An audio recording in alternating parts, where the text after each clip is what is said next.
gentlemen, we have called you together to inform you that we are going to overthrow the United States government. Do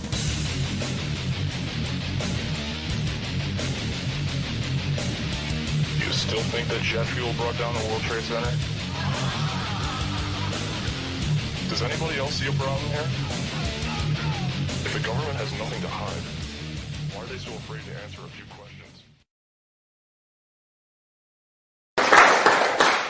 Thank you, ladies and gentlemen.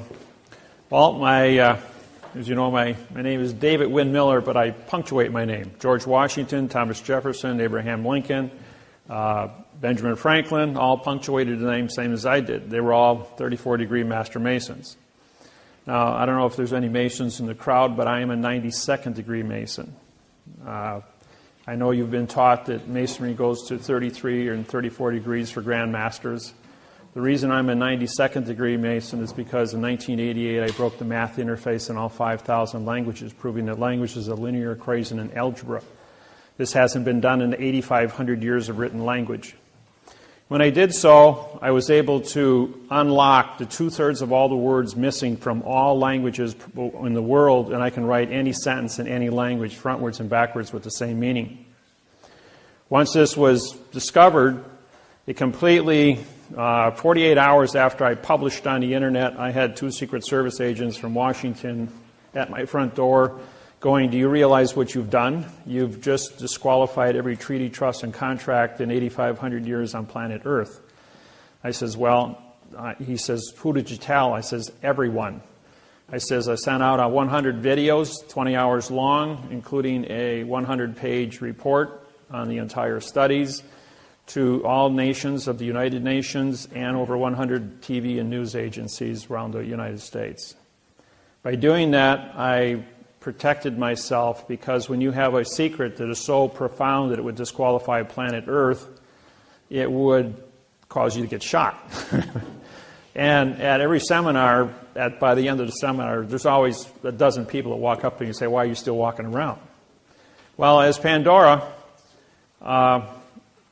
destroyer of worlds. Now, you might think that that's a bad thing. The word destroyer, D-E means no, and stroy is contract.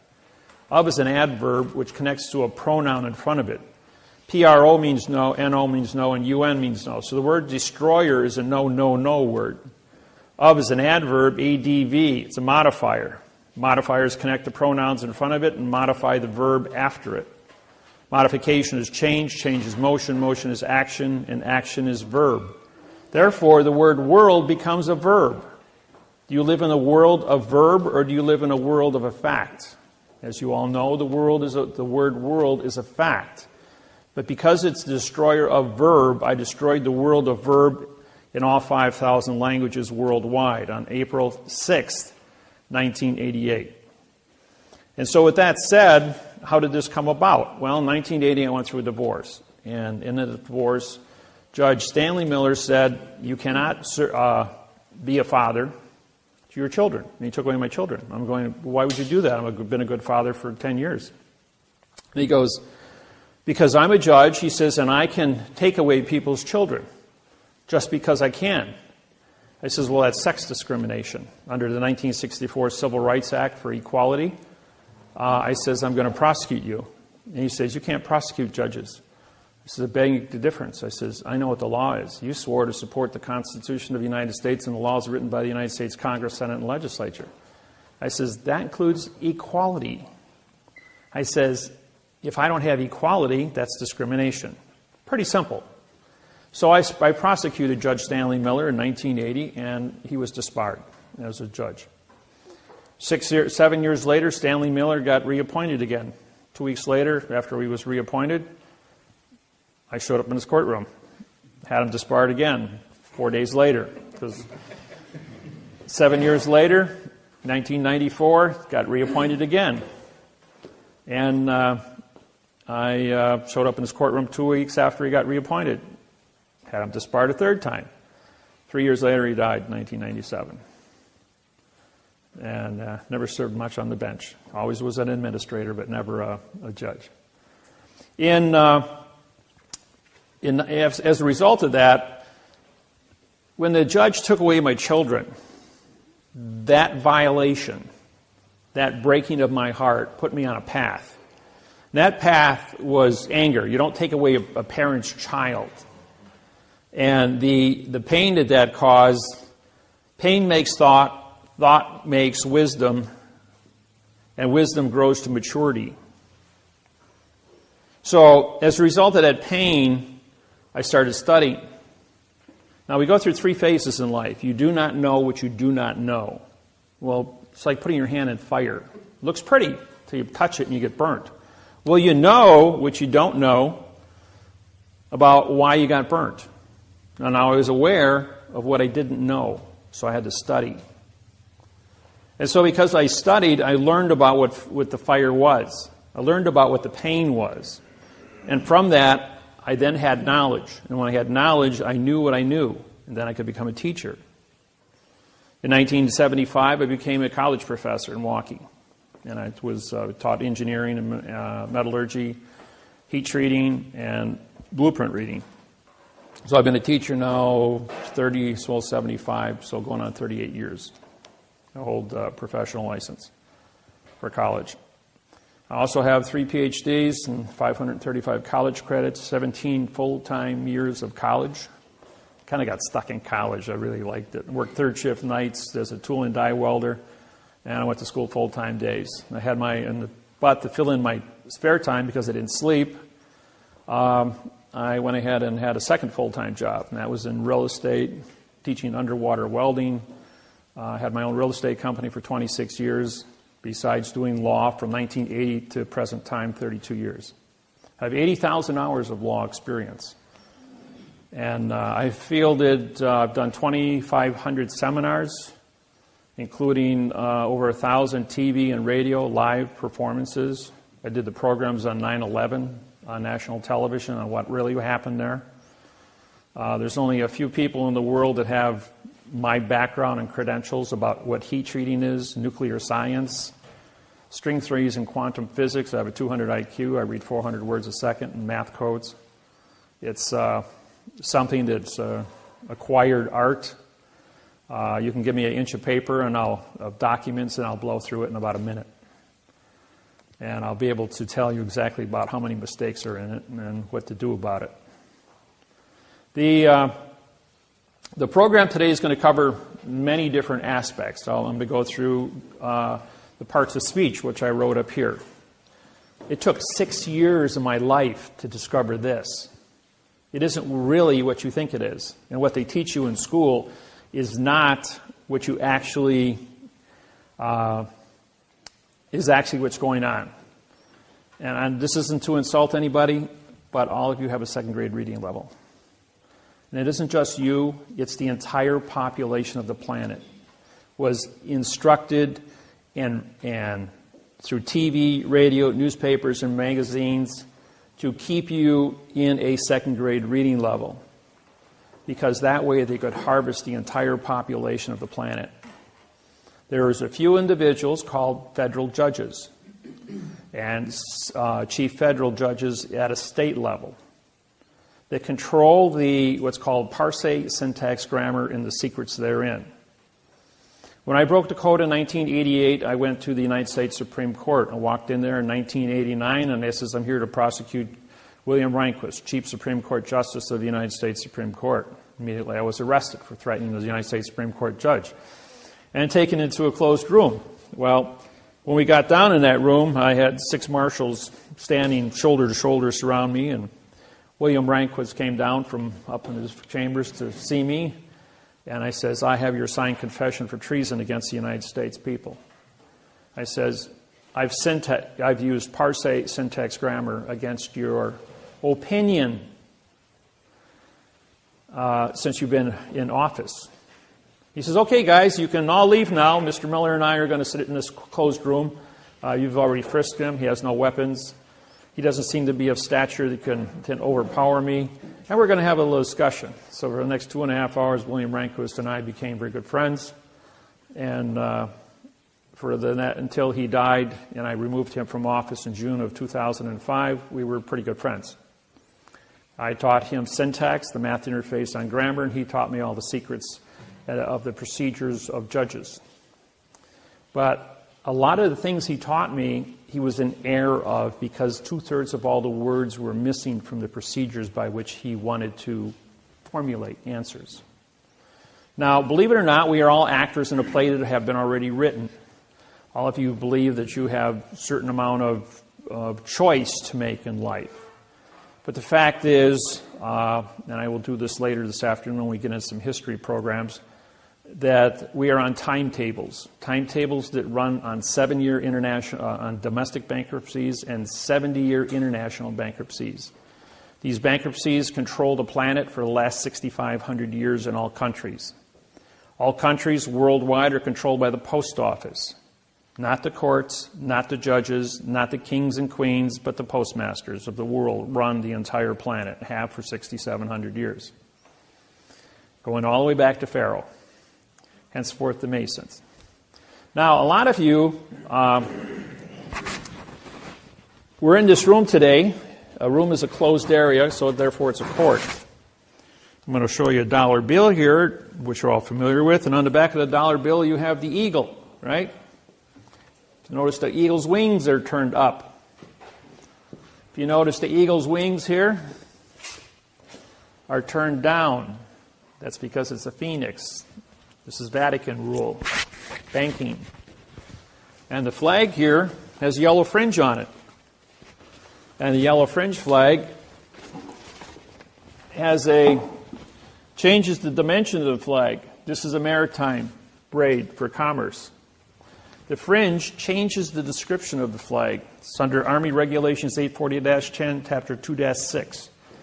Allows for fringe to be put on military flags for parades. But anything you put on top of the flag cancels the contract of what a flag is.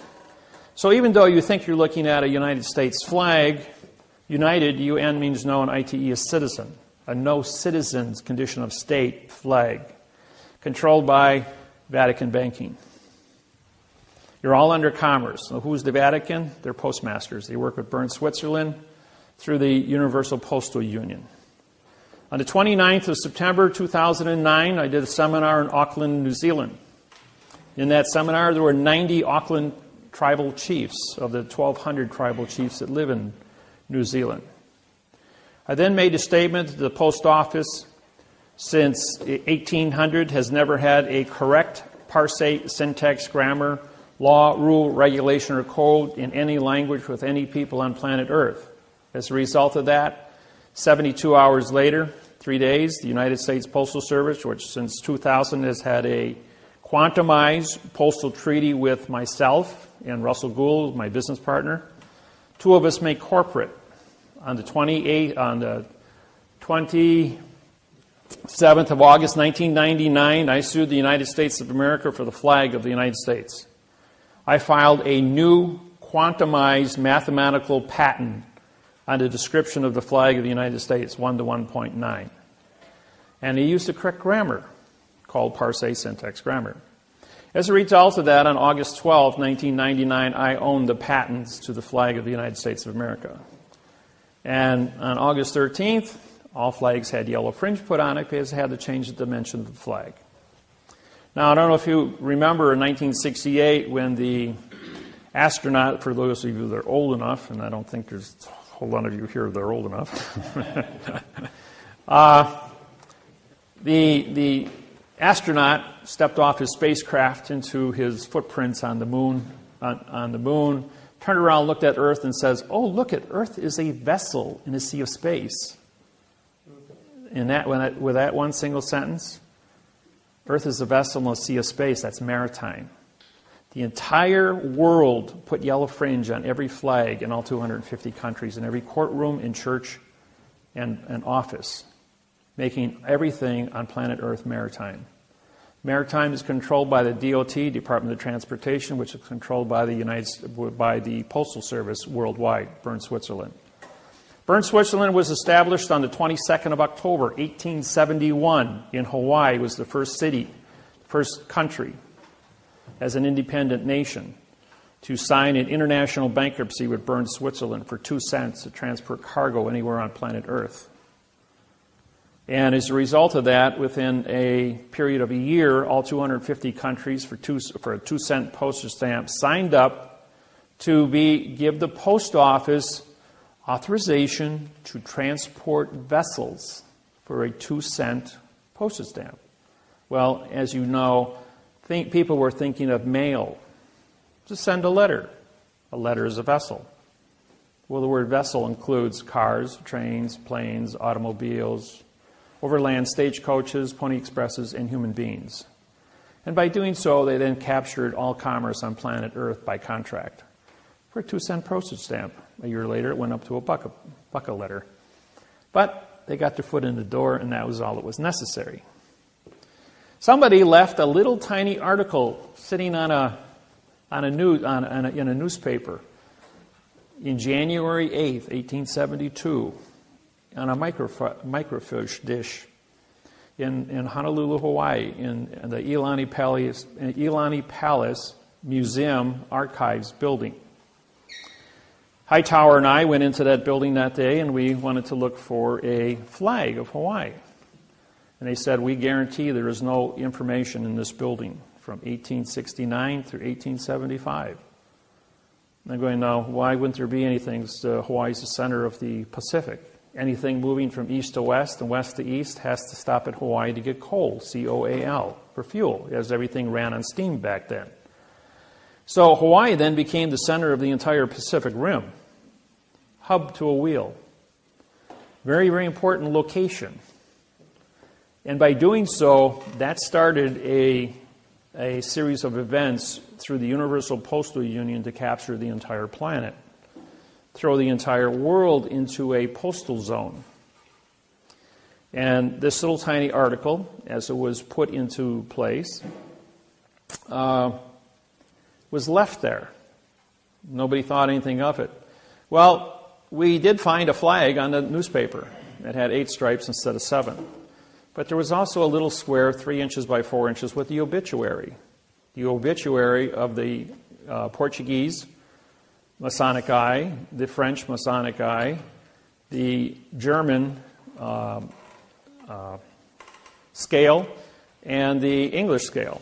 So now we had ordering all Masons in the Hawaiian Islands to come to Honolulu, Hawaii to pay homage to King Kamehameha V, who died on the 6th of December. I'm telling you the story because it is relevant to the beginning of the takeover of planet Earth. As a result of this, it takes a steamer 3 days to go from Honolulu out to Kona and Hilo and back again. So 3 plus 3 is 6. January 8th and 6th is January 14th. January 14th, all the Masons get together with the post office, Immigrations and Customs, the Supreme Court of Hawaii. Guess what building they're all in? They're all in the same building directly across from the Queen's Palace in Hawaii. Immigrations, Customs, the Lodge number 1 for the Masons, the Postmaster General of Hawaii, all in the same building. And they cut a treaty. The treaty says that there was, in 1848, a law was passed in Hawaii that if Hawaiians are dead or off the land for 20 years, the land is free for settlement. So they went ahead and the Masons signed this contract to take over the Hawaiian Islands. Now there's a law called the Rescissions Act. It goes all the way back to the Civil War. The Rescissions Act says that no law becomes legal for 3 days. And this 3-day notice, if you ever look at when contracts are signed, even when you all did your mortgages, either bought property or sold property, you couldn't pick up a check in your closing for 3 days. That's because of the Rescissions Act. That's Title 15, Section 1636 and 1639. Now, the Rescissions Act then went into effect on the 17th of January, 1872. Put a 20-year moratorium on it. It's January 17th, 1893, when the United States took over the Hawaiian Islands. For those that don't know anything about the Hawaiian Islands, takeover. Except it wasn't the United States of America that took over the Hawaiian Islands. It was the military, and the military is controlled by the post office. It was the United States Postal Service that took over the Hawaiian Islands. Now, as a result of this takeover, the injustice that people were a victim of went out there and sued the state court. The state court says, we don't have jurisdiction. You're in the wrong place. So the Hawaiians then went to federal court. They walked into federal court, United States District Court, and the district court said, you're in the wrong place. We don't have jurisdiction over you. You're a sovereign people. So they went to the United States Supreme Court, Washington, D.C. United States Supreme Court, Washington, D.C. You're in the wrong place. You sued the wrong people. They're going like, all right, we're being victimized. They stole their land. Who's guilty? So from January 17th, 1893, all the way up until January 6, 2009, nobody knew who was guilty. As a result of that, because I'm a Mason, and I syntax Manly Hall's The Secret of All Nations with Masons throughout the history of this world for 8,500 years. I have the book. There's only 5 copies on planet Earth, and I own one of them. And when I syntax that book is 18 inches tall, 1 foot wide, and 2 inches thick. It's now 6 inches thick because of all the missing words were put back into it. It covers everything on the planet, every religion, the tarot cards, witchcraft, grammar, all the parts of speech, parse, how words come together. It's got all the secrets in it. But the secrets were only written in adverb-verb, not prepositional phrases. So when I rewrote it with the correct parse, syntax, grammar, I then had missing secrets. I did the same thing to the Quran for the Muslims, and I did it to the Bible, King James Bible. I was able to discover the secrets, putting me as the chief federal judge of the United States of America, prosecuting judges for the past 32 years. That's what I do. I prosecute judges. I'm the bad boy. As a result of this, the reason I told you this is because everybody wants you to walk into the state court. Well, state is undefined. You live in the state of Indiana, right? That's not a true statement. You live in the Indiana Territory. The state of Indiana is the name of the vessel in dry dock called your courthouse. All courthouses are foreign vessels in dry dock controlled by the Department of Transportation. In other words, the port authorities control vessels in dry dock. All judges in the United States and all courthouses are paid by the port authorities. That's a very big secret. The port authorities are controlled by the DOT, Department of Transportation, which is owned by the Post Office, which owns the Treasury and the military and prints the money and pays the military to guarantee the value of the money. The United States District Court, United means no citizen. State is a condition of. District, D-I-S, means demon god of the underworld for T-R-I-C-T, trickery. This is Latin. In a closed area called court. So when you walk into the United States District Court building, you are in a vessel, a foreign vessel in dry dock. Could be a spaceship from any planet, but not from Earth. So you've left planet Earth. You are no longer in the territory of Indiana. Now, all the laws written in Indiana for Indiana people do not apply in a foreign vessel in dry dock. You speak a foreign language called Babel. You are a foreign entity. And as a federal judge, when you walk in front of me, what do I have in front of me? Do I have a document that actually says something, or is it written in adverb-verb by babbling attorneys and lawyers? What I have in front of me are your vessels, your body. Hold a thought in your hand. Show me the three-dimensional object of a thought. Do you know that a thought is not of this world? A thought isn't found on the periodic table. It's not a solid, it's not a liquid, it's not a gas, it's not a chemical. And yet we all have thoughts. It's an energy, comes from our aura, electrical chemical energy, but it is not of this world. A thought can pierce dimensions, can change through time and space. I can hold the entire known universe, which they say is supposed to be 8.4 billion years old from the Big Bang, in the palm of my hand with a thought.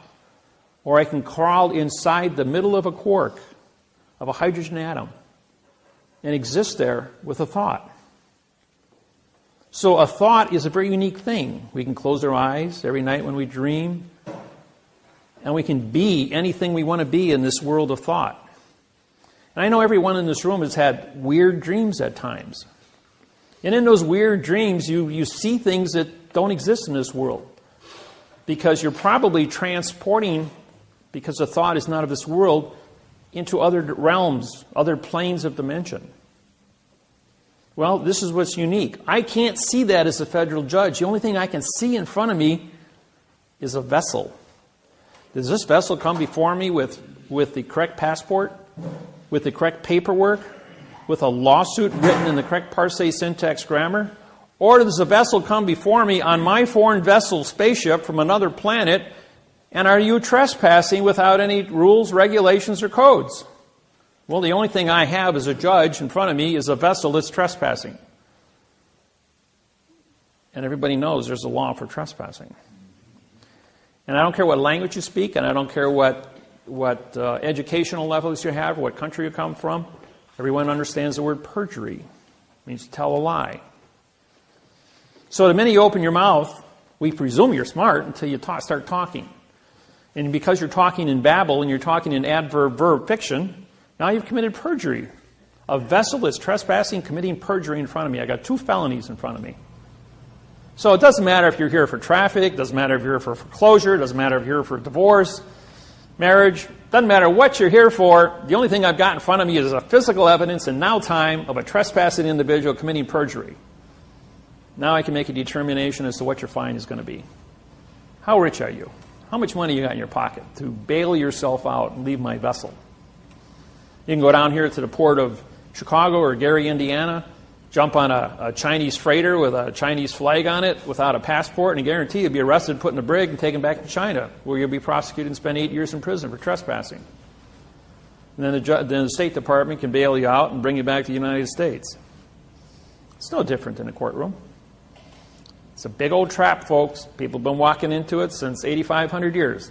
Really great piece of engineering. Just a little heads up on that. The reason I tell you this story about Hawaii is because it's the beginning of something that was very cynical.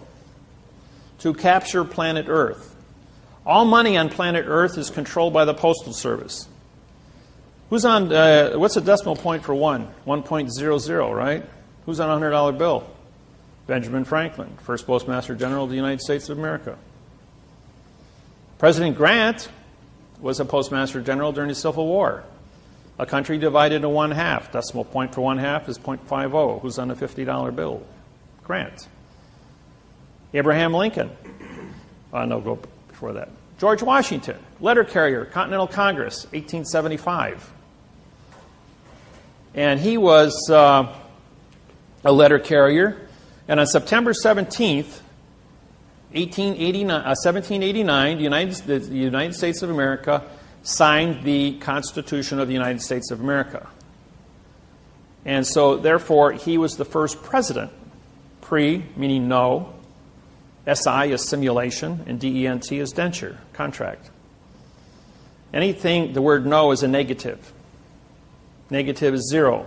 0 times any fact, simulation, or contract becomes 0.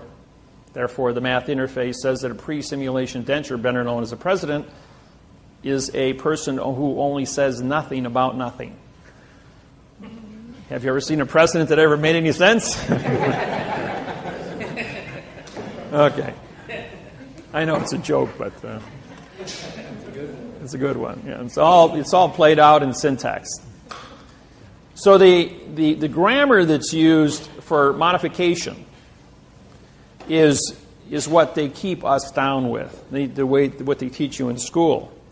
Now, lawyers and attorneys are all licensed to lie. They write everything in adverb, verb, adverb, adjective, pronoun, and pronoun, adverb, verb. They don't use prepositional phrases because they're not allowed to use a fact.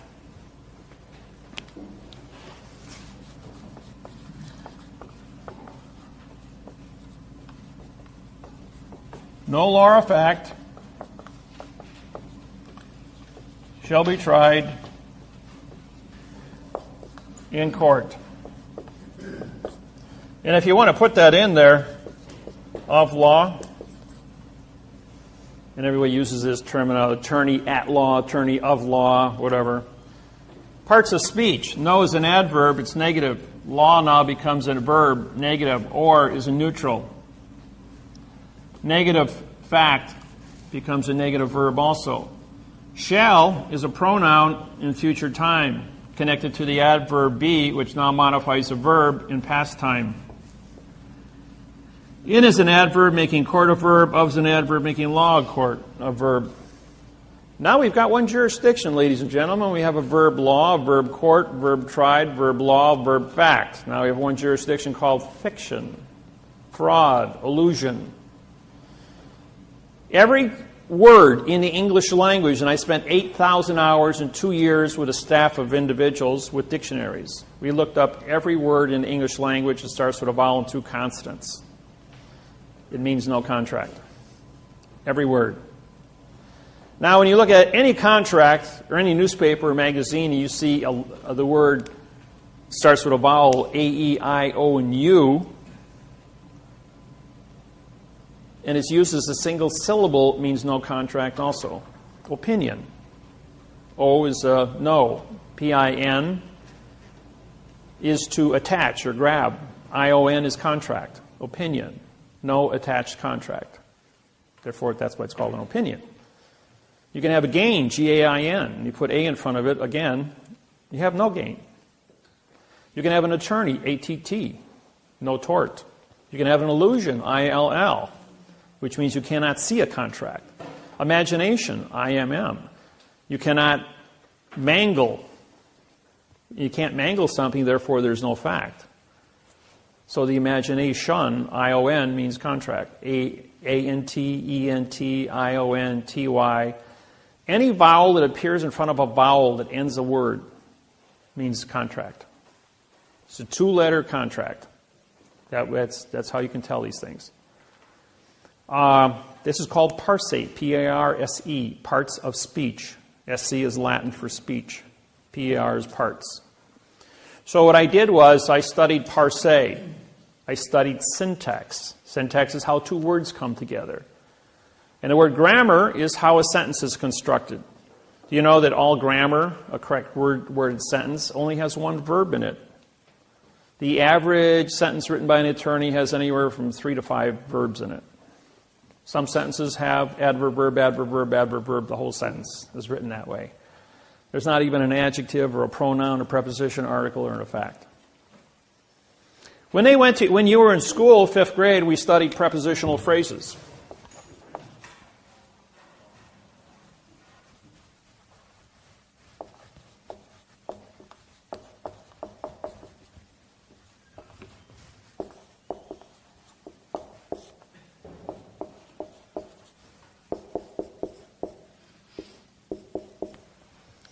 That was the preposition, article, and noun made up your prepositional phrase. Mrs. Lusher was my 5th grade English teacher in Marion County Grade School in North Grove, Indiana. I grew up with the Amish, the Mennonite, and the Hoosiers. I come from North Grove, Indiana. My family's been there since 1834. North Grove, Indiana was where the first house in the state of Indiana was built by my cousin. My fifth cousin's on my mother's side. But we came here from Pennsylvania. I'm Cherokee. My great-great-grandmother was full-blooded Cherokee, and my grandfather came to Switzerland in 1780. Settled here in North Grove, Indiana. Half the people in the town are related to me as great aunts and great uncles, and going all the way back to 1834. My cousin, who I played with in 1957, was born in 1838. She died in 1957 when I was 8 years old. 114 years old she was, living in the same house her parents built in North Grove, Indiana. Isn't that something? She's in the Guinness Book of World Records. This is one of the oldest people living. And I think she's probably one of the oldest ones in Indiana. And I used to work on the farms with the Quakers and the Amish here in Indiana, cutting hay and driving tractors. And I had my fun playing in the hay at harvest time. So I'm fully aware of the politics and everything. And Mrs. Lusher, my English teacher, was my next door neighbor. We had an 80-acre farm with 40 pigs. We had 40 head of cattle, and we were farmers too. My mom and dad gave that a shot. I had six brothers and sisters, so big family. When we studied prepositions, pre meant no, position. An article, anytime you have a vowel and two consonants, ART, we have no ownership. So if you have no position and you have no ownership, you have a no-no. N-O is no and UN is no in Latin. Better known as the noun. So what we did is when we disqualified this in 1999, we had to come up with a brand new answer for a mathematical interface on grammar. So we did this. We had a position, dropping the word pre. And the word lodio is spelled L-O, which is location, D-I is original, A-L is contract. And if you have ownership, in other words, for my pen, for is a position, my is lodio, and pen would then become a fact. Now, if I just were to drop one of these two positions here and say my pen and drop the word for, or with my pen, and I drop the word with, and just say my pen, my becomes an adverb, and an adverb modifies a verb. Modification is change, change is motion, motion is action, action is verb. See, in all ADV, vowel two consonants, modifier. ADJ, adjective, color, modifier. PRO, no. NO, no. UN, no. They gave us a lot of negative choices, all to go with this sentence here. When you graduate from judge school, you learn this article. You learn this. All judges, attorneys, lawyers, politicians all swear the same oath, that no law or fact shall ever be tried in court. And no is a negative. That's why the sign says no trespassing, no parking, no don't walk. And see, what the sign should read, for the trespassing on this land is with the fee of the $5,000. For the parking of the car in this space is with the fee of the $500. That's a performance contract. Everyone understands performance contracts. Now I have the Pizza Hut next to the Outback Steakhouse. Very popular places on Saturday night and Friday night. And the people came to my seminar from Pizza Hut. They said, you know, we've got 2 spaces reserved for delivery. And everybody parks in there. And my delivery guy's got no place to park.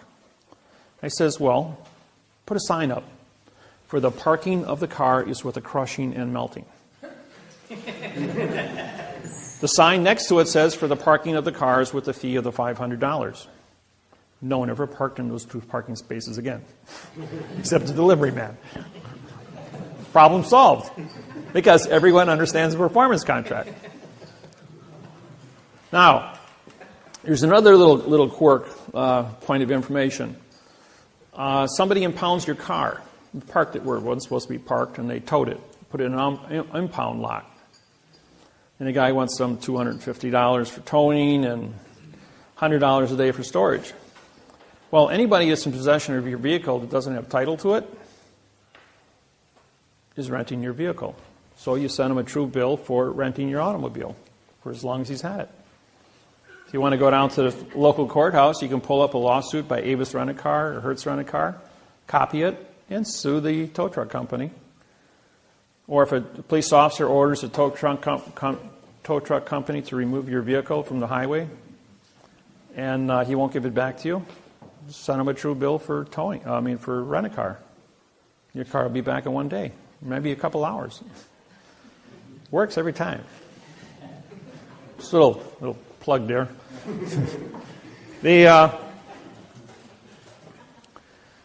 The fraud that takes place here is profound with the courthouses and the courts. And people say, we're in court and the judge says, this is Judge Wasilewski, he says, David, after he took away my children in 1980, I went to trial 65 consecutive times, 2 weeks apart, under what's called a writ de novo.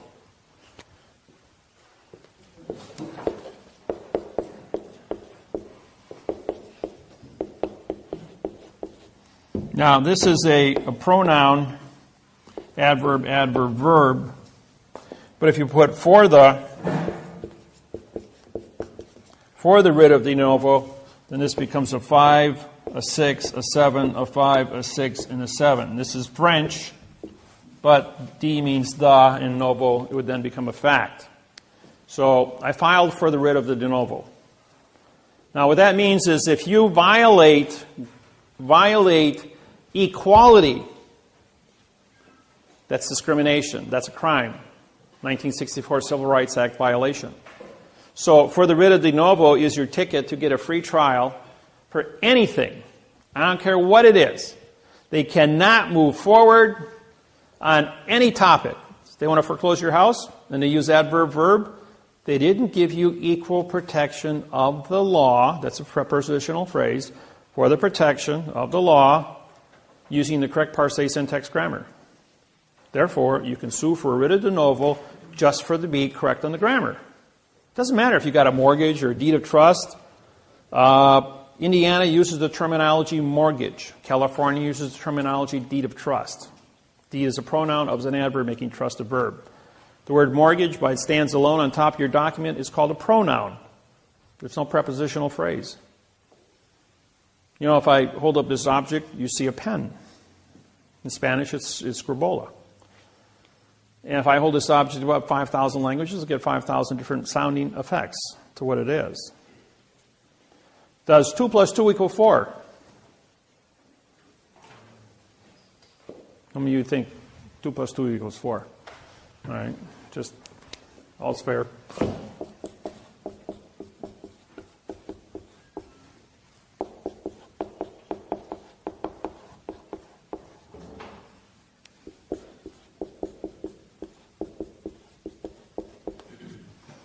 Did you hear what I said, what I meant, what I said, what I said, what I meant, what I said? I can do this 150 different ways before I'm going to get it right. So don't ever presume what you think I said, because if my lips are moving, I'm lying to you. That's what a judge said to me. He says, all you got to do is prove it. He says, and in 8,500 years, Wasilewski says, no one has ever proved it. And I said to him, I said, I know what you said to me. You said to me, wait a minute. He says, you mean to say if I say yes, you're going to say no? He goes, yep. And if I say no, you're going to say yes? He says, that's right. And he says, all right. Does 3 plus 3 equal 6? He goes, yeah. He says, no one ever went to war over a math problem in the history of mankind. No religion, no political organization, no condition of state, no country ever went to war over a math problem. 2 weeks ago, President Obama and President Bill Clinton sat on the podium at the Republican convention on national TV. And the closing statement by Bill Clinton was, no one ever went to war over a math problem in the history of mankind, and we're doing it correct. That's an exact quote from all 2,500 seminars I've done. And by the way, I was Bill Clinton's counsel for the sex trial. Remember the phrase, for those that are old enough? The question was, what is sex? Bill Clinton goes, depends on what the definition of is.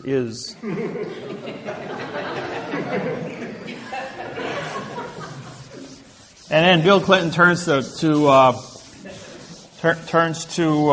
the judge and says, I just showed the American people a verb is and a noun is. Would you like me to show them another verb and another noun? And the judge stands up and says, there will be no further questions, Mr. President. This court stands adjourned. Well, every newspaper, TV, announcer, magazine had a comment about that. It became a very, very, very famous phrase. And that famous phrase was, one question and a demur. The word demur means to answer a question with a question. And the trial was over. And so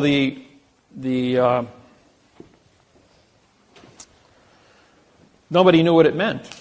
I knew what it meant. I was his counsel. Senator Bill Clinton says to me, Dave, he says, that worked really good. He says, but I got to go in front of Congress, he says, 2 weeks. And I can't take my lawyer with me. I says, well, you're a lawyer, Bill. I says, I'll tell you what you do. You remember the movie A Few Good Men with Tom Cruise and Jack Nicholson? You want the truth, I'll tell you the truth, but you can't handle the truth. Jack Nicholson won Best Actor for that phrase on the witness stand. And the movie won Best Picture that year. And what it was the... go back to the $1 bill again. A little history lesson here. Now, March 1st, 1997, I was doing a seminar in Los Angeles, California. And in that seminar, somebody asked me a question. What do you know about trusts? I says, well, what do you want to know? He says, well, I've got a trust here. He says, would you look at it? I says, sure. There's 40 people in the audience. Hands it to me. I says, well, it's garbage. He says, what do you mean it's garbage? And I says, well, the parsing, syntax, grammar is all wrong.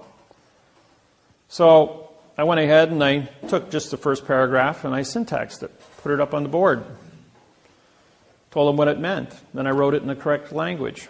2 IRS agents were in the front row. Jumped up and realized that I just broke $40 trillion worth of trust held in the United States. That's 25 million trusts. As they hit the door, trying to get out the door at the same time to get to the payphones, because back then we only had payphones, they locked their shoulders in the door jamb, and it looked like the Keystone cops trying to get out of a phone booth. Well, everybody had a really good laugh as these 2 clowns were trying to get through the door, but what they were doing is trying to get to the phone first. And in the next 5 days, they harvested $100 billion in trusts across the United States under false and misleading statements under parsing, syntax, grammar. I broke the world of trust. Well, what they did is when they took those $100 billion, they sold that money on Wall Street. The second week, they took another $100 billion and sold it. Third week, they took another $100 billion and sold it.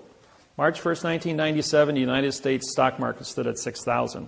On March 21st, it was at 5,300. Dropped 10%, 600 points. So I called up the Postmaster General of the United States and I said, why are you guys selling your money? Why don't you buy .com stock with it? As the electronics is going to be the new phase of planet Earth for communications. The fourth week, when they took $100 billion, they also went ahead and they took the other $300 billion they just stole out of the trust industry and they bought stock with it, causing the stock market to jump 700 points in the fourth week. And they continued to harvest the trust industry, which was money that was not in circulation. And the stock market went from 5,300 to 14,200, all the way up to 9/11.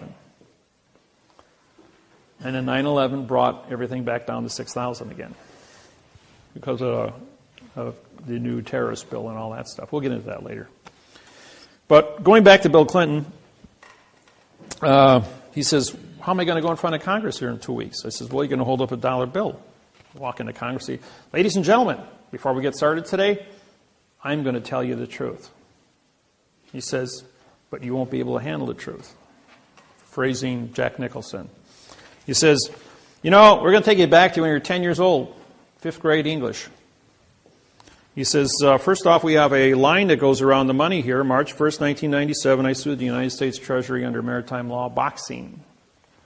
And that's why all your money today doesn't have any boxes on it. If you've... See the 10? It's got a circle around the 10. And the 20 has a circle around the 10. So does the 50s and 100s and the 5s. They're all the same. No more boxes except for the $1 bill. That's because there's so much Masonic information on the back. The pyramid has 72 stones on it. That's for 72, the rule 72 of banking. You take the interest first and you walk down to the principal. The all-seeing eye is Masonic. The capstone has never been completed because the process of discovery is always in motion. But going back to the beginning, it says the United States of America. Now, we all studied that prepositions were of, and the article was the. When you separate the prepositions, they all become adverbs. That means you have 68 prepositions and 38 articles. Together, you have 100 adverbs. So, the as an adverb now modifies united to be a no citizen. UN is no, IT is citizen. ED is in past time, which means you have no now time jurisdiction. It's also an adjective because whenever you put two nouns together called the United States, because it's a title of a country, United becomes a fact and States becomes a fact. But when you put a fact in front of a fact, the first fact becomes an adjective, which now turns the second fact, and an adjective is coloring or modification, which now changes the fact into a pronoun. PRO means no, NO means no, and UN means no. The pronoun is now connected to the adverb, ADV, vowel two consonants, no contract. And then the adverb modifies, modify is change, change is motion, motion is action, and action is verb, and America becomes a dangling participle verb on the money. Now, A is a single syllable. Therefore, A means no. M-E-R-I is Latin for mercy, and C-A is Latin for sheep. No mercy for the sheep. So we pay 65% taxes. But because America is the verb on a corporate instrument. Now we have two signatures on the money. Therefore, this is a corporate instrument. Corporations are under Title 15, Section 1692E, false and misleading statements. Carries a penalty of $25 million and 30 years in prison for every note published under Title 15, Section 78FF. Under Title 15, Section 1639A, there was no notification given to the United States population that the modification of grammar under Title 18, Section 1001, which is the fictitious conveyance of language, was going to be used on our Federal Reserve notes on our money.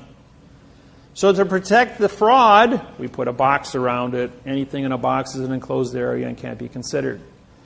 It was engineered, folks, not a mistake, engineered. Just like you build a space shuttle, it's engineered. If it's perfect, it works. Well, we had a perfect fraud. What's the first two little words over here? It says this note. It doesn't say for this note or by this note or of this note or with this note. It says this note. Therefore, we drop the preposition. This becomes an adverb making note a verb. Does this look like a verb to you? Misrepresentation. So now we have a Title 18, Section 1341 mail fraud. Carries a $1 million fine and 30 years in prison. Title 18, 1001, fictitious conveyance of grammar. Title 18, Section 13, Title 15, Section 1692E, false and misleading statements. And we have Title 18, 1621, perjury, because we didn't advertise it. Now we have 4 criminal acts that take place on the dollar bill. Bill Clinton then says to Congress, you know, in 2 weeks I've got to address the union and do my union address. I have to tell the world that America's a verb on the money, and then articulate the criminal activities that's taking place here and disqualify all U.S. currency that 150 countries worldwide depend on for commerce, food, and energy. Or we can seal a case. All those in favor of sealing the case, raise your hand. 102 hands goes up, and he walks out and doesn't say a word. Now, who controls money? Universal Postal Union. Universal Postal Union gets the word, and all 250 countries are told to stand down. Bill Clinton's case is sealed, and nobody talks about Bill Clinton's indiscretion. Shortly thereafter, Hillary Clinton runs for President of the United States against Obama. Does anybody talk about the indiscretion of Bill and Hillary? Not a peep. Not even North Korea, not even Afghanistan, not even the Middle East countries. All the people that hate the United States are all told by the Universal Postal Union, you will keep your mouth shut and don't talk about anything of Bill Clinton, or he's going to spill the beans on the language. Squeaky wheel gets the oil. You think you got freedom of speech? Yeah. It stops with the money. Who controls the money controls the world. Always follow the gold. So therefore, Hillary doesn't make it. Obama's elected as the 47th consecutive left-handed president. Romney is right-handed, by the way. There's never been a right-handed president. What does that tell you? Who's going to win the election? Obama, yes. Or me. I have 5 billion people on my website. I have the 58% of the world's population studying parse syntax grammar. I could very easily be as a written-in candidate come November 5th, or 6th. Yeah, November 6th, that's right. Tuesday. Just like Lewinsky did in Poland. Stood up, people found him to be an honest person, and he got 92% of the write-in vote. Became the best president Poland ever had for 10 years until he took a bribe and got thrown in jail. True story. So the money is a key here. Always follow the money. Now, you came here, most of you, some of you, are involved with mortgages. The mortgage that you are in possession of was written entirely in adverb, verb, adverb, adjective, pronoun, and pronoun, adverb, verb. The mortgage has 6,000 mistakes on it. It is a perfect document that has absolutely 0 facts on it, and it was not signed by your bank. No mortgage in the United States of 64 million mortgages was ever signed by the bank since 1934. Stalin captured Russia, nationalized it in 1917. He went to Rothschild and said to Rothschild, I need money to fight the Bolshevik Revolution. Rothschild says, you can have all the money you want. Remove the article from your speech in Russian. And Stalin killed 80 million Russians who refused to use adverb-verb grammar. That was the secret. Because there was no TV or radio back then, it was very easy to genocide a population and without having anybody know it. They did the same thing in Hawaii from 1800 to 1829. 38,000 Hawaiians had their heads cut off because the Hawaiian language has no vowel into consonant conception, and they use prepositional phrases. And because they wouldn't speak an adverb verb like the church wanted them to study, they cut off their heads. And then finally, after doing enough of them, people got the message that if we don't follow this new adverb verb program, then we're going to be dead. So that's how they captured Hawaii. So this brainwashing of the adverb verb scenario became relevant, and so Stalin was able to get financing and captured Russia. In 1934, Mao Zedong nationalized China, which had 1,200 dialects. Now they only have 4. So we need usually 3. I just came back from 23 days in China. That was quite an eye-opener, going to China. Everything you hear about China, total nonsense. I'm here to tell you, it's total brainwashing. Those people are. If I blindfolded you and dropped you off in China right now, in the countryside, you'd think you're in Indiana. It's flat, all farms, people working, growing corn, wheat, barley, everything. Just they don't have any equipment. They're all out there working by hand, and they're pushing carts. They don't have tractors pulling things. Some of the bigger farms will use a tractor, and these tractors are pretty old. They're like 30, 40 years old. I didn't see any modern equipment anywhere, but I saw a lot of labor. And they got 1.4 million people, 1 billion people.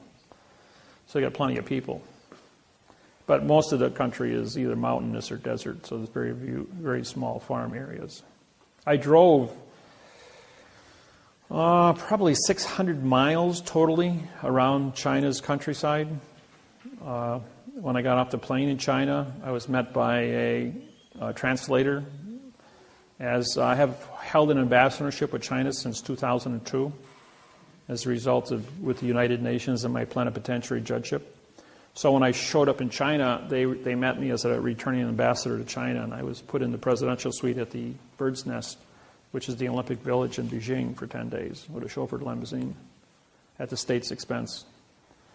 But then what they wanted me to do was syntax, their electronics program. So I took a 1,800-word patent on a new electronics cell phone. The new cell phone is transparent aluminum, 3 by 5 inch screen, 3D holographic. It has a 200 lumen video projector. And then when you set it down, it has pop-up AirTouch keyboard, just like Minority Report. Really state-of-the-art stuff. And it's not a 4 gigabyte, it's 1 terabyte. We're talking 128 gigs on a 20 nano chip to a terabyte for efficiency, memory. The 200 lumen is in high resolution Blu-ray, and it puts out a 4-foot screen. Set it down next to your computer, it talks to your computer, transfers all the information from your computer into the cell phone and puts it up on a 4-foot screen. Just for, it also has a 2-inch by 2-inch transducer, it's called a subspace transducer. It's a microphone, it's a speaker, and it's also an antenna. Has a 38-mile range, can operate 100 feet underground, underwater, can read minerals up to 100 feet underground because it works in subspace. Now think of the hydrogen atom. You have an electron and you have a proton. This goes into space between the electron and the proton.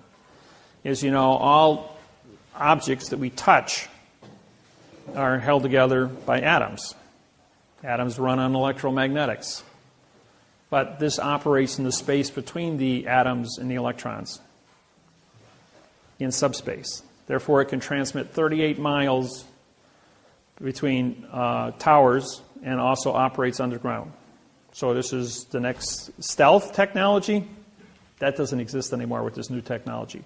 The military's had this for 12 years and has been declassified because all the other militaries in the world now have it, so they're going to make it available to the public. So this is going to be the new cell phones coming out. Even though your Galaxy 3 might be pretty special at the cell phone store, this next generation cell phone is going to be something else. It's going to be Star Trek material. And, well, you've got a really good patent here, right? Written in adverb verb. And I was at this meeting with 5 electronics firms that the Chinese government invited me to be there. We had the guy that developed the subspace technology back in 2000, Michael, and Joseph was a Nikola Tesla electronics genius. He built 4 of these Nikola Tesla coils. So bring these 2 guys together, and they got this great electronics patent. But what's an object, just like this pen, what's an object worth if you don't have a patent for it that's written in quantum language? They can be protected worldwide. So they brought me in because I'm the only guy on the planet that writes quantum. So we went ahead and we showed it. We brought in 2 university professors from Beijing and 1 from Hong Kong on grammar. And they looked at it and said the patents couldn't be rewritten in less than 4 months. I says, well, give me your patents and I'll bring it back tomorrow morning and we'll all get together. So I rewrote it overnight. It took me 8 hours to write 1,860 words in quantum and restructure it. So every sentence was certified mathematically frontwards and backwards. So when we went ahead and we brought this patent back the next morning, we had 2 3-star generals, 1 2-star general was flown in. We had 5 electronics firms, 3 translators, and the 5 presidents from the electronics companies. And they said, and it was 1 nuclear physicist from Beijing also, as I've got a 4-year background in nuclear physics, because I was with the Polaris submarine program for nuclear degeneration of steel when exposed to plutonium for reactors. I did the work on that. They came back and said it would take 4 months to do a translation. I did it in 8 hours. Then they said, can you write it in Chinese? I says, well, I don't speak Chinese, which is, as you know, symbols compared to our alphabet. I don't speak it, read it, or understand it, or write it. So I got on Google Translator, and word by word, it took me 1 hour to do 1,860 words. And I rewrote it in quantum Chinese, frontwards and backwards. Then he asked me, could you, because I reprogrammed my computer immediately as I worked the math interface on this, I then had interfaced the math program in 150 other languages. And my website is also written in 150 different languages. So it took 1 hour for me to translate from quantum English to quantum Chinese. And it took me 1 minute to translate from quantum Chinese to quantum French, German, Italian, Spanish, Arabic, and an Indian. And what they realized was that now they have a quantum program for a $20 trillion a year jump in contracts for international trade. We also gave them the international transportation of money contracts to transport money between one country and another for the new international quantum banking programs that Russell Gould and I have put together. All 150 nations worldwide have been given the patents to this technology for free. I've made this all available so the whole planet can switch over simultaneously.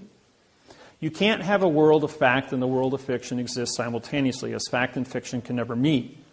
So in 2000, we educated the entire planet banking industry, and we gave them all of these 115-page bank treaties written in quantum grammar. It took us 7 years to put together. This is a 32-year program, by the way, that I've been working with personally. And been in the architect of this whole thing to change the entire planet from a world of verb into a world of fact, so no one can ever go to war again.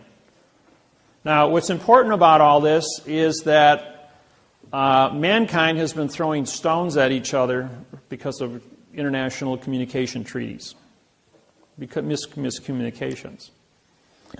But no one ever went to war over the math problem. Now, how many of you know about the object in Greenland? A couple of you, okay.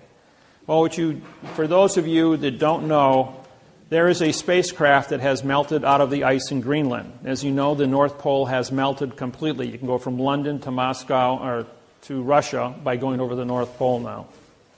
All the ice cap is gone. The last place that has ice on it was Greenland. Greenland had a 18,000-foot ice cap on it. Well, the spacecraft that is anchored in the center of Greenland created the last ice age 50,000 years ago. It's a weather machine. It's 55 miles wide, 300 miles long, and 2 miles high. The people that lived in it were called the Mois. If you draw a straight line from the spacecraft to the Washington Monument in Washington, D.C., through the Yucatan Peninsula Great Pyramid at Mitsubishi, and ends up on Easter Island where the Mois have been dug out of this dirt. The heads on Easter Island?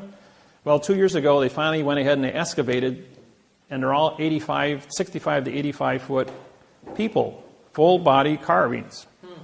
And these were the people that lived in the spacecraft that was uncovered, that's melting out of the ice in Greenland.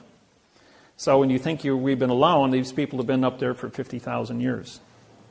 The spacecraft is still active after 50,000 years. It has a 200-mile dampening field where no electrons can flow into it.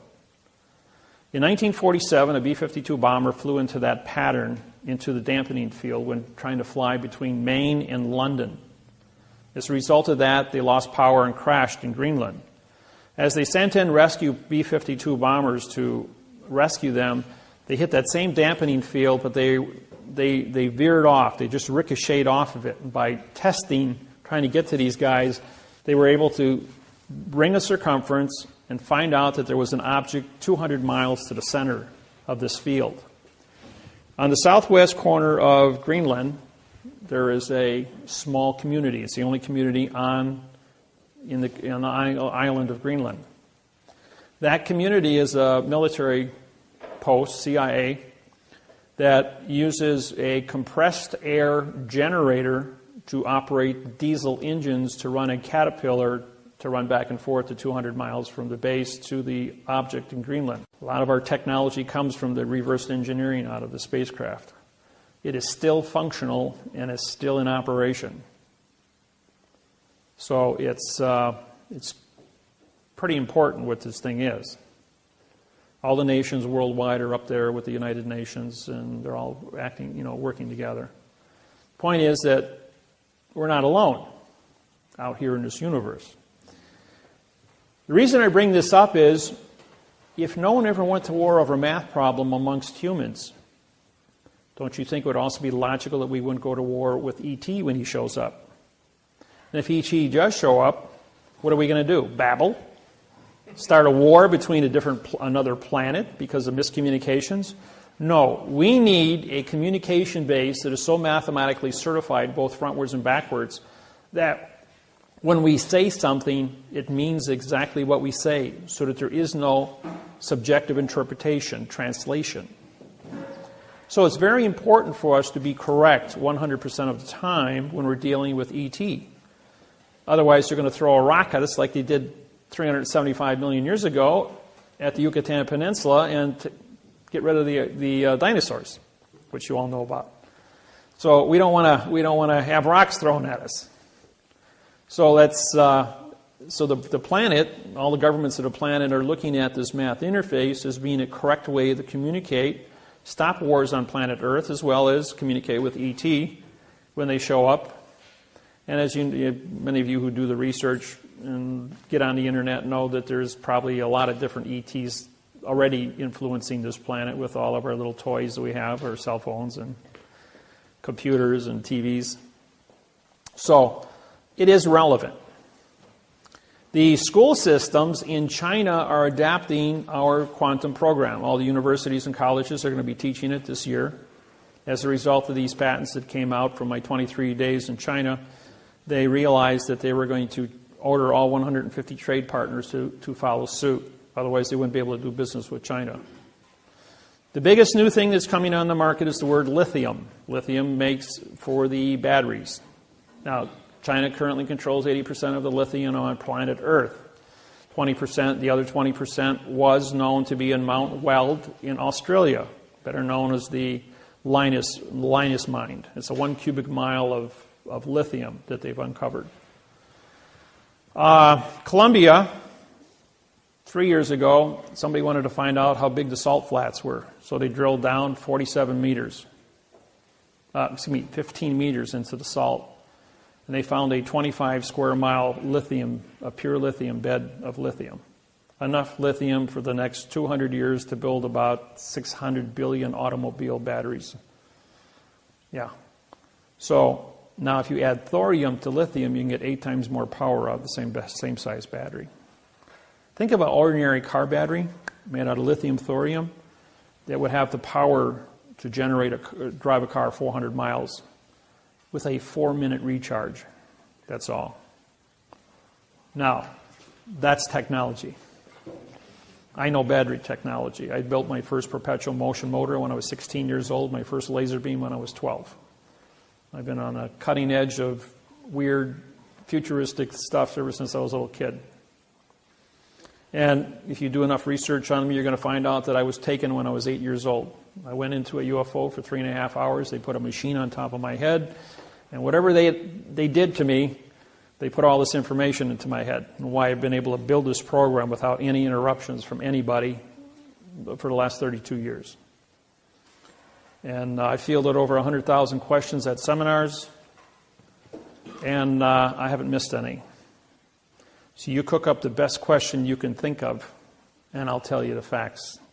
I'll tell you the facts going all the way back 8,500 years and how it's going to influence all the cross-referencing with it. People go like, that's impossible. You can't know that kind of information. This is, ask me the question. We'll find out. Now, I did a seminar in Bellingham, Washington. I had 86 people in the audience, and I told everyone, I says, I'm going to answer all your questions today. And one gentleman on my right side here, he goes, stands up. He was about 75 years old. He says, that's a pretty bold statement. He says, you don't know what kind of questions we're going to ask. So how can you say you know all of our answers? I said, tell you what, you be the official question counter. I says, and you count how many questions I'm going to answer in the next 2 days. So he went ahead and he counted, and at the end of 5 o'clock on Sunday, he stands up and he says, well, that was impressive. You answered 125 questions successfully, including history, and I agreed with every answer you gave. He says, I got two more questions. He says, who is God? He says, well, that's probably the easiest question I've been asked since I started this. Now, remember I said at the beginning of this seminar, what is a thought? Hold a thought in your hand. A thought is not of this world. Okay, everyone in this room studies this word God. Matter of fact, we have 5,000 different sounds of words for the word God. It's a very unique word. Now, you also, when you study God, you also study the devil, or what evil is. So you have to, it's called perspective. You have to know what's good and you have to know what's bad. So you have an understanding of what choice is. Now, because you have choice, you can choose to be a good person or a bad person. Now, everyone in this room, you will read different books at different ages, at different times. You will talk to different people, your brothers, your sisters, your parents, your ministers at the school, at the church, teachers. And all through life, you accumulate information. The end result is we all have 1,000 separate definitions that we have accumulated to answer one word. So, and that word, God, because you all have 1,000 different sources of research to answer that one word, now says that God has created man's image. Image, imagination, creation, art. So each one of you formulates your own definition based on your own subjective interpretation of your own educational capacity, your own IQ. IQ is based on the amount of percentage of your brain activity that you use for thinking. To come to a conclusion, to stand in front of a mirror, look at yourself and say, I know who God is, based on these definitions. And no one, I don't care who you are, can tell you who your God is because they weren't there for your 1,000 points of study. And everyone in this room has a different 1,000 points of study and answer the same word. And you also have 1,000 points of study to answer the bad things. What is evil? What is wrong? What is a lie? It's called perspective. So we all choose to be good. We all choose to be correct. And we all choose to stand in front of a mirror and look at yourself and say, I know who God is. And I believe in that person. Or I believe in that entity. And that's the definition of who God was. And everyone in the audience applauded. Because who is it? It's your own subjective interpretation of what you understand that word to mean, based on your ability to look yourself in the eye and say, I accept this to be the fact. And that's as simple as it gets. He says, okay, he says we all agree that that's the definition. He's got one more word for you. What do you know about women? And I says, absolutely nothing. He says, see, you can't answer every question. And 38 women stood up and said, that's the right answer. And all the and all the men in the audience applauded.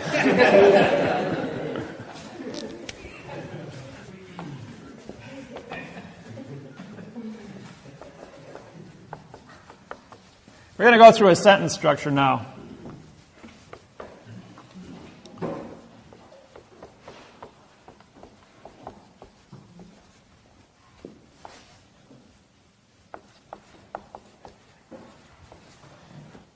The first part of a sentence, we use the word for. If you look at my website, it's 400 pages long. Every sentence starts with the word for as the preposition.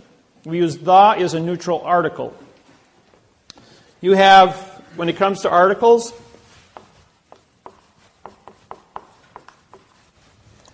or what we call lodio, we'll put a square bracket because this means no contract. You have a, and, the, this, these. Those are the 5 that I use in my program. Pretty simple. It seems how you have 38 articles and we only use 5.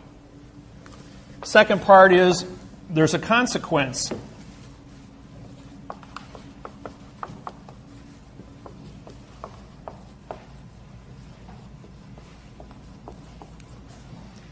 Now, a consequence is a fact.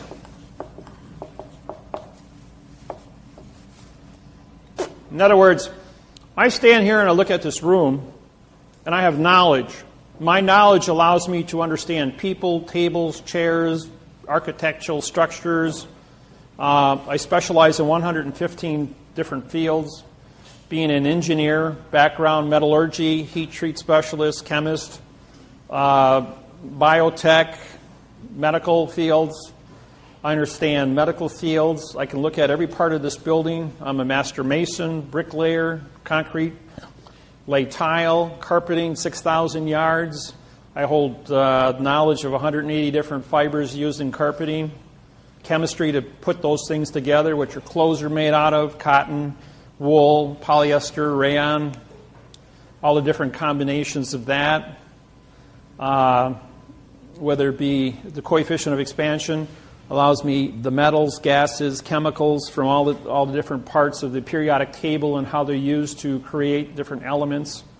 I was the cook for Chemtron electrodes, made super metals, stuff that never was ever heard of before.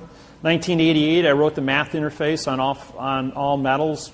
It was called the polymer technology, proving that all metal is plastic, that all glass is plastic, that all plastic is plastic. And so the consequences of having knowledge creates a cause. As we get older, we acquire more and more knowledge, which allows us to understand the consequences of the facts. The third thing we're going to do is we're going to think. Thinking, I'll put that in ing. Thinking is a verb, which is motion.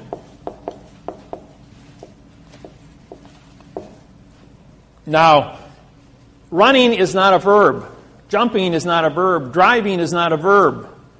And thinking, you have to think before you can do all these things. Order of operations, folks. You always have to follow the order of operations to have a legal contract. Even writing the sentence. Writing the sentence is not see the pen. See as a pronoun, the as an adverb, making pen a verb. That's a second grade reader. See the ball. See Jack run. See as an adverb, making now run to Jack to be an adjective of the word run, which is a pronoun, which means nothing. You say, these are first grade readers. They're a complete lie. Don't get your kids tied up in that. You want to teach them how to read? Go to my website. That'll really fry them.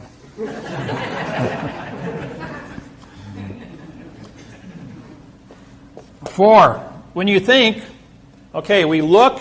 This is we'll put this to be sight, or see.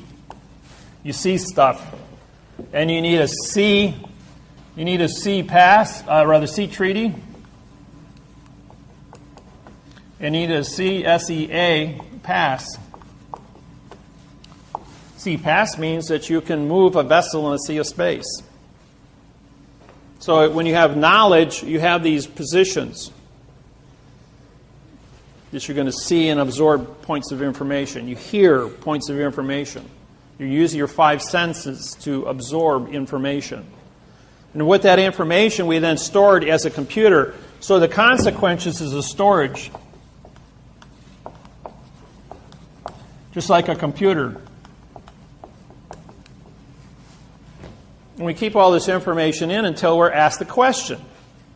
Then you go into motion, just like when you enter in the keyboard. You might put stuff in, it's going to store it.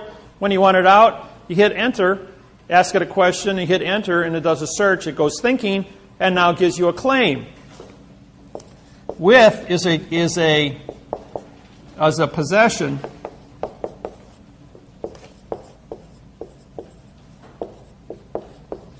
Possessive, which becomes your claim.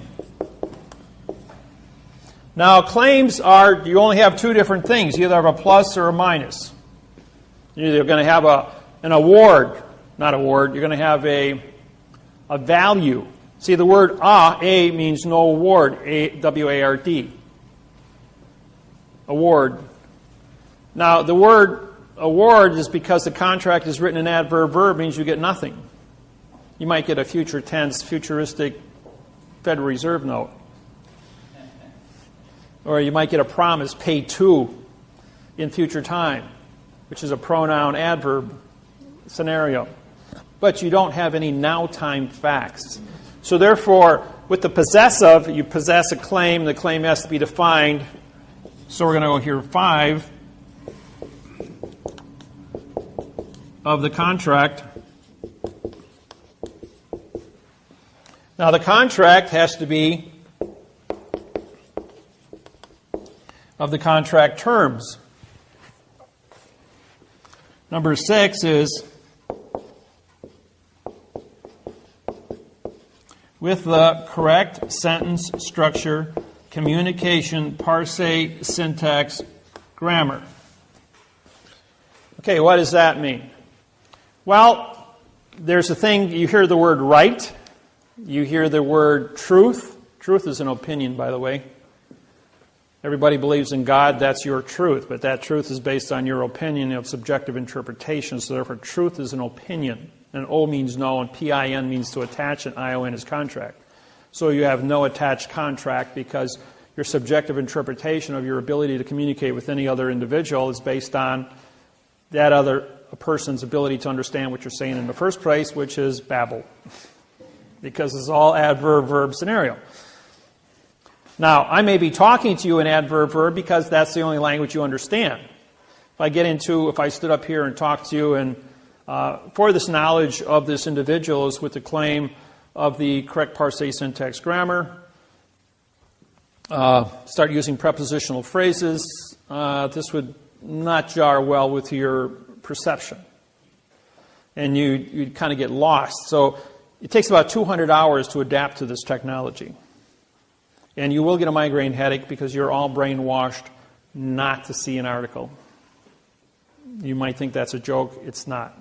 Sublimic messaging through TV, radio, newspapers and magazines, school books have been there your whole life, right in front of you.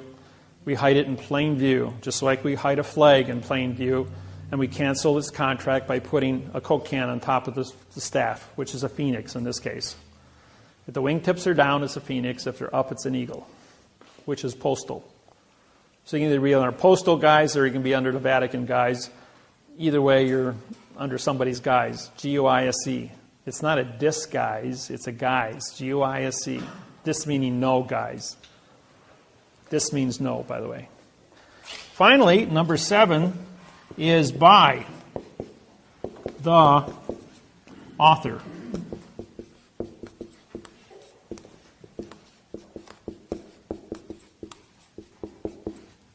Authority. Authentic. Authorization. And what's the symbol for gold on the periodic table? AU. He who holds the gold makes the rules, has the authority. Ever wonder why gold was the key? Why it was AU and not something else? Because gold is spelled G-O-L-D, not AU, but AU is authority. And throughout history, gold has been the medium, going all the way back to the beginning.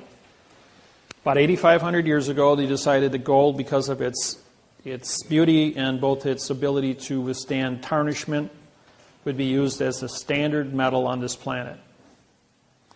It's also an industrial metal because gold is a molecule that you can make a 128 gigabyte circuit board on a 20 nano chip. And a single atom of gold can be a transistor, a capacitor, a diode, based on its configuration and where it appears in the circuit board.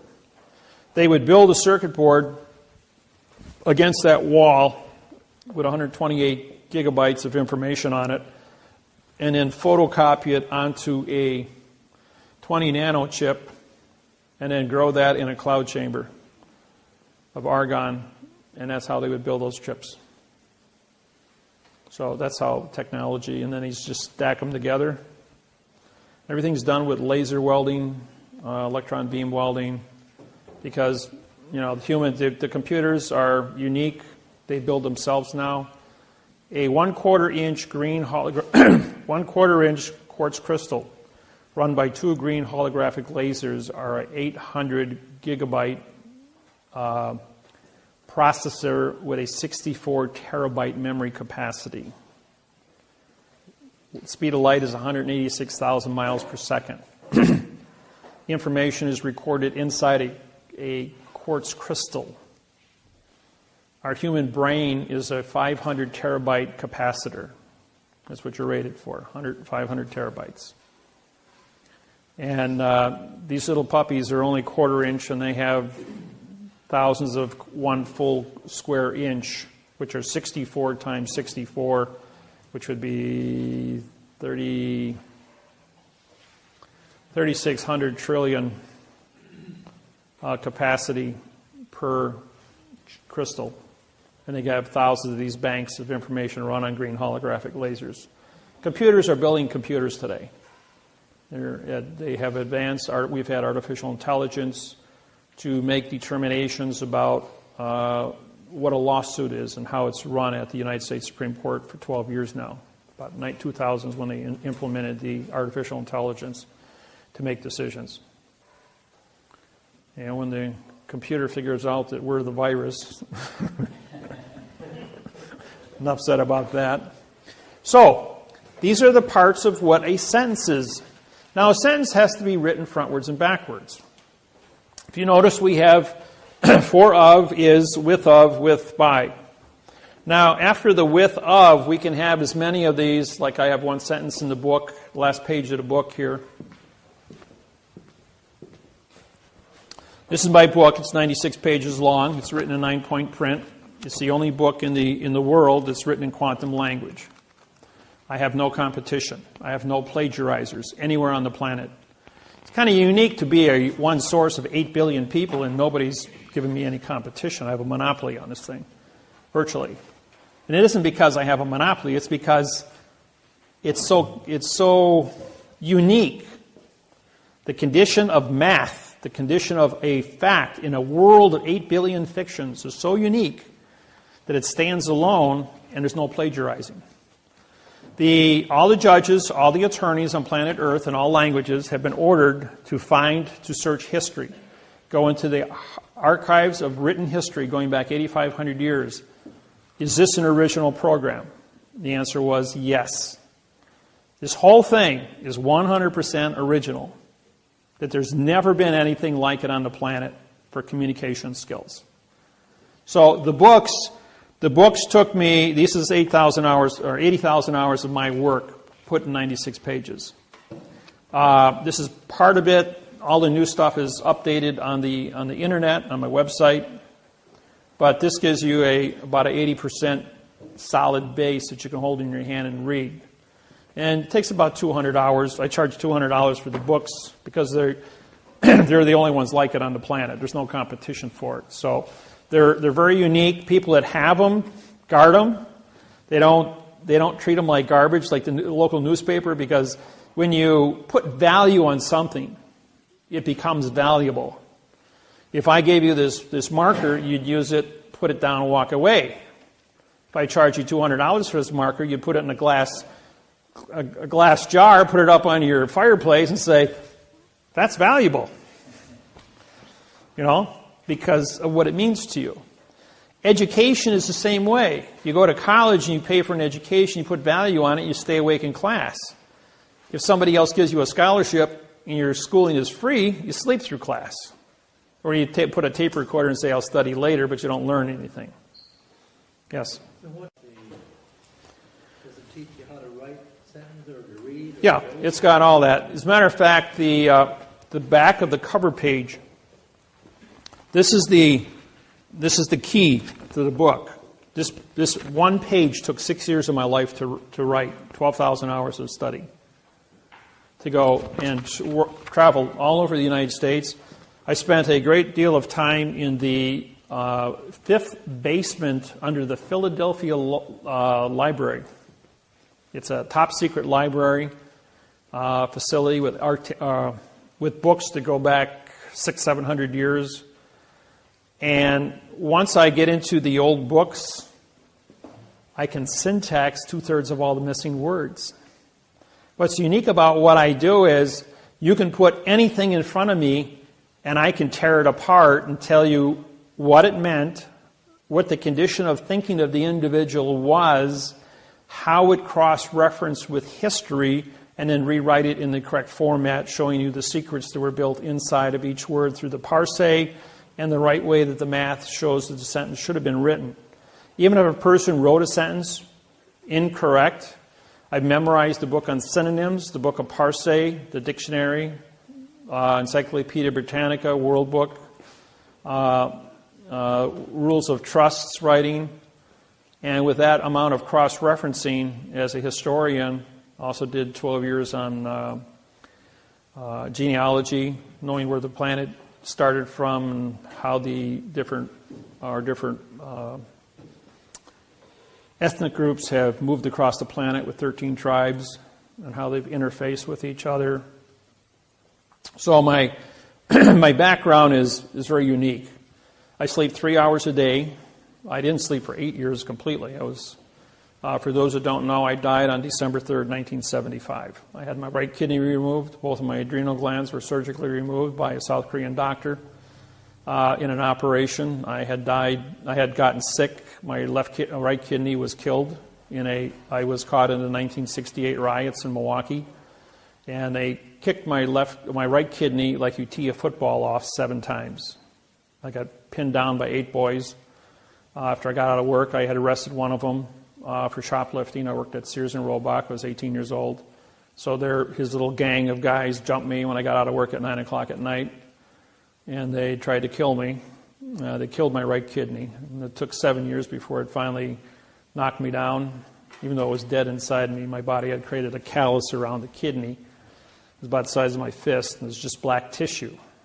Because of the poison leaking into my system, it created a super immune system fighting this poison on a full-time basis for 7 years. When they removed that, the doctor, who had never operated on a human being before, cut my right adrenal gland out with it because it's attached to the kidney. Then he thought he was supposed to remove my left kidney, which was healthy. So he cut that in half and took out my left adrenal gland and half my left kidney. Well, it left me, I went into anesthesia shock and I was flatlined. I died on the operating table. They couldn't jumpstart me, and I wound up in a morgue, cut in half with my heart hanging out of my chest for 35 minutes without a heartbeat. I mean, it's in plain view, the coroner and the nurses down there. And then as soon as they signed my death certificate, according to the coroner, they had an exact time and location. So whatever the future event took place, they had a recording of an individual in a morgue at an exact point in time with an exact match, and I was jump-started. My heart started beating, and they rushed me back upstairs, and they put me back together. I woke up 2 hours out of surgery and stayed awake for 8 consecutive years, going to school full-time and working 2 full-time jobs. I walked out of the hospital in 72 hours. Recovery time is 2 weeks for the loss of a kidney, and I walked out in 72 hours. So I got on this kick of studying. I was going to save my own life because I only had half one kidney, and he said I'd be dead in 3 years. Well, I'm 63 years old now. I was born on September 17th, 1949, and I haven't aged in 35 years. I stopped aging when my kidney... See, what happens is, 2 years ago in London, they discovered the gene that causes aging in the human being. When I died when I was 25, my aging genes and my cells died also, and my DNA, according to what the doctors have been able to surmise. So my aging gene, because it's gone, I stopped aging at the age of 25. I've probably aged 5 years in the last 38 years. So like my cousin who was 114, I probably will live to still be young like this when I'm 100 years old, which would be cool. But it's with this program being as unique as it is, and so important to the existence of this planet and all species on this planet, it's unique that I was chosen with this as a meek person. Now, what does the word meek mean to you? Some people say it means timid or shy or weak. The word meek means I have absolute power over all things on the planet. And I have discretion. In other words, I'm a teacher. That's what the word meek means, that I have absolute power, but I teach people. I don't hurt people with this technology. Even though I am the judge prosecutor, because the judges are the ones that go out and harvest the people, I sit down with the judges and I say, listen, here's your signed confession. You can choose 30 years in prison, or you're the guy that you buried the bodies, now go dig them up. Or retire. That's it. You got 3 choices. Because if you think you're going to continue, ain't going to happen. So, and that's unique. And I have a lot of people all the way across the world at the top of the food chain, ambassadors, presidents. I was elected King of Hawaii in June of 1997. That's not a joke. The 72 Hawaiian families got together, and they elected me the King of Hawaii. But I am a king over one thing: parse, syntax, grammar. Now, grammar controls contract. So all contracts, treaties, and trusts with the United States government and the Postal Service are a result of what is written on paper. I don't interfere with any culture on planet Earth. I don't interfere with any political organization, religious beliefs, nothing. My sole purpose is contract. What is a preposition? What is an article? What is a fact? Or I should rephrase it. What is a position? What is a lodial? What is a fact? So, when I was elected king, I was a king of contracts. That anybody, any 2 people, any 2 tribes within the Hawaiian 72 tribes. Same thing with the 1,200 Maori tribes and the 3,460 tribes of Australia. I hold those positions also.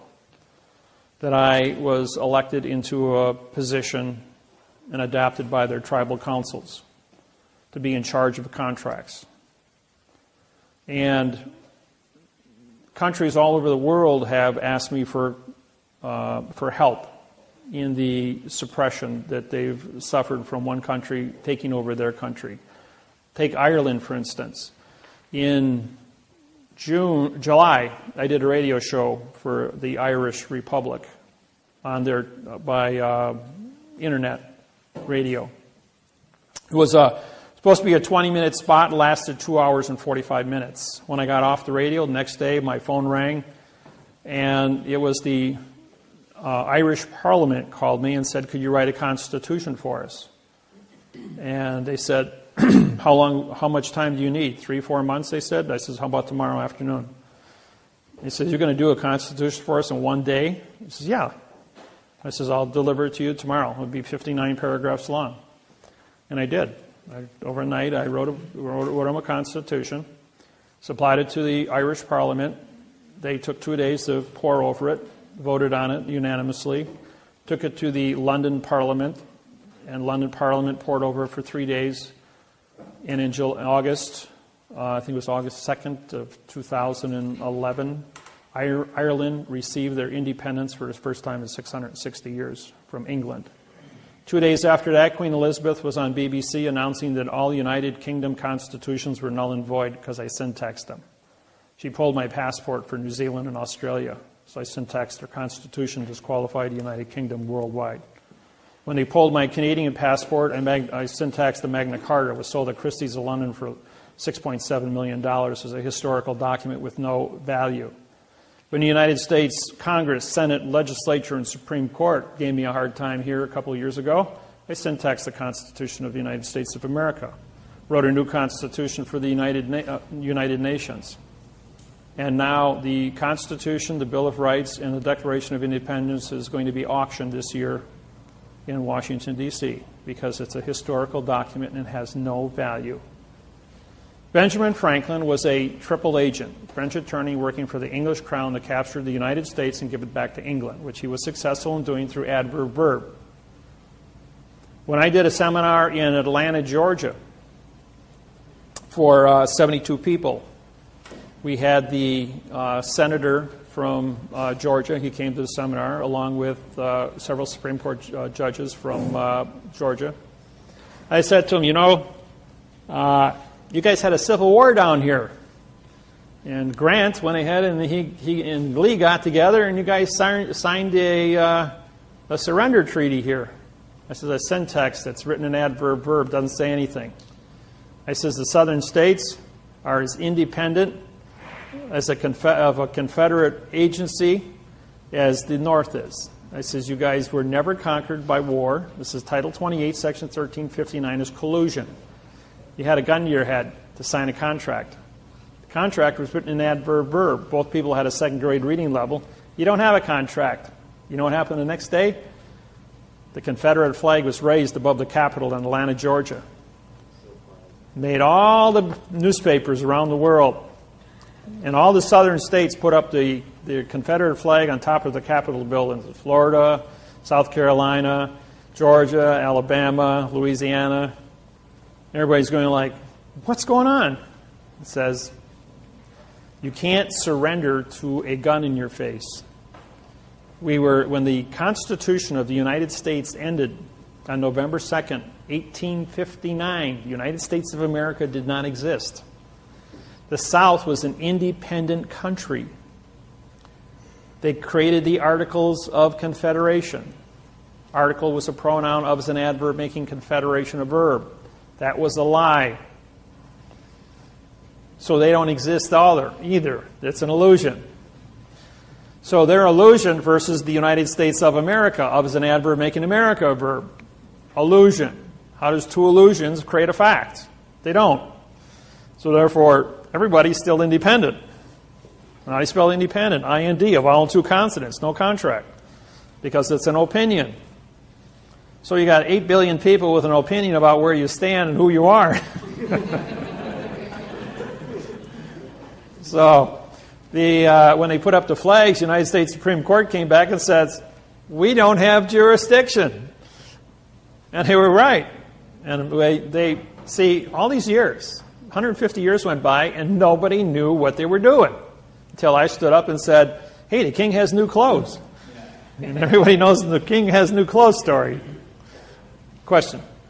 Just want to go back to the book. I think on your website, I saw something referencing to some DVDs to study along with the book. All the DVDs from every seminar I've done since 1999 are on the internet. Free. Just type in David Wynn Miller videos. Anything you want. Facebook, MySpace, Twitter, Google, AOL, Yahoo. I can't even think of all the rest of them. They're up there.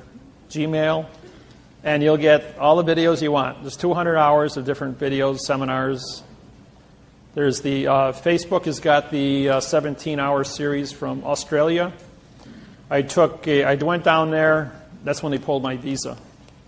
You see, I'm a federal judge in New South Wales, Australia, Auckland, New Zealand, and also a full barrister with the British United Kingdom.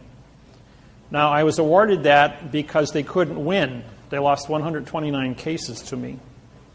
I've indicted 129 of their judges. And they don't know what to do with me, so they had to make me a barrister and a federal judge, thinking that that would be okay, you know. Well, the very last trial I was at, in the Land Environmental Court, the judge stood up 4 times and bowed to me. All of the lawyers coming and going in the courtroom during the time of the 1.5-hour presentation I put on in front of 4 TV cameras. I mean, these are the big TV cameras they had in the room there, which were broadcasted all over Australia to all the courthouses so that they could watch. And then I told the judge, I says, you know, Judge, you've been on the bench 28 years. But you're the new kid on the block. You got pulled for this duty, and you've only been sitting on the bench here in Land and Environmental for 3 days. I says, and they set you up to come in front of me because they knew what I was going to do, and none of the other judges that were older than you wanted to get caught in my crosshairs. And I says, I'm the only judge in this court. I says, that seal you got behind you is a good cartoon. I called it a cartoon. The judge turns around and looks at it and says, yeah, it's a cartoon. The first day I was in court with these people, underneath the seal of all the courts, they have a ribbon. The ribbon has words on it. Between the words, they have dots.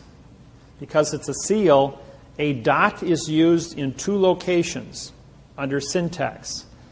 On a seal, it's used as a prepositional phrase. On money, it's used as a prepositional phrase because of the restriction of space. So the dot between words, in other words, if I were to have a word here, if I put it here, it's called a period. But if I put it in the middle, that's a prepositional phrase. So if I did this, and I said for the possession, this would be for the width of the with the possession. Each dot would represent a prepositional phrase. And that's syntax, folks. I says, Judge, you're here talking to me in adverb verb. You're here filing paperwork in adverb verb, and yet your seal on the back of the wall says you are advertising syntax, which means you have to be correct. Otherwise, you're guilty of perjury by signed confession. I says, and I handed you a correct parsing syntax grammar lawsuit, and I am the only federal judge, and I held up my oath, in Australia. I have the only correct written contract in front of you. I says, so I have the flag, I have the oath, and I have the paperwork, and the paperwork is the court, and I signed a stamp. Where's your signed stamp? I'm postmaster, banker, and judge of this courtroom. Judge stands up and bows to me. And after the fourth bow, he walked out of the courtroom, bowed to me backwards, surrendering the court to me as a chief federal judge of Australia. Then I went up to see the Supreme Court, and they locked me out.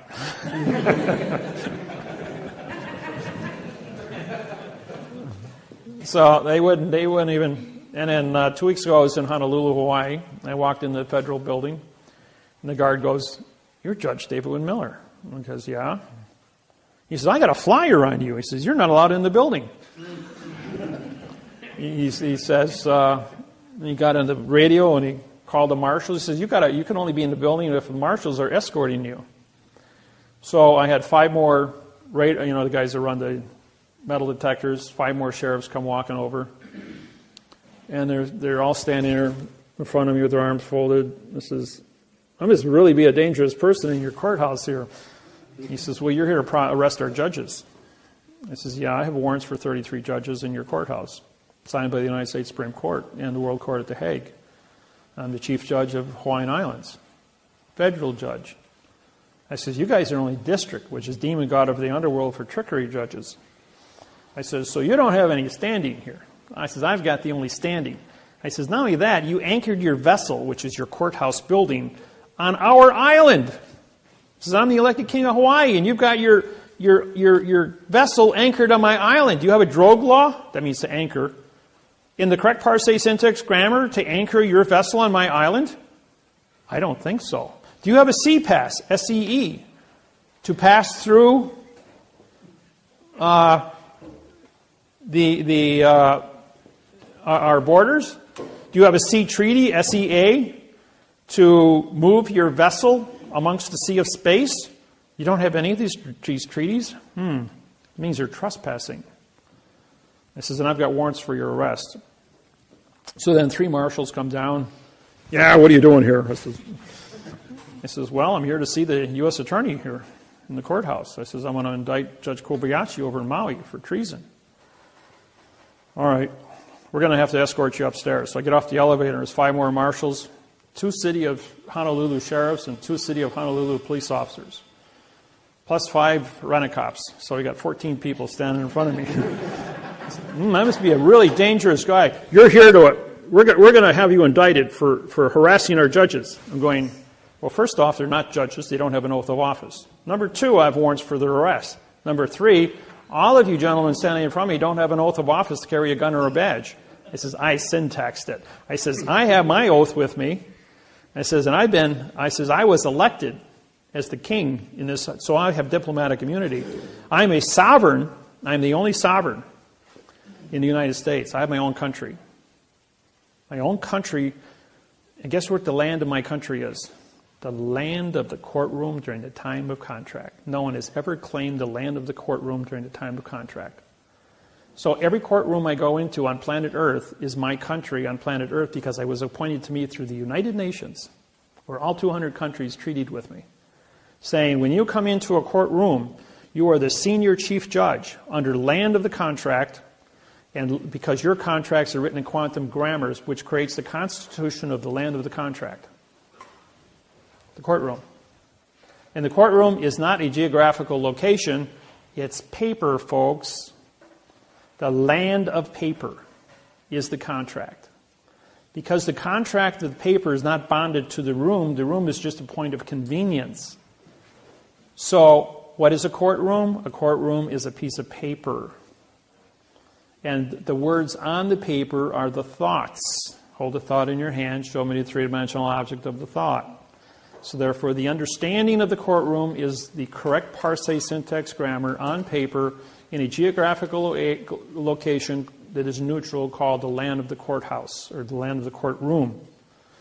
Now, let's say we were in court today, and every person in this room sat here in front of me with a different contract, one for divorce, one for trespassing, one for shoplifting, one for traffic, drunk driving, underage. and as a result of that, does your contract for traffic have anything to do with his divorce or his marriage or his trespassing? The answer is no. So each one of your paper contracts that you have is a vessel in a sea of space. And your name is on that document. Therefore, that is your bill of lading, your passport to be in the closed area called court. And the condition, the contract, the words on that document, if they're written in adverb verbs, say nothing. Therefore, they're called art, A-R-T. Vowel and two consonants, no contract. How do you spell ink? I-N-K. I-N means no, K is knowledge. You have no knowledge because you put ink on paper in adverb verb. They've been advertising in plain view all of us throughout your entire life. And just like all the pictures on the wall here, they're all in a box, which is called framing. And framing is a box under four corners, which is an enclosed area and can't be considered, so you can't be insulted by any one of the pictures or have any subjective interpretation as to the condition of what the people look like because they're in a box. The lawyers and the attorneys and this whole thing about syntax is in front of you every place you go and everything you do, all the time. The unique thing is that we are here, and I'm talking to you in real time, and we're all on the same plane, P-L-A-N-E. That means you can see me and you can hear me. Now, sheet of paper. I just disappeared. You can't see me anymore. I'm on a stage. Even though it's 0.02 of an inch thick, called a piece of paper, I changed my plane. I just disappeared. Now I'm on a stage. On a stage, you can't see me. You can't hear me. You can't be insulted by me in any way, shape, or form. It's only your subjective interpretation as to what you see and hear now.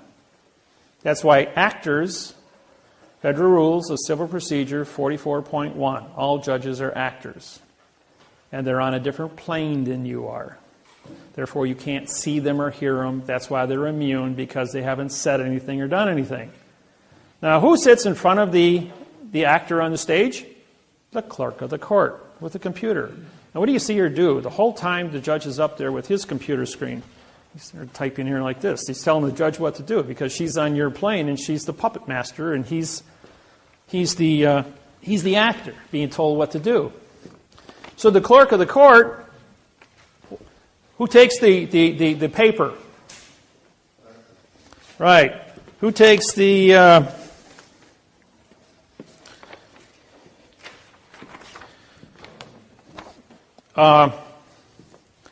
clerk of the court takes your money, gives you a receipt. That's called banking. You go to the bank, the teller at the bank takes your money, cancels your check, gives you money, which is doing a transaction. Just like ordering food at a restaurant. You order your food, the waitress writes it down on a piece of paper, which is a bill of lading, takes it back, brings out your food, gives you a receipt. If your MasterCard, you sign it. If it's cash, you take it up to the cash register. You do banking. She gives you a receipt. You give her money. You pay for your cargo. You go to the court. You hand her the vessel. You see a space. The vessel comes to the port of the court. The vessel gets docked. Therefore, we put a docket number on it, docking the vessel. You pay $350 docking fee, and now you have a document. DOC, DOC, DOC. You see, we're using the terminology and bringing things into first-person knowledge now, so you're aware of what's happening. When the document comes to the port of the court, the document has a stamp on it. The stamp is autographed by the postmaster delivering the vessel to the port of the court, who also puts a stamp on and signs it. Therefore, we have postmaster to postmaster docking a vessel. The vessel is an independent. Now, this is something some of you know or don't know. All judges are actors. They do not become a judge until they autograph this document. If they autograph the stamp of this document, then they are the judge in the case. A judge who does not sign this document is not a judge. When you walk into the courtroom, the judge is up there and says, "Did you sign the paper?" The judge says, "No." That's not the judge. That's an actor. "Who did sign your paper?" The clerk of the court did. She's the judge. So you can say, "Judge, you're not on my plane. Get out of my courtroom." Now, when I walk into a courtroom, I walk in and it says, "Judge, you're excused." I'm going like, this is a state court. I'm in charge. I said, "Bailiff, I deputize you as my tip staff. Arrest the judge for trespassing in my courtroom. I have a federal oath. I have a federal oath of office. I have it in my possession. I've signed the stamp. I'm on a federal plane. That's a federal flag. This is a federal court. We're here for money. This document says there's money on it. This stamp is $1 stamp on it. This is postal money. We're in a postal vessel in dry dock under a postal stamp. This is a federal flag." I says, "This vessel has jurisdiction and I have an oath of office that matches this contract. I am the only standing federal judge in this courtroom. Arrest that man as an imposter." That judge is usually running out the door as fast as he can get before the bailiff can get a hold of him. Then I turn and I says, I've syntaxed the district attorney's paperwork here, and now I'm prosecuting the district attorney for a $25 million fine and 30 years in prison for false and misleading statements to damage a citizen. And about that time, he's running out the door. And if he's standing his ground, then I got the bailiff arresting him. And if you've been in court and you've seen this happen and that, you're going like, never seen that before. The other attorneys do the same thing. When I was in Australia, we did this. And a district attorney, my client was a dwarf, stood 3 feet 9 inches tall. And when she walked in there, everybody kind of got out of her way. And I was there, and the judge goes, "Are you a representative?" And he says, "No, sir, I'm a claimant." "Well, who's that?" He says, "She owns the property. I'm a claimant on her property." "Well, you're not on title." I syntaxed a mortgage contract for New South Wales. I says, "It's false and misleading." I says, "Because I syntaxed, I'm a claimant on the document for false and misleading statements. I syntaxed the prosecuting attorneys who wants to foreclose her property. This man has committed a felony against this court. He's got a second-grade reading level. Doesn't have an oath of office. He's not a barrister. I don't know what he is, but he's got a wig on. He looks like a clown, personally." And this guy is like, "How can you talk to me like that?" I says, "Because I'm a federal judge in New South Wales, and I have a federal oath, and we're in a state court, mind you."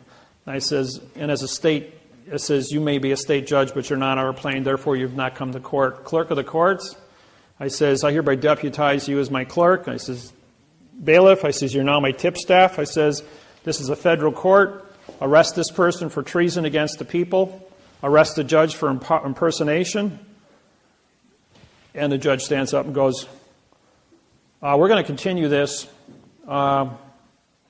and for another 45 days. I said, "You can't continue anything. I already arrested you guys. You're out of the picture." And this guy turns to these 12 barristers sitting behind him and he goes like, this guy just handed my head to me in a basket. He goes, do something. And they all took their coats and pulled them over their heads, and they all talking through their coats going, he's your problem.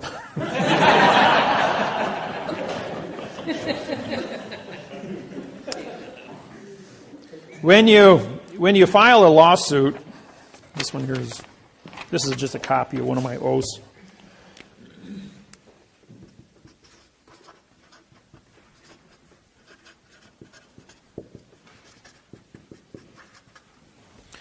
What I do is, we have a stamp on one side because it has value. We have a flag making it federal.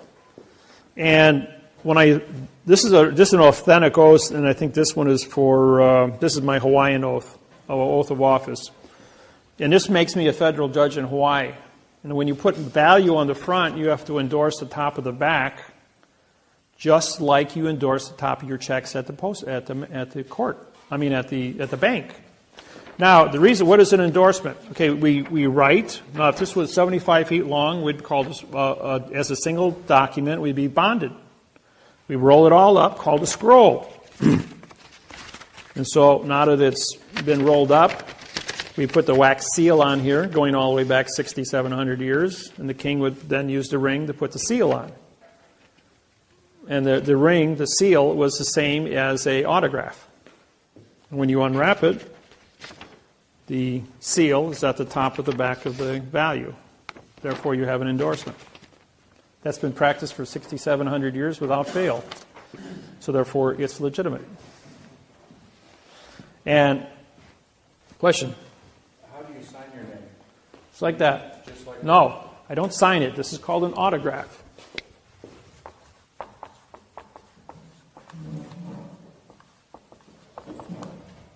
Autograph. The colon is for the David-Wynn of the Miller family. My degree sign is because I'm a 92nd degree Mason. The Masons all over the world have said the Masonry stops at 34 degrees. How can you be a 92nd?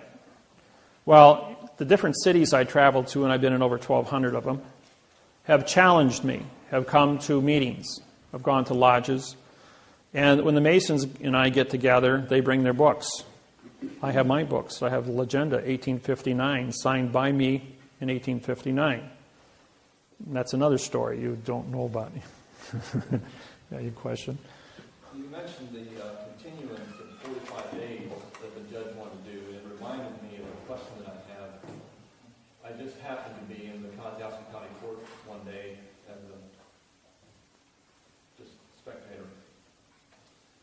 And it was a different setting. There was a couple of attorneys on this side, or one attorney on this side, and then their high-powered clients.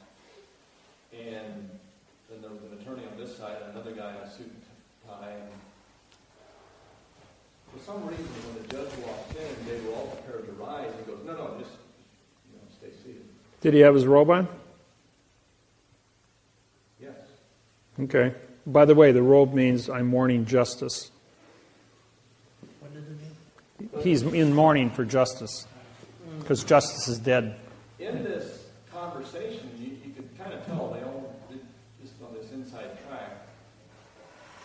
And the one attorney asked for a 90-day continuance. 45 and 45 is 90. And then the judge goes, well, if I did as I wanted to, I would continue it for 122 days. And they all laughed. Every one of them. Laughed? Yeah, it was like this big chuckle. They all knew what he meant by it, except for me. I didn't know what was going on. That's my question. This was on September 6th. The 122 days come, if I count all the days, comes out to January 6th, 2013. Okay, you got 45 days, trust law, offer, 45-day answer. The state court? County. State court. Okay. Then you've got, that's 90.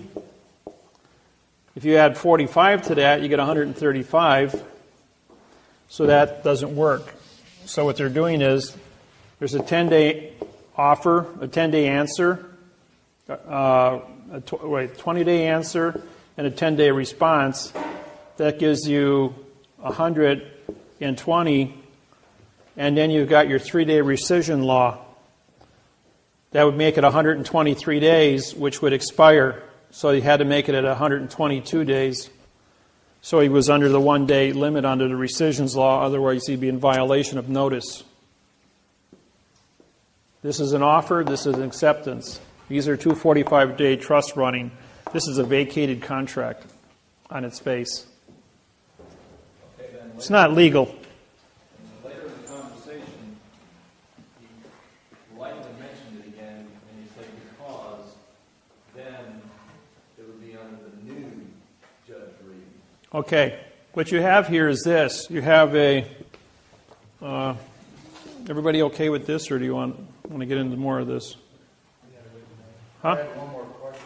With the colons in front of the name, Oh, that's a prepositional phrase for the David right? hyphen Wynn, full colon, which means for the David Wynn of the Miller family. If you don't have the colon in front, and you do it like David dash Wynn. This is a pronoun in front. If you leave out the colon, this is a pronoun of the Miller, which means this is a nothing of the Miller family. So therefore, it's a mistake. So you got to put it in there. There's 528 symbols in the under Microsoft. If you get in your computer, you can look them all up and pull them up on the screen. It's probably a good 3-year study on symbols if you want to get into it. We use like the address.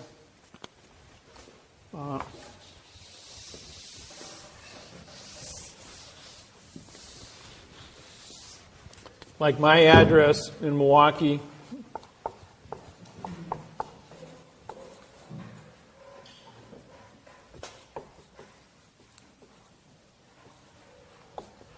This is a tilde, hyphen, tilde, hyphen, and then Milwaukee. This is a tilde. Milwaukee is not the name, it's a location. Wisconsin, it's a location.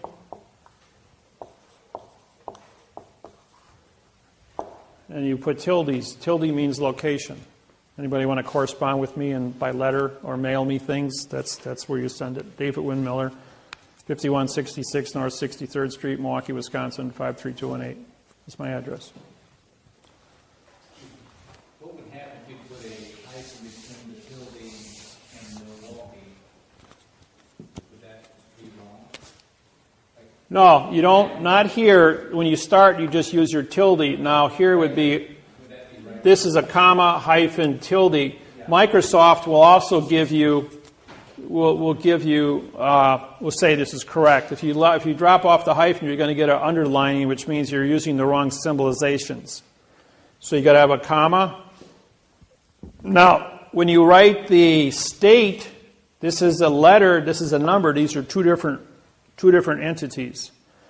You don't, even though this might be a WIP or WI dot for postal codes, whenever you go from a word to a number, like this here, you don't need the, this actually has have to have a hyphen here too.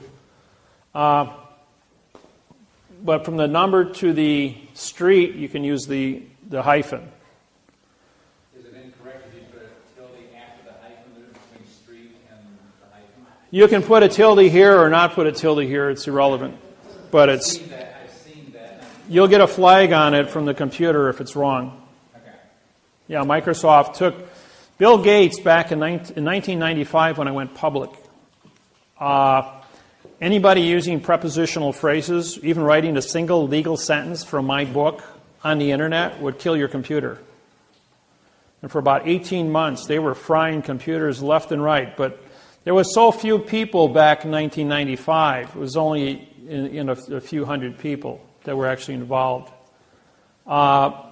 And then so I went to Seattle, Washington. I met with Bill Gates, and I said, listen, you got 47 million people on your website, and your contract for Microsoft is a complete adverb-verb lie.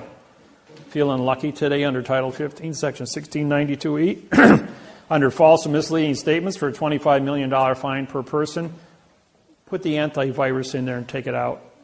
So a couple days later, no more problems. So then computers upgraded, right? People that had the old computers, and I've got a couple of the old ones from 1995, where the antivirus never went in. It's still trapped in the hard drive. If you plug it into a new computer, it'll kill it. It'll actually start on fire. I'm serious. And some of the old computer hackers go, that can't happen. So they fried up 2 computers going, we ain't going to take our new one and cook it. But there's a few of the old dinosaurs still laying around with that old virus, that old secret virus laying in it. But nobody uses 95 computers anymore. I got the old 86 processor yet, someplace in my basement.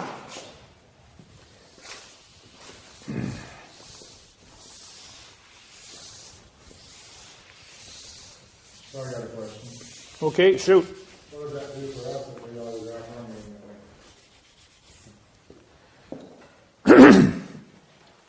Well, as soon as you autograph your name in that manner, it says that you've been exposed to this technology. All the judges know, all the judges in the United States, 11,000, both state and federal, have been trained in this technology for 17 years.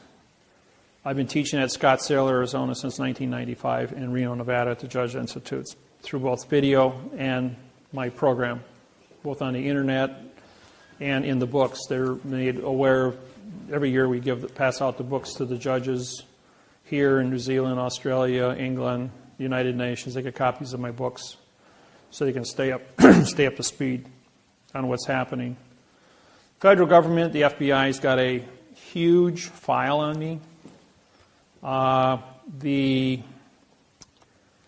passport has about 40 pages of credentials on it for all the treaties I have worldwide with all the different countries, banking, ambassadorships, lawsuits. And usually when I go through customs, it's going in and out of countries. I got to book like 4 hours between flights because it takes 2 to 3 hours for the immigrations people to go through my files before they allow me to pass through. It's getting more and more difficult to move around. I usually call them ahead of time so they can run my passport and pull stuff up so when I get there they are fully aware of why I'm there and what I'm doing in the different countries I go to.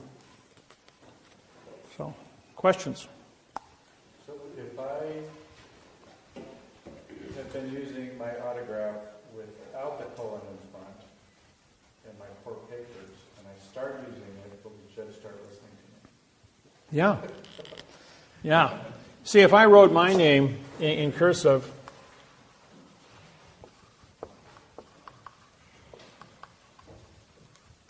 like that, the word cursive,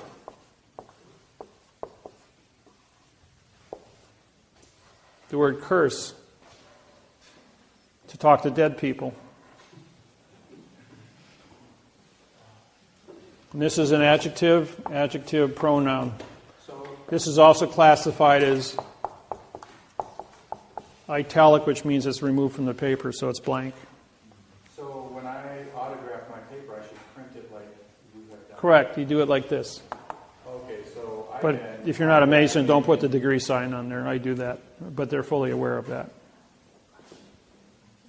So my autograph should be printed upper lowercase. Everybody should be printing. This was taught to you. When I was a kid in school, they cracked my knuckles with rulers because I would write what I would write correct. They made it mandatory that everybody use cursive because they wanted you to disqualify your contract by using cursive, by dead language. And then they've got this one.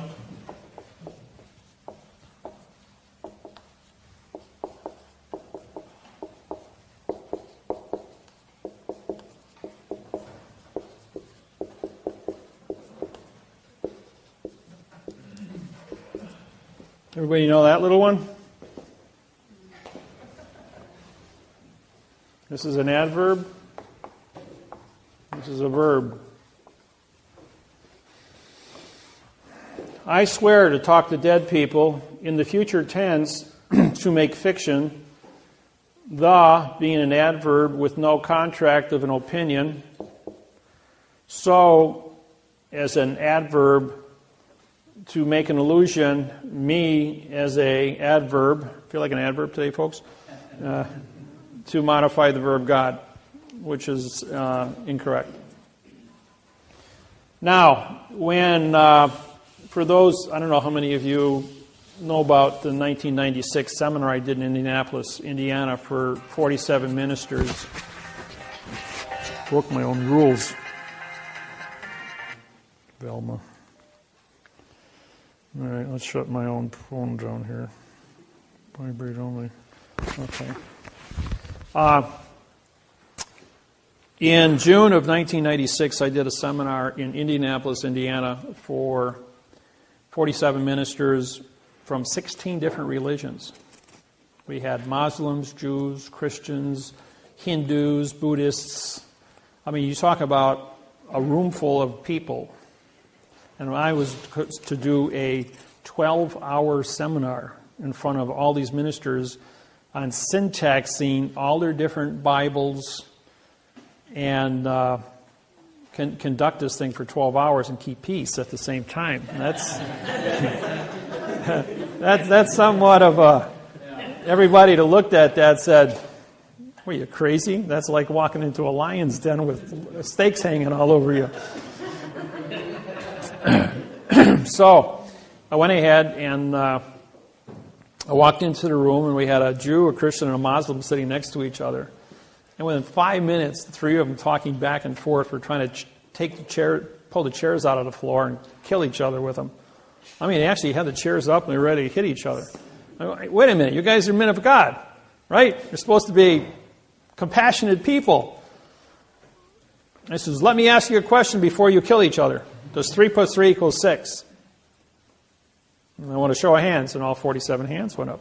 It says, "Hey, Mr. Jew, why didn't you kill the Christian and the Muslim because 3 plus 3 equals 6? He goes, "Well, that's a math problem."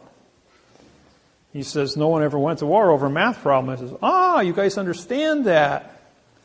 I says, "Do you know that every single one of you in this room put an adverb in front of the word God?"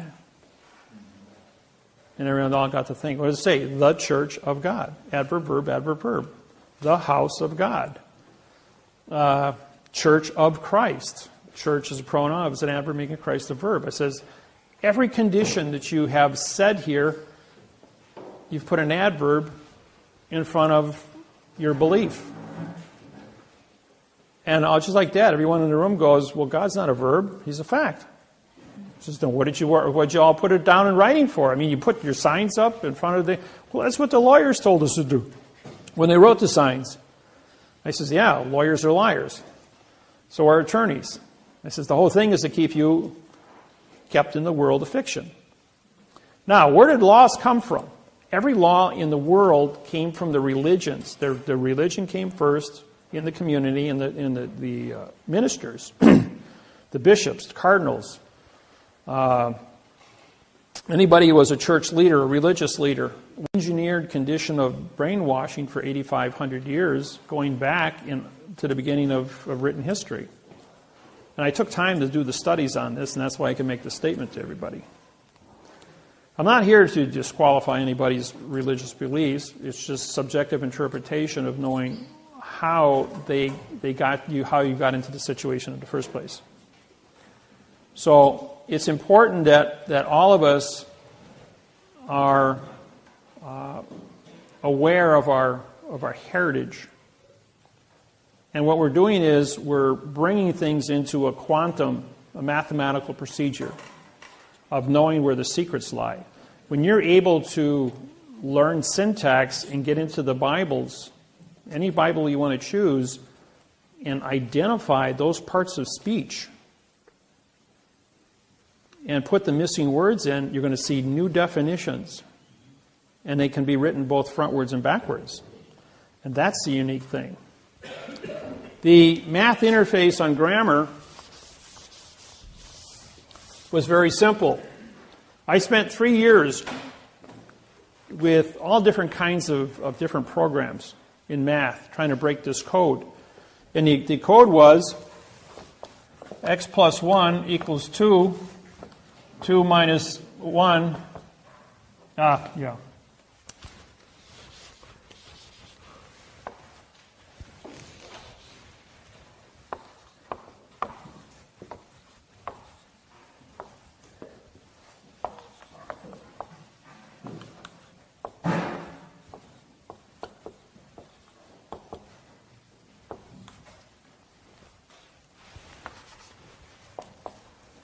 So you got x plus 2 equals 3, 3 minus 2 equals 1, 1 equals x, x times 3 equals 6, 6 divided by 3 equals 2, 2 equals x. In other words, we add, subtract, multiply, and divide to find out, by doing math backwards, what the secret is to correct the math. And no one ever went to an oral math problem because they said we just do it backwards and check your math. That was pretty simple. So what I have in my hand here is a pen. I throw that pen up in the air. The motion of thinking didn't change this fact. So motion, and the courts always want you to file motions.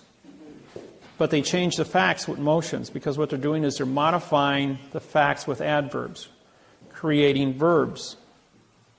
But the verb, now they want to say the pen, does an adverb making pen a verb. They want to take this article and change it into something that's not. Therefore, you commit perjury. So if we go back to this problem here, if we have a fact here at the beginning, and we have a fact over here, we have a fact here, and we have a fact here, this must be a correct program. The thing that appears in front of a fact is a conjunction, which is and or. Those are the only two conjunctions in the English language.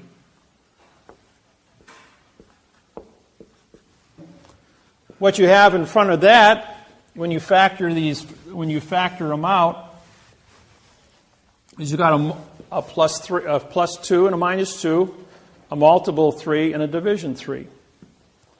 Okay, when we were in grafting, here's a negative 2 and here's a positive 2. When we go up and down the scale, it's motion. Therefore, we assign the number to a verb, and we factor that out because a verb doesn't have any modification. That's your thinking of a sentence. What is left is add, subtract, multiply, and divide, which are opposite operations, better known as the preposition or the position. What is a position? A position means we will use we're going to have a contract first before we get started. We agree that we're going to use the ABC alphabet to identify this pen or this object. With the ABC alphabet, we're now going to take this object and we're going to spell it pen, P-E-N. What is the pen for? The pen is for writing. So we're going to have a alphabet, a spelling, and a definition. Therefore, we know what the position of this object is. Now, who owns this pen? For my pen, with my pen, of my pen, by my pen. You say, now I can go ahead and identify this because of lodial positioning of ownership, which we used to call the article. But the article, when you had a preposition, it meant you had no position, so you could presume anything. If you had no preposition and no ownership, but an article, which meant no contract, you had a no-no, henceforth a noun. But now we had to change it to a position, lodial fact. With that said, we now have a word that has 900 definitions. I proved that every word in the English language has 900 definitions because we have 68 articles and 68 prepositions and 38 articles. That gives you 1,800. When you multiply it, divided by 2 is 900. So with 900 definitions for a pen, I can say for my pen, for your pen, with my pen, of your pen, of my pen. Every time I change the preposition, I change the definition. I can say his, yours, hers, this, the, a, and. I can keep going through the whole list. Put them all down, cross-reference them all up with the word pen, and I got 900 definitions. Put two definitions together, 900 times 900 is 810,000 variables with 2 words. Put a third one times 900, and you've got 720 million variables. Put a fourth one, and you have 640 billion variables. A fifth one, you have 540 trillion variables. They said, well, the computers are only rated for the capacity. Write a 200-word sentence, and we're talking about a number with 200 zeros after it, variables, to write a legal sentence. They're saying the computers don't have enough memory capacity to write one sentence. Try writing a whole book or a 400-page website and do it correct 100% of the time. When you're working in a math problem, you've got to be correct 100% of the time. There is no room for error. You know, they build a space shuttle with 3 million components. It goes to the moon. They screw up with one. Any number of variables, 3 million correct things times 0, still equals 0. That's why the space shuttle blew up in 1983. I was there at ground zero as that thing came over the top of the Kennedy Space Center and blew up right on top of me. To be there at the only one of 50 space shuttle launches to see that one. I was there 4 times to see 4 successful launches. But I got to see that one blow up. You know, it's a rare. I've been in a lot of rare positions. I was in Hurricane Camille, Biloxi, Mississippi, when it took out Camille and Biloxi Air Force Base, the Keesler Air Force Base. I was at ground zero on a body cleanup in 1969, in August. There's a lot of unique things I've been exposed to. Been in tornadoes, been picked up. I had my car picked up in a tornado, survived that. The man in front of me died. His car got flipped over and blew up. He was destroyed. Just 80 miles an hour, that much, to travel 15 feet. He died, I didn't, because he was 15 feet in front of me. The amount of things, why you're here, why you're supposed to be here, all the split-second things that happen in your life, but the snap of a finger. I was 18 years old. I'm standing up against a tree. I'm playing with a 20-gauge shotgun shell while rabbit hunting, and I bend over to pick up. I dropped the shell, and as I bent over to pick it up, a 30-30 slug split the back of my jacket open. Did I drop that pen, or was it knocked out of my hand? Knocked out of your hand. And I bent over to pick it up just as the slug split through my jacket, and I still have the bullet hole in the back of my middle of my back. A scar formed years later. And it's quite prevalent. It's about 1 inch in diameter, about a 1/4 inch deep, where the bullet went through me. But why am I still here doing this? Is because I'm supposed to be. And if they are successful in assassinating me, they just go back and reset the clock and jump and fix it. Because this math interface on communications will stop wars and guarantee that planet Earth does have a future, not only with our own people, our own races, our own tribes, or with ET when he shows up. Because eventually we're going to evolve. We're out there in space. We're broadcasting. You don't think those signals don't go out? And somebody's going to be listening someplace and show up here? You know, do the math. We're a young planet. We're a young species.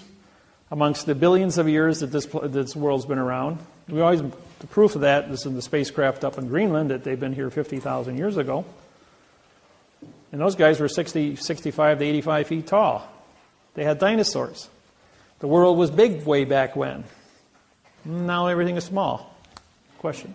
Yeah, you talked a couple times about ETs. What exactly are they, or what's the purpose? ET can be many of anything.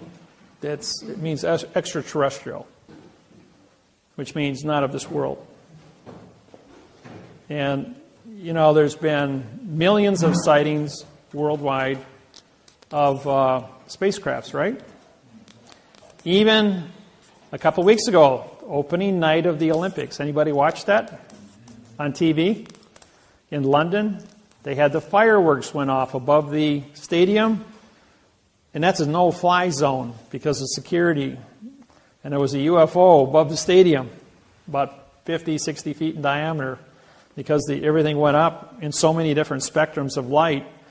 It was cloaked, had a cloaking device, but because of the amount of light frequencies from the explosives of all the different fireworks, chemical light, it illuminated the spacecraft above the stadium. And it was on YouTube, and over 200 different countries videotaped it. And they tried to play it down as being a balloon in the air. There was no balloons up there. There was no blimps. There was no aircrafts. But E.T. was up there watching. I say that I do this at all the seminars. Small craft would not have power to travel between point A and point B because of the universe, how big it is. In other words, our closest star is 4 light years away, Orion. Because an object no bigger than this room wouldn't have a fuel supply capable of doing something like that. So my take on this is that these are time machines from Earth, from our own future, because they're only visible for a split second. And the same craft has been videotaped and photographed millions of times over the last 70 years all over the planet, identical to the one above the stadium. So are those pictures still on YouTube? No, every one of them on the internet has been taken down. Nobody's got it. There was a few sites that were up there, but the government's been chopping them off left and right. Anything with the... If you type in... but people do have copies, and they're putting them up as fast as they tear them down. So if you type in UFO over Olympics opening day, it'll pull up a whole bunch of different sites and see pictures of it. My surmise is that these are time machines that come back in time to view or stop events that would destroy the planet. Some crazy guy setting off a dirty bomb, for instance. They run the video backwards and find out who's responsible, come back in time to remove this individual. Inasmuch as mom and dad never met. Instead of turning right at the corner, he turned left and never met his mate. Therefore, the individual was never created. The crime never took place. It's something as simple as that. Being able to fix the time-space continuum, because, in the Cold War, from World War II until present day, they built 88,000 nuclear bombs. They didn't detonate any of them because of what happened. Everybody knows Oppenheimer, the guy who developed the atomic bomb, World War II, in Area 51. His brother died 2 years ago.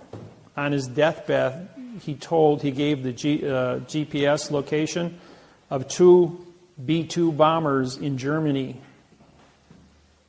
that had flown through the Philadelphia experiment at the time it took place in 1944. The window was opened, and the 2 B-2 bombers flew through that window in 2007 or 2008 it was, and they flew back in time and landed in Germany in 1945.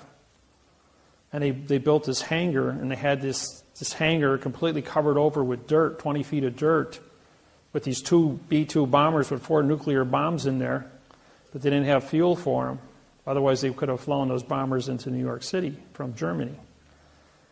On his deathbed, he gave the GPS the location of those 2, and they were dug up. That was up on YouTube, that they had recovered these 2 bombers that had flown back in time and verified that the window is still open on the Philadelphia experiment.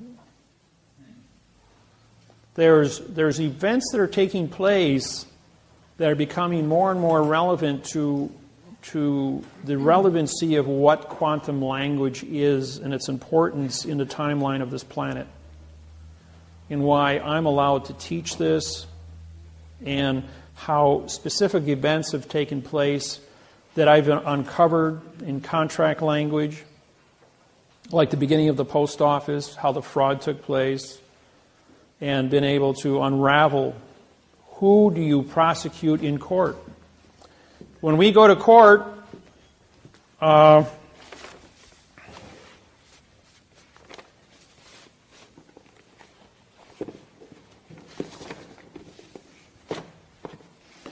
this here is a federal lawsuit that I wrote. This deals with, this one is for, this is the International Maritime Organization. Russell Gould and I put this one together. But this is a document contract, federal postal court, federal court venue document. It's postal, folks. We have federal flag and a federal postage stamp. This is a federal court we're suing. When this goes into this commission under maritime law, this is the court. This paper is. And when it's filed at the Maritime Commission, this was filed creating this vessel in a sea of space to be the court. They have to come into the understanding of the syntax within this document and say, all the Maritime Commission officers have to say, show me your correct parse, syntax, grammar, oath of office. Show me the correct parse, syntax, laws, rules, regulations, and codes that allow you to do and capture the things you capture. We have rewritten your lawsuit or rewritten your charter in the correct parse, syntax, grammar. And we are now forming a treaty with you through the Document Contract Postal Vessel Court Corporation. That's myself and Russell Gould. Yes? So if you taught this stuff to them, you mentioned in 2000, why are they still going on in their fiction? They're only advertising the fiction to you as the population. Why? Because if they were to stand up and say, okay, we've got a quantum contract here, and the whole planet is sitting there in fiction, it'd be like the president getting on CNN and explaining the dollar bill to you, disqualifying all money. You can't have... The whole world has been 8,500 years in fiction with all their fiction contracts. So you have to be responsible at all times. That when we want to switch gears, I only have to educate 1% of the population. Those are your political leaders, your judges, your attorneys, your politicians, Congress, Senate, the legislature of all 250 countries, all the bankers, simultaneously, where the United Nations stands up and says, we're going to switch gears today. Everybody changes on the same day. Is that going to happen? Yeah, it's going to happen. Just like they had the new money come out. They went to the euro. These were different exercises in communicating a change, a dynamic change of a large area of international trade, commerce, and contract, and see how the people accepted it. Well, it worked for the euro. It worked for when the new money came out. Nobody got crazy. Stock market didn't go nuts. So any time frame? Well, 12/21/2012 is a couple of weeks away. We'll find out, because that's what all the calendars say is the beginning of the end. Yes? So are we going to have an Amero? Well, okay, the Amero is Canada, Mexico, and the United States, and Central America.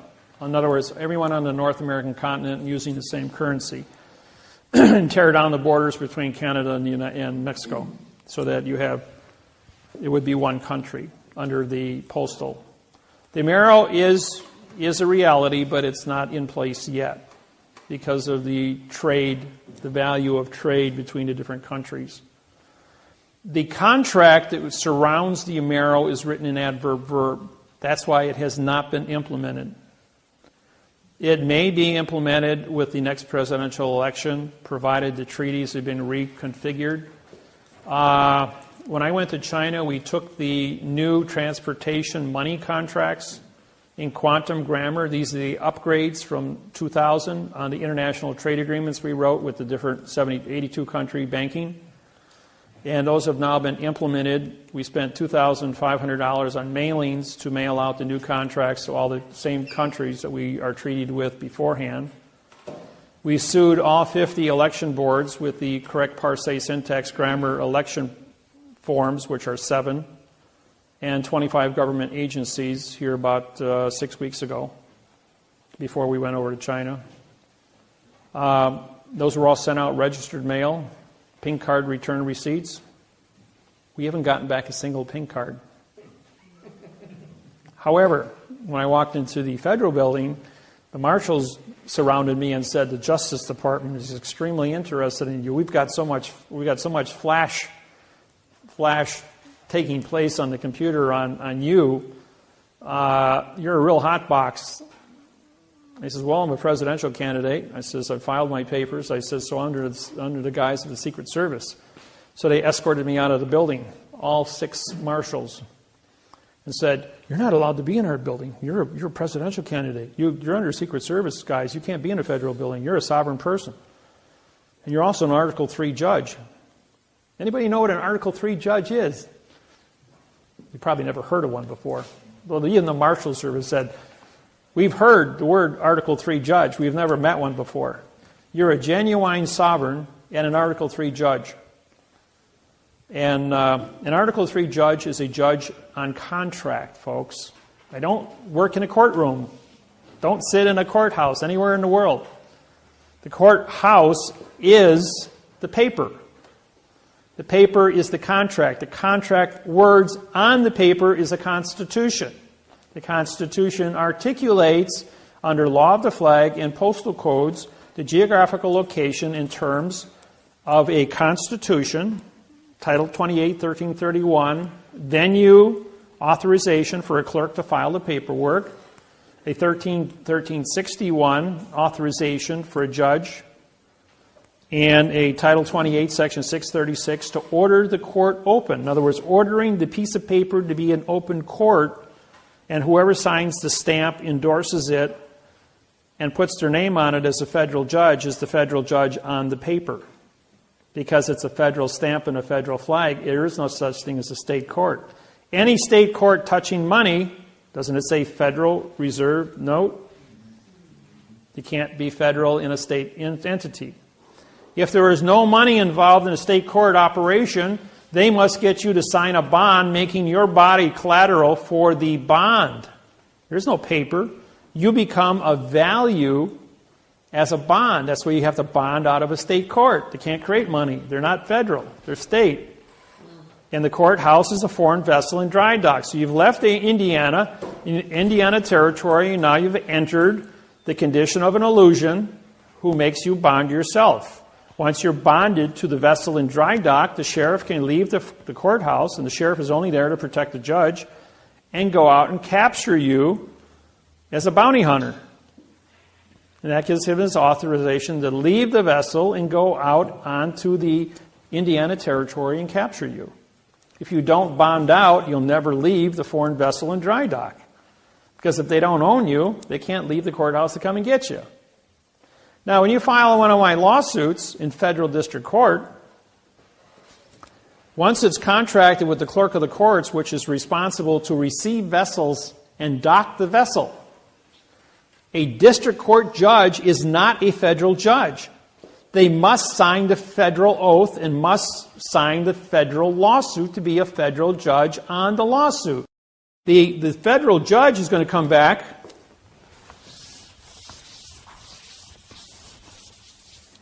Federal judge is going to come back, and here's your case number. It's 12 CV 123.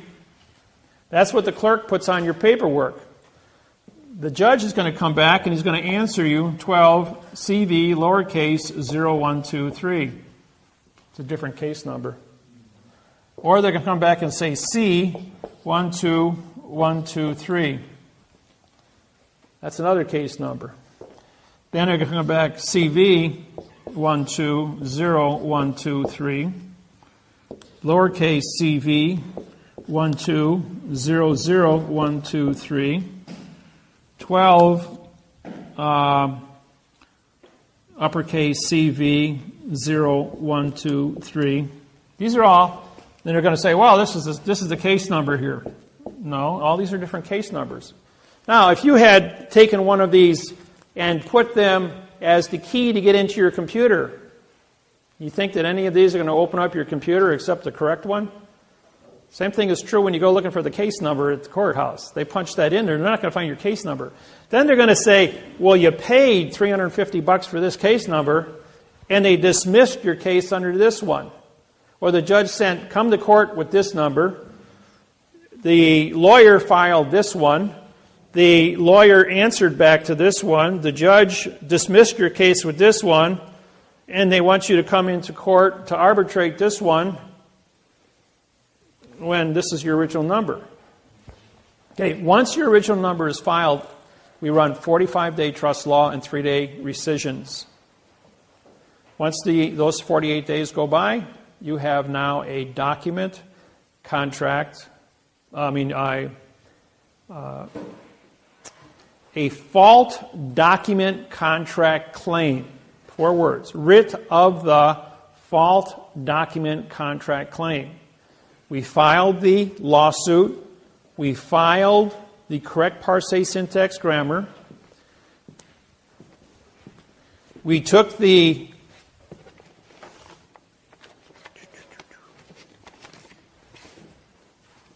let's see here. There it is. This here is your deed of trust to your property here in Indiana. And we identified every single word by placing a number on top of it. All 6,000 words. So we couldn't, if we take this document and write the word adjective on top of the word red, we wouldn't have enough space, right? So we use the number 3 in place of it. When we do numbers, you can read 300 words a second when it comes time to correct this document. You know that? Just takes a little bit of practice, and all of a sudden, like, you're aware you can read 300 words a second in number codes. The mind can comprehend 10,000 thoughts a second. So doing 300 a second is just, once you get used to it, it's a breeze to blow through contracts and read in number codes. Question? Does this stuff have anything to do with our birth certificate being fraudulent or... Okay, birth certificates. When you are born, the United States government allows you 45 days under trust law, and on the 45th day you're declared to be a dead person because your name on your birth certificate is non de guerre.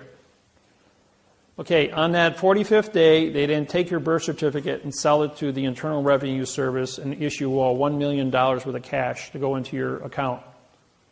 Why do they do that? Because they need money to account for your wages, medical expenses, automobiles, buying houses, and then accumulated interest to pay for your retirement at 65 through 100.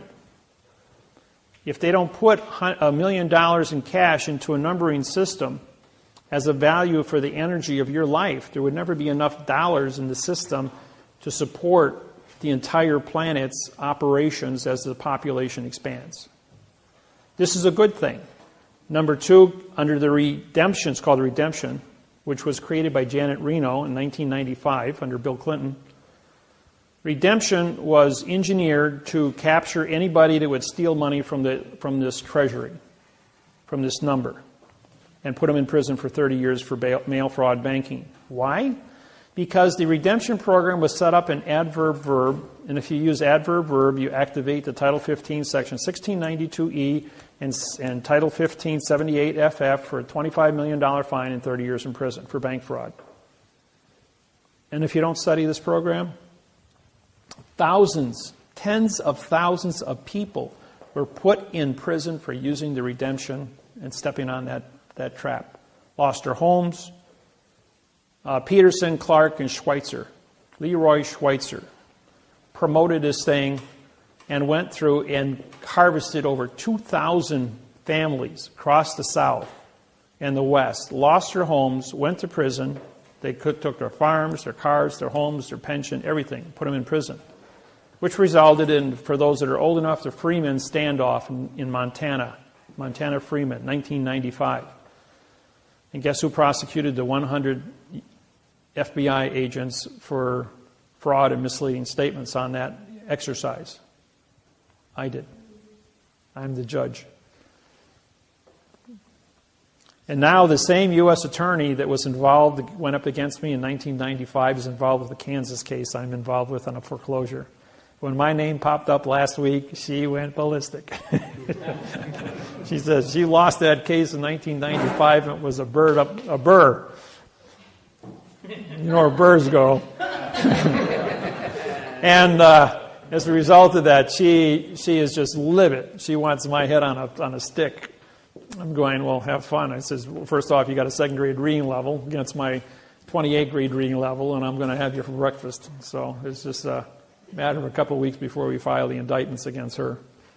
Question. What happened to the Freeman Schweitzer? Well, here's the state of Montana. Here's where the Freemen were held up. Here's Billings, Montana, and I was right here in Cat Creek. Now, when I showed up in Billings, I got off the plane, and a gentleman met me, and he says, "Come on, we're going over to my ranch." Well, I had corresponded with this man several times. When I got to the ranch, there was about 20 guys with shotguns. And he said,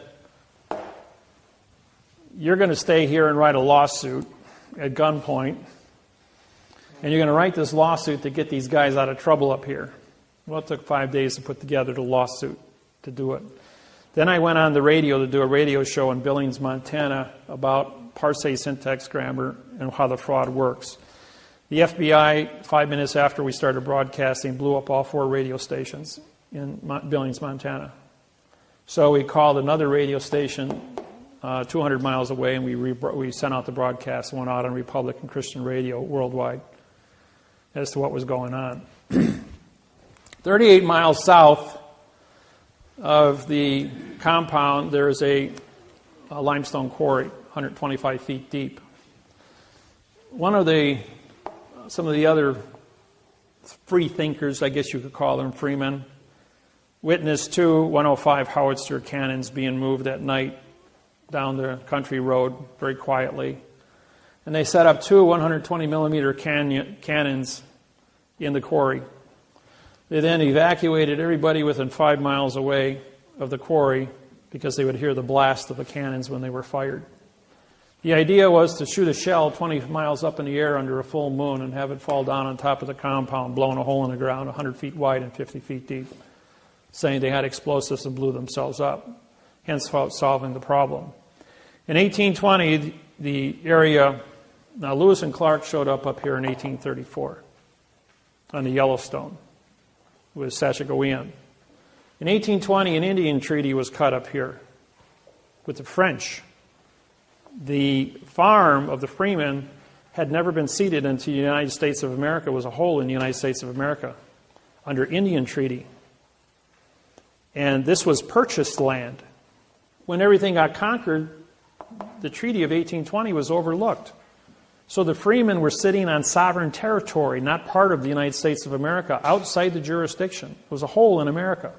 That's why the FBI came from Puerto Rico. 100 agents were deputized, not of the United States citizenship, and surrounded the compound, but couldn't go in. They couldn't trespass onto a foreign country because they didn't have a permit to be there.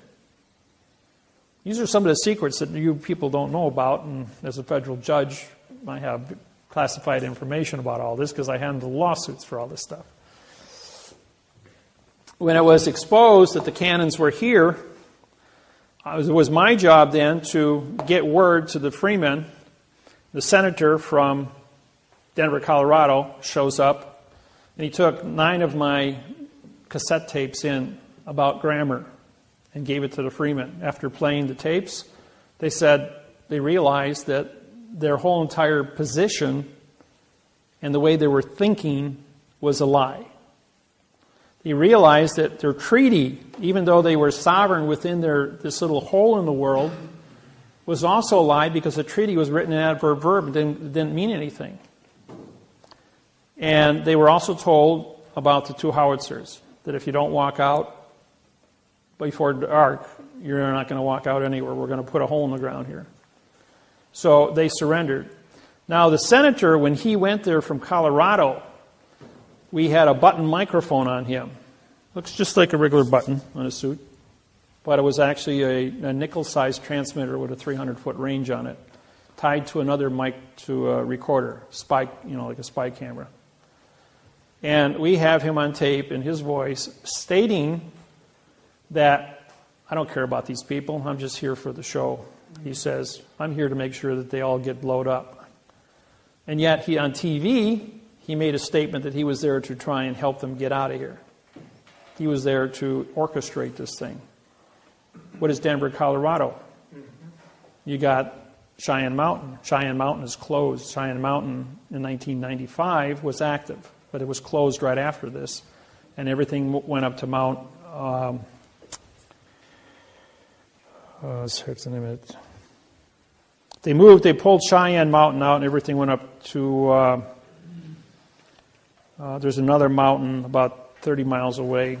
NORAD headquarters were moved over there. I forgot the name of it right now. But anyways, the mind control programs by the Air Force are also up in that same location. In each one of the shootings at all the high schools that took place, also these students came out of, including the last one in Arizona, their parents were affiliated with this here, and those kids were all part of the brainwashing program.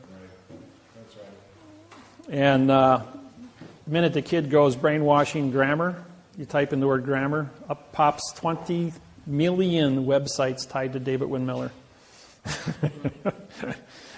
And so they tried to hook me up with this whole thing. As far as the Freemen go, they then, when they saw the tapes on grammar, they realized that the FBI had no correct grammar. There was no correct anything. So they threw up their arms and said, okay, take us. And they've charged them with 200 counts on 45-day intervals. And each count was brought to them in adverb verb. The statement is, we are here to participate with the correct sentence structure, communication, parse, syntax, grammar for the avoidance of the perjury. Show us your laws, rules, regulations, and codes with the correct parse, syntax, grammar so we can avoid perjury. Case dismissed. Wait another 45 days and bring one more charge. They've been in jail since 1995. I think Peterson died already, so did Clark, and I heard Schweitzer just recently died. All in prison. Whatever, out being released because they were always waiting for trial. That's how that happened. But the military, as far as these things go, oh, by the way, the senator from Colorado, I missed my plane. I got bumped to another plane in the emergency road. I sat right next to the same senator. I had the tape recording in my hand of what he said in secret to the FBI about killing the Freeman. And we played it on the radio worldwide. When he landed in Denver, Colorado, he was kicked out of the Senate. And I played it for him on the tape. And we had the worst turbulence of the 1,400 flights I've been on in the last 17 years. It was the worst turbulence I had ever been exposed to on a plane. And he got up in this turbulence and got out of and changed seats to sit someplace else because he knew who I was and what I was doing and what my position was of getting the Freeman to surrender. And when I played him his own voice back, committing treason against the people to kill American citizens, he couldn't stand to face me and got up and left. But we also played it for the population on Denver radio, and he was kicked out of office when he got back to Denver. What are the odds of me being placed in that location at that exact point in time to do all those things? There's another one for you. I'm in Honolulu, Hawaii, and I missed my plane. I wound up on a 747 in row 47, back of a plane, flying from, it was a nonstop flight from Honolulu to Chicago, Illinois. Lady sitting next to me is a school teacher. And her daughter is sitting next to her. She's 18 years old. She's complaining, I'm tired of moving. I'm tired of changing schools all the time. Can't we ever stay in one place? Like he says, all my friends live in Honolulu. I'm going, sounds like you get around a lot. He says, yes, my husband's in the military, and so we have to move all the time. I says, what's your husband's name? Helm. Admiral Helm. The Helm Pacific Fleet Task Force aircraft carrier. Harvey Helm. And this is the wife of the admiral who's just been assigned to the Joint Chiefs of Staff in Washington, D.C. 3 days earlier. And she was going there to join him and enroll her daughter in a Florida school for girls. And she's an English teacher. Well, Mrs. Helm also has a son in the Navy, assigned to the Palestine-Israeli conflict in Europe. And he's over in Europe right now, and this is when Palestine and Israel were shooting at each other. Things were really heated up. Well, Admiral Helm was being transferred from the Pacific Fleet, from the Helm Task Force, to the Joint Chiefs of Staff. What is she doing sitting in row 47 on the back of a 747 with me as a federal judge? Well, the man in front of us is Secret Service, not realizing that Mrs. Helm, we're this far away, speaking quite loud, and he hears this. All of a sudden, like, he collapses and says, oh, I'm having a heart attack. So the stewardess clear off the row directly behind us of 5 seats and relocate the passengers in other rows. The captain gets on the PA system and says, ladies and gentlemen, we need heart surgeons, or any heart surgeons on board, 400 people on board the plane. Well, they had 3 heart surgeons on board. So they all came back to the row, and they're all standing there looking at this guy, and he's complaining of having a heart attack. The captain comes back, and he goes like, what are you men doing? He's having a heart attack. Service him. He says, we don't have a contract. He says, you don't seem to understand. I'm the captain of an airship in international space. I am the chief cook and bottle washer of this place. You guys will service him or be locked in the brig. So the one doctor goes over and kneels down and takes his blood pressure and pulse, 110/70, pulse 72. Sound like anybody with a heart attack? Sound like a pretty healthy man to me. He pulls this guy down. I'm looking through the seats, and he whispers something to him. He perks up, and he goes running all the way back. Ladies and gentlemen, we're going to have to stop in Los Angeles, and there's a medical emergency, and drop this man off. So we land at the end of the runway in Los Angeles. The whole entire plane is surrounded by black SUVs. 7 guys in black uniforms with no markings on come on board. 5 take the immediate seats behind us as the other 2 guys carry this guy off the plane, and we proceed to Chicago. Who were they? They were military Secret Service to guard Harvey Helm's wife, Joint Chiefs of Staff. Somebody screwed up big time. The point is, I had 8 hours to teach her Parsee syntax grammar, to write the Palestine-Israeli treaty, which I worked with her on, using the United Nations treaties that I had written for the international trade agreements, to give to her. And who does Mrs. Helm sleep with? Yeah. Joint Chiefs of Staff, Harvey Helm. So therefore, she was able to educate him to go to the Joint Chiefs of Staff and settle the Israeli dispute on Parsee syntax grammar fraud, because they were arguing an adverb-verb. Now that they had a position of a treaty in quantum language, 72 hours later, you heard that the Palestine-Israeli treaty was signed, and it's been peace ever since. There's a little Syria rattles their shingles every now and then, but basically it's been pretty peaceful since then. The world leaders worldwide are studying this technology because they know it is a vehicle to have world peace. So, question? What's that? What date was that signed?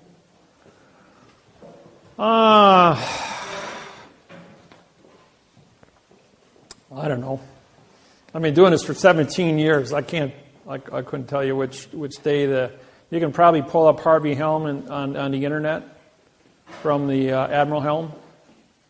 It'll give you a history of his position with the Pacific Fleet when he was transferred to the Joint Chiefs of Staff in Washington at the Pentagon. That'll cross-reference the exact dates of the Palestine-Israeli conflict. And then you can get your treaties from that. I can tell you how to cross-reference things. I don't remember the exact dates myself. So, I've been talking for 3 hours without giving you guys a minute break here. I told you guys, you got to throw something at me after a couple hours, otherwise I don't shut up.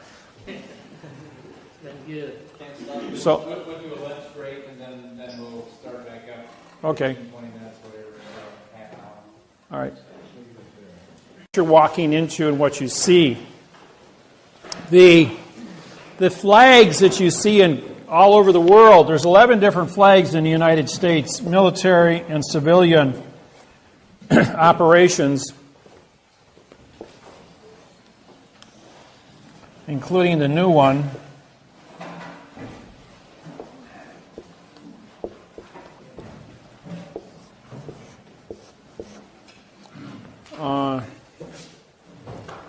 And there's another one. When President Obama on election day was elected, if you look at the pictures on all the newspapers across the United States, you saw this flag hanging behind Obama. It's a New World Order flag. It has a circle of stars, a blue square field, and it's 1 to 2.25. They also had another one with 50 stars, 1 to 2.25. That was the United States Treasury flag.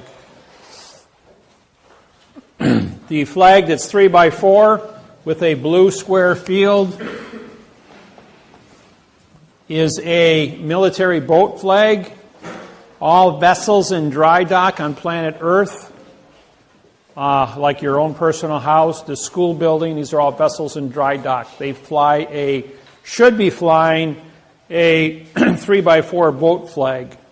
The flag over here with yellow fringe on it, see if I can. This is a 1 to 1.9. I recognize this is old. This is a very old flag, by the way. When you take the flag and you fold it like this, corner to corner, and then you take it, and you put it up here to the corner, it should only have one stripe showing, which does. So this is a 1 to 1.9 flag. By putting a fringe on it, you say that the contract for the United States of America, or better known as the Constitution, has been captured by the yellow fringe, which is the court flags, maritime law. It says your contract is null and void because they put a phoenix on top. So the wingtips pointed down is a Vatican banking phoenix. Wingtips up is a your postal eagle. I call it the postal chicken. The acorn, as you see, the acorn is for military parades. It's a military symbol, ACC meaning no contract. The spear is for military court-martials. And the ball is for military advertising and military recruiting. Henceforth, you have it in front of the post office with the ball on top. And inside the post office, you have the eagle on top because the post office is postal. Henceforth, you're in the postal building, but outside, it's where you sign up for the draft. Everyone you turn 18, you've got to sign up for the draft. You've got 90 days after your 18th birthday to do so. The 3 by 5 flag is a military flag with a blue square field.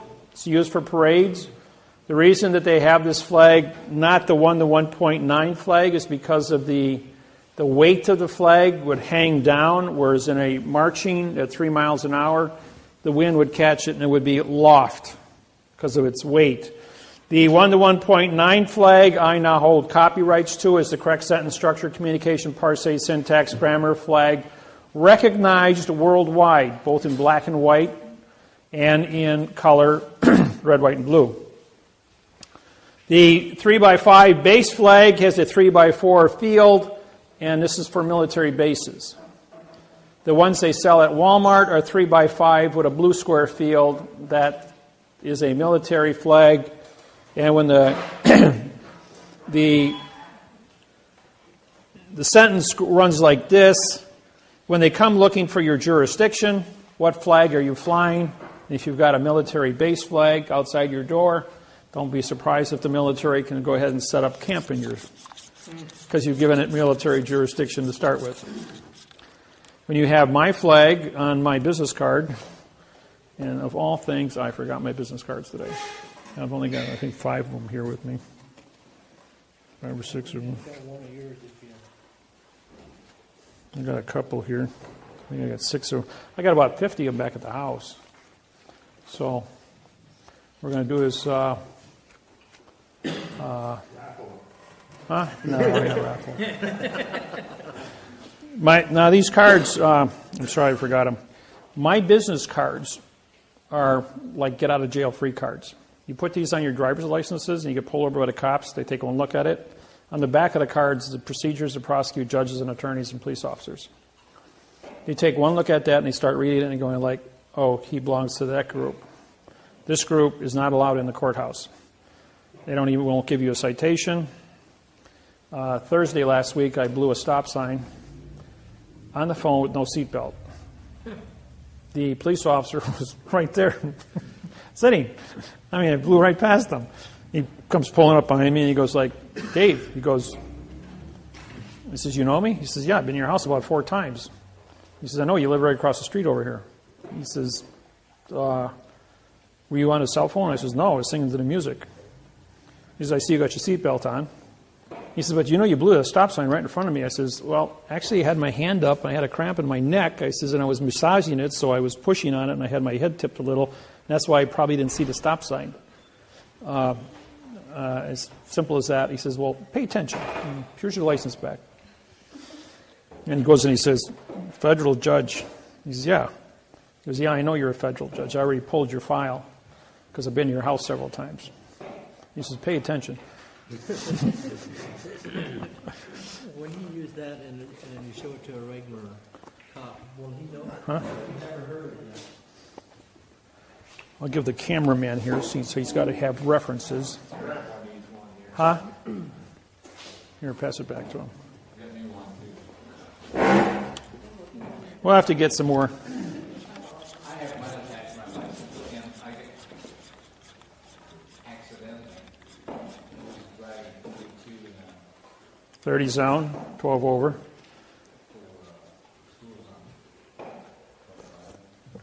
Oh, 25 school zone, yeah. That's public safety violation. Yeah, so he looked at it.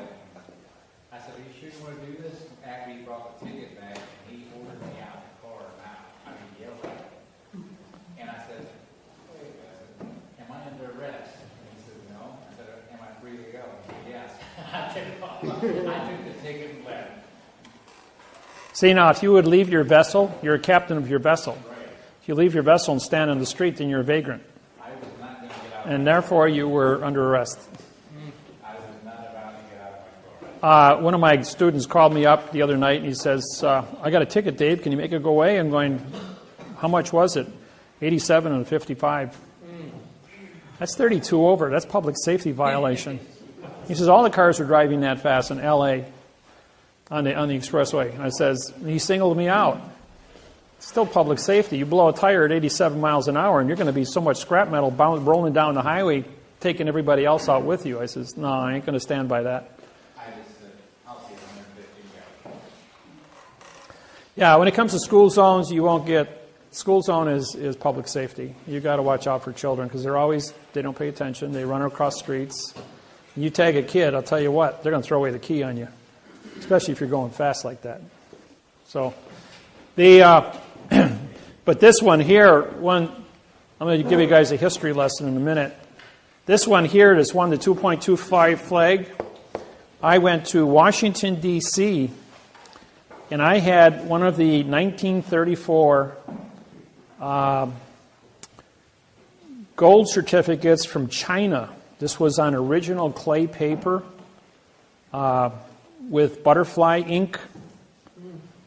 And it was an original copy of a $500 million note. My surrender commission is $50 million for surrendering a document. Secret Service showed up and wanted to arrest me for passing fraudulent documents. I had 6 inches of credentials out of New York State Bank to verify it. He says, "Where's the rest of it?" He says, "There's $8.7 billion on this package." I says, "Well, it's in Austin, Texas." I gave him the address. Well, they surrounded the property and they got the guy with the rest of the notes. He wound up with 8 years in prison. As a federal judge, though, being at the United States Treasury, I says, "I want a receipt for that." I says, "I'm turning over United States government property to the United States government to be put back into the Treasury." The 8 officers of the United States Treasury all came into the room to meet me and to review the note, along with the 2 Secret Service agents, and they wrote me out a receipt for the note. He says, "If this is legitimate, we owe you $50 million. So 10 days later, I called back and I asked for each one of the individuals. They no longer work there. The note disappeared. I think everybody took a commission, including both Secret Service agents, and they all retired elsewhere. But I never got paid. Then the guy says to me, "Where's your bodyguards? How can you transport this much money and not be captured?" I says, "You ever hear the word secrecy? It's the best fault in the world." So, I'm going to do a little history lesson for everyone, since how everyone has never... I go to universities, colleges, high schools, and you'll never see this in any of the schools taught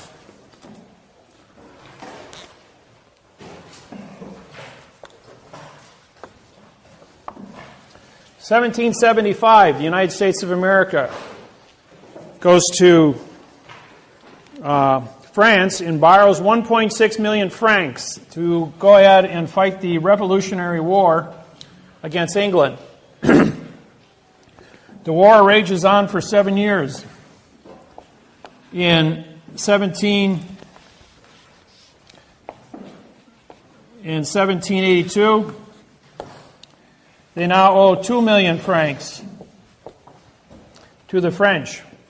So the United States of America, 13 colonies, file bankruptcy, domestic, against because they can't pay it, they just come out of a war and they got no money. 1789, 17th of September. The United States of America cannot pay back the 3 million francs now. So, England, Rothschild, goes ahead and buys the $3 million note, throwing in the United States into a 70-year international bankruptcy. Add 70 years to the Declaration, the Constitution of the United States of America was written, and the Congress would not sign it, so they put the Bill of Rights on top of it. They signed the Bill of Rights, but it was bonded, so therefore the Constitution of the United States was signed because of the bonding. The Declaration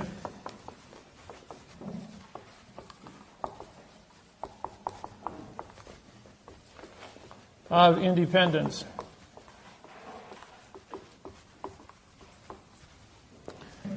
D means no. Claire means speak. At is location. ION is contract. In means no. D means no. Pend means write.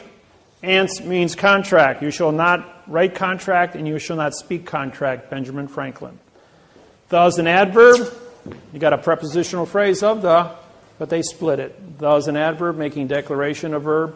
Of is an adverb making independence a verb. Both false and misleading statements and fictitious conveyance of grammar. Henceforth, the Declaration of Independence is being sold at auction as a meaningless document written by a French attorney who was hired by the English Crown to capture the United States of America and the founder of the Continental Congress. Welcome to treason at its first course, Benjamin Franklin.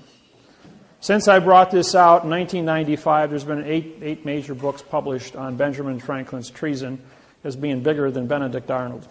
for those of you who know Benedict Arnold. How should you write that? Huh? How should you write that? Well, not declaration.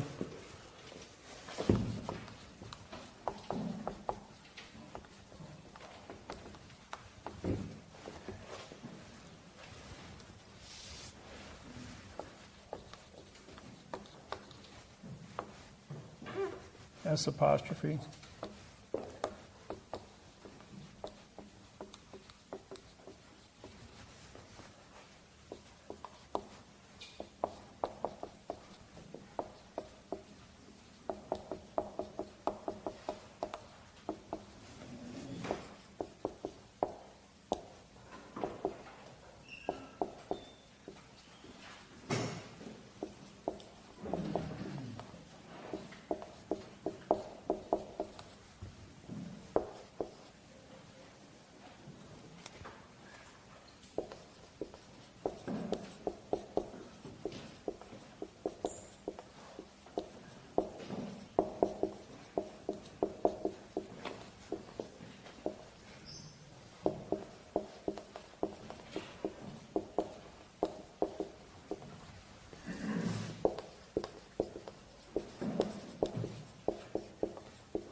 Seem to be creative.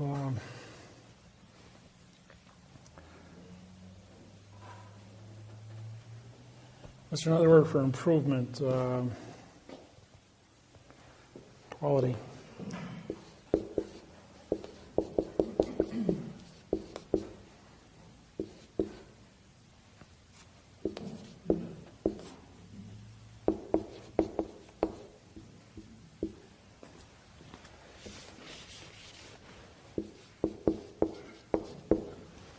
Something like that. For the people's knowledge of the Constitution is with the claim of the correct sentence structure, communication, parse, syntax, grammar, with the rights and freedoms of the creative quality of our lives. Fill it in. Huh? That's what I was thinking.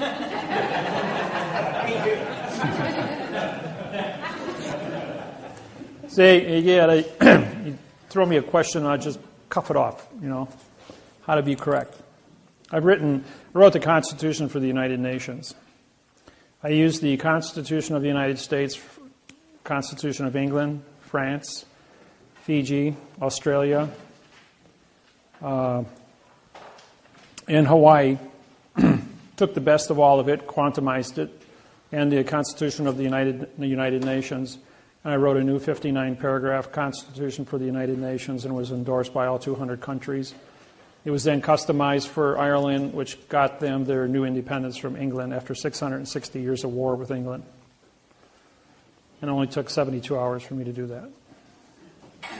So, if you got a question, I got an answer to an impossible question. And syntax will give you that information. 70 years. 1859, September 17th. Now, if we add no law becomes legal for 90 days from September 17th, plus 45-day trust law, you got the bombing of Fort Sumter in 1860. And the South breaks away from the North.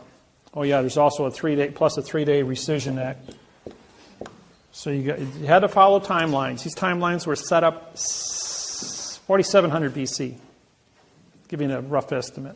So it's been 6,700 years running. And these timelines have never changed. The Civil War starts.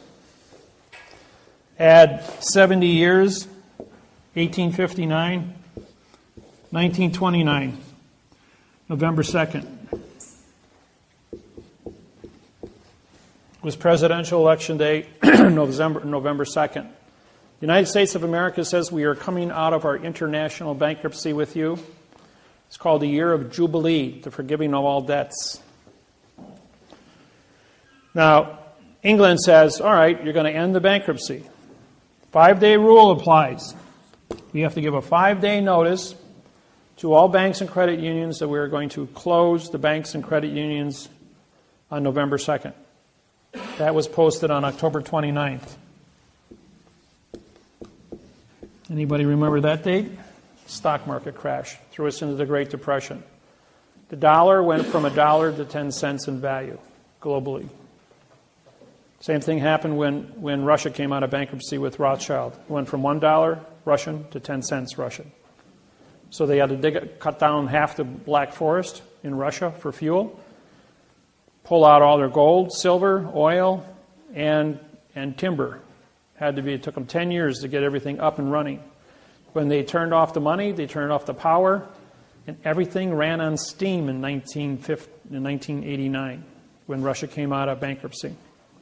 And therefore, everything froze solid. It was the wintertime when they came out and broke all their turbines because it was all water operated, and everything froze and broke. So their whole infrastructure was destroyed. And Russia went dark for 10 years. Really had no power. Half the population on any given time was cutting trees for fuel in all the cities. And they wound up cutting down half the forest in Russia, which was a huge, huge oxygen producer here on planet Earth. And that's why our oxygen, our CO2 levels in 1960 stood at 998 parts per million. And at the top of the volcano at Mauna Lea monitoring station in Hawaii, 6 weeks ago I was up there, it stood at 4,020. It has gone up from 1960 to 2010, 50 years. From 990 to 4,020. And then you wonder why I have global warming. Okay. So the bankruptcy was renewed on September 17th, was retroactive renewed to September 17th, 1929. Because you have to add 45-day trust law to September 17th, and you get November 2nd. You ever wonder why we have the first Tuesday in November 2nd? Because it's 45 days after the Constitution of the United States international bankruptcy was signed on September 17th, 1789. Add another 70 years, and you get 1999, November 2nd. Just happens to fall on that date. The president on November 2nd, 1999. Those of you that are old enough and remember, we counted ballots, as no law becomes legal for 90 days. Because there was no law in the United States, the bankruptcy, the IRS does not exist for 90 days. The United States government does not exist for 90 days. The United States military, under the Universal Postal Union, was ordered at DEFCON 2 with their finger on the nuke button. We were at 1 minute to midnight for the end of the world. If anybody if China or Russia launched an attack against the United States when we didn't exist, they were going to go to nuclear World War III. That's how close we were to the end of the world. So for 90 days, they had everyone count ballots. Watch the left hand while the right hand took care of business. And on February 2nd, 2000, Bush, with 47% of the vote, was the 45th consecutive left-handed president in the United States. No president has ever been right-handed in the United States since 1775. What's the significance of that? Left hand develops the right side of your brain, which is logic. The right-handed people use their left side of their brain, which is emotions. Anytime two of you were to get into an argument, no matter what you are saying to each other, and you are heightened emotionally, I can throw a math problem at you, like 3 times 3 times 3 equals 27. In a time it would take you to analyze the answer of that, you would take all your energy from your left brain, transfer it to your right brain, your blood pressure would drop 60 points, your emotional would become stabilized in 3 seconds, and you'd be using the logic side of your brain and stop fighting. So anytime you get upset, do a math problem, completely cancel your emotional upset.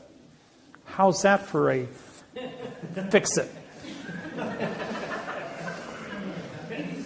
Didn't know that about your human brain, did you? Yes. Aren't the elections in the even years, though? 1999, November 2nd. President doesn't take office until the even year. They're elected on the odd year.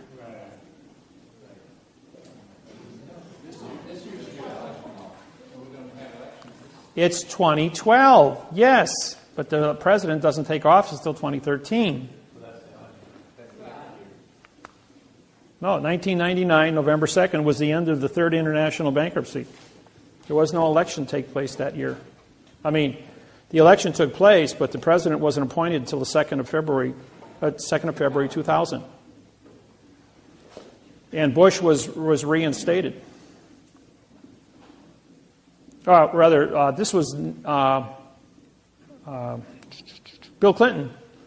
Bill Clinton said on November 2nd he would be the last president of the United States of America. On the 2nd of February 2000, the United States of America Corporation took over. The democracy was dead. The Constitution expired. So And what's that- the law of the land now? You're a postal employee. You carry postage stamps in your pocket. So where does the UCC fall in? UCC is copyrighted by England, has no effect on the United States. If you use copyrighted material from a foreign country on a foreign vessel in dry dock, you're babbling because you don't have a copyright release. Only attorneys and lawyers and judges have a copyright release from England. That's why they joined the bar. If you're not a bar member, you can't practice in a foreign vessel in dry dock. So how do you capture a foreign vessel in dry dock? You don't. You create a court within a court. In other words, when you file a lawsuit with a stamp on it, it's a postage vessel. The postage vessel, when the sentence structure says, this is the document because it came to the dock, received the docket number, and is now a document. Document contract. 2 or more people make contract. There is 2 people, your claimant and a vassallee. Document contract, postal vessel. Postage stamp on a piece of paper is vessel. It's federal, so it's a federal court venue. The word jurisdiction, people, means opinion. Don't use the word jurisdiction. Why do you think you have a jury? A jury, J-U, means no law, and R-Y is contract. It's a no-law contract. The word judge sits on a plane different than yours. Even in tribal law, whether it be the witch doctor is the judge, the king of a tribe, anywhere on the planet, a president, a dictator, they all stand on a plane to break the continuance of evidence as an actor on a stage, talking babble in adverb-verb language. Therefore, you go into an auditorium, you see a person on a stage, they are under contract to perform, you buy a ticket, which is a contract of your opinion. Your opinion is on stages. Your stages, here's the plane of the stage, and then you have your seating going up. This breaks the continuance of evidence with the stage, and you are only witnesses or opinion entities watching actors on a stage. No different in the courtroom. So the only way to engage and have your rights or whatever you're trying to do... Engage means no contract, I-N-G. To gauge when you go in there. And that's a correct word. You do gauge a situation. Gauging means to analyze, to look at the knowledge of your environment. You're gauging the difference between right and wrong, good and evil. You're gauging the conduct of what the actors are, ACT, no contract people, because they write everything in the courtroom is in an illusion. And I'm going to put a courtroom up here in a minute and show you the tricks and the traps that are going to happen inside that. So when I go to file a document, or a doc. No, it's a document. Okay.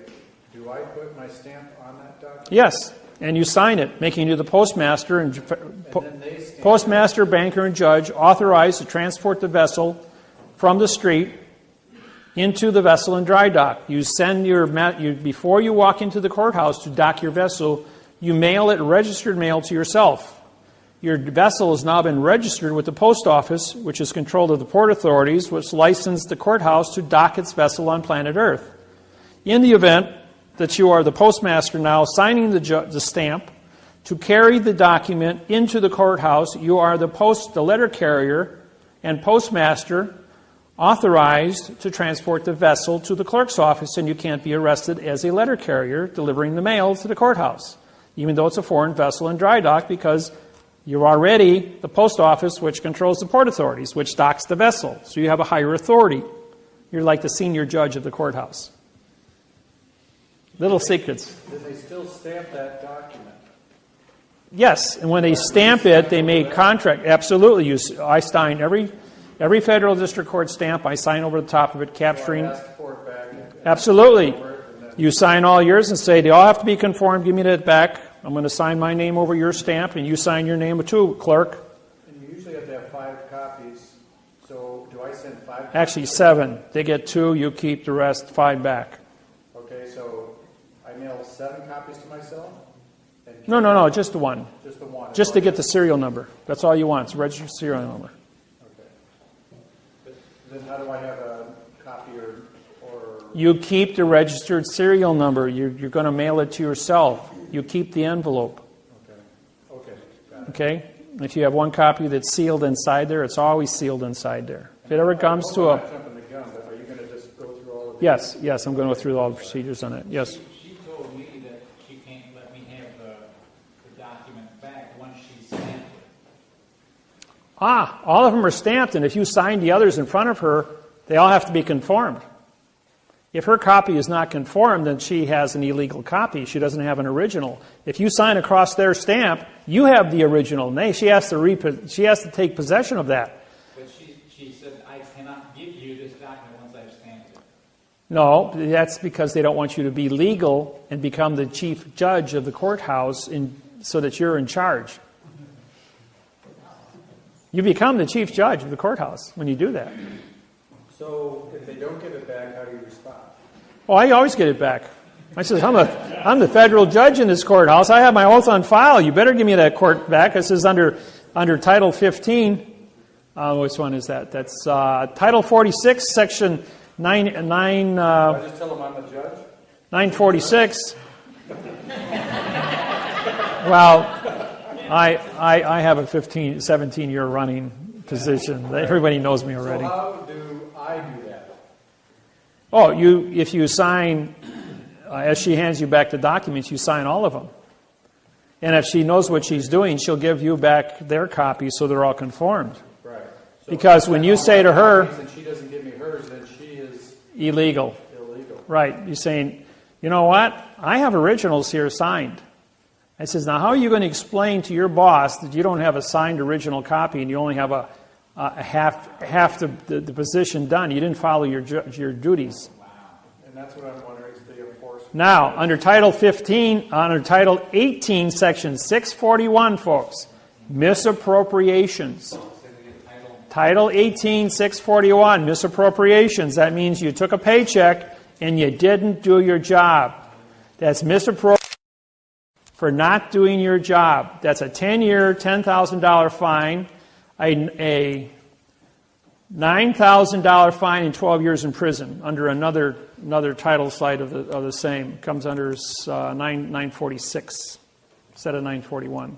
What was the title number? Title 18, 641 through 665 is the misappropriations rules. You can pull it up on the internet and go through the whole thing. Yes. So does that mean when we took the mortgage for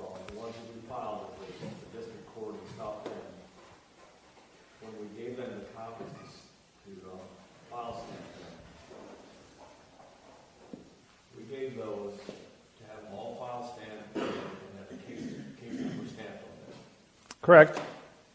And then we took ours back, and they kept theirs. Correct. So, was that correct, or did you... No, they have their 2 copies, you have your 5.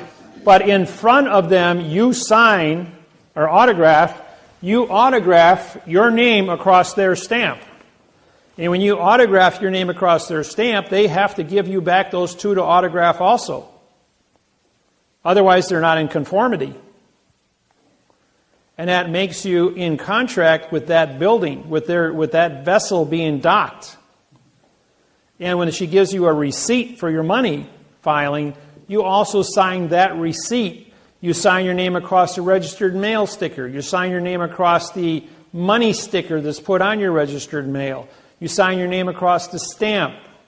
Anything the post office gives you, you sign your name, autograph your name across it. Not sign, but autograph across that stamp. And if it ever comes to push and shove where you got to walk into court going, I'm a federal judge, I'm federal postmaster, I've signed my documents. I have the physical evidence in my possession that goes with this. This was docked at the post office before it was ported with the port authorities. The post office has jurisdiction over the port authorities.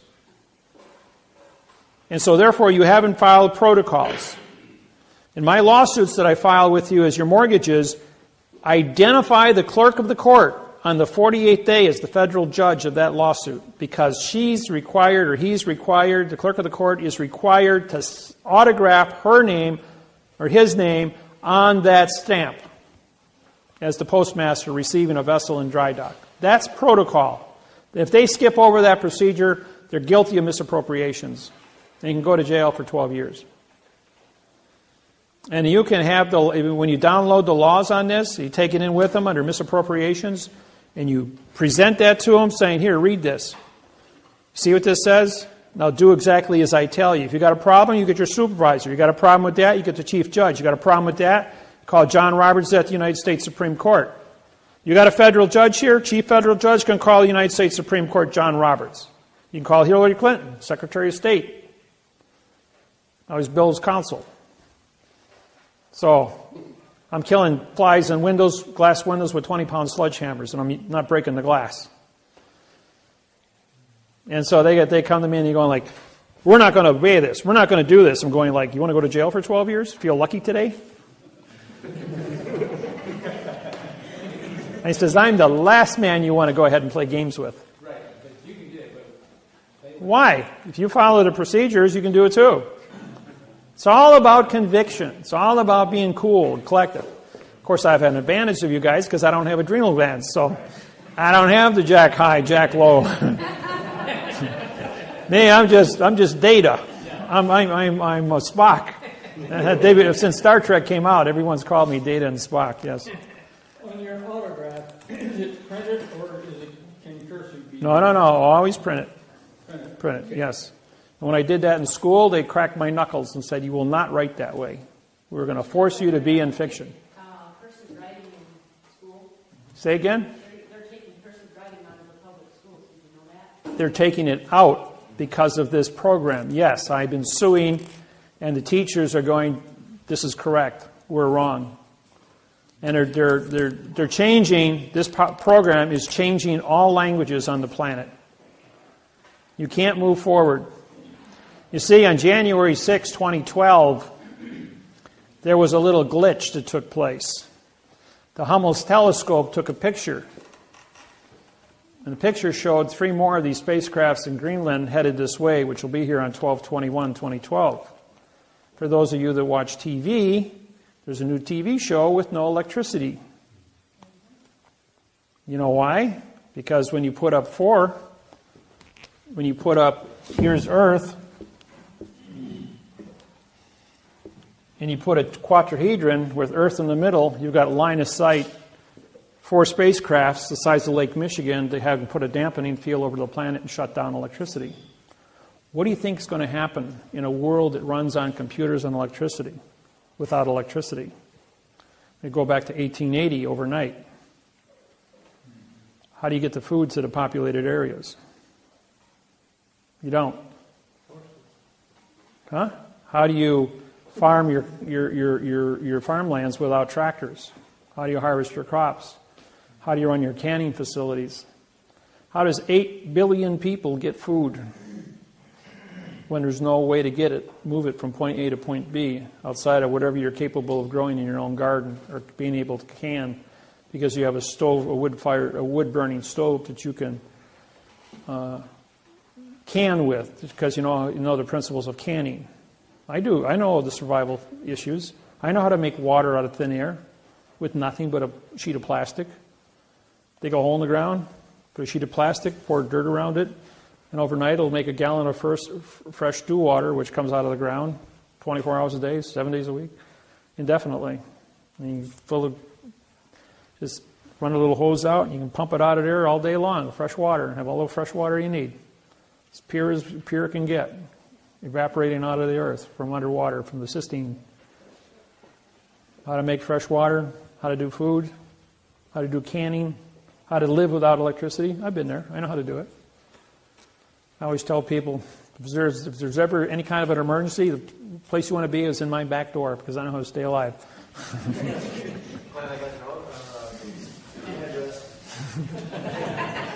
Well, it's nice as I got Lake Michigan only walking distance from my house, and that's a big lake. I got my own boat, had my own boat building business for 8 years until the oil embargo took place in '73. Put 80% of all boat building companies out of business. Everybody copy that already? So what's going to happen December 23rd? It'll be the first day of winter.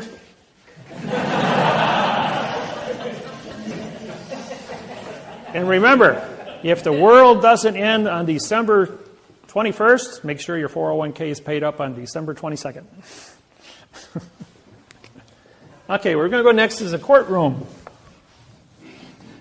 I missed that. What was that about the 401k? I said, if the world doesn't end on December 21st, 2012, make sure your 401k is paid up on December 22nd.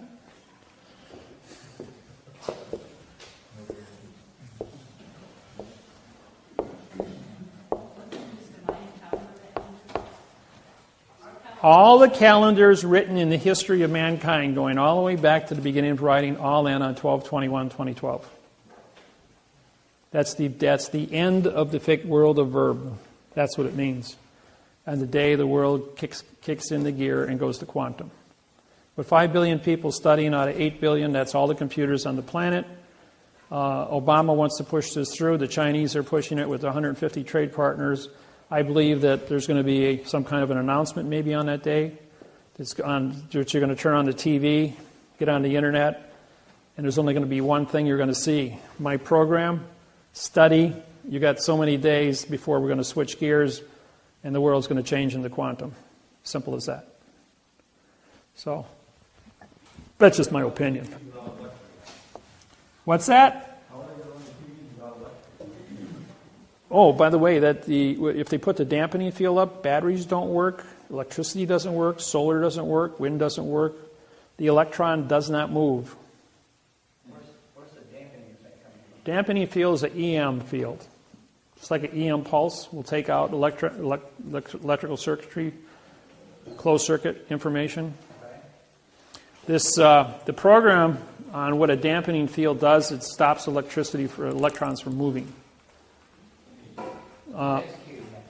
What would that? Who would be executing that dampening field? What's that coming from? The four UFO spaceships in a quadrahedron, which is a four-sided triangle with Earth in the middle of it, line of sight. What source is them? Why are they doing that? Where's that coming from? Well, they were here 50,000 years ago, so they created the last ice age. Now, the people that leave that spacecraft, like if you go from Greenland, Washington Monument, Yucatan Peninsula, and Easter Island, it's a straight line. They're on straight lines in nature. If you go from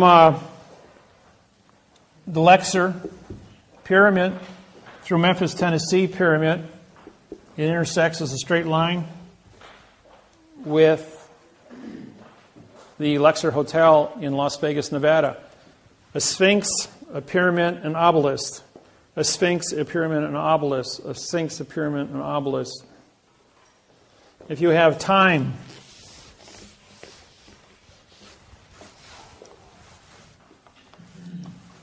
you got the Vatican. No. You got Egypt, the pyramids. This is North Pole, by the way. You've got the Vatican, Greece, at the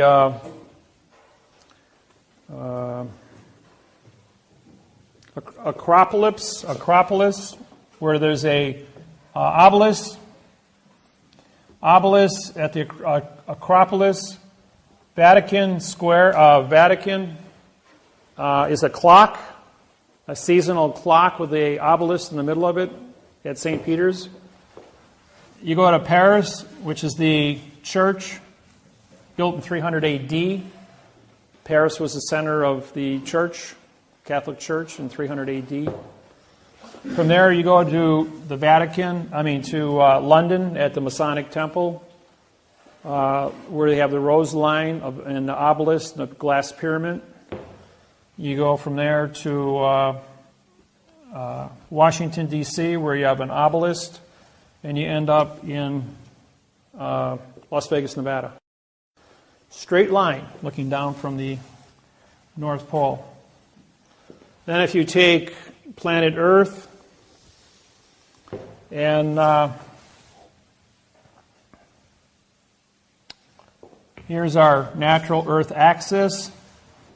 Here's the spacecraft in Greenland, 12/21/2012, direct aligned with the North Star. What are the odds of that happening on 12/21/2012?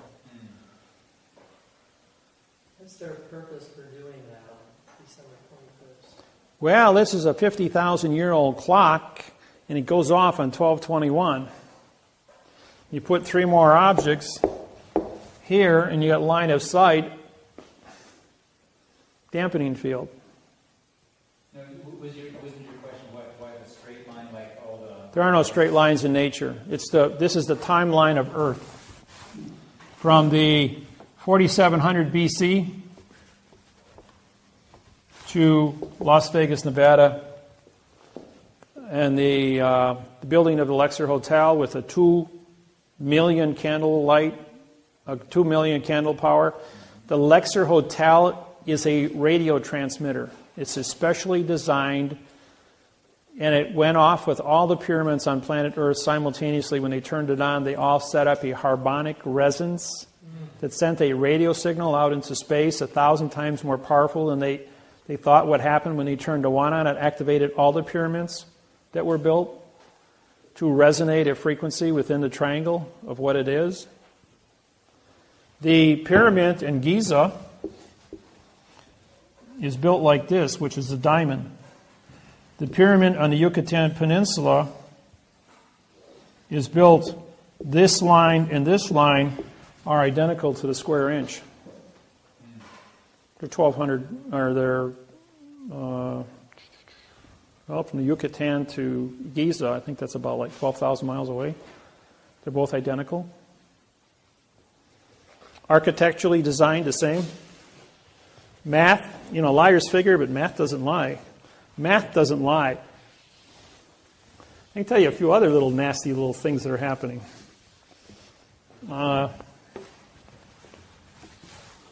Here's planet Earth. Here's North Korea. 2 years ago, they detonated two atomic bombs, right? Those that did their homework. Okay, these things went off. It was 5 days apart. 140 miles off of Chile. They had a 9.5, biggest earthquake recorded in the history of keeping earthquakes.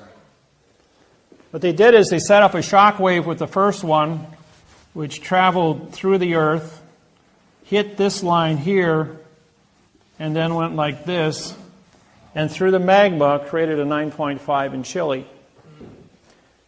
That was a bump. The second one popped it. Okay, when it popped the Chile one, that was on the Ring of Fire for the Pacific Ocean. The shock wave then comes back off of this thing, as it's ricocheting back over, takes out Christchurch, South Island of New Zealand. Then causes a volcano 18,000 feet under the water, bigger than Krakatoa, to explode, creating a 6-foot tsunami. That was all. Nobody died in that because it was 3 miles underwater. This is on the Ring of Fire.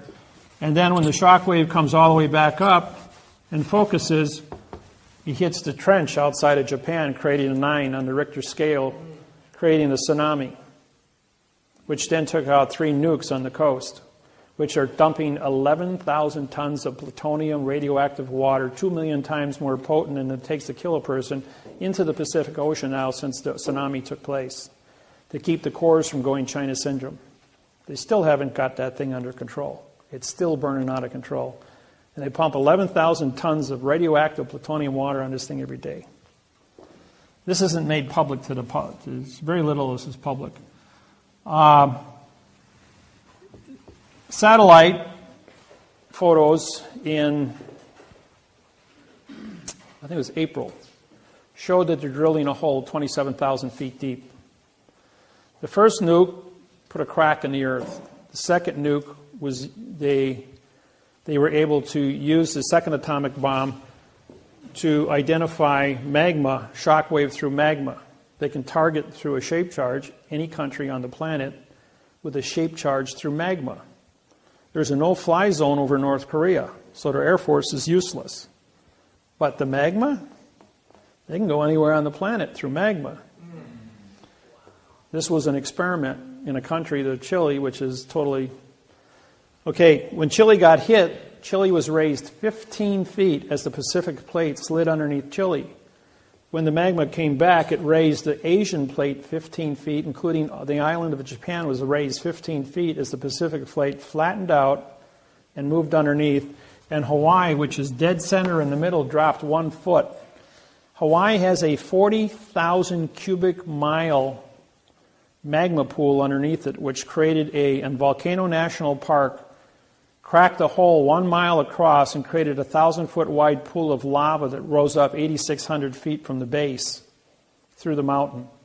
It then blew out a vent 60 feet in diameter at 8 miles per hour, moving magma into the south end of the island, pouring it out into the ocean, creating what's called VOG, V-O-G, volcanic fog, which is silicosis, fibers into the air. It's really, really, really agitating to your lungs when you inhale this stuff. I was there 2 weeks ago and I got a lungful of it. I was sick for 3 days. I was only 20 minutes in the fog. I was driving along and I got some in my lungs and made me sick. Anyways, the island dropped 1 whole foot. And this is all recorded on oscilloscopes that measure magma shock waves. Huh? All the Hawaiian Islands dropped? Yeah, the entire middle of the plate dropped, but it cracked open the volcano. And the VOG got really bad after that. Okay, they're drilling the second hole now, and they got a hydrogen bomb going into it. This is 100 times bigger than the atomic bombs. They found that as a result, they found a fissure in the crust of the earth in North Korea. And they're drilling a hole down in this fissure.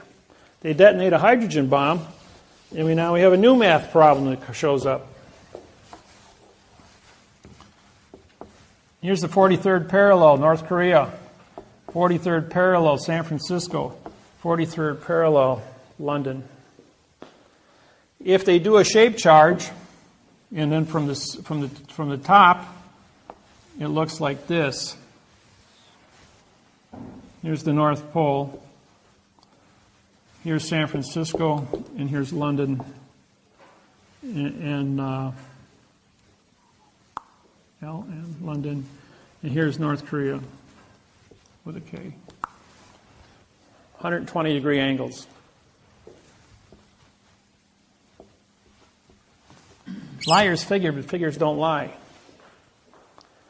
And on the 43rd, as a shape charge, they can bounce the magma at 120-degree angles and hit the San Andreas. Guess what happens when you hit the San Andreas fault? You got Mount Rainier, which is 40 years past due from its standard 40-year or 38-year eruption. You got Hood, York, and Shasta, all in a straight line, right on the Pacific. You can take Seattle and Portland, write them off. No place to go. The cloud from the 4 volcanoes would be devastating. San Francisco, that would be, you could write that one off. A tsunami would take out Hawaii from San Francisco in a 9.5 or bigger. It would take out Honolulu, which is at sea level, like 1 foot above sea level. And the shape charge going through the magma would hit the gates in London and flood London, taking out the subway systems. And then that would create a tsunami which would hit New York City, which is 4 feet above sea level, and take out New York City, Manhattan Island. And if they miss and they hit Yellowstone, then you got a super volcano 40 miles by 60 miles going off, taking out 2/3 of the United States. All one big dust cloud. So I did this presentation for 2 3-star generals and 1 2-star general for the Russian military. For the Chinese military 6 weeks ago. The one general got sick.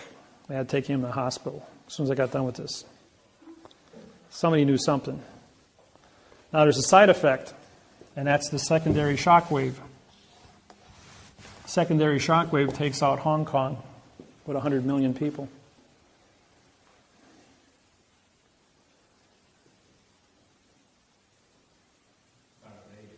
Huh? Yeah. It's also contract. What's the mindset? Who is the mindset behind all this? Well, I'm a guy that does a lot of big thinking. I deal in math, as you know. And when I start doing math, and I start drawing pictures, I start tracking all the history of mankind, the whole thing turns out to be a big math problem of straight lines all over the planet called ley lines. Turns out that E.T. going back 100,000 years, and all these ley lines where cities are built on this planet, the 8,500 years of masonry, the book that I own, and all the secrets in 8,500 years of masonry that are written down, now syntax, and all the mathematical procedures are brought out through that syntax, all the truths that are hidden inside that book. And in knowing how to cipher all this stuff and bring out all the timelines and the facts. And the facts that I say are coming in the future versus the facts that are already been certified through the book in the last 8,500 years. If it's been true for 8,500 years, then why wouldn't it be true for the next 6 weeks? And a lot of this stuff came to me on emails in just glitches, like somebody working at the NASA center that runs the Hubble telescope sends me a picture of 3 spacecrafts coming this way, and then it's deleted a few seconds later. And then I run the math problems on it and all the rest of the information. You know, anybody remember when Obama took the podium the first day he went to the Joint Chiefs of Staff? He walked up and says, "I didn't make this mess. There's only one president at a time, and I'm not it yet." And walked away. And that was it. Everybody's expecting some great speech. Fact is, he got a bloody nose. He got told about all kinds of things that are not included in the presidential election. What they say and what's going to happen behind closed doors about what's happening with this math interface and how it's affecting the planet. What E.T. is doing and how it's affecting the planet. All the different terrorist threats and how it's affecting the planet. All the UFO sightings as well as the time travelers keeping order. Why we're still all here. Why this is allowed to move forward with no interference on a global basis.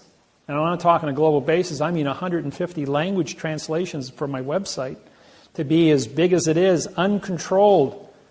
And with the order that is being conducted from it, has been very architecturally designed so it doesn't scare people. And those that need to know, need to know. Those who don't know have no power to make an influence on it. It's only the world leaders that are in a position of needing to know things that are going to be told what is correct. The people, as long as you got your 6-pack of beer, your 600-channel TV, and your Ruffles potato chips, you don't care where the tank parks as long as it doesn't bump the satellite dish. And that's mankind's reality. Question back there. Have you heard that there was a planet between the Earth and Nah, that's somebody's tale. That doesn't exist. What's your... So why did you take the time to share the information with us? Got to start someplace. No matter where you go, there you are. And wherever you are, that's where you're supposed to be. Make no mistake about it. Everyone is exactly where you're supposed to be. There are things that are said here, things you hear here. You're all good people. Why shouldn't you know what's going on? You're not going to see it on CNN. You're not going to see it on the news. Liars figure, but geometry doesn't lie. And using magma, the Earth's liquid, internally as a target, as a weapon. Okay, let's say they don't do anything. But they make a phone call to the premier of China and make a premier to the London and to Rothschild. North Korea is a very poor country, 85% unemployment. And he says, we've got an atomic bomb here that we're going to detonate and take out Mount Rainier or the Shasta, York, Rainier supervolcano called Yellowstone. If we're not given a certain amount of money to support our country, if we're not given open trade and use it as a blackmail weapon. Now they can't stop it. It's in place. It's 25 miles. It's 5 miles underground. And all you got to do is push a button. And what happens if you take out if let's say the supervolcano goes out and 2/3 of the United States are under a cloud for 4 years. You got a black winter, no food, population after the end of 4 years is a few 100,000 people. Northern Hemisphere is completely devastated just because somebody pushed the button. Or the people from the future know who the button's going to be pushed, and those people are removed. There's always a point of control. There is a future. What kind of future is going to be is going to determine. It's relevant that mathematics become relevant because of ET, as well as Earth's own ability to communicate peacefully. So I go around and I teach seminars every few weeks, but these are recorded. Once this goes up on YouTube, there isn't going to be 40 people here watching. There's going to be 40 million people, 400 million people watching the same presentation on YouTube in a couple of weeks.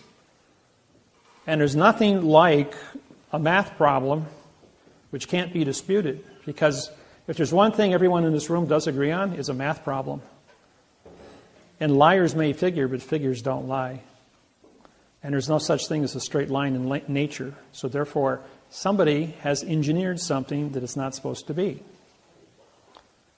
And if you engineer something, then you better be pretty responsible for, if you screwed it up when you engineered it, you're going to be fingered at. If you engineer it and you do it correct, you're going to be honored for it.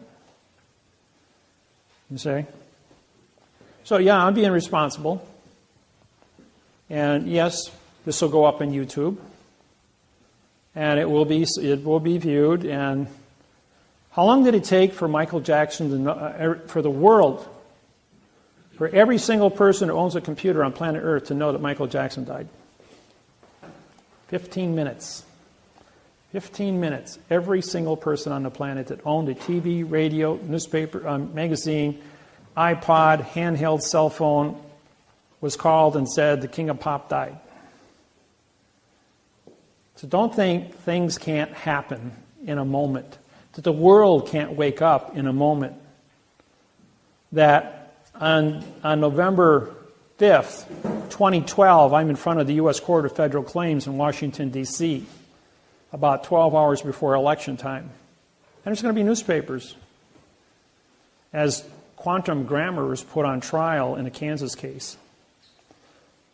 And Monty Miller and Russell Gould and myself are all going to be there as 3 federal judges holding the United States Court of Federal Claims responsible for false and misleading information, failure to have an oath of office, and are going to hold the United States government accountable for the election the next day under false and misleading statements. When is that date? Huh? When is that date? November 5th. In 5 weeks. So the world watching this on CNN on Monday night could very easily walk into the polls Tuesday and write Director Party David Wynn Miller that they want correct grammar. I don't care what they say and what they think's going on. It ain't going on because it's in fiction. And the world's going to change from fiction to fact overnight. And by December 21st, the world of fiction will be made an announcement on the world in all languages that this stops today, that we fix it. No more wars. You can't bring an argument to another human being if you're going to talk in verb. Get your contracts right or go home.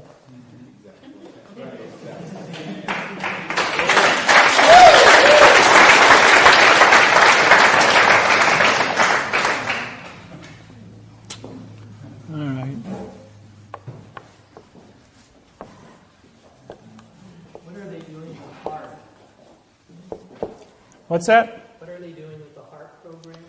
High amplification array radiation pulse. HARP is a alpha beta transmitter. There are 12 units around the planet. They can reach down as far as the equator. They are used to control the frequency of your brain through radio wave influence. It's used to take you from an alpha, which is aggressive, to a beta wave, which is docile. It gets 98 degrees Fahrenheit in a populated city like Los Angeles, and people tend to get crazy at 98 degrees. So they you change your mind to a beta wave and make you all nice and comfortable at 98 degrees, not irritated. Mob control, that's all it is. Now, if you want to talk about angels don't play this harp, of the satellite 38,000 miles out over the Pacific Ocean, which can't be seen by any earthbound station that controls a microwave to increase the temperature of the surface a half a degree and create weather patterns 3,800 miles across to move El Niños and weather patterns. That was started in 1988. It ran until 1997 when I had it shut off. But they fooled around with it long enough to almost cause a 9.9 earthquake on the San Andreas when they heated up the North American plate 22 degrees and the Pacific plate 25 degrees. I did a seminar in Sacramento and told them, you will turn the temperature down of the United States from 85 in Milwaukee to 25 below zero, and from 85 in Houston, Texas to below freezing. You will hold it there for 22 days. You would take the air, which is blowing from the west to the east over the Yucatan Peninsula, and move it at 50 miles an hour for 22 days from the east to the west, and push El Nino offshore. 24 hours later, the wind blew at 50 miles an hour from the east to the west, and the entire United States of America was put into a deep freeze.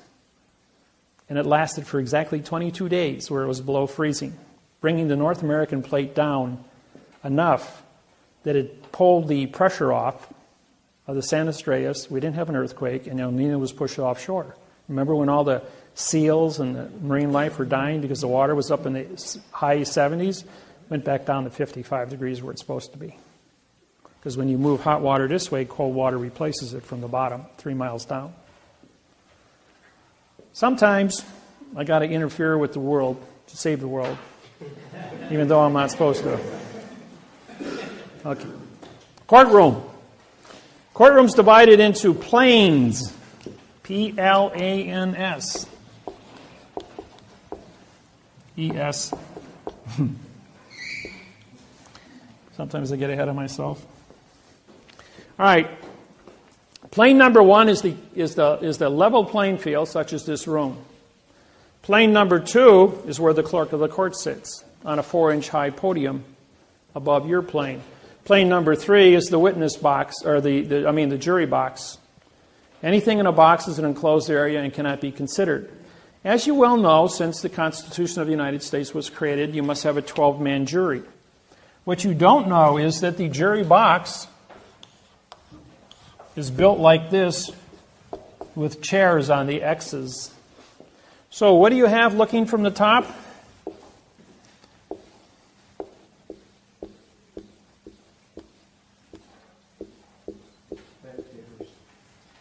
You have 2 petite juries of 6 people each, which is illegal. The continuance of evidence of the peanut gallery are divided. So the jury is in a box, and JU means no law, and RY is contract. They are a no-law contract of an illusion. Henceforth, they have no value whatsoever. Never ask for a jury trial because a jury doesn't have a clue how to read and write above a second grade reading level. That's why it's a no-law contract.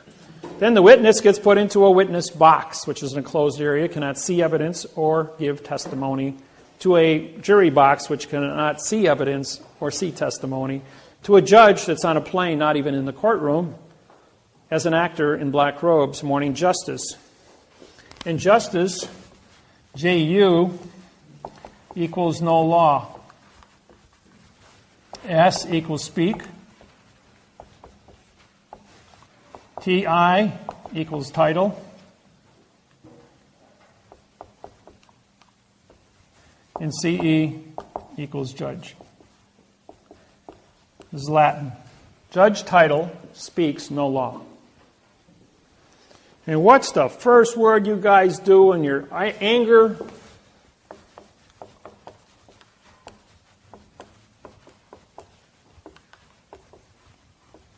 There is a location. That's a positive word. Is a positive word. No is a negative word. Law is a dangling participle verb. So what happens? There is plus and plus, now pointing towards no to be positive, making law a negative, because no is still a negative. So therefore the word no law or fact shall be tried in court. By your own confessions, people, you go, there is no. There's no such thing as a no. Because you can't perform a negative condition of performance. But if you say there is no, what do I have in my hand? Nothing. You just made nothing a fact. Now I can prosecute you with nothing. Well, you just walked right into that trap. Don't feel bad. No one's ever gotten past it. Everyone steps in the trap. Let's see how close up attention you are.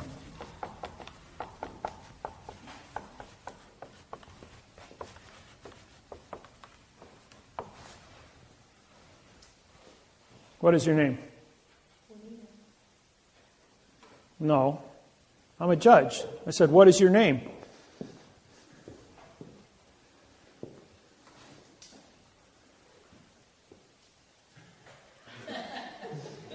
I just called you a what? Would it be easier? Would it be easier if I did this? Would it be easier if I did that? Now does that make sense? You see, this here is a period, folks. This isn't a question mark. That means, what is your name? Do you see a question mark hanging above me? Yeah. So, the answer to the question is, this is a pronoun, this is an adverb, this is an adverb, this is a verb. Even if you were to identify the word what to be your name, why am I calling you a verb? You don't exist as a dangling participle verb.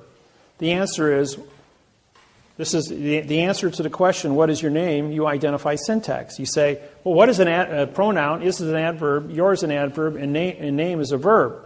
Can I see the correct sentence structure, communication, parse, syntax, grammar for the avoidance of the perjury?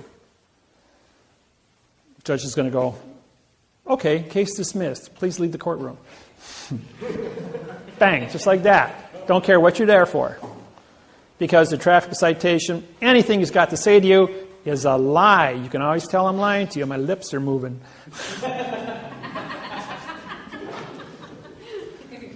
Hey, it's a fact, folks. So anytime you go through a stop sign and you get a ticket, you could use that argument in court. Well, actually, I won a case. I said, Mr. Police Officer, would you please come up? He goes, yes. He says, you testified that I went through the stop sign. I said, you just You just said I went through the stop sign. I says, what does the stop sign look like? So 8 sides, painted red and white, made of metal. How do I occupy the same space as a stop sign? How can I go through it? As two objects can't occupy the same space at the same time. This is a fraudulent statement. And this is a pronoun, adverb, verb, adverb, adjective, pronoun. Can I see the correct sentence structure, communication, parsing, syntax, grammar for the avoidance of the perjury? Judge goes, you can't go through a stop sign. And yes, that is a correct statement. And yes, this is a fraudulent statement. And you committed fraud under Title 15, Section 1692E and Title 18, 1001. Fictitious conveyance of grammar and false and misleading statements. Case dismissed. Mr. Police Officer, you're going to be reprimanded. I want your supervisor in here, as you're going to have to learn how to use correct grammar.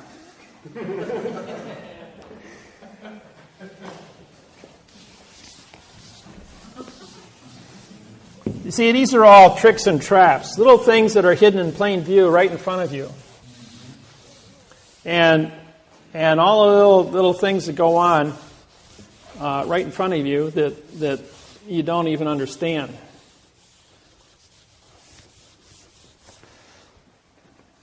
Now I'll show you another little trick that the Universal Postal Union burned Switzerland. Do you know that all wars on planet Earth are orchestrated by the post office? Post office controls all money in all 250 countries.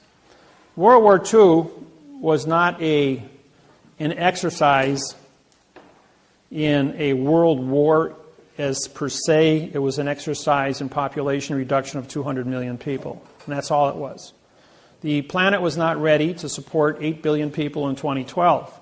If World War II didn't take place, we would have hit 8 billion people in probably 1970, where there wasn't technology or production capabilities of feeding, so people would have been dying globally in mass units. Millions of people would have been dying at a time from starvation, rather than having a controlled issue. If the plague of 1525 or 1535, something like that, which wiped out half the population of the planet, didn't take place, we would have hit saturation way back in 1800. And then there would have been a mass destruction. When I was in, it was in high school. I think it was 11th grade. About 17 years old. We did an experiment. Took a 4-ounce potato, put it in a 2-gallon fruit jar with 2 fruit flies. In 30 days, we had 50,000 fruit flies and no potato. On the 31st day, we had no fruit flies and no potato. The point is, you can expand out of existence all at the same time. You can go out and go fishing, which, if anybody's ever done this, and you put like 30 bluegills in a 5-gallon pail. In 1 minute, all 30 bluegills die of suffocation. At the same time, they're all gone. When the oxygen runs out, they all perish. Well, the same thing is true with the things that are happening on this planet about what orchestrates. So we're going to take you back into history, to Hawaii, which is a cause and effect. 1848, King Kamehameha makes a proclamation that if Hawaiians are dead or off the land for 20 years, the land is free for settlement. And being Hawaii is the center of the Pacific, it's very important. In 1800, the population of Hawaii was 2 million Hawaiians. In 1829, there was 34,000 Hawaiians left alive. In 34 years, they all died from whooping cough, tuberculosis, typhoid, smallpox, measles, mumps, chickenpox, all of our childhood diseases. As the Hawaiian Islands were isolated, Cook shows up in 1789, comes back in 1800 with Bishop, and because the world knows that Hawaii exists and they start sailing there, they bring all the diseases of Europe and the United States, and in 34 years, 99% of all Hawaiians are dead from genocide by germ warfare. And so the Hawaiian population is so small, based on its size, that there's King Kamehameha in 1848 nationalizes the entire island under the Bishop's Trust, putting all the remaining choice lands into the Hawaiian Kingdom.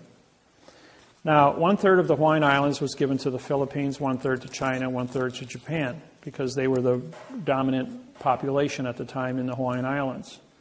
And in the Hawaiian Islands themselves, the Hawaiians kept all the choice farmlands.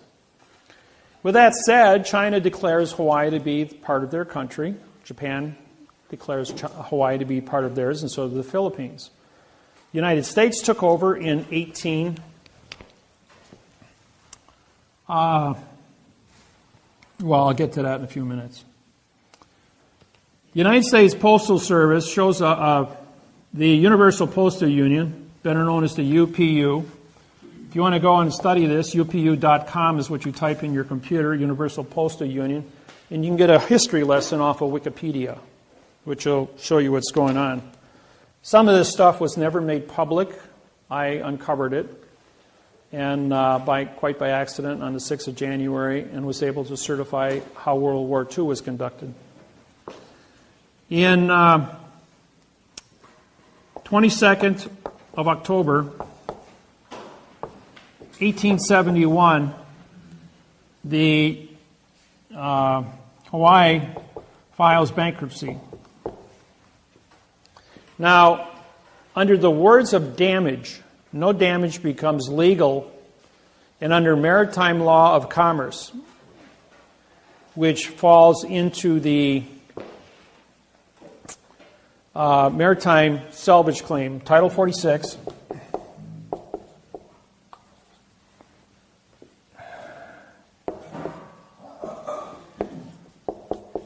Chapter 16, Section 781, that's your salvage. That's maritime salvage. All right, the Bern Switzerland shows up in Hawaii on this date and gets Hawaii, King Kamehameha V, to file bankruptcy. Under damages, no damage is complained. So this is the 22nd of October, 1872, plus 45-day trust law and 3-day grace period is the 6th of December, 1872. Guess what happens on that date? King Kamehameha V, the last reigning monarch of the Hawaiian Islands, is assassinated by poison and dies. The Hawaiian Masons, because he is a 34-degree Mason, being that he is the reigning king and monarch, activates the 20-year moratorium that if you are dead or off the land, because he's responsible for all the land in Hawaii. Add 45 days to December 6th, and you get, plus the 3-day Rescissions Act, and you get the 17th of January, 1873, plus 20 years is 1893. January 17th, 1893, the United States military shows up. The commander of the warship is a postmaster, ordering the postmaster of Hawaiian Islands to take over the Iolani Palace and capture the Hawaiian Islands, putting the Hawaiian Islands into United States territory. Queen Iolani then writes a cursive letter, an adverb verb, to complain. But as the Queen of Hawaii in 1893, she's also a 34-degree Eastern Star.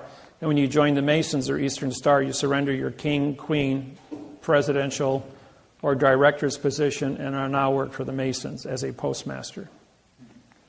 And guess what's right across the street from the Iolani Palace? Postmaster, Lodge number 1 for the Masons, the Post Office of Hawaiian Islands, Immigrations, Customs, and the Supreme Court of Hawaii, all in the same room.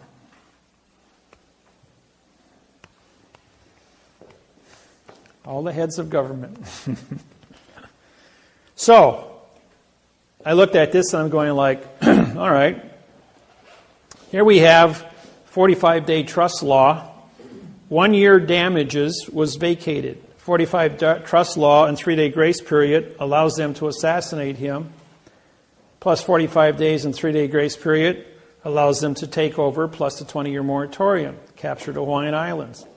All done by timetables. Now let's work backwards from this. As we know, that bankruptcy is a 70-year international condition, plus a 45-day trust law.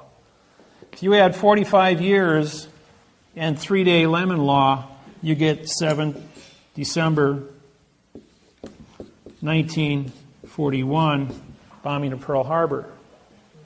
The Japanese post office declared war on the United States Postal Service in Honolulu, Hawaii. It was a postmaster-to-postmaster war.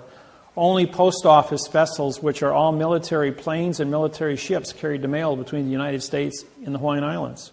The Hawaiian Islands was under military control from 1893, under the United States Postal Service, folks, not the United States government. The government is the post office. The President of the United States, pre-simulation denture, appoints a Postmaster General who controls all branches of government, CIA, FBI, police, fire, every branch of government, Homeland Security, Department of Interior, Department of Forestry, everything on planet in the United States is controlled by the post office. The post office in all other countries is also controlled by, controls all branches of governments. The directors, the presidents, the kings, the queens, are no more than puppets working for the postmaster. Because the postmaster controls the treasury, who prints the money, controls the military, and that's how the world runs. You want a new world order? It was established on the 22nd of October, on the 22nd of October, 1871 was a new world order. It was set in motion by the post office. New world order has been here for 140 years. So everyone talking about the new world order to take over, it's been in place for 140 years until I showed up and there's a new sheriff on this planet and he's taking care of it with syntax. And that's how it works. And the whole world has to change. Now, what is my position? My position is a teacher, as a plenipotentiary, which means I'm an ambassador judge working for the United Nations to teach planet Earth how to be correct mathematically. Who's in charge of the planet? Well, I'm in charge of grammar. I'm not here to arrest the politicians, the criminals, the bankers, the judges. I'm here to make sure that the infrastructure of this planet is mathematically certified to be correct. We have machines in place. We have buildings in place. We have computers in place. But the people who operate the machine, the people who think about the machine and how it is run, is corrupt in their thinking. So we're going to fix the contracts, and then with the new thinking in a correct mathematical procedure, people will not go to war. And if you want to go to war, you have to create a math problem and an argument. A contract is mathematically certified to give you justification to do this. Otherwise, you're just babbling about your opinions, about what angers you, and it doesn't have, your opinion has no foundation in law, or in the law, or in the control of people. So, the people that created the nightmare know where the bodies are buried. Let's educate them, let's get them up to speed, declare amnesty, fix the wrongs, and get the world functioning on a correct format. And that's what it's all about. I'm not here to hurt anybody, just to educate everyone so we're on the same page of music. So when you look at a politician who stands up and he talks to you in quantum grammar, you understand what he's saying. He's not lying to you. And he can actually write a treaty, write a trust, write a contract, write a constitution, so that you absolutely know what it means, that 3 + 3 = 6. Not that we're going to play games that 2 + 2 = 4 with 100 different definitions. And it's only up to the subjective interpretation of an individual's ability to hoodwink you, or trick you, or make you think one thing and do something else to you. Yeah. So you had a question? Well, I was just going to say, to finish the bomb, the atomic bomb on World War Oh,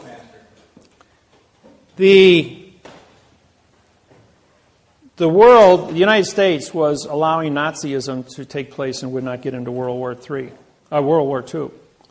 So the post office allowed the President of the United States, Roosevelt, knew this timetable.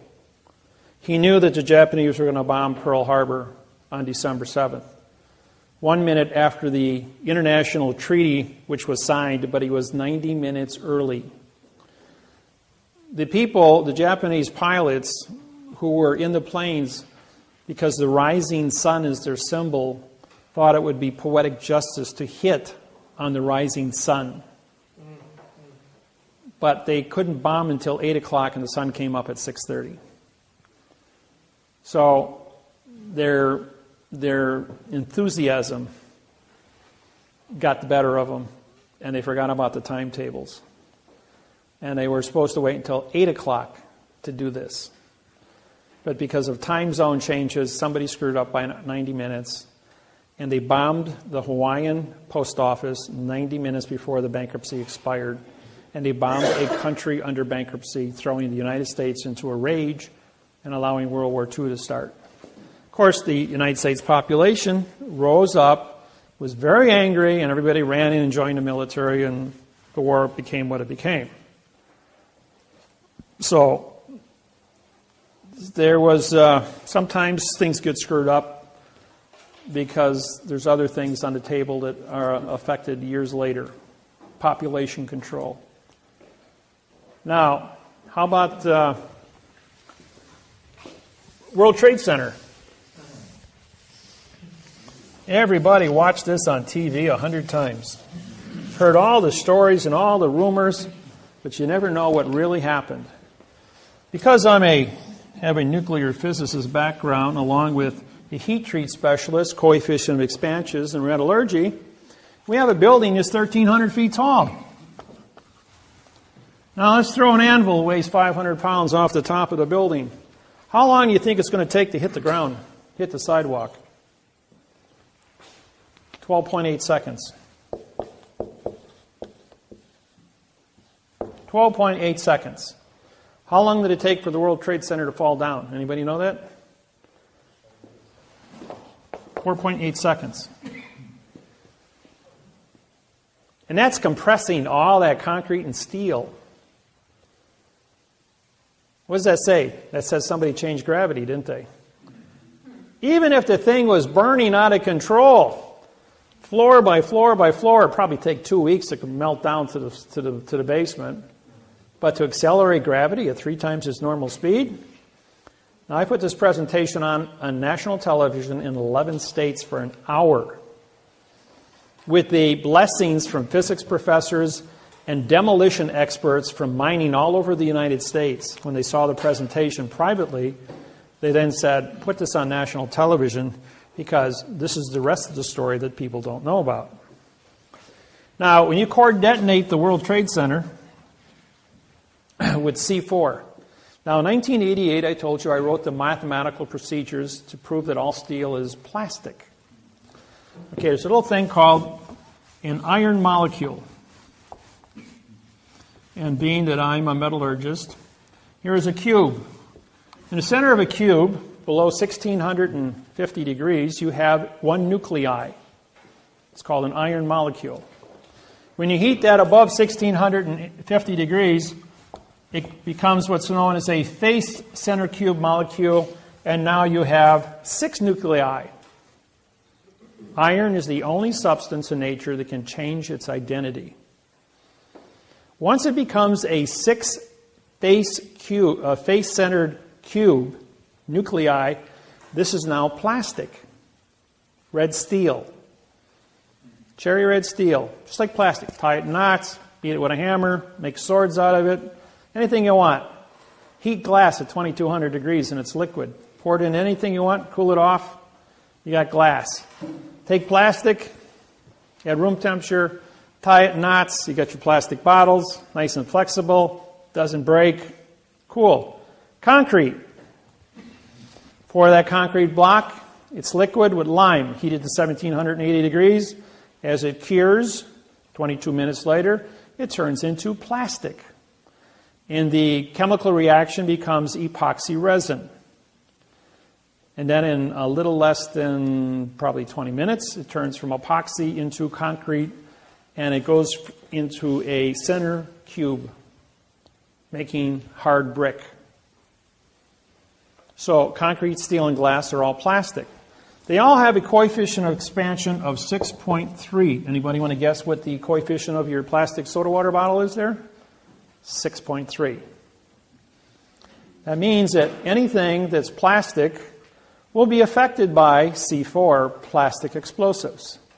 So you core detonate the building with C4 plastic, or thermite, which is a 6.3 also. When it detonates, it creates a bubble, 1,300 feet in diameter. When C4 detonates, it creates a shock wave of 85,000, roughly 85,000 pounds per square inch pressure. All of you that watched the video, this is a 400-foot wide building. The debris field is 850 feet wide above the building when it's still in a static position. Watch the video. The building is standing there, and you've got a debris field 550 feet beyond the 400-foot center line. So it's 850 feet in a half second. That's 1,600 feet per second. That's a good acceleration equal to a bullet, or equivalent to a C4 detonation. Every building within a half a mile of the World Trade Center had its windows exploded out at that exact second. And what's the one thing you saw in the air? Instantly, when the building was still, when this was going on, what was completely surrounding the building? Paper. Paper was airborne instantly all over the building. How did all that paper get 1,000 feet away from the building in 1 second? Where did it come from? Well, at the exact second of the core detonation of the World Trade Center, what you were looking at was not a concrete, steel, and glass building. What you were looking at was smoke. Not molecules of concrete, steel, and glass, but atoms of concrete, steel, and glass. Paper is not affected by a 6.3 detonation. Only concrete, steel, and glass turn into smoke. And so you've got a static pile here of smoke. Now, has anyone ever seen the hydrogen bomb explosion on Discovery or National Geographic's pictures? And you see little balls. Those balls are called plasma. Plasma is the same thing that causes sunspots on the sun. When a C4 detonation takes place, you have plasma balls that are formed throughout the building. These are electromagnetic eddies that are created. Anything within a plasma ball will not be affected by the 6.3 coefficient of expansion of a C4 detonation, which only affects concrete, steel, and glass. So at this exact second, when this building is exposed to this, you have all these heavy chunks of steel in here, but they're also subject to the change in the gravity well. The gravity well collapses in 4.8 seconds, pulling the entire debris field right into a real nice pile in the basement. One thing that they didn't tell you was there was 8 buildings, 40 stories tall, that surround the World Trade Center. It all fell down, that were caught inside the electromagnetic bubble. They weren't on fire, but they all collapsed just the same with the World Trade Center because they were inside the electromagnetic pulse of the C4 detonation. So plastic affected plastic and pulled this whole thing down into a nice, neat pile. Now, if you look at the video, you'll see that here's Long Island, here's the World Trade Center, and here's a big white cloud of asbestos. The entire World Trade Center is insulated with asbestos. 50,000 people a day work in the World Trade Center. 50,000 people for 30 years exposed to asbestos insulation. Anybody want to guess at what the lawsuits would be worth over a 30-year period? In the trillions of dollars against the United States government. Who owns the World Trade Center? New York City Port Authorities. Who owns the New York City Port Authorities? United States Department of Transportation. Who is owned by the United States Postal Service? Who owns the Treasury? Who owns the Pentagon? Who owns the military? Jeez, it's all kind of coming back to roast on the post office, isn't it? So now you've got this big cloud of asbestos, and 3 million New Yorkers are exposed to raw asbestos. that's just been blasted away into real nice fine particles by 85,000 pound per square inch blast wave. Coefficient of expansion of asbestos is not 6.3. It's only blown into a free atmosphere, not into an atom format. So therefore, this here becomes a death trap for everyone exposed. Now, 50,000 people a day work, but only 3,850 people were in the building because everybody was told to stay home. Both planes, when you run the video back and you look at them, did not have windows. They were drones. Where did all the people go that supposedly left Boston? Never heard from again. Out into the Atlantic and ditched. And this was a controlled issue by drones. And we have drone technology. There's over 12,000 drones in Iraq right now. So these things, liars figure. But this little number here, figures don't lie. And being a heat treat specialist with a nuclear background can tell you that this was created by 186 men of special forces who deal with demolition. The basement of the World Trade Center was blasted out. What do you think's below the World Trade Center? Heavy rails called the subway system. They blew the basement floors out and dumped all the gold onto the subway rails, and they disappeared. Not to be found yet. Somewhere. That was the World Bank of the United States, controlled by the United States Postal Service. But the gold, that was only $3.4 billion. At the exact point of detonation, $12 trillion was transferred through Honolulu, Hawaii substation into Singapore Bank in Singapore, world's largest bank, which can accept a deposit. How much money does it cost to conduct a war in Afghanistan and Iraq? $500 billion a year. There's a 22-year supply of money to keep the war going in the Middle East and keep us in Asia. How much oil do they have left in the Middle East? 20 years. Keep the oil running for 20 years and the money to play for it. Cover up the asbestos under active war. Dress a bunch of guys up in rags and call them terrorists. Give us a Patriot bill. Take away our freedoms. Put us through all the nonsense at the airport. Even take away your clippers out of your luggage so you can't get on a plane, but they give you a steel knife and fork in first class. Now go figure that one. I kid you not, folks. I'm a 1,400 flight flyer. So, the plasma balls protect the steel and concrete, which are then analyzed to be 100% metallurgically correct. Except both buildings are missing 50,000 tons of matter, which floated away in the cloud as atoms of smoke on the wind. And everybody caught in the cloud is now dying of lung cancer. But because this is an act of war, they can't sue for medical help from the United States Social Security Service. And what did the United States do?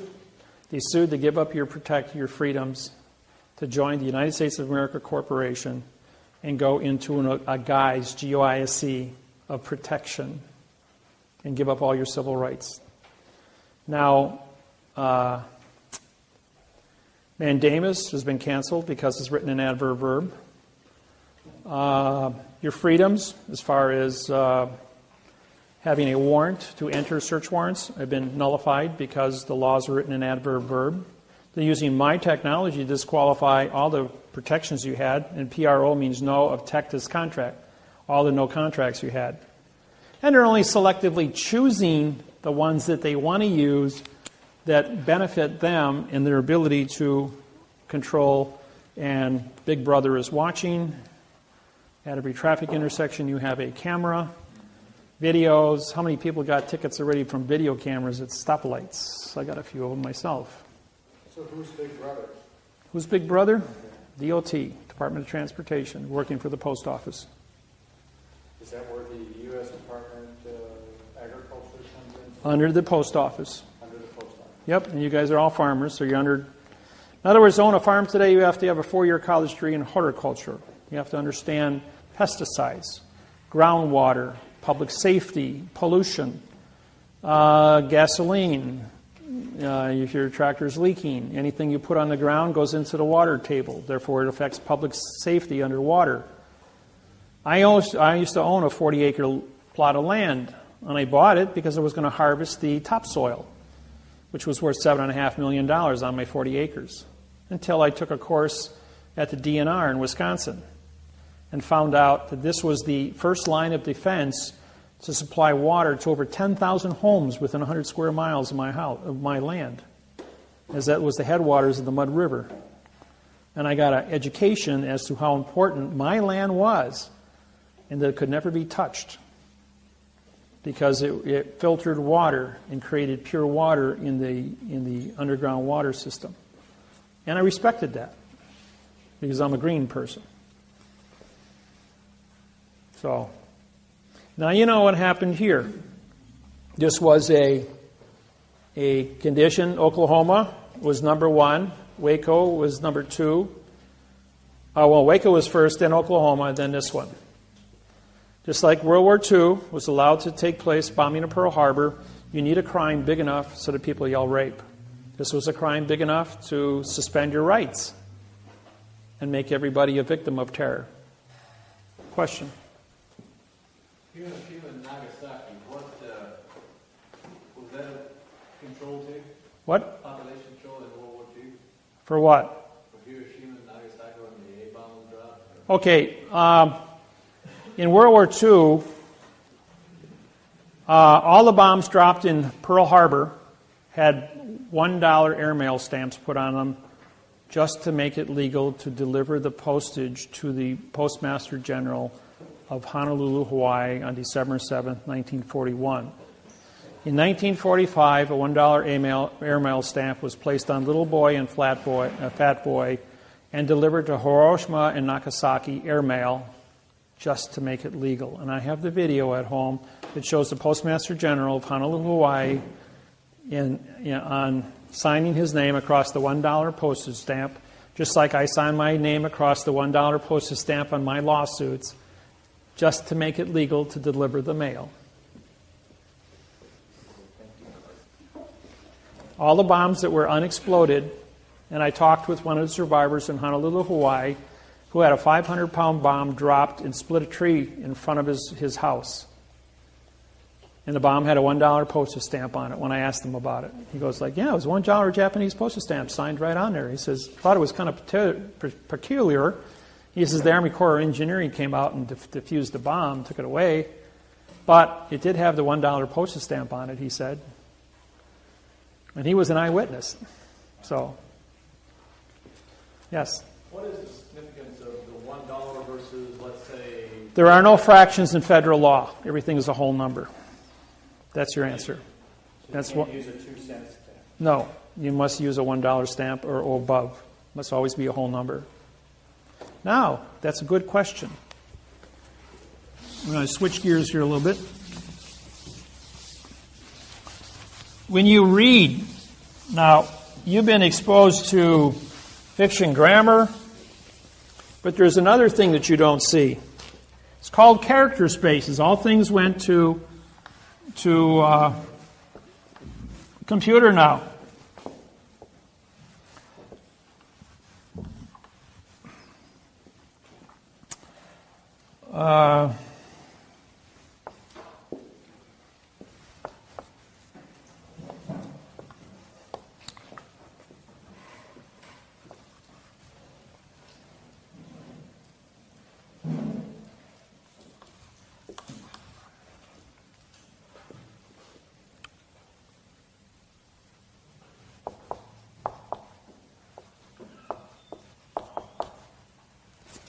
No, wait, that's,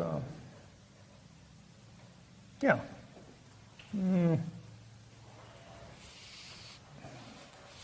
spacing is wrong.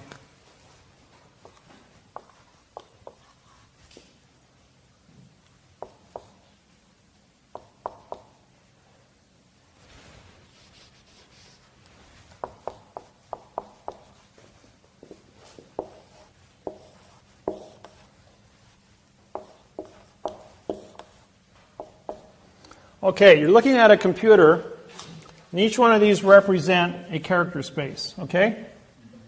Now there's a rule in syntax, it's called the double space rule. If you are two spaces between words, you break the continuance of evidence.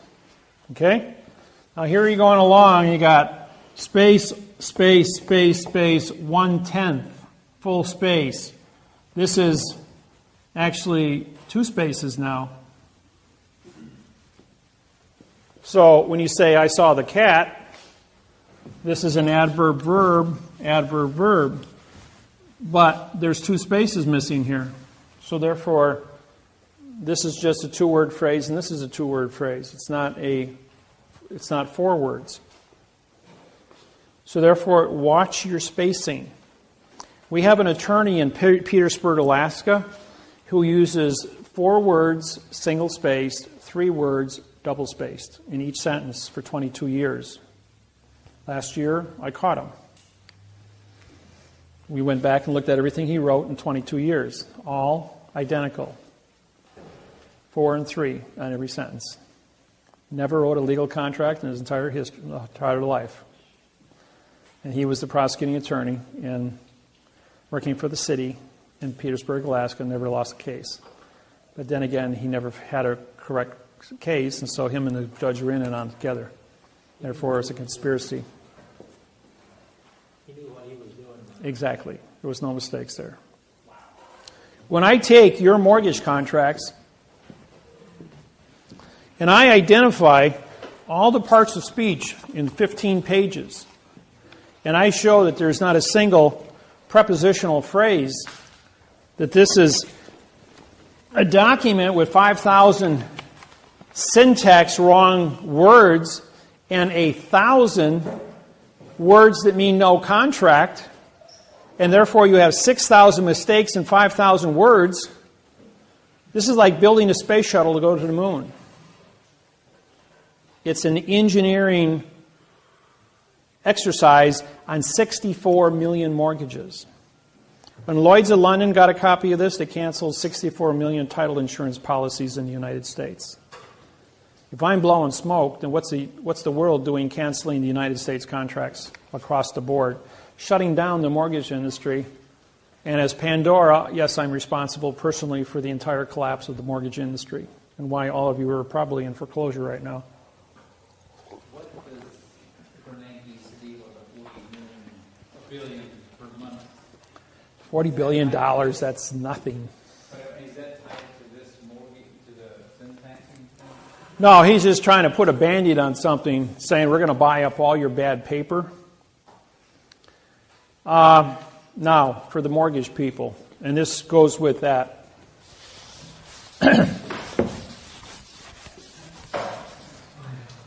Here's how the plan works. We have a document that's a fraud. And this is an autograph, this is a confession. As you know, the bank did not sign any of your mortgages. So therefore, you have what's called a unilateral contract, meaning one signer, which means it's not a contract. You are classified as a borrower or a trustor, ending the word in OR, making you responsible for what? A contract that's written in adverb verb and says nothing. You are responsible to pay back money to a contract that doesn't exist. All the money listed on the document is in a parentheses. So if we have quotation marks, a parentheses, square brackets, or we write in italics.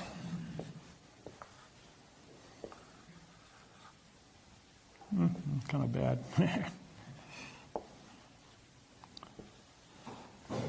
Or if we write on an angle called italics, it means it's removed from the paper and it's blank, which is the condition of all your cases.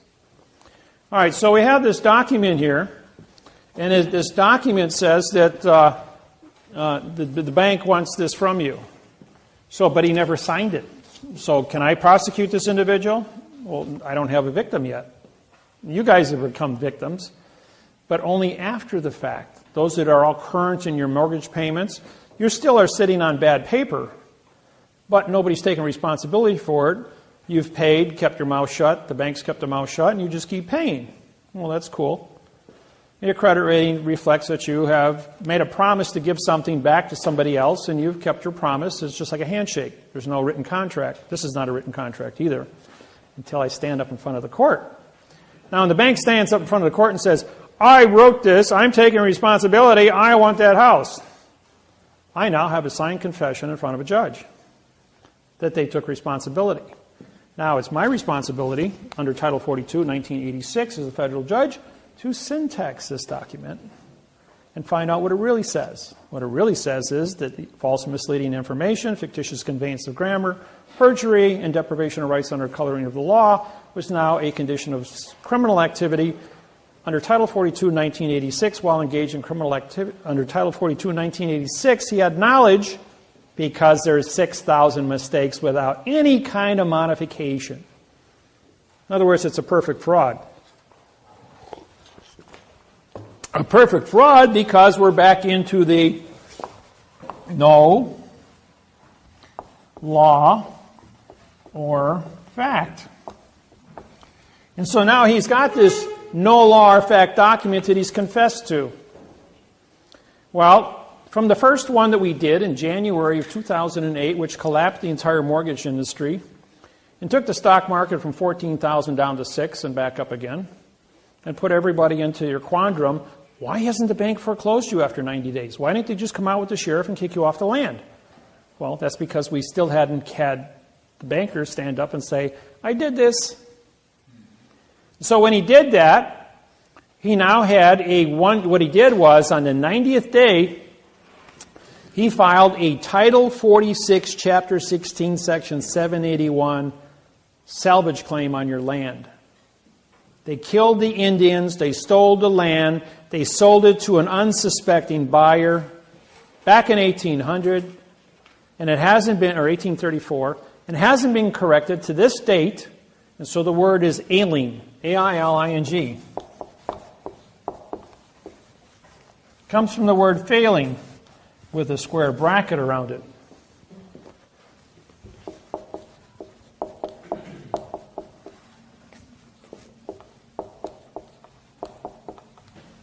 Better known as the Federal Rules of Civil Procedure 12b-6. Now, every one of you that have ever worked with me, the first thing that the lawyer does is he failed to state a claim. Okay, what that says is pronoun, adverb, future time, verb, adverb, verb, which means you didn't use a verb in your document. You actually sued them with correct facts, using forensic evidence with a signed confession from the bank who stood up and said, I wrote this. Now, I have permission as a federal judge under Title 42, 1986 to prosecute this individual for false misleading information. So, all the people that have filed these lawsuits since January 2008, they're stonewalled. We want more information. We want interrogatories. We want affidavits. We want a smoking gun. We want. The point is, the word interrogatory, INT, means no contract. Affidavit, AFF, vowel two consonants, means no contract. We want no contract. We want you to participate in nonsense for 3.5 years of no contract to keep you into a verb fiction. Which means as long as you say nothing about nothing, you can't prosecute nothing with nothing. Which part of no don't you understand, the N or the O? Okay.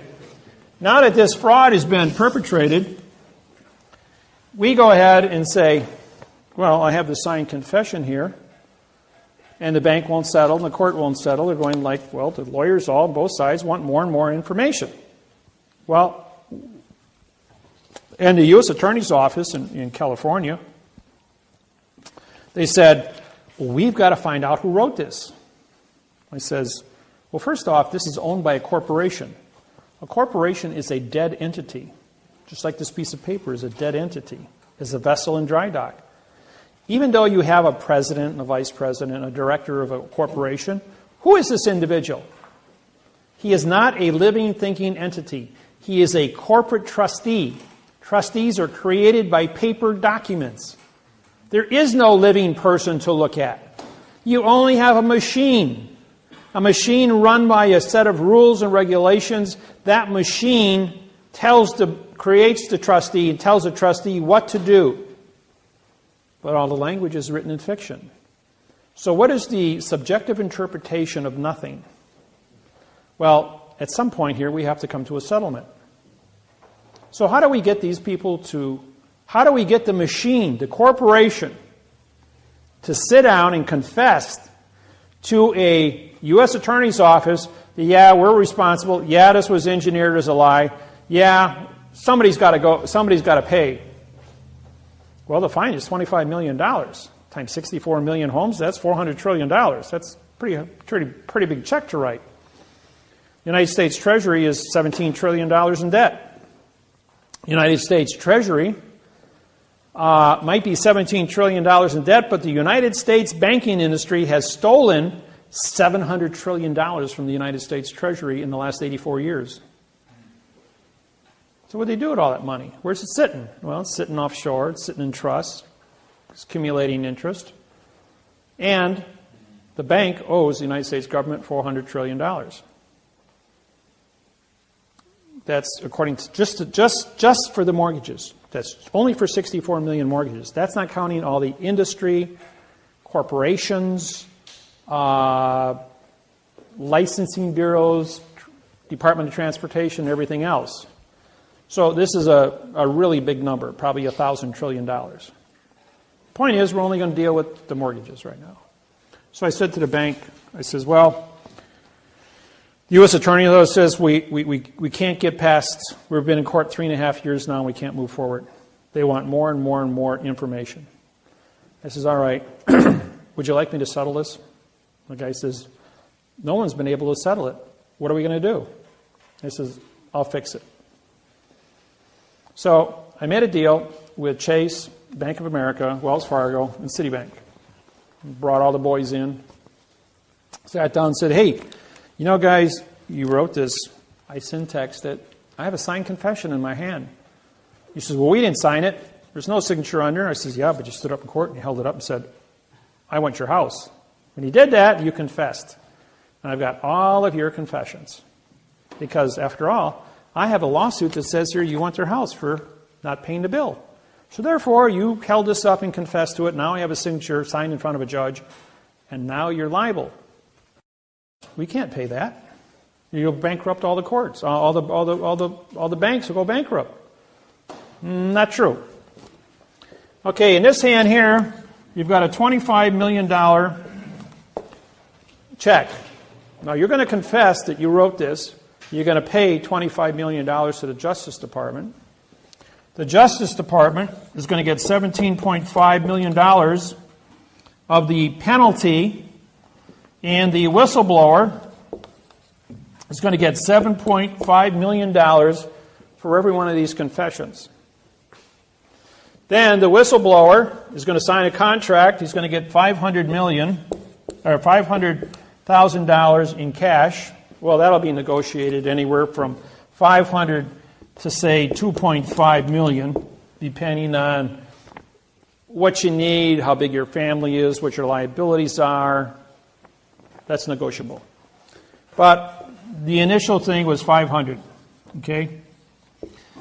Now we've got $7 million left over. And you have to buy a $7 million CD at the bank that just screwed you, who paid a $25 million judgment to the government. What happens when you buy the $7 million CD?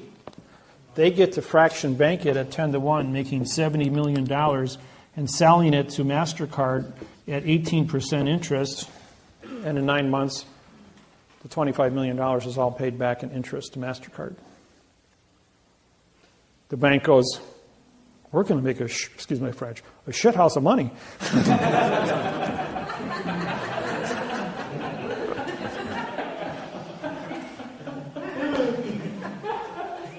And the bank, 10 days later, walked into Kamala Harris's office and said, we got a check here for $26 billion.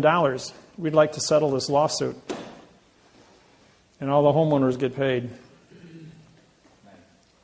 March 6, 2012. 10 days after I met with the banks in Oceanside, California. Now that they had a remedy, the banks, Kamala Harris got $19 billion. The United States government immediately took $7 billion, stuck it into the Treasury in the state of California. Kamala Harris then had to hire a staff of individuals, screen out the applications, get all the forms worked, the paperwork done. I have those with me, by the way, for those that need the forms. That are involved with lawsuits with me right now. And the bank is waiting for their redeposit of the $70 million for every $25 million they paid out on. And this is I have all 50 federal attorney generals and 1,000 staff members, which are all assistant attorney generals, working with me on this.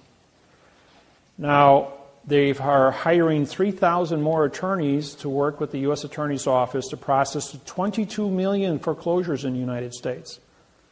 When you divide 22 million by 4,000 attorneys, that's going to take a while, especially with all the paperwork involved.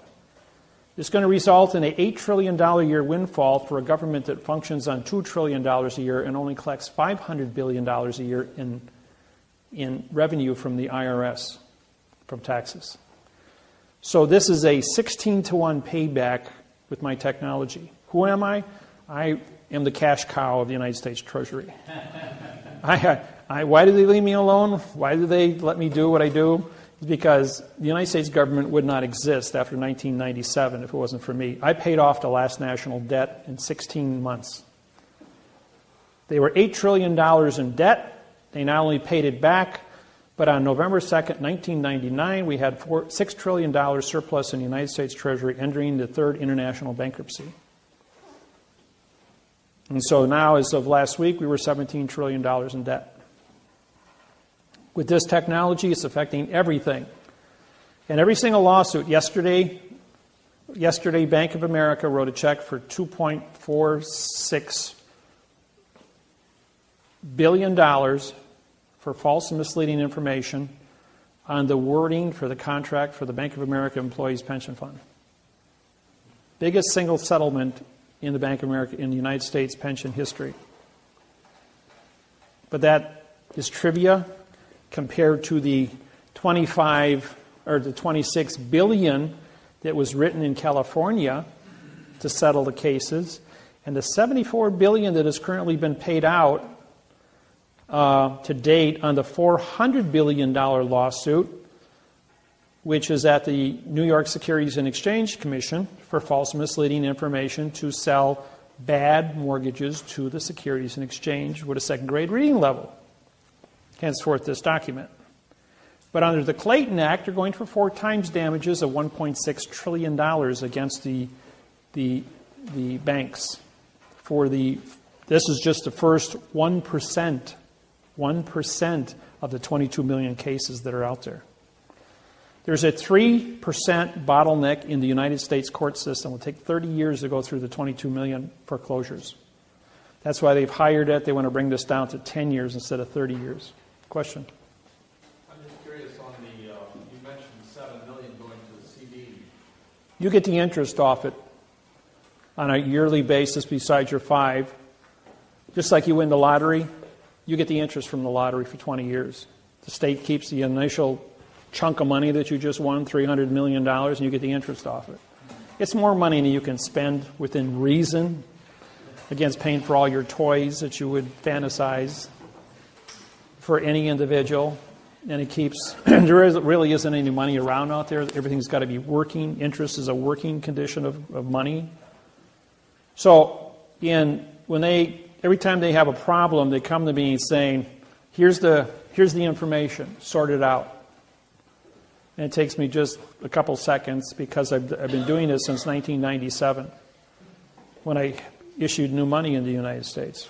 So does that go on indefinitely, or is there a time frame that will stop?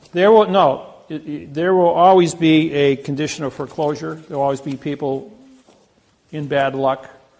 There will always be, the new contracts, however, have to be written in a new parsé syntax grammar. I'm referring to the 7 million CD that I get personally.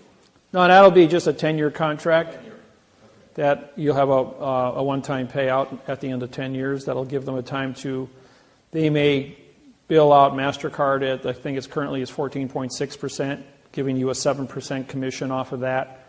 7 times 7 is 49, so that's a $500,000 a year for 10 years on top of that, and then a windfall of 7 at the end, which would be reasonable. The bank makes $70 million off the top of that at a 10-to-1 fraction, where they're only paying you paying you the face value of 7, but actually collecting on 63 million all the interest.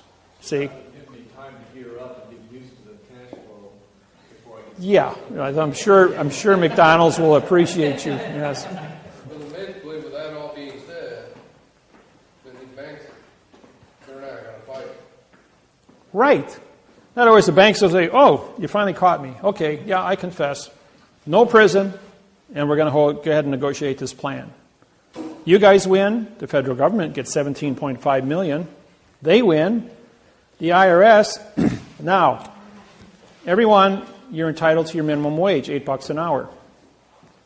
You work 8,700 hours a year on your property to guard the home and the farm. At minimum wage, that's $87,400 a year for the husband and the wife. Anybody on title. Times the amount of years you've owned the property. And under the Clayton Act, it's 4 times that. Then your down payment on the property, if you refinanced, the value of the house you put up for the refinance is the down payment times 4.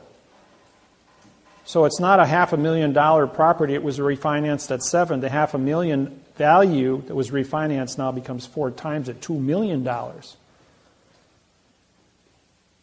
So we're talking about a few extra bucks here.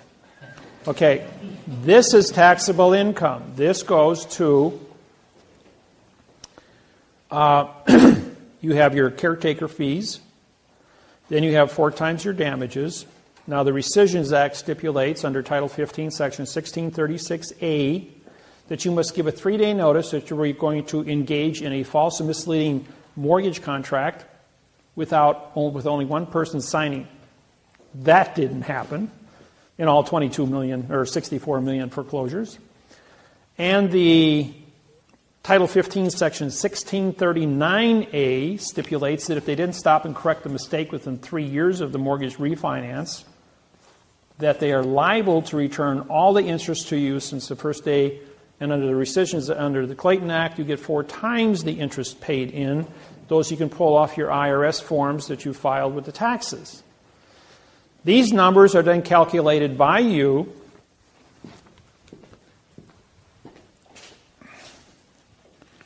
Let's see here.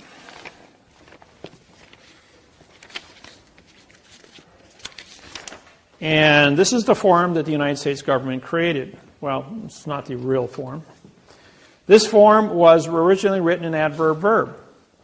The form was because you are filing quantum lawsuits to get paid because you have forensic evidence of fraudulent grammar and fraud that's been perpetrated on you. This was also engineered as a fraud so the United States government could keep all of the money, because on the bottom here it says under Title 15, Section 1692E, if you use false and misleading information on this document, you now are vacating your position to collect. And Title 18, 1001, fictitious conveyance of grammar. So if you file a quantum in this hand but file a false claim on this hand, you vacate this claim and you don't get paid anything, and the government gets to keep the whole $25 million for themselves. So I syntaxed this and wrote a brand new form in quantum grammar using the correct parse syntax grammar and filled in all the spaces with the correct parse syntax grammar. Now, if I ask you a question, what is the address of your property? ADD, no rest, which means I just said, what is your no contract property? And you answer me. Therefore, you've stepped onto a landmine. If I ask you, what is the location? If I made the statement, for the location of the property is with the claim of the claimant. That's a correct statement. Now I gave you a location and I made you a claimant. Gold miners didn't file mortgages. They didn't file deeds of trust. They filed claims for their property. And gold was an authority. So therefore, I quantumized this in now time to match your quantumized lawsuit as a quantumized claim. United States Attorney's Office got this. We have a collection agency with Tyrone, Tyrone, Williams out of Arkansas. Now, the first 4 collection agencies that we had hired were threatened with concrete overtures. They dropped out. Tyrone Williams was also approached with the same argument. So I intervened. I said to the U.S. Attorney's Office, this is quantum. You're going to get $17.5 million for every lawsuit I wrote. Based on 4 times damages, the average person is going to get $3 million. The government's going to take 1.5 for the IRS. Trustees are going to be paid. Anybody in bankruptcy right now, the bankruptcy trustee is going to be presented with this formula. The bankruptcy trustee is going to see that, one, you're going to get a windfall of $7 million, or whatever. In the case of bankruptcy, you will get a check to discharge all your debts, pay off everything. And whatever's left over will wind up being refinanced this way, plus whatever monies you need to be comfortable. This over here goes to the IRS. I don't know about the IRS liability of this, but if you add this to this, the average lawsuit I write is a $20 million windfall for the United States government. Now the judge says to me, we're going to dismiss this. This is gobbledygook. This makes no sense whatsoever. I said to the judge, I says, you know, Your Honor, I'm here in Honolulu, Hawaii, as judge in front of Judge Kern. They got 22 people here. I'm a claimant in all the lawsuits. I says, $25 million a pop, plus $3 million for the IRS. That's $28 million a pop. I says, I don't know what your pay grade is.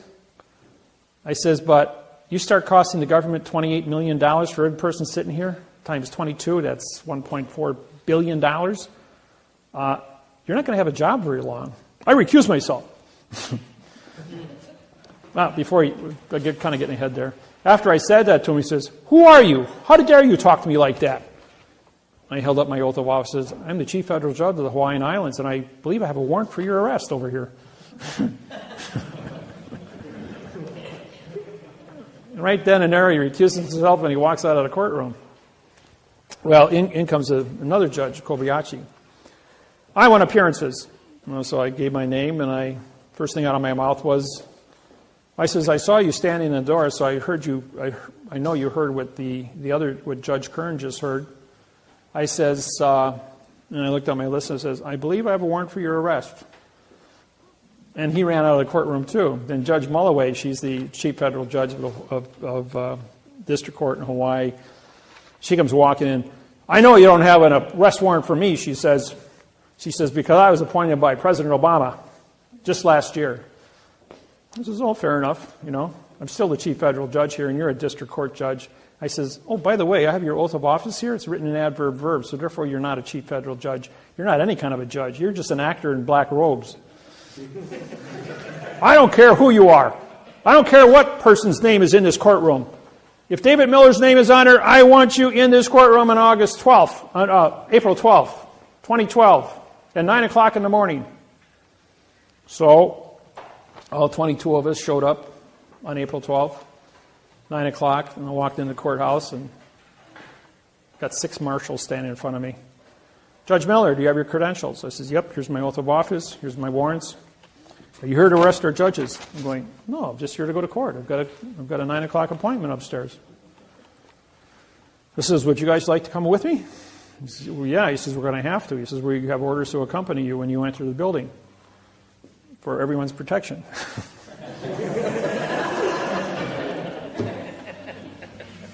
He says, who are all these other people? I says, oh, they all were ordered to be here, along with all the attorneys and all the mortgage companies. He says, well, you're the only ones here. What's this all about? I says, I put a 15-month freeze on all the foreclosures in the Hawaiian Islands.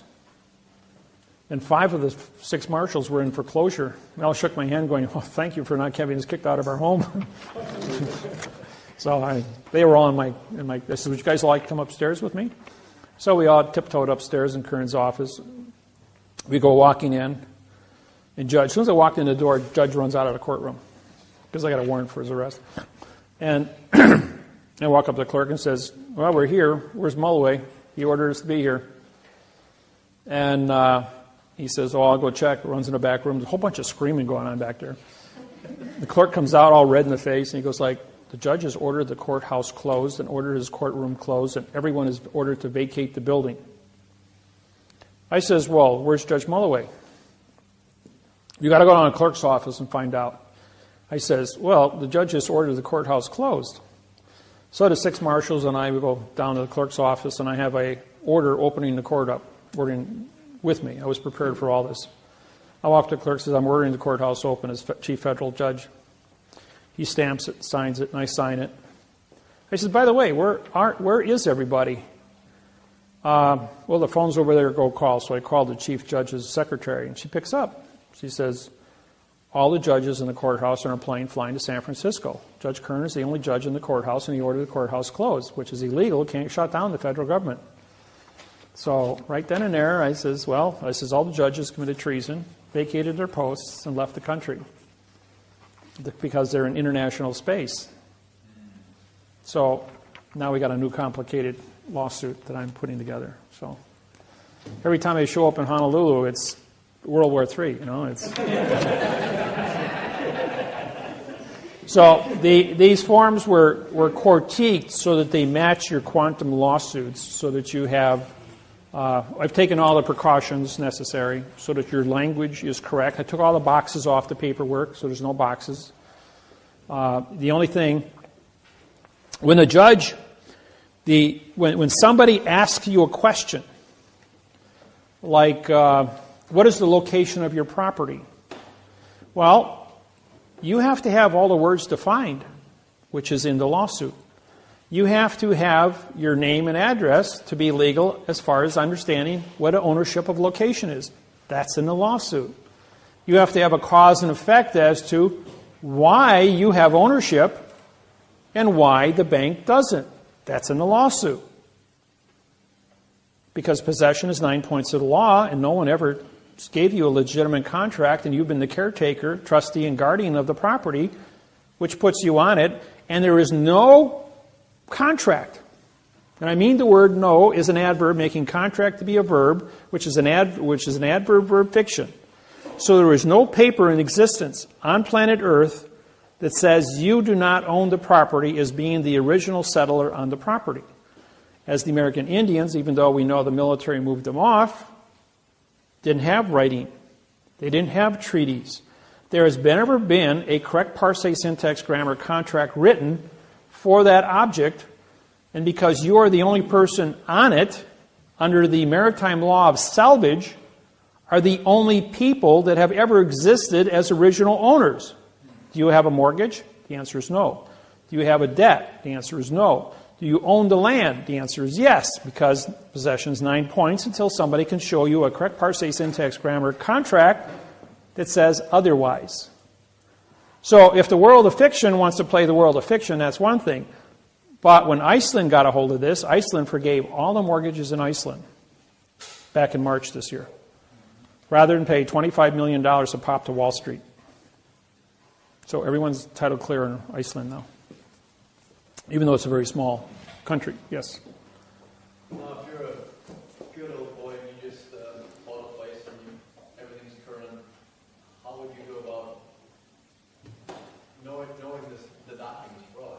How would you go about? Would you have to get contact with you? Or?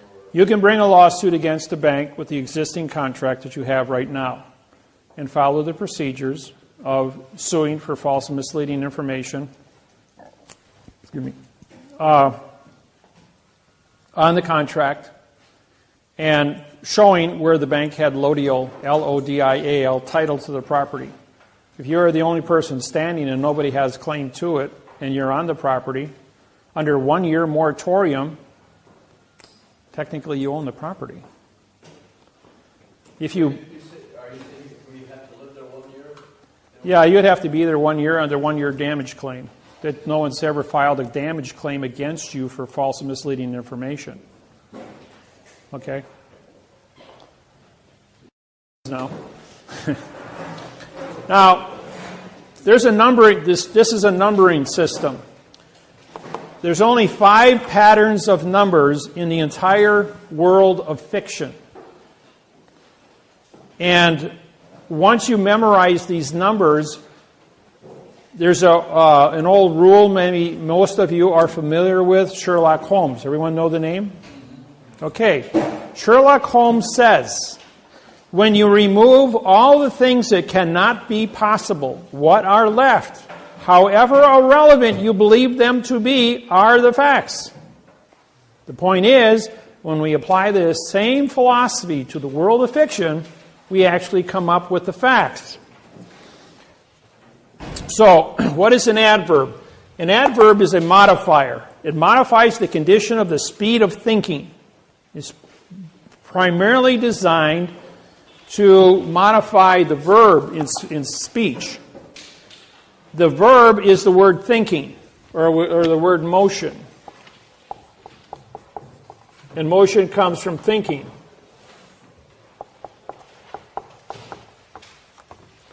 So the adverb is a modifier of speed. Now, when you modify something, you change it from its origin. Well, if it's not origin, it's perjury. Simple as that. If it is not the fact, and you changed it, that's perjury. I don't care what language you speak, I don't care what country you come from, 8 billion people understand the word perjury. And so you've told a lie because you've created an opinion.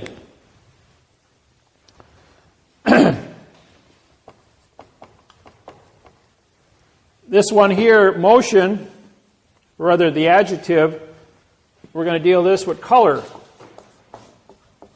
Anybody want to define color? Explain to Helen Keller, who was born blind, what the color blue is, or color red, or yellow.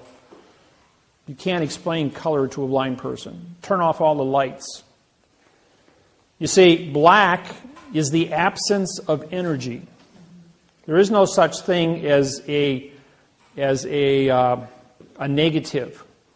You can only have different degrees of energy in the universe. There is no such thing as a negative. So take this room for instance. We've got thousands of candle powers of fluorescent light, and it's very bright in here. Well, let's go to midnight, turn all the lights off in here. It's so dark that you can't see the hand in front of your face. Or go into a cave underground. And I was in a cave. I have my little tiny LCD flashlight on my keychain. And they turned off the lights for about a minute, so everybody's eyes were fully dilated. And I turned that little light on, and for 300 feet down the cave, you could see everything clear with just that one little LCD light. Or you take a football stadium that holds 70,000 people at midnight, no moon, absolutely black, so you can't see the hand in front of your face, and just light one candle. An entire stadium will be illuminated that you can see by one candle, because you have black, which is just the absence of energy, but even the smallest spark of energy creates an illusion, will give you the reflected illusion that is necessary. So you can't prove a negativity. The adjective, ADJ, means no contract because the IVE is contract. And the adjective is going to, color is an opinion. And an adjective cannot exist unless it is filed by a fact, because the color has to be able to modify something. The word black pen, black is a fact. Pen is a fact. Black is an adjective. Is this a black pen, a carbon pen, an ebony pen, or a charcoal pen? All colors are black. I have a black jacket on, or it appears to be black, but actually when you put it against my black pants, it's actually a black blue. Just one hair off of black with a little bit of blue in it. So, but when I put the black against my shirt, it looks like a complete black and white combination. But when you put it against another shade of black, you're going like, well, there's some blue in this. Just a little bit, but it isn't black. So there's 1,200 shades of each shade of color. And there's an infinite amount of colors, so how do you argue color? Even an individual, the pigmentation of your eye and its ability to see color and the amount of oxygen you have in your blood, or how many red cells or how many white cells, will affect the color of your blood that goes through your eye and affect the shade, where one person will see burgundy and the other person will see bright red. Another person will see green or brown. My friend Lyndall is colorblind. I says, can I have that red pen? She says, I'm colorblind. I can see a brown pen. Is that the one you want? So she could only see brown. And I thought to myself, wow, a beautiful bouquet of flowers. Bucavalias, for instance. Beautiful purple flowers. She only sees as gray and white. You know, she can't appreciate all the colors in the world. And I said, what a handicap, you know. So the adjective must always appear in front of a noun, but then, or a fact. But then when you put an adjective in front of a fact, it becomes a pronoun. Because this is modifying the fact, and now it's a no, no, no. P-R-O is no, N-O is no, and U-N is no. So pronoun has been modified into non-existence. The position is an alphabet, A-B-C. We're going to spell the pen using the alphabet. We're going to spell it P-E-N. We're going to give it a definition for the writing. Look, in any dictionary it says a pen is used for writing. It's used as a noun. However, I take a pen and I hold it like this. I now have a stabbing instrument. And I stab somebody with it. It's carrying a concealed weapon. Carries a 10-year prison sentence for carrying a concealed weapon and 10 years for assault with a deadly weapon. Or I make a fist with it as a stabbing tool. It's your volition. If I hold it like this, it's a tool for writing. So the simple way you conduct yourself while holding a pen or a pencil can get you thrown in jail for 10 years. So be careful what kind of jokes you want to play when you're in the presence of law enforcement and what your attitude is. If the government wants your farm, they can charge you with carrying a concealed weapon and throw you into a quandrum of illusion, get you to sign off and turn over your farm to the government, which is a foreign vessel in dry dock, and all of a sudden you're sitting on the street going, what happened to me?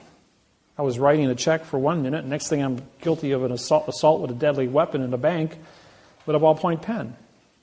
What kind of nonsense is this? See how easy it is? My buddy, he's an electrician, gets pulled over.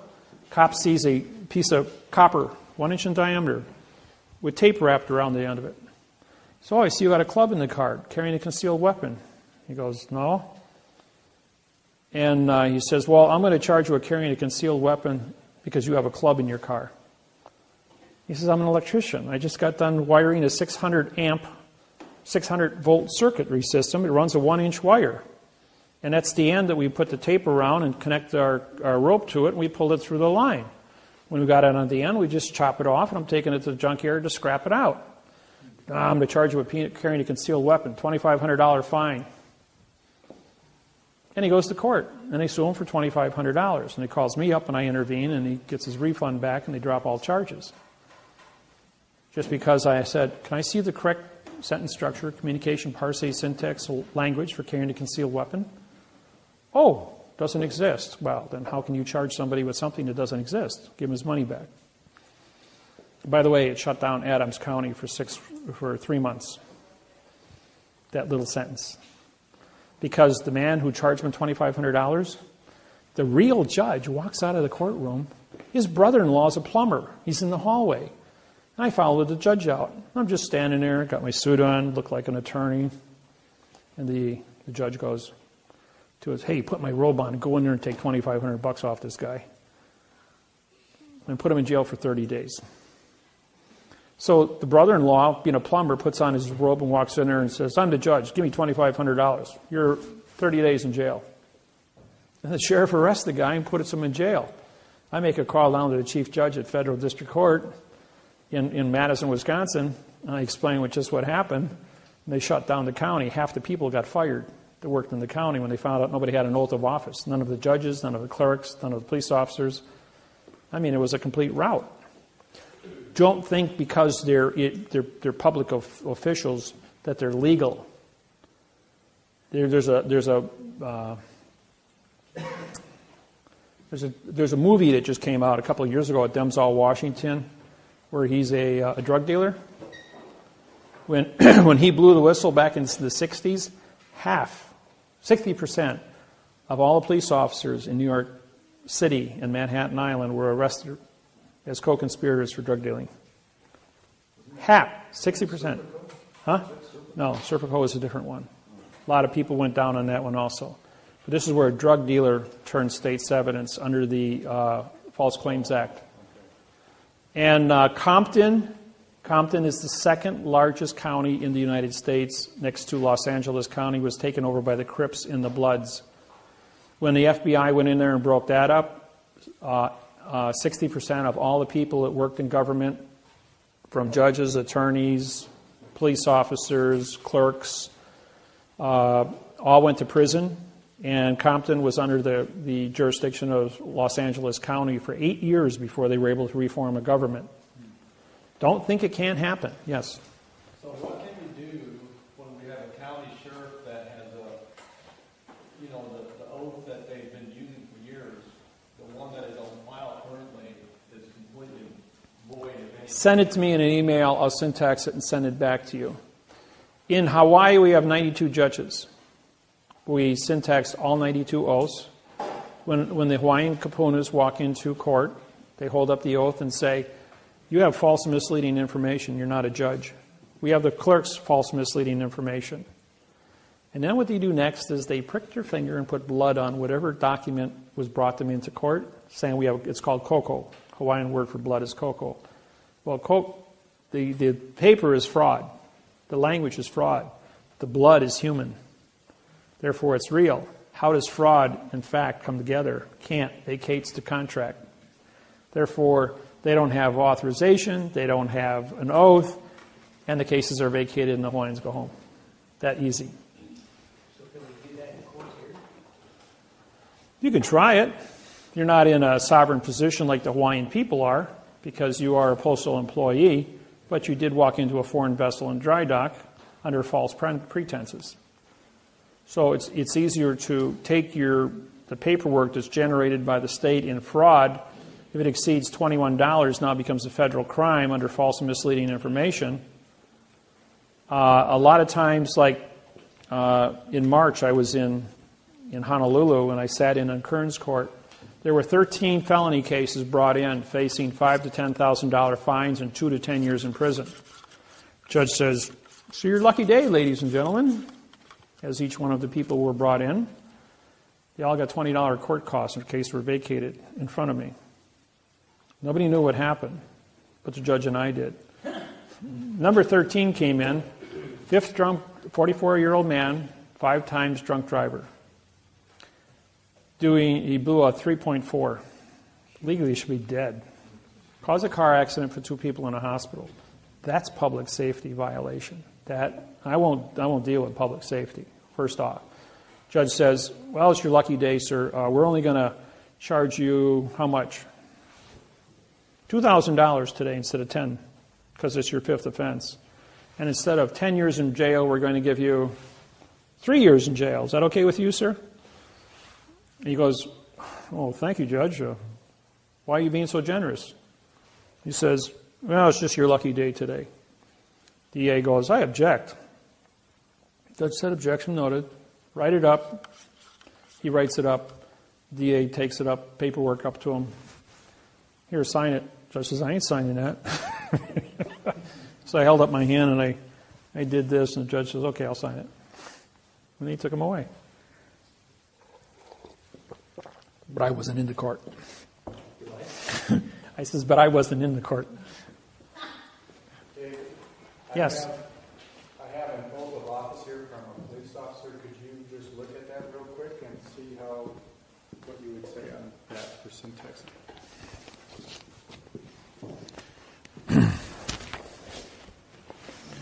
I'll even put it up here on the board. It'll be a good lesson for everyone here. Meantime, you can ask me a few questions. How's that sound? I got a question. What Paul was referring to on the oath of office for that sheriff, Yeah? the oath of office like that is filed, but every line is completely blank, nothing written in. And that's a certified copy. We're just going to use this as the person's name. Okay, if it's more than double spaces, what you have is a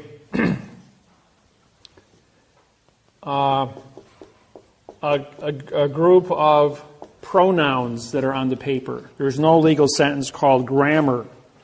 Now this is we're going to use these dashes to represent character spaces.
Well, you going to buy your groceries today with what kind of money?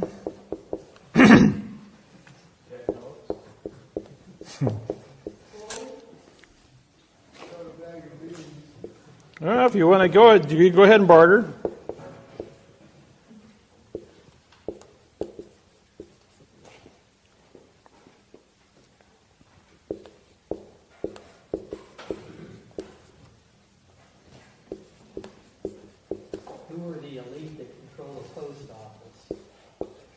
Postmaster General of the United States.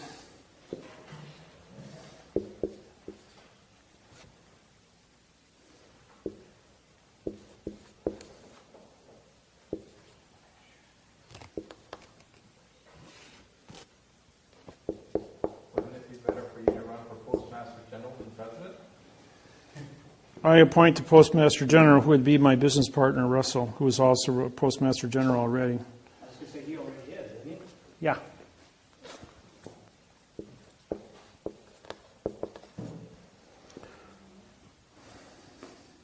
So how do we vote for you in Klein? I'm a write-in vote under the director party. Is that listed? You got to write it in. Yeah, to write in director also. Yep. Everybody's been given instructions on my website. Is it possible to do that on an electronic voting machine? Yep. Do you have to be registered in order to go in and vote? Yep.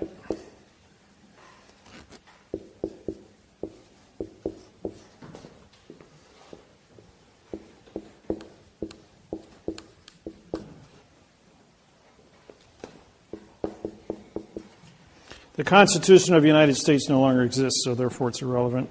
State of Illinois is a verb. I'll just take that. All right. This is a I, comma, so this is a pronoun for. Having is a pronoun modified by the bin. Now we have three character spaces, which results in a zero here as a dead continuance. And then you have a pronoun appointed. AP means no, point, and ED is in past time. So you have three violations on a word that should be used as a condition of state, now meaning nothing. Two is a adverb in future time. The is an adverb. Office means no contract as a verb. I mean, this is an adjective. The reason this becomes an adjective is because there's a two-character space break between police officer and the word of. So there's a 1, 3, 4. And again, you have a break here in officer, office, OF meaning no, is a vowel and two consonant. Then in is an adverb. Rather, there's a double space here again. So in becomes a pronoun. The is an adverb making city to be a verb. Of is an adverb making Wheaton to be an adjective of in, which is a pronoun. The is an adverb making county to be a verb. Of is an adverb making DuPage an adjective of aforesaid. Now, aforesaid, af means no, and F-O-R-E also means no. So we have a double no here of the word said, which says nothing. Do is a pronoun modified by the adverb solemnly, which then modifies the verb swear. Or, in the word affirm, which means no contract, as a pronoun, comma. That I will, that is an adverb. That is a pronoun. I is an adverb. Will is an adverb. Support is a verb. The is an adverb. And then it was the Constitution of the U.S. So that would be a verb, the adjective, pronoun, adverb, adjective, pronoun, and united means no citizen. Where's my prepositional phrase, 5, 6, and 7? That's a $25 million fine and 30 years in prison. He's carrying a gun and a badge without authorization of an oath of office. That's 12 officers, I have. Yeah, and that's exactly what you've got. And when I do this, just like when the marshals surrounded me in Honolulu, I said, you know, guys, I got a signed confession of all you guys. You all are facing 25 years in prison as organized crime running the government. Is the reason all these oaths are irrelevant or wrong because the corporation took over the United States government in that time? They have to maintain a condition of zero. The word comes from the word alien, remember? Alien means corruption from the beginning. We killed the Indians, stole the land, sold it to an unsuspecting buyer. Simple as that. All right, because they were corrupt in the way they conducted themselves, took over this country, bastardized grammar for 8,500 years, they have to have one condition of contract. That contract must be in fiction at all times. You can never prosecute an individual for nothing. You can never prove nothing. You can do nothing wrong with nothing. So, which part of no don't you understand, the N or the O?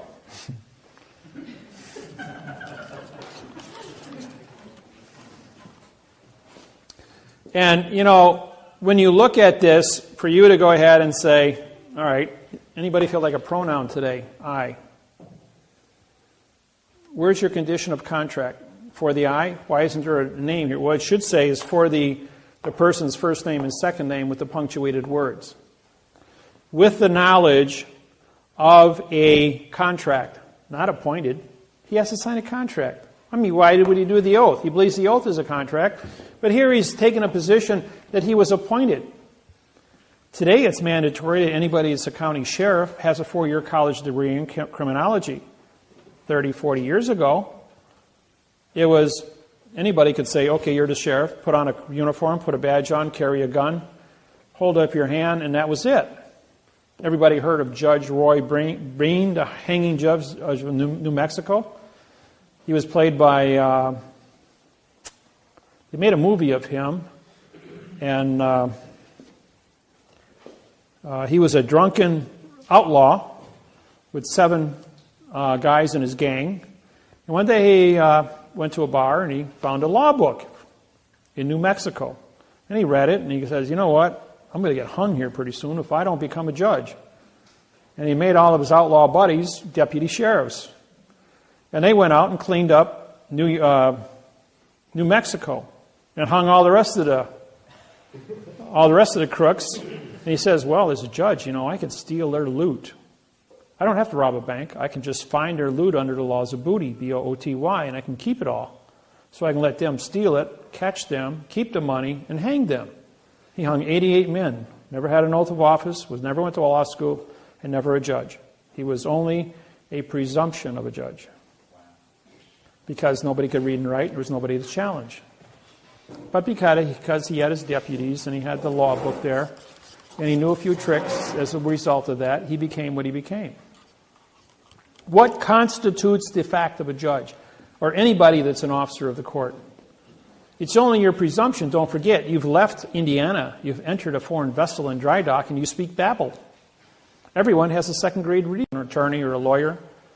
And just put a 1 on top of every the on the paper, and the letter A and the letter an. Now, if there's only one word that follows that word the, and there's a comma, that word is going to be a verb, 2. If there are 2 words that follow that word, it's going to be a 3 and a 4. Like here. 1, 3, 4, and there'll probably be a 4th word, which would then become a pronoun. If there's only 2 words, it'll be a 4, 1, 2. If there's 4 words, it'll be a 4, 1, 3, 4. And then they have another comma. Throughout the entire mortgage of your own property, if you look at it, you will see there are 3, 4, and 5 word combinations set off by commas to break the continuance of evidence. And then with the commas, you'll have spacing or numbers, parentheses, quotation marks, italicizing, or double spaces. And those are going to break the continuance of evidence, so they keep isolating these 4 little phrases to stay within this procedural argument. Now, the Internal Revenue Service says, under penalty of perjury, adverb, verb, adverb, verb. So you got a 1, 2, 1, 2, 1, 2 scenario. The instructions from the notary,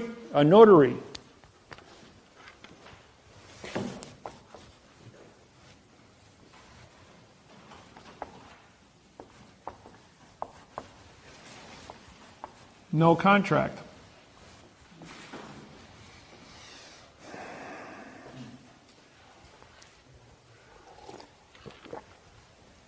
We're going to give you a notice today.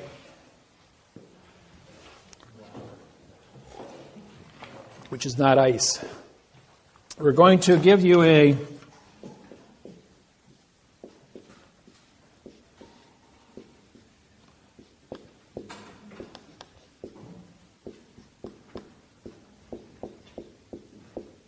indictment written just like that. What does that say? Does that say indictment? Actually, what it says is adverb, adjective, pronoun. Adverb, adjective, adjective, pronoun. Adverb, adjective, pronoun.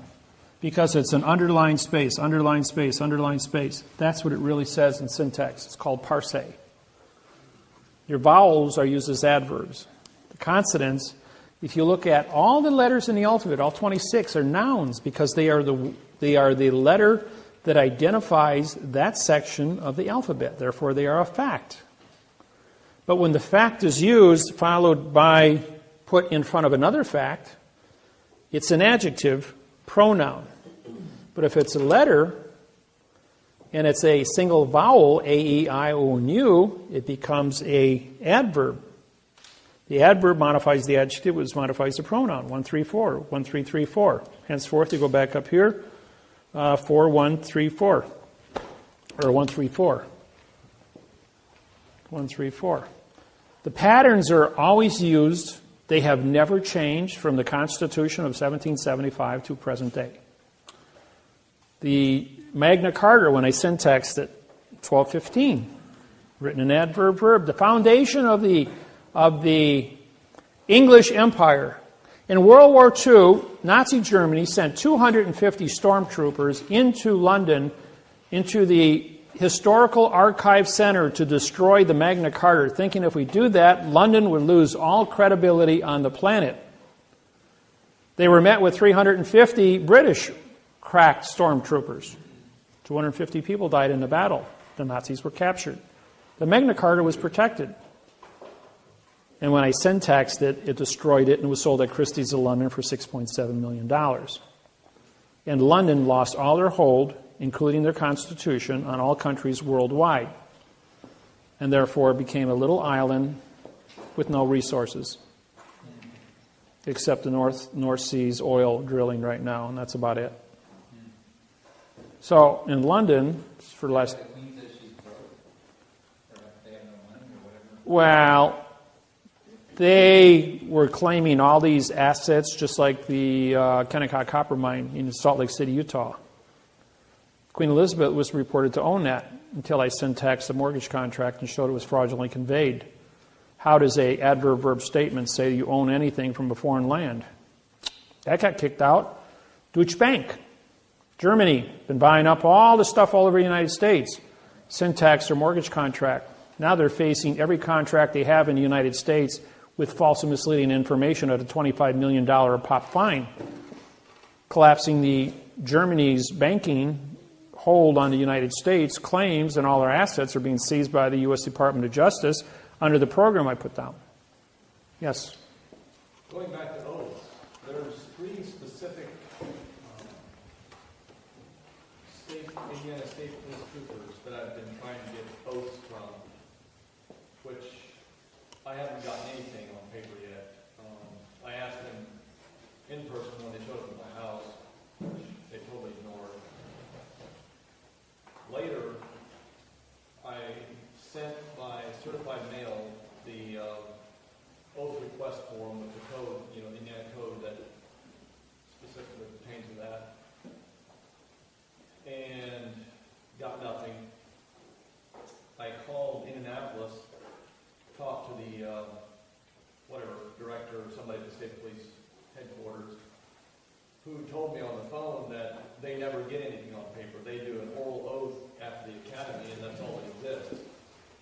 Send the complaint to the Attorney General, who directed me to, I can't remember the name of the office,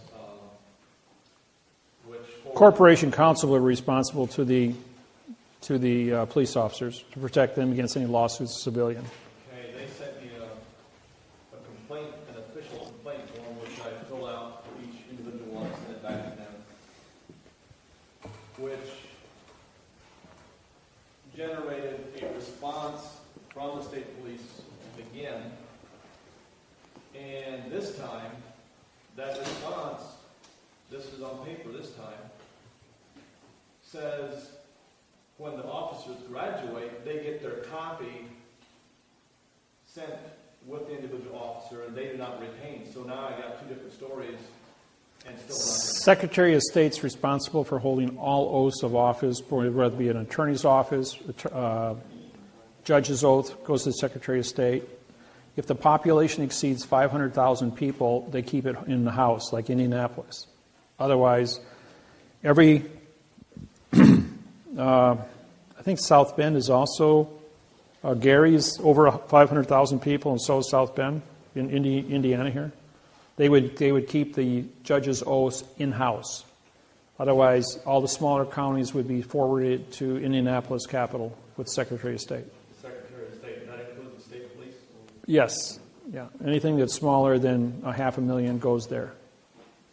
And your federal courts are set up in 500,000 population sectors within a state. Was the state of Indiana about 8-9 million people? 6 million? Yeah, so you'd have 12 federal jurisdictions here in the state of Indiana as a result of that. Thank you. Like you look at Los Angeles, 40 million people, you got 80 federal courts in Los Angeles County alone. I mean, every couple of blocks you got a federal courthouse. And but Judge Pregeson, Dean Pregeson, is the chief federal judge for Los Angeles, and I had him fired for 2 years along with Douglas, his clerk. And his father, Dean Pregeson Sr., I haven't checked in the last few years, but I think he's still alive. He should be about 92 now. He is the senior master mason for the state of California and the senior federal district court judge for all the judges in California. And I'm the chief federal judge over all the district court judges in California. Because I'm the only judge in California that has a quantumized oath of office. Everybody else has got stuff that looks like this, an adverb verb. And yet the judge says to me, Dave, he says, We know you're a judge, and we know we have your senior position. He says, but we got guns and clubs. What do you got? You got a ballpoint pen. Everybody knows a pen's mightier than a sword. I says, yeah, you know what? I says, you can lie all you want. He says, but 3 plus 3 still equals 6. Now, how many of you have seen the movie Matrix? 1, 2, and 3? Okay.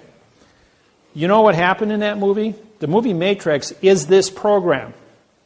It was written completely about this program. This program's been around since 1988. And Matrix is a story of Neo, who wakes up from the illusion, can see fiction, and goes after the machine. The machine wants to kill the humans because the human condition of thinking is flawed. But what kills both humans and machines? Viruses do. The machine can't fight the virus because the virus can multiply itself exponentially and get inside the workings of the machine. And so, and as well as the virus can infect or multiply itself and then go and kill humans in their dream state, because the illusion of a negativity virus exists as a danger. So Neil, as the fact, 3 plus 3 equals 6, says to the machine, the enemy of my enemy is my friend. Susan Art of War. And the machine says, I have no remedy for Smith. So Neil says, well, I have a solution. If you promise not to hurt the humans in Zion, I will go ahead and take care of Smith. The machine says, all right, we got a contract. If you destroy Smith, then I'll leave you live. I'll call off all my drones, and anybody that wants to go free can go free. Henceforth, the architect. Now that little scene of the architect and Neil's ability to communicate with the architect, saying, we've been here 6 times before. And Neil says, choice. It's all about choice. Remember about who God is and what the devil is, what good and evil is, what choice is? Making decisions in life. Understanding the fact in the fiction. So Neil says, well, I understand the fact. When I can see the fact, and I know that in a dream I can do anything, I can be Superman in the dream. Says, okay, I can go out there and play the Superman routine, I can fight Smith, I can fight the machines, and I can win all the time. So finally it comes down to the confrontation where he makes a contract with the machine, and then the next thing, bang, he's right back in the Matrix with Smith. But Smith says, we've been here before. And Neil says, yeah, that's right. He says, if you know, he says, I brought a few friends with me, which is the infinity of fiction. 3 plus 3 equals 6. How many ways can you do it wrong? 3 plus 3 equals 7. 3 plus 3 equals 8, equals 9, 10. Infinity. So the power of negativity in infinity can be wrong indefinitely, which is what our world's been for 8,500 years, and I'm Neil. And I says, no, king's got new clothes. 3 plus 3 equals 6. And the world says, you must be mad. You must be crazy if you're going to use correctness, a mathematical certification, to identify our illusion and disqualify the entire 8 billion population of this planet and wake them up. You must be crazy to do that. You realize the damage this is going to cause? I'm going, 3 plus 3 still equals 6. You can't live a lie forever. And this planet is humans are relatively young on this planet in their ability to reason things out. So, Neil says to Smith, hey, we got work to do here. Let's get to it. So they'd have the big battle scene. And Smith, which is the fiction representing all the things that aren't supposed to be, against Neil, who just represents 3 plus 3 equals 6, which is correct. And bang, bang, bang, bang, bang. And he fights and fights and fights. And finally, Neil says, all right, you win.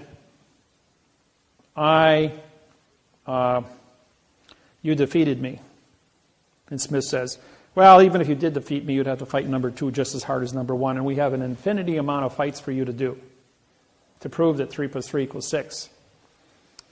So Smith goes, wait a minute, I've seen this before. This is wrong. But I fought so hard to get this. And now we go back to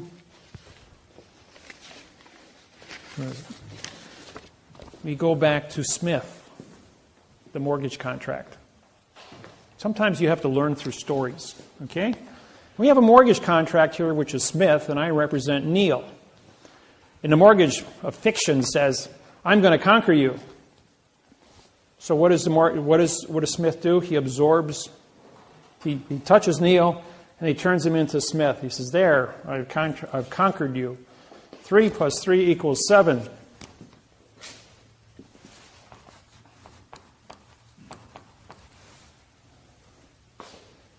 But 7 minus 3 equals 4, and 4 doesn't equal 3, so therefore, wrong! Boom! Smith number 1 blows up. Smith number 2 jumps in. I got a better answer. 3 plus 3 equals 8. But 8 minus 3 equals 5, and 5 and 3 don't add up. Boom, number 2. And at the speed of thought, the billions of Smiths that existed, infinity of wrong is destroyed. And like Sherlock Holmes says, when you remove all the things that can't be, what is left are the facts.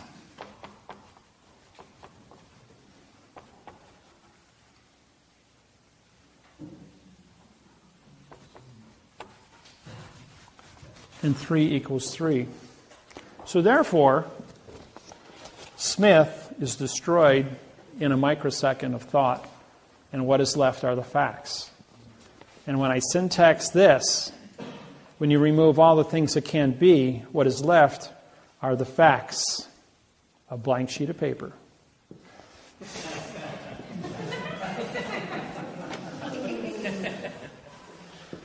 And who stands with lodial title at 9 points of the law of possession with no contract written in the correct parse syntax grammar to say you don't own your property?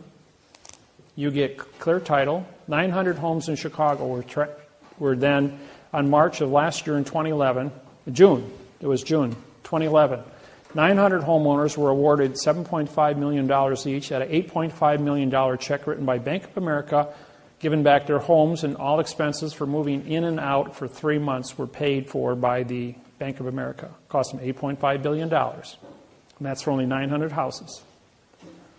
That was all over CNN. Yes? Brings me to a question that's been burning in my mind.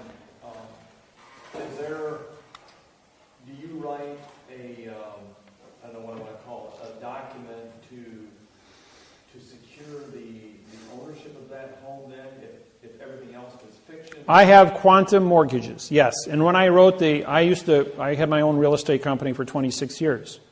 All the homes that I bought and sold, I bought them in fiction, but I sold them in quantum. The people that bought them in quantum, they looked at the contracts and this gives me a headache to read it. I got to hire a lawyer. So they went to a lawyer. The lawyer took one look at it and said, if you don't want to buy this home, I'll buy it. This is a real contract. This actually gives me lodial title to this property. And he says, I know the court can't take this away from me. I know that a bank won't touch this. I can pay for this property and have lodial title to this land. And it can never move it off of me. So what does that mean in terms of being taxed on the property? Taxes still pay for the policemen, the firemen. It's called bailment, bailment. It's a bailment manager. You will be the trustee of your property. No one owns property in the United States. You are only trustees. In other words, the guardian of the land. The people, right now, you're the last person standing on the property. So the new information that you're going to get will identify you to be a factual trustee, but show me a second trustee who has a better contract that is timely than yours to be who you are at this point in time and now time. I write quantum trusts. I write the only quantum trusts in the United States. They have never been broken. They've been taken into federal court and challenged. The federal court throws them out, saying you can't bring those documents here. We're a fiction. These are factual documents. You don't have copyright infringement capabilities of entering into these trusts. The trusts are factual holding trust, they do not. You can't do banking with a quantum trust. You can have a second trust if you want, or do something with an ordinary checking account. But a trust is no more than a holding position of a quantum mortgage, a quantum contract on your land to describe it. A quantum trust is a trust that identifies you to be a trustee, and you are instructed to do specific duties within the confinements of that trust as far as management goes. But you can never enter a world of fiction with a quantum trust, because fact and fiction can never meet. People who want to buy trusts from me, I will not sell them a trust if they don't know quantum language, for one thing. And if they think they're going to use it for something that's not legal, I'm not also going to give you a trust for that. You don't have any amount of money you can give me. I'm financially independent. I make all the money I need. I'm financially set for life. I can't be bought, sold, traded, or anything else. I've had lawyers walk up to me with a suitcase with $2 million and say, here, go on vacation. Stop bothering us. I'm going like, I day trade that. He says, I've lost that in a day. That don't mean anything to me. I don't have adrenaline, so I don't get emotional. Yeah. So what I hear you saying is that I can't use this quantum trust to interact with the banking and the... No. Can I hold other objects other than my real estate property? Let's say if you have any object that you wish that is paid for in cash that has no adhesive contract in fiction due to somebody else, you can create an identity of that contract and put it into the trust, like personal belongings in a household, for instance. You can put an automobile in there, a tractor, farm equipment. By the way, all of your automobiles titles are owned by the United States government. You are only trustees to operate the vehicles under public safety law. Public safety laws supersede all laws on planet Earth. You get the smallpox, you will be put into a plastic bubble, and there ain't no contract, and nobody's going to come to your rescue that's going to take you out of the bubble until you're healed or correct. You have a contagious disease of anything that threatens public safety, you'll be put into a plastic bubble or incinerated accordingly. If you think a 747 come here with 400 people on board has got a contagious disease, they're not going to hesitate to vaporize that plane in midair. It's never going to land in the country to expose it, because once it lands, it would get out of control, so they would vaporize it. Public safety has #1 billing. 1.5 million people die every day of starvation. The world knows it. Can't do a thing about it at this point in time. Now, if they implement a Nikola Tesla coils, a 6-foot coil produces 200,000 watts of electricity, can be placed on top of every wood telephone pole in America, giving us about 100 times more electricity than this country is capable of using.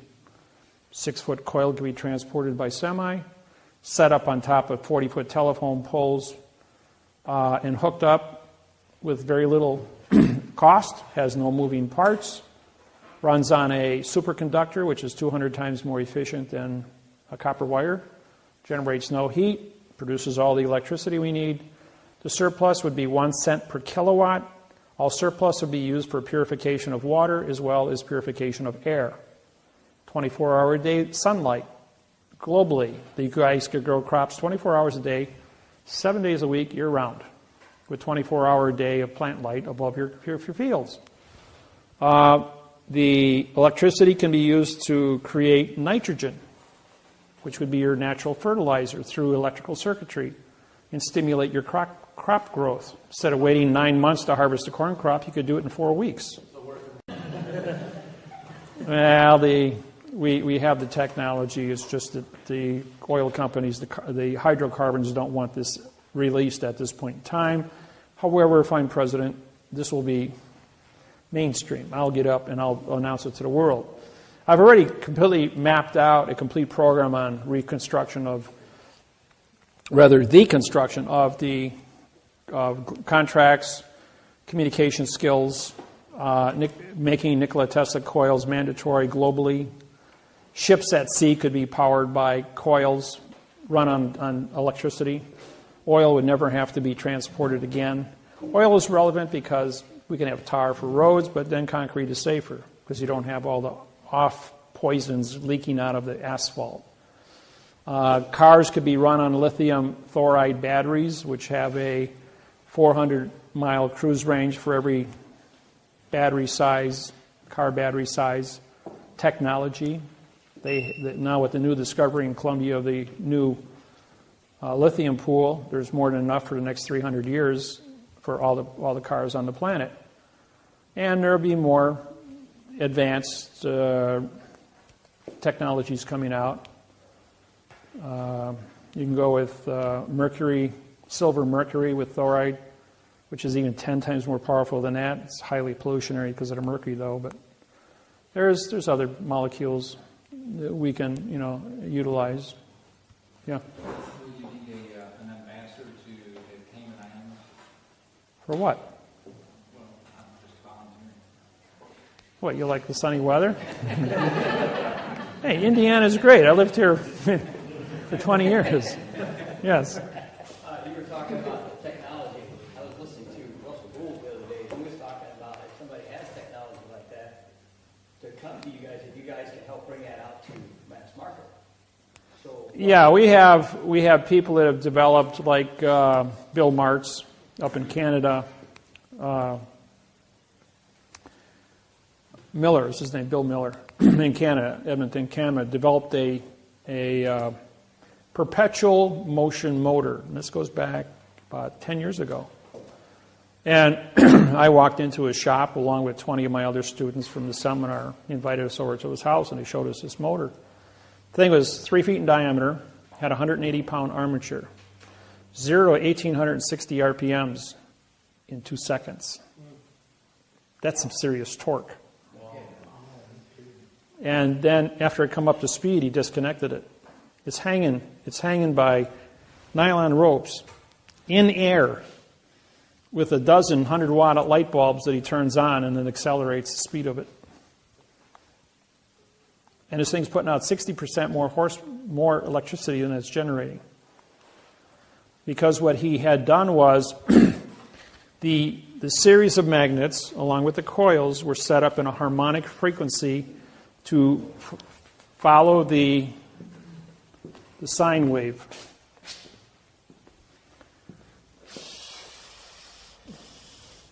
You guys okay with this? Yeah. Okay.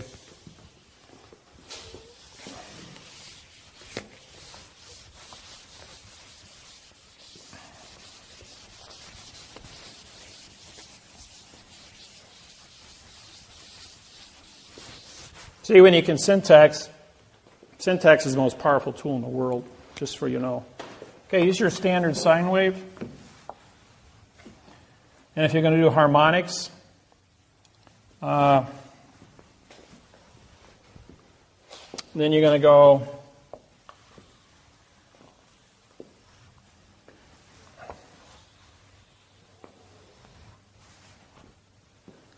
see, this here would be your 44,000 cycles per second. This is the electromagnetic pulse from the sun, based on the nuclear explosions from the sun. And we're showered at 44,000 cycles per second. And this one here would be 22,000. This hump here would then be 22,000, and this here would be 110,000. The point is that you take your sine wave and you step it down from your coils into 60 hertz.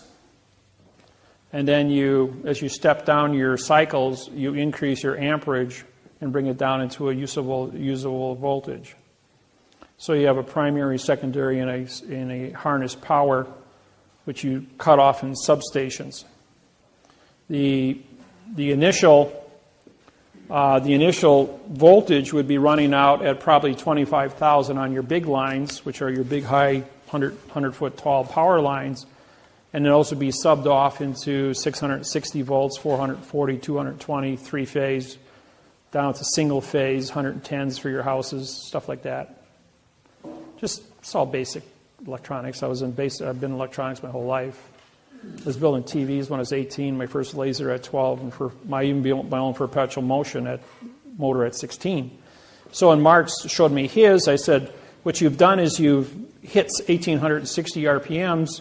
You have a harmonic resonance within your electromagnetic fields. As your motor turns, you got your series of magnets, primary, offset by your secondary fields, which are then looping in that manner all the way through, going all the way back to the beginning. And then what you're doing is taking this electromagnetic pulse from the sun and you're matching it up to your power source here. These are permanent magnets and coils. And these were only ceramic magnets. If you go to rare earth magnets, which are 5 times more powerful, I've got one at home that's about the size of this little middle of the pen here, and it picks up 3 pounds. Just to give you an idea how powerful some of these little tiny magnets are in rare earth. And so he's using rare earth magnets set off by these high, these are superconductor coils. This isn't copper, it isn't silver, it isn't gold. These superconductor coils are what's called a eutectic metal that is 60 times more efficient than a gold winding. If silver is 60, I mean, if copper is a 60 on 100 factor, and silver is a 90 and gold is 100, then a superconductor would be 3,000. Generates no heat, and it's really efficient using this technology as the loop, matching this up and harnessing the 44,000 cycles per second. This is in a motor scenario. The other one in coil is just taking the coil, capturing it. So you take electricity flows at 95,000 miles per second. Speed of light is 180,000 miles per second, exactly twice that. Here's the Milky Way galaxy. We're out here. Here's the center. This is a black hole. So the further you get away from, this number changes. Right now we're at a constant where we're located in the Milky Way galaxy. This is all understanding astrophysics. But you take 95,000 miles per second divided by 44,000. So 44 goes in 2. So each winding of the coil has to be 2,000. This is in miles, and this is in frequency. So you got 22,000 miles has to be divided into whatever hertz you're going to be running. So this would be, if you're going to run a 60 hertz, which is above frequency, but you probably want to be in the 660 range hertz, divided in there. So you'd have about a 30-foot length of wire for each coil. And then you link those together to create the main coil to produce the frequency. A 12-inch diameter coil, about 8 feet tall, would put out about an 18-foot spark at 25,000 volts per inch. And you could stand in the middle of it like you see Nikola Tesla. And I got Joseph, he's my buddy, he's built 3 of these, and he's standing there with 18 feet of sparks coming out of his body. Pretty cool. But they're all high-frequency sparks. But still, this is the science that goes behind it and how you work out the math on it to build a coil. Once the coils are installed with no moving parts, you guys could heat, cool, run your cars for 1 cent per kilowatt, which would be free electricity. No more hydrocarbons, no more pollution. 24-hour-a-day lighting. The population is at 8 billion. For every one born, one has to die of starvation based on our current ability to create food. With this technology, you will have 24-hour-a-day of plant light to grow unlimited amount of plants, up to 100 million people on the planet, to feed them, using airborne horticulture towers, which run on mineral sprays into the roots. All the roots are exposed to mineral spray atmospheres with 24-hour-a-day ultraviolet lighting, which would produce, in a room like this here, you could make as much food as you would in 40 acres of land using this technology with 24-hour-a-day of sunlight energy. With this technology, be basically free food. They do it at Disney World, at Epcot. They've got a whole center that's dedicated to these sciences. If you've been down there to see it, that's really, really cool. The Chinese are doing it all over the place in China because of their food population density. So technology exists. They just got to apply it. Question? Also, could you raise more food if you use genetically modified seed? Yeah, Monsanto's got all that stuff going on in their chemtrails out there, which is made out of aluminum oxide, which creates a special condition in the soil which only their seeds will grow. And that's to control the food, because you control the food, you control the people. And every time you look up and you see all those chemtrails, all your commercial airlines have 5 to 7 little tubes that stick out at the end of the wing. 2 of them are sprayers to keep the chemicals in the toilet area of the plane, because nobody wants to go digging around in the toilet. And that's where you do the change out. When a plane lands, they take out the old pollution, they put in the Monsanto chemicals, and then they spray it out from the wings when you see a plane going over. When a plane goes over and leaves a little trail behind it about 1,000 feet long, that's just vapor because of the temperature change at 65 below zero with jet fuel, and that's gone in a second. If it's a chemtrail, it's there permanently because it's a hard chemical of aluminum oxide. Yeah, there's about a week ago, I've never seen so many, what was it, about a week ago? In the morning. I mean, they were, as long as you could see, they were. Now there's all over. now there's a second side to this. It's true we have the chemtrails. But if ET is here that is unfriendly and the chemtrails are a specific type of spray that creates an environment that is harmful to an invasive species from another planet that cannot exist within this chemtrail field, then they're doing it as a global defense mechanism, not alerting the people. It might come out sometime in the future, but right now the cover story is it's aluminum oxide used for controlling the food and the planting scenarios of the world. The other second story would be the ET issue, creating an environment that doesn't taste right, so that ET can't invade the planet. I mean, we've been sending out radio signals for 75 years now, so somebody's out there looking. So there might be some good side or bad side to it. Question? Talking about ETs, where did we come from before we were here, or before we are here? Your mother and father, of course. No, it's. I can't answer that because I wasn't there. And that's the correct answer, by the way. Next question. I have a question about where did you get your information about the world existing 110,000 years? I wasn't there. Who said it existed 110,000 years? Well, I thought you said, earlier you said about 110,000 years ago or something like that. No, I said 50,000 years ago we had an ice age, and that's where the carbon dating comes from the spacecraft up there. That's all I said.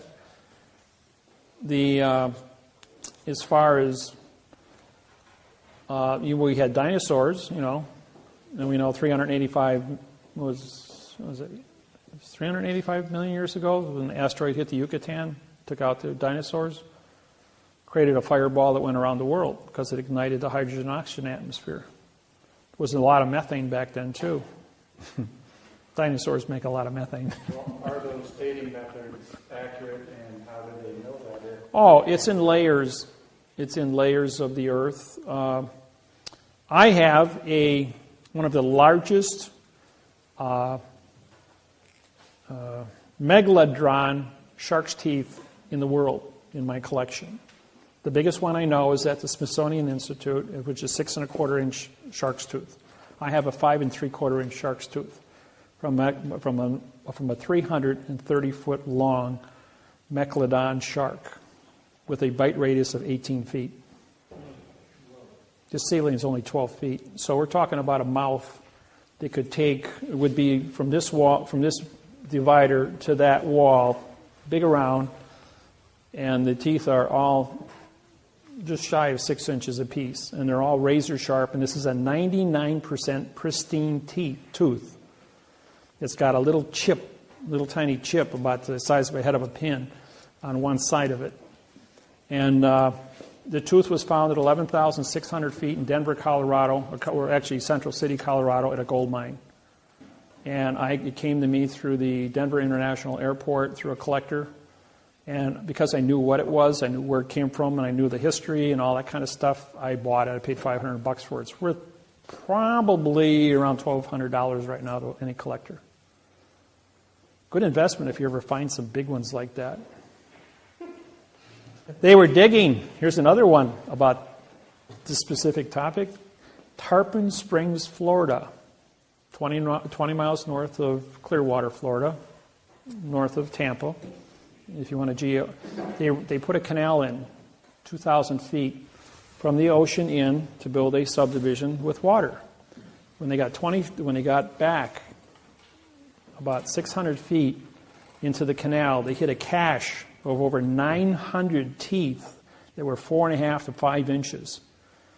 And these teeth were all worth about $500 a piece. And the workers got paid more money for the shark's teeth in that cache that they found from one shark than they did in all the money to build a whole entire subdivision. So, and you go down to, if you want shark's teeth, you go to Naples. And Fort Myers is where people dive for shark's teeth. And they get 2-3 inches shark teeth. They're in the sand. You can sift for them. As divers, about 20 feet of water. Sharks have been going there for millions of years and dying and leaving their teeth behind. Yeah? Back to the chemicals, what will be done to stop clean it up? Coils. Of course, we've got to find out what the cause is. And I guess only the president and a few other men in black know about things like that. So when you become president, who's going to teach us this stuff? Or who's going to teach the people? Oh, I will. I'll get up on CNN. I guarantee I'll have a world audience. Of course, you put this video up on YouTube or MySpace or Facebook or whatever. The world's going to see it anyways. So, and every time we do a seminar, they videotape it and they throw it up on the internet. So there's plenty of stuff up there to study from. Yeah. What's going on at the Denver airport? Denver International Airport, for those who have ever been in Denver International Airport, that little puppy's made out of Kevlar. That's the roof. Looks pretty, don't it? Except it's all jointed, so it can all collapse and be flat on the ground. Now, underneath the Denver International Airport is a 1 cubic mile holding facility for 860,000 troops. It goes down in the mountain. And that's why there's a complete zone of about 6 miles completely surrounding the airport. And that's controlled by cameras and all kinds of other little surprises to protect that facility. And that's why it's way out in the middle of nowhere as nothing. They want to use that. They want to move the White House to the center of the United States, which is Denver. And Cheyenne Mountain, right now is a museum, but Falcon, that's it. Fort Falcon Mountain is where the new Cheyenne Mountain enter of SAC is existing. And they want to move our government into that location because of the safety. Right now, you can bring a submarine in under stealth right into the Potomac, and it's like 1 minute, you know. Everybody remembers the 4.5 or 4.7 earthquake in South Carolina? That was a 20 megaton nuke that went off underground about, I want to say 1,500 feet underground. That was and when they detonated those 2 nukes up in North Korea, same seismograph. Look at all the seismographic history of every nuke that was ever detonated underground. It's all the same number. They were moving one underground, and it went off. And it was just an earthquake, and it shook Washington. Yeah. Back to you about running for president. You said the last 47 were left-handed. Yep. I've seen you writing right-handed. Oh, boy.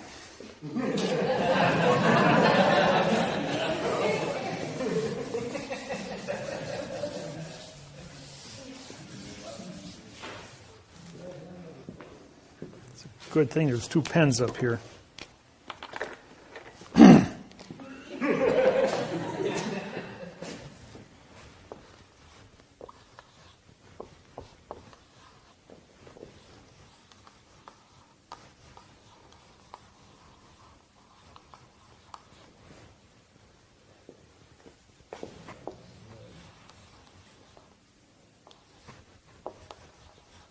I got a little trouble with those bees yet.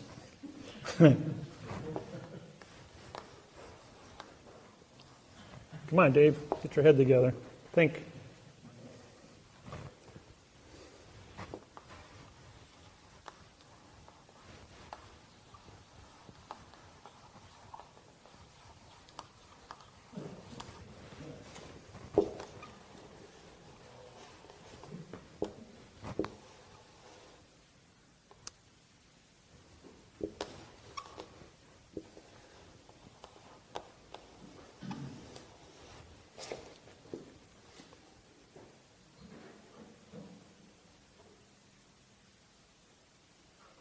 I did that wrong.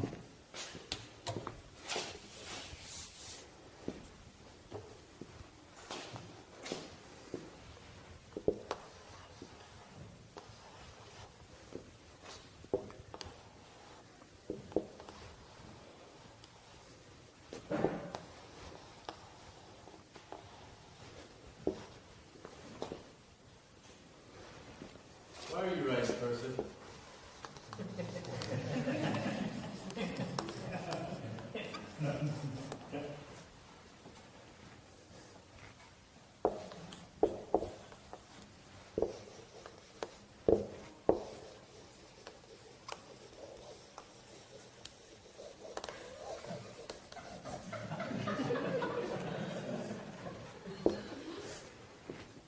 It says, we, the unknown, led by the unknowing, are doing the impossible for the ungrateful. We've been doing so much for so long with so little, we're not qualified to do anything with nothing. So, I can... Okay. Oops, wrong way. Yeah.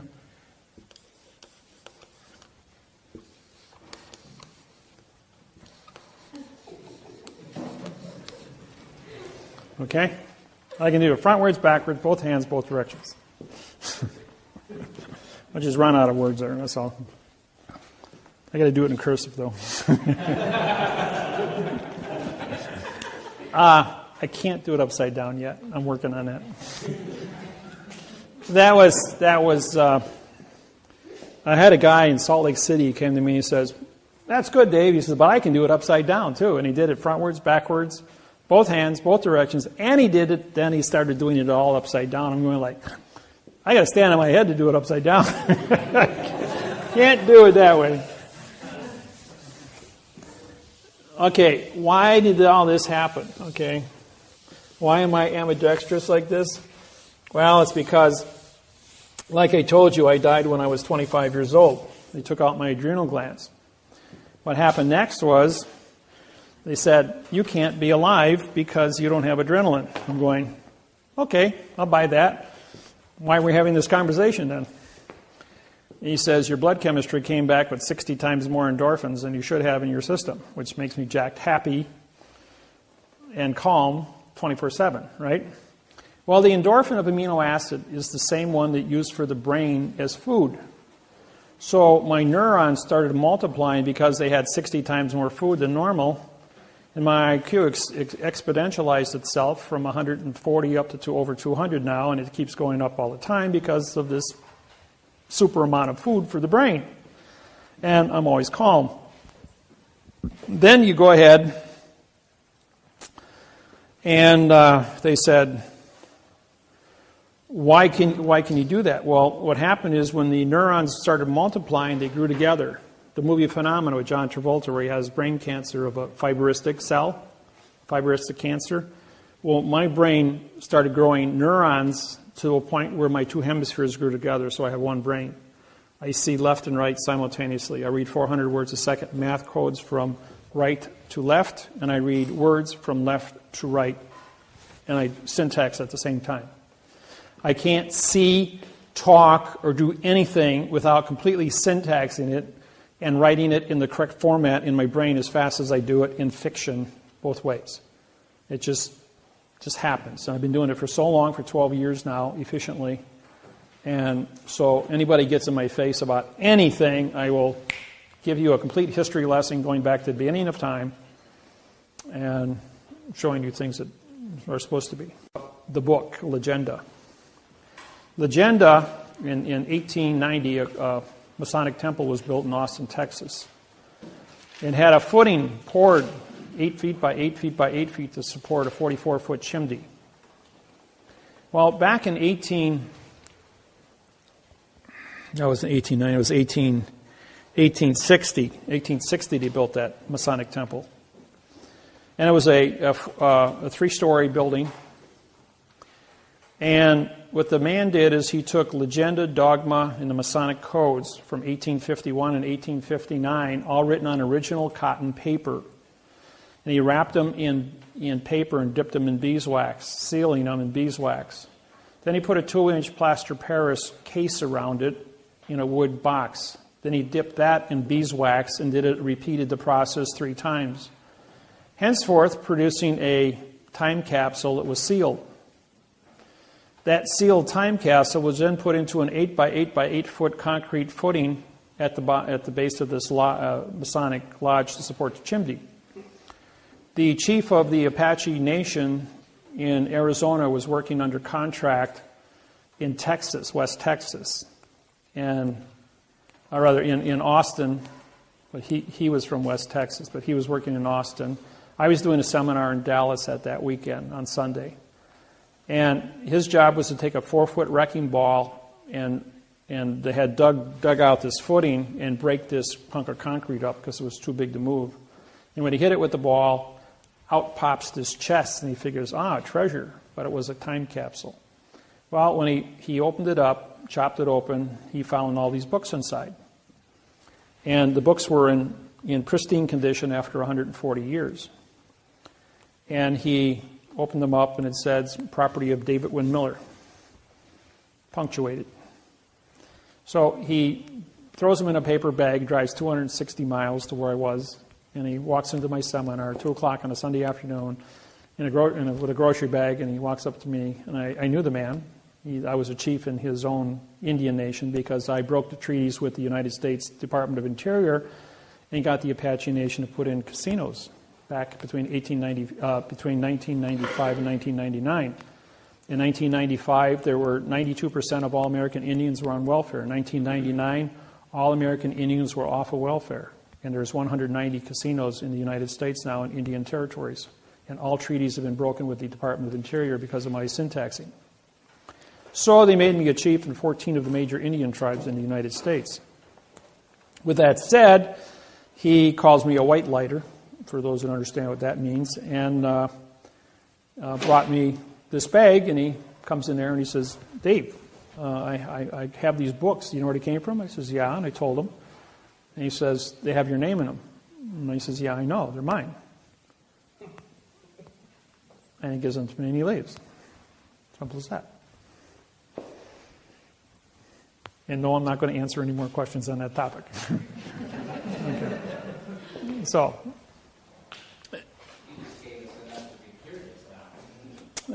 curiosity goes forever. You just put food on the table and told us not to eat it. Yeah, well, ask me your questions. We'll go back over here again. When we disqualified the preposition as being no position, the article being a word of no contract, which gave you a no-no, we now realize that they had mistaught all of us what prepositional phrases were. And so we had in 2000, 2nd of January 2000, we came out with the position loadial fact phrase. We also brought in past time and future time. A 1922 book, maybe reader, it was a 1922 reader from the Depression. I was in Las Vegas, Nevada. And a lady by the name of Joy brought me this book and says, read page 9. I read page 9. It says, to, future time, from, past time. I'm going like, oh my God. All my technology from 1995 published to 2000 was written with the word to and from. As you know, a sentence can only exist with one idea. I'm going to the store from the house. 2 different time zones. The sentence is wrong because it's 2 different times. The future doesn't exist. and the past has no damage. So therefore, we dropped all future and past, and it took me 3 months to rewrite my program, removing all the prepositional facts, bringing everything into now time. Present time, PRE, means no, sent, which is contract. So you had 3 choices, the past, the present, and the future, all meaning no contract. So we had to go to now time. So we created the now time, and then the conjunction, and is a command, and or is an option. Do you know that lesson cost me $1,600 to learn what and or meant? I had a real estate company, I told you, for 26 years, and I evicted one of my tenants. It was December, before Christmas. It said, quit and pay rent. And the judge was ready to sign it, and the clerk goes, you can't sign that. He says, why not? He says, because he gave you a command. He commanded the people to quit and get out. He says, you only have jurisdiction if there's an option, judge. This is the clerk telling the judge. It must say quit or pay rent. Now, if the or doesn't act within a given amount of time, which is 10-day notice, then the judge can sign an order for the sheriff's department to go out and evict the individual. He says, that's right. This is wrong because you used and instead of or. Start over. 45 days later, get a court date. 45 days after that for eviction. That's 90 days. Got to stay in my house for 3 more months, not paying rent. Cost me $1,600 because they used and or. Anybody seen the movie Slumdog Millionaire? You haven't seen the movie Slumdog? I strongly recommend, won the Academy Award that year. Rent it at the video store and watch it. It's a story about a boy from the age of 6 to 18 in India. It was made in India, filmed in India, and he got on a game show. It's a true story. And in this game show, he answered every question correct to win 1 million rubles, or 1 million US, which was 20 million in rubles. And what's unique about it is every question that was asked now flashes back to his position in life, that he lived the experience. He knew the correct answer because he was there and lived it. And that's what's unique. And he won the money, and he became a hero throughout India. Won an Academy Award, and he's done like maybe 10 more movies since then where they've all been really, really great movies. I mean, this is 5-star quality. When I heard it, people told me to go see it. Well, I want to see a movie from India. Well, I've seen it 4 times now. It's probably one of the best foreign movies I've ever witnessed. And for acting, quality, and it's a true story. Myself, I'm the same way. I have been in court. I have written the lawsuits. I have made the mistakes. I've been through all these stupid things, all the landmines that you can step on, I stepped on and survived to stand up here and say, don't go there, don't do it. When I write a lawsuit for you in quantum grammar under the document, contract, federal, postal, vessel, because paper is a vessel, federal court venue, don't go into the United States District Court and talk to these people. They are a fiction. They are a foreign vessel. You are not in Indiana. You are in the Indiana territory. Stay in your territory. In 48 days, we will file a fault judgment because if they don't sign the contract, I have a contract to dock my correct vessel as the correct court, as the correct judge, and the clerk of the court now becomes the correct judge. In the event that clerk will not sign the correct document and be part of that, it goes to the U.S. Attorney's Office, goes to the Attorney General's office, who then will prosecute the case under the False Claims Act for forensic evidence. You'll get your money. Then it goes to your labor, goes to Tyrone Williams in Arkansas, who is working with the Attorney General and the IRS as our collection agency, because they want their $1.5 million for every lawsuit I write. And we're going to pay out next week on these. So this is a real thing that's really happening, and we have cooperation from over 1,000 attorney generals across the United States, both attorneys and assistants. Yes? Yeah, I was told last week Monday that we got 10 days till payout, which is next week. So, if yours went in before March 6th, you'd be in that group. Okay. The ones that we filed were dated for the last 3.5 years, which were settled on March 6, 2012 in California. And those are the groups that are being paid out right now. And they have a continuous rotation now that each one of the quantum cases that comes in is a signed confession. The bank's already confessed that these are legitimate, so they will be paid as fast as they come in or negotiated. Yes? I have a couple questions on for one, the mortgage fraud suit. I think you indicated that we were supposed to initially send that to ourselves, registered mail, to get the corporation number to get it. Your corporation number was sent on your fault judgment. It's already been filed for you. I did it. Everybody that has cases in here with me, your cases have already been filed registered mail. I have your serial numbers. They're in my book. If you don't have a copy of it, if you physically do not have a copy of it, I have it stuck in my book. Okay, yeah, ours was just blank. Right, but you would fill those in after the fact. But I have copies of those already and they're registered. So, yes. Go back to the mortgages, it doesn't matter what state you're in? All 50 states are the same. All 64 million mortgages in the United States were set up by the banking industry to be a fraud, established in 1934 to be harvested. When the year of Jubilee ended, anywhere from 6 to 9 page documents that were used prior to that were all null and void. And in the 2nd of February 2000, a new contract was issued by the United States Department of Housing and bankers from the post office and was standardized throughout the United States. There are variables between private investors and the industry and the National Banking Association. There's a slight variables. They had to follow the same criterias, but I have 38 different copies of banks that I've done. So what's happening is I've syntaxed all of the 38 different mortgages. They take about 40 hours a piece to syntax.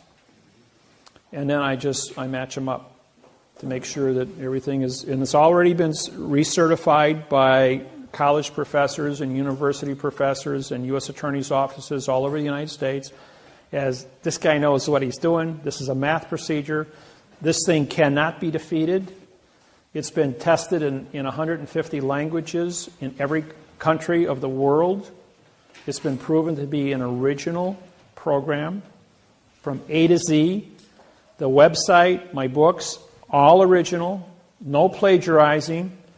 I know of 3 people that tried to plagiarize and charge people $1,500 to come to a seminar to mimic my website, talk about the videos on my website, and then sell postal badges to people for $2,200, thinking they wouldn't have to pay taxes. Within, I would say, 8 to 12 hours, upon doing a seminar for this, the FBI was notified because my students are always watching. And my students are everywhere. And when I say everywhere, I mean it literally. And it's almost impossible to get through a gauntlet without bumping into one of my students someplace who's going to immediately pick up the phone and say, "Hey, Dave, we got a guy here that's identified himself to be you or plagiarizing you." And because you call me on this cell phone, my cell phone, you're talking to the FBI. Anybody calls me on this cell phone, you want to talk to a judge, just call me on the cell phone. The FBI will record it, immediately transmit it within a few minutes to the federal judge responsible in that case, and he will be brought up to speed that I've been notified that now he is on my list of people to pay attention to. And you might go to court the next morning and find out your case has been vacated, that you're not going to jail for whatever reason you went to court for, and it's hands off. Get away from this thing as fast as possible. We have too many people that don't know what's going on to harvest. It'll be nice and easy, but if you touch this guy, you touch his students, he's going to drop a nickel on you, and you're going to have a problem. Yeah. Okay, I have another area of concern. I don't know if you recall this or not, I had originally when did the suit for me regarding the charges in the local court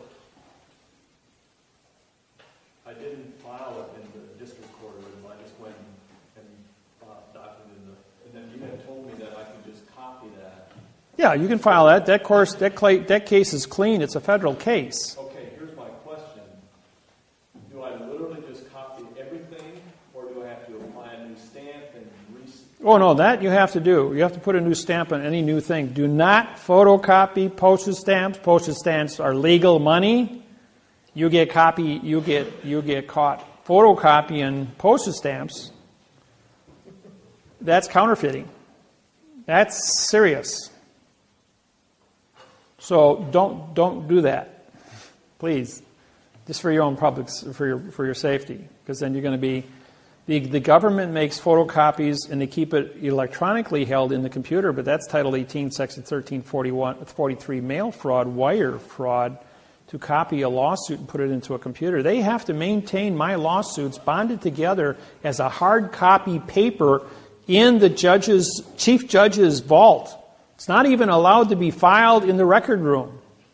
You can go file and come back tomorrow and say, we don't know who you are, you weren't here. That's because the chief judge has it, and they assign a new case number.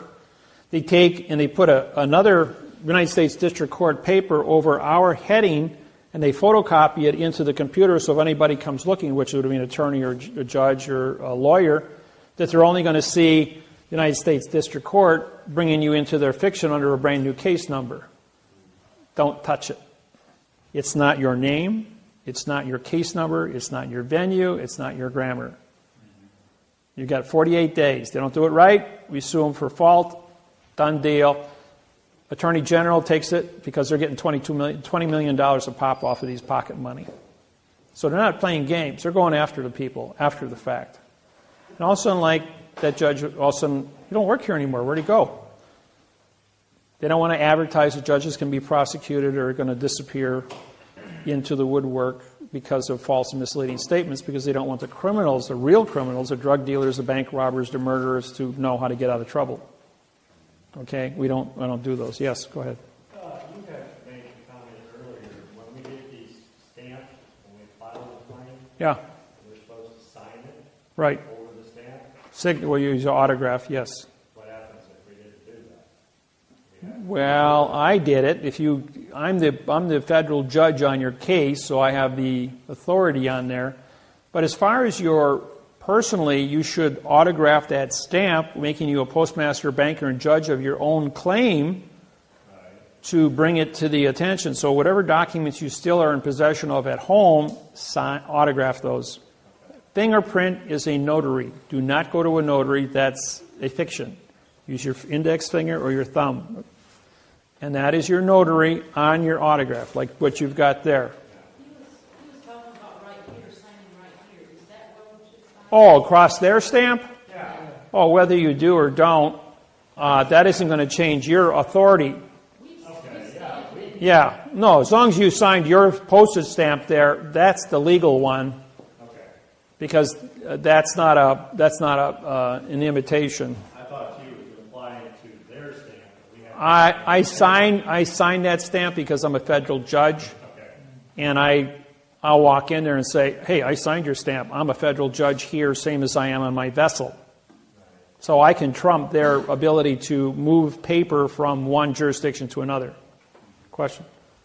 When we sign across the file here, do we have to take our ink in and I do. Usually when you're in front of the clerk, she doesn't have a stamp, or don't have a stamp pad. We carry stamp pads when I go to court. take that in and use our fingerprint? If nothing else, lick your finger and do it. You got DNA, fingerprint, and autograph. That's a triple certification. Okay, that's another thing. One is an opinion, folks. So if one of you stands up and says something, it's an opinion. 2 is a certification. Now you got to be certified. That's legal. 3 is an authorization. That gets to move things. 4 more is a class action. You need 16 or more to bring attention to the Attorney General, which we have, I think we've got over 16 cases now in Indiana.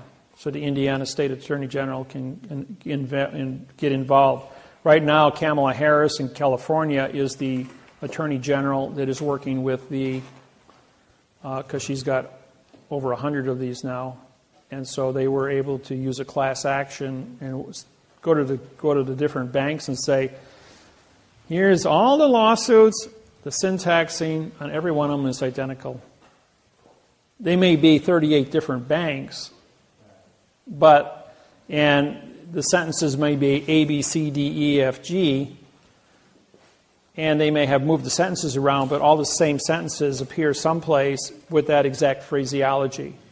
And when you do an overlay of the whole thing, we account for 99% of every one to be identical, but the modification of the grammar with the math codes, you can flip these things and read 300 words a second, and in 15 seconds go through a 15-page document and say, this has got 5,000 mistakes on it, and that isn't a mistake. That's not a misspelled word. That's engineered. And in 2 places of the document it says, false and misleading statements is a criminal penalty, and a misspelled word doesn't change the document. There are no misspelled words. The syntax is wrong in all 5,000 words. It's engineered. It's not a mistake. Now, there's a thing called the McNulton rule. That's M apostrophe N. McNulton. N-A-G. I think that's how it's spelled. It's the very first word under the letter M in Black's Law Dictionary, 4th, 5th, and 6th, 7th, and 8th editions. It doesn't appear before that because the McNulton rule came out in 1966, and Black's 4th edition was published in 1968. That's why it's in the 4th. If you've got anything earlier, it won't show up. Okay, what is the McNulton rule? It's called the right-wrong rule. The right-wrong rule means if you have knowledge of a lie, perjury, false and misleading statements, or fictitious conveyance of grammar, and you do it, that means you're guilty. If you don't know you've done it, then you can't be held liable for it. Like a police officer standing up and say, I saw you go through a stop sign. But the way he said it, the grammar was wrong. So he doesn't understand syntax because he was never trained in it.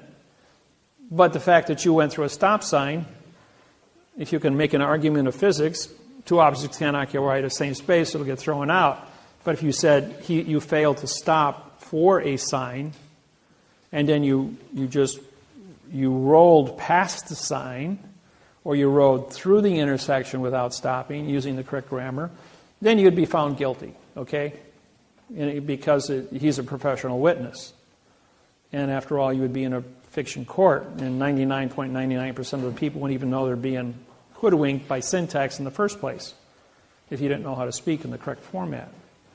So the McNulton rule, the judge stands up and says, and Banks stood up and said, for 3.5 years, I don't know anything about this. The lawyers wrote this for us. The lawyers work for the corporate. The corporate is a machine. The machine says, we're looking for a person. A person is a corporation. We're looking for a human being. We're looking for a thinking person. The thinking person doesn't exist. So what do? We have a corporation with a signed confession, because this corporation stood up and said, I'm responsible for this, give me the house. And then I have a signed confession for false misleading statements, and I can do my job and you can get paid. Pretty simple. And when they, under the McNulton rule, they did this a few times and they got away with it. And then I said to them, doing something 6,000 times to perfection is not a misspelled word. That's a perfection of engineering. And you can't stand up and say you did something 6,000 times and didn't understand what you were doing. That ain't going to wash with any jury. And I got my conviction. They confessed, and we've already picked up $140 billion in damages since March 6th, just to show you how effective I am. The judgments on my technology are the biggest in recorded history anywhere on the planet. And I'm the cash cow for the bank, for the government, for the post office, and for the people. Everybody likes me. Even the criminals love me, because they're going like, if I get into trouble, I'm going to call Dave. So nobody bothers me. I'll tell you a cute story once. This goes back about 10 years ago. I got out of a local watering hole about 6 blocks from my house, and I walked in there. I sat down and had a beer afterwards. About 2 o'clock in the afternoon. And there was large rumbling outside, and in comes, it was 38 Milwaukee Outlaws, motorcycle gang. with all their chains and their leather and their knives and all their attitude. And I'm sitting there, and a guy walks up to me. He goes, "You're sitting in my chair." There's 200 chairs in here. Go pick a different one. He says, "You're outnumbered 38-1. I says, "No, I'm not." I says, "This is my chair. You go find a different one." So he pulls out a 12-inch Bowie knife, and he grabs my tie, and he puts it underneath there, and he says, "You an attorney?" I says, "No, I'm a federal judge, and I prosecute judges for a living." I says, "And you still go find yourself another chair." He says, "You ain't afraid." I says, "What do I got to be afraid for? You ain't going to do anything." I says, "All your frazzle," I says, "doesn't mean anything." I says, "You think you can pull that knife?" I says, "Go ahead and try it." I says, "I'm going to finish my beer, and you're not going to be here." And he goes, "What does that mean?" I says, "Do I look worried?" I says, "You're not going to be here." So there was an Indian in court with me that morning as he watched me prosecute a judge. And he says, "Hey, wait, no." He says, "That's Judge Miller." He says, "I watched him prosecute a judge this morning. He is who he says he is."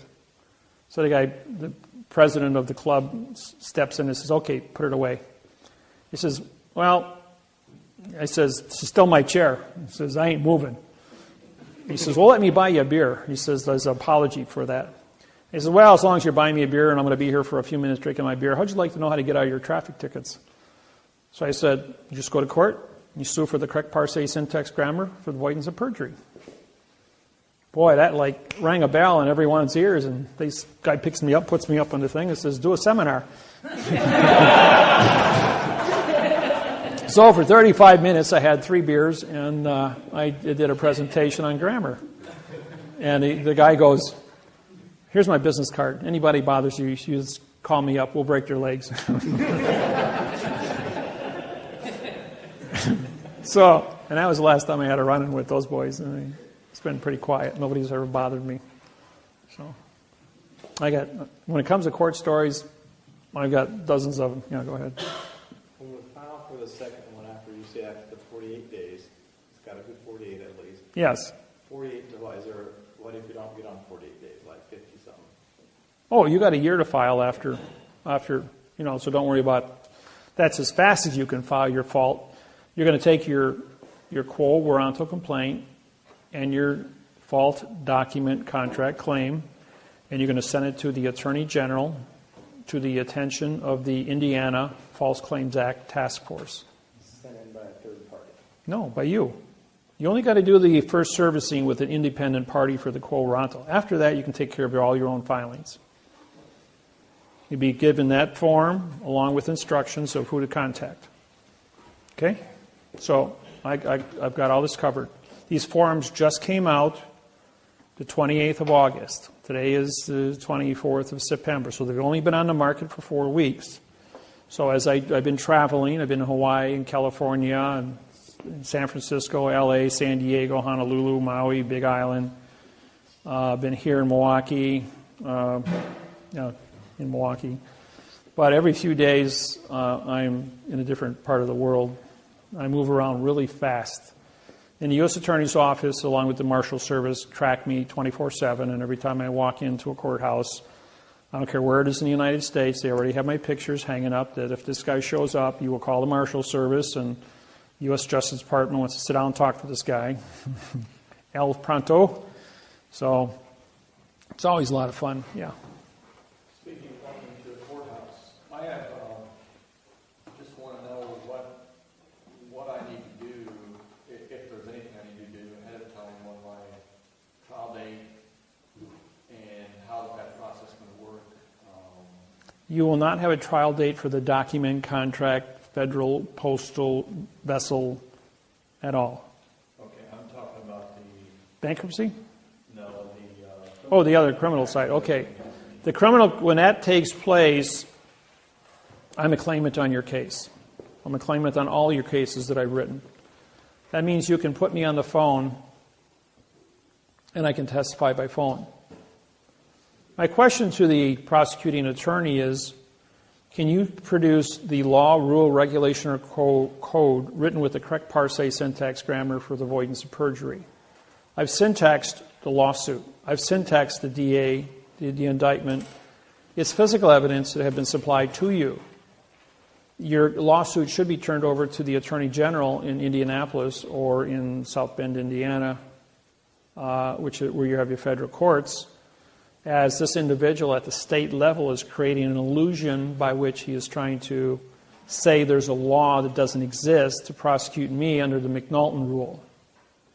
And you invoke the McNulton rule under the right-wrong, showing why this person under Title 42, 1986, for knowledge of the correct parse, syntax, grammar, stop and correct his own paperwork to do it correct. If you have a complaint against me, then use correct grammar. Show me where the Congress, the Senate, the legislature, and the Supreme Court of the state of Indiana has created a law, rule, regulation, or code that is in the correct grammar by which I've violated. Doesn't exist. I'll tell you that right now. So don't pretend like you understand what they say. The answer to any question is, can I see that in the correct parse, syntax, grammar for the avoidance of the perjury? And I don't care how many times you got to say it. Do it for an hour. You got 50 questions, repeat it 50 times. Repeat that again. Can I see? Okay. So if you have an order from the judge to produce or whatever, you would... The word order is spelled how? O-R-D, a vowel, two consonants? No contract? So you just ignore it or not? And they come out and... Don't forget the judge is not on your plane.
There.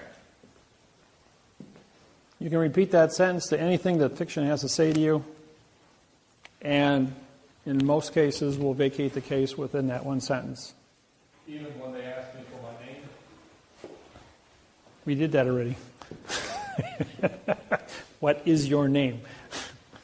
Now he's going to say, well, arrest the nom de guerre, uppercase spelling, which is a dead person, name, assigned to your driver's license because it identifies you as a nom de guerre dead person. And you're, as a citizen, you have your state ID as a nom de guerre identity, henceforth putting you in the jurisdiction, but you've already entered the courthouse. So therefore you left Indiana. You now are in the state of Indiana, which is the name of the courthouse, as a foreign vessel in dry dock controlled by the port authorities. While on that vessel, you have now trespassed, and no matter what you're there for, you're in a trespassing position, unless you have a United States passport and you have your paperwork filed ahead of time with the clerk of the court in possession of the stamp, put my business card on with a flag on it, a stamp, and you would then become a postmaster under the correct parse, syntax, grammar, advertise with your contract to say, I have a contract here with the correct parse, syntax, grammar. This individual sitting next to me, who would be the DA, doesn't. So therefore, you're in a superior position. Because you signed a stamp, you now become the federal court judge in that plane, because that's a federal flag on a federal plane. You have a federal stamp and a federal flag on your paperwork, and you're wearing a federal flag. So how does a state court in fiction, where the judge isn't on your plane, now capture you? Your position then is to turn to the bailiff and say, I deputize you as my tip staff, stand to attention. I have a federal oath. And you can, if you had one of my oaths and had the knowledge, you could back that up. I can back it up. But I'm also a sovereign. I'm also granted a sovereign's country, the director of my own country through the United Nations. As the condition of state in a world of fiction is so unique that the United Nations had to make me the 200th member of the United Nations.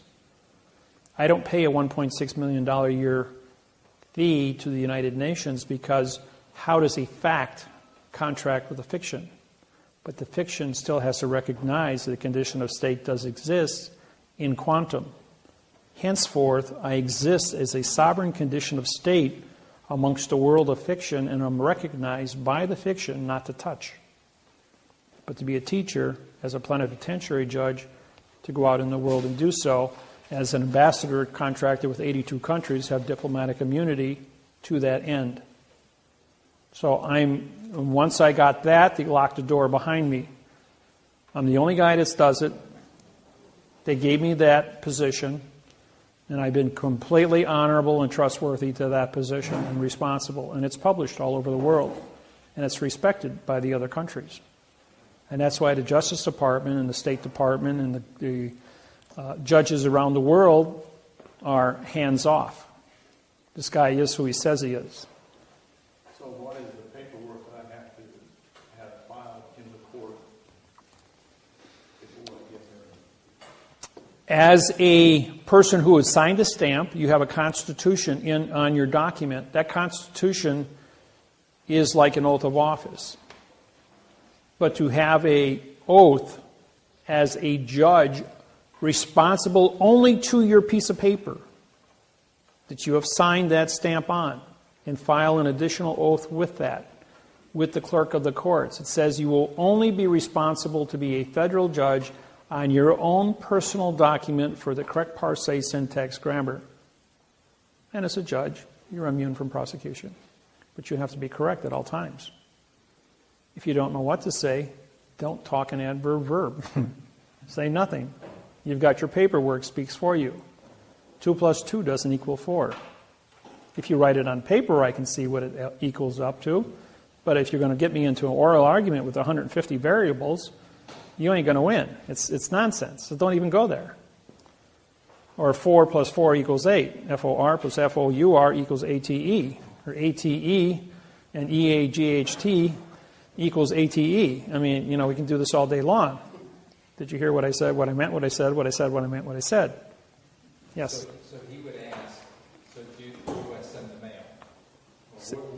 Like if the judge would ask you, so what's your mailing address? Or is this your mailing address?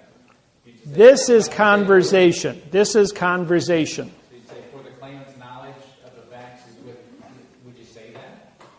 Yes, exactly. That you're asking him, ask me a sentence that's in written quantum language. All the information is in the paperwork. And you can say, for the witness's knowledge of the fact is with the document, with the docked document in front of you. Because that is the court. You've given him written information. He's trying to get you into an oral argument. This is a case with a man by the name of George. This is in Los Angeles, California. George was having his home repossessed. And the district attorney had him in court 12 times in a year. Well, they brought me in on the 12th hearing. 47 people piled into the courtroom because I was there. And my contract with George was to vacate the case and give him clear title to his house. So George comes in, he gets before the judge, he says, I have counsel. And the judge says, okay, counsel, come up. I says, the prosecuting attorney over here has 110 pages. I've syntexed all 110 pages. It says absolutely nothing. He's used false and misleading information, fictitious conveyance of grammar, and has committed mail fraud because he's taken a paycheck for committing this fraud in the first place under misappropriations.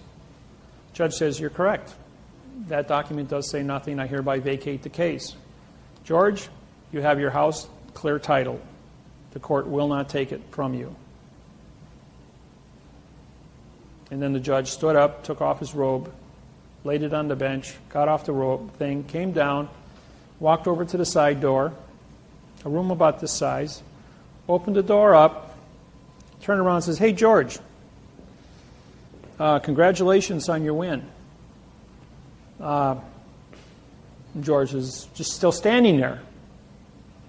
He says, let's do something different.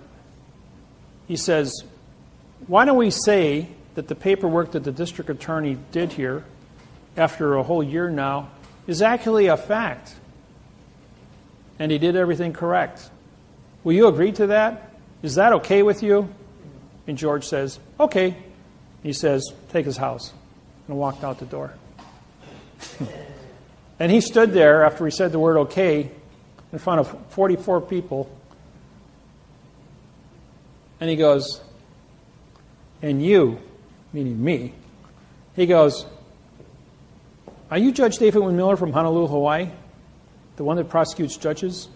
I says, yes. He says, you got 10 seconds to hit the door and get out of here. He says, because I'm going to have you arrested for trespassing on my vessel in dry dock. And I was out the door because I was in the peanut gallery and I had 3 marshals chasing me. I got out the door in time. But George lost his house. He stood there and he just glowed like a light bulb. My contract was to get his house back. I won the house, I got kicked out of court, and he lost the house.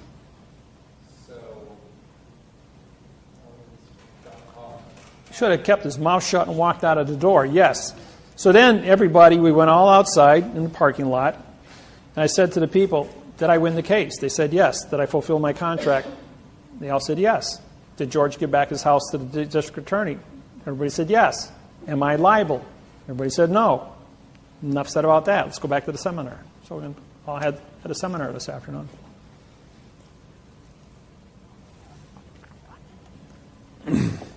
Another case, George. This is a different George in San Francisco. We go into court. This is a state court. George is he's there for illegal detainer, trespassing for the 3rd time on the property he was evicted from. He paid a $10,000 fine and was sentenced to 2 years in prison. This was the morning he was to report at 9 o'clock to surrender to the marshals. So he said, Dave, will you come to court with me? He says, I'm going to go to jail for 2 years. Is there anything you can do for me? I says, well, let's go to court and see what happens. So he presented me with a 6-page document for his illegal detainer and trespassing. I syntaxed it from the prosecuting attorney and wrote a Title 42 lawsuit, similar to the same ones that you that have mortgages are similar to, or like your own for criminal. That was the basis for this lawsuit. The judge, George, goes into court and says, Your Honor, I have counsel. When he was asked, anything do you have to say? So I walked up and I says, I have bailiff. I says, give these papers to the judge. And bailiff came over, took them, handed them to the judge. Judge immediately stands up, looks at him and goes, this is a federal case. This is a state court. He says, you can't file these here. Take them back. I says, that's a federal flag. That's a federal stamp. I hold a federal judge's oath on this plain, incorrect grammar. You don't have a correct grammar. I syntaxed your oath, and I syntaxed the district attorney, and if you look at that, I'm prosecuting your district attorney for false and misleading information. And that individual is facing a $25 million fine and 30 years in prison for trying to cheat this individual and put him in jail for 2 years at $75,000 an hour. Under Sanders versus English 950 Fed Second, I have grounds. Under Title 42, 1986, for knowledge of the fraud that's been perpetrated, and I am here as a federal judge to stop and correct it. Well, this is a federal court. I says, you're not even in court. You're on a different plane than the rest of us. Bailiff, I hereby deputize me as my tip staff. Arrest that individual for impersonation of a judge. And arrest this individual over here as I have a warrant for a federal crime that he has committed, and here's his warrant. Judge goes, wait, stop. We're going to do something different. I'm hereby vacating all charges against George. Bailiff, I want you to go downstairs and erase him from the system. Give him back his $10,000 plus interest for 2 years, which is $3,000. Cut him a check for $13,000. George, all charges have been dropped against you. You are free to go. Now, Mr. Miller, I have vacated all charges against George. I've given back all of his money. Therefore, there is no contract between the state of California and George. So therefore, you have no complaint because everything's been vacated. Prosecuting attorney is a Chinese man. Stands up and says, I object, Your Honor. He says, I just saved you $25 million. Just shut up and sit down. So he shuts up. And then she goes, wait a minute. What's your name again? This is David, David -Wynn, Miller. Are you that judge from Hawaii? He goes, the very same. She goes, oh, okay. I says, bailiff, arrest the judge. She took off and ran out of the courtroom. Meantime, the bailiff took George and went down. And then after she vacated the room, the district attorney just sat there like a bum. The bailiff took George and went downstairs and checked him out. So we're outside. About 20 minutes later, he comes out with his check for $13,000. Free man, didn't have to go to prison for 2 years. And he goes, I didn't get my house. I says, my contract was so that you didn't want to go to jail. My contract was to vacate all charges. My contract was to get your money back. Didn't I fulfill all my contracts with you? And I got 22 people there from my seminar that came with me and they wanted to watch me in court do this.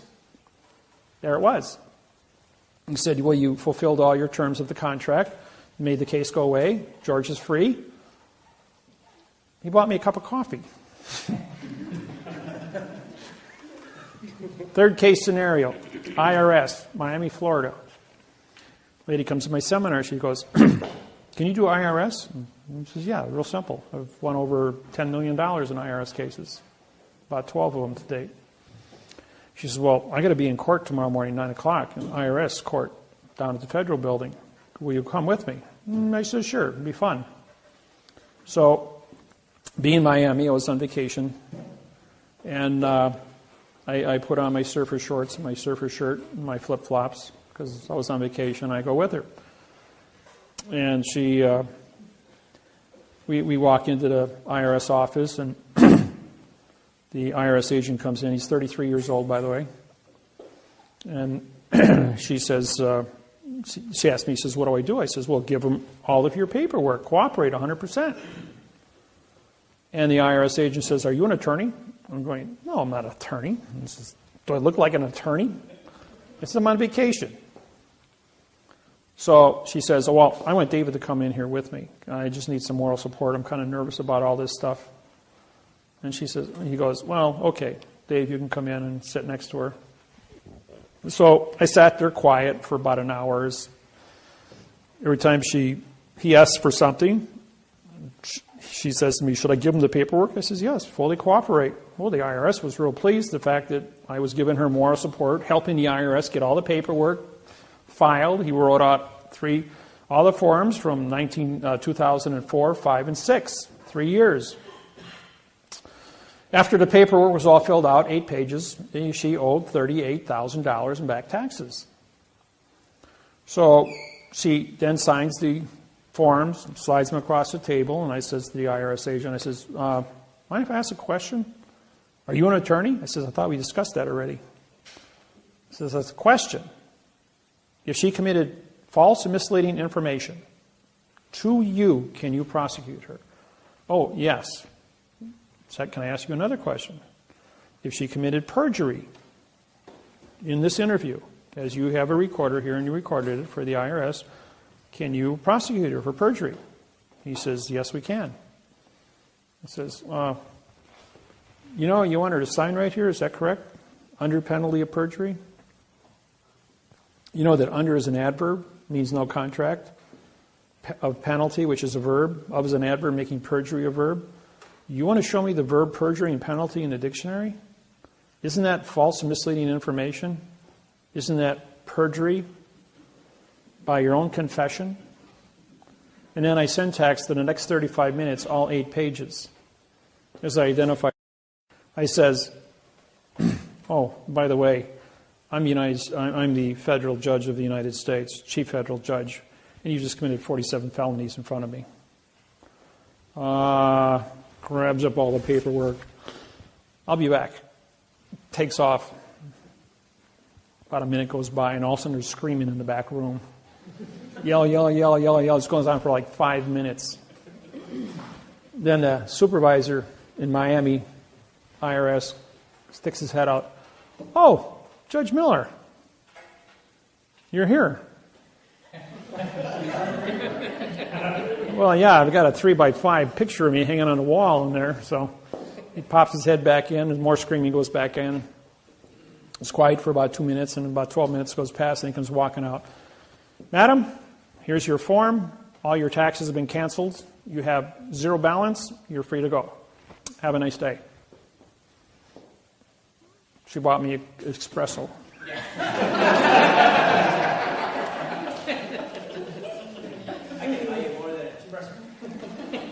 Tastes like mud. So, you say, I do a lot of stuff for fun. And anybody, I don't care. I haven't seen anybody that had a problem from any form of anything in the books of law that qualify, that I can't handle. I do not do murder. I do not do bank robbery. I do not do drug dealers. I do not do rape cases. I do not do public safety violations. You drive 40 miles over the speed limit, have fun in court, because I'm not going to defend you. I'm not going to say anything to assist you. That's reckless and endangerment of public safety. I don't touch any of those cases. I have an agreement with the government not to publish lawsuits on the internet because criminals would use them for the wrong purpose. And then, for that fact, it would go anywhere. If you do have a case with me, I respect that you will treat it with respect. If I am on your case, I will sign and fingerprint, or autograph and fingerprint your cases. I will be there in the event you have a judge that will sign that document and be a federal judge, or one comes out of Washington of the 300 judges that are assigned to work with me out of Washington in your jurisdiction and orders me to court by subpoena, I will show up and I will testify and do a presentation in front of a grand jury. I was ordered to Michigan. After 7 attempts to go in front of a grand jury, I finally made it in front of a grand jury. And when I testified, we were probably 2 hours on the witness stand in front of the grand jury. And the Attorney General, who was cross-examining me, every single question he asked, I syntaxed and made an ass out of him. I mean, the guy was really beaten up by me on the witness stand.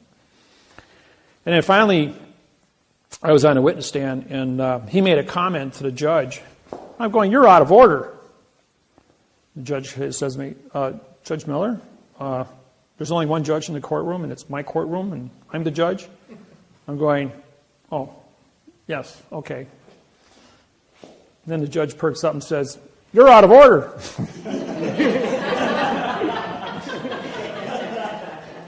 And then the judge says to me, do you have a passport?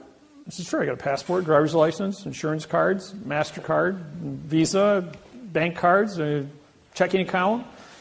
I said, I got a mortgage, carry insurance. He goes, I thought you were sovereign. Well, I am sovereign. I'm allowed 2 identities. He goes, yeah, that's true. You are allowed 2 identities. I just tell you what, Judge, why don't we cut to the chase here? In front of the grand jury, he says, here's my passport. You're a federal judge. Why don't you go in the back room and contact the U.S. Department of Immigration and Customs and run my passport. I said, it's going to take you about a half an hour to go through it. It's about 38 pages long. He goes, there's only a couple pages here. I says, run my passport. I says, then you're going to find out who's sitting in your courtroom. So he's gone for 35 minutes. He comes back and he says, Judge Miller, he says, I apologize. He says, here's your documents back. Very impressive. He goes, never seen anything like that before. 38 pages long it was, just like you said. And he says, Davis, he says, he's just made an ass out of you. We have no more questions for him. Judge Miller, you're free to go. Yeah. So what do I need to do to get you here for my court date? When's your court date? October 30th. October 30th? I'm going to be, I don't know, maybe I could make it. I got to be in Court of Claims in Washington, D.C. It's on the way. On the 5th, that's Monday. You got I think you got Friday. Thursday or Friday? Washington's always fun. Around election time. Tuesday, that's a whole week. Well, I'm on your case. I can sit in court with you and, argue the syntax. That's not a problem. Probably be a lot of fun. I'm free those days. I think we'll have an audience.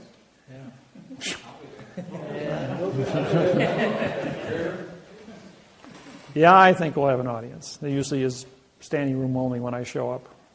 In Wisconsin, when I go to court, people come from 500 miles around to just watch a traffic case. You can't even get in the courtroom. Judge walks out in the court in the hallway and he says, Miller, come on outside here with the DA. We're going to do it outside in front of here where there's no witnesses. And the DA's running down the hall. He won't talk to me. He won't talk to me. Except in quantum grammar. He won't. So is there a process for that? Or are you just going to show up and... Well, let me know what your dates are and times. Okay. It's only about a 3-hour drive from walking. Is this okay for my dad? Yeah. Except that's the wrong flag. The wrong flag. Yeah. That's a 1x2 flag for one thing. Your blue field is 40-60, and from here I can see it's a 50-50. Okay. You can download one off my internet site. No, you didn't. Your computer shrunk it or did something, but that's not a print. Yeah, it changed the size of it. It's 1 to 1.9. The one on my business card is correct. I need one for business cards. Oh, okay. Well, no, they're in my. I had them in my bag at the room. So. Just a couple of miscellaneous questions. If somebody, how about like with the credit bureaus or liens on your property or anything like that? Well, when you guys deal with MasterCard, every time you sign your MasterCard, you're making a promise to pay. I mean, you took the money. Now, here's a little trick that you don't know about.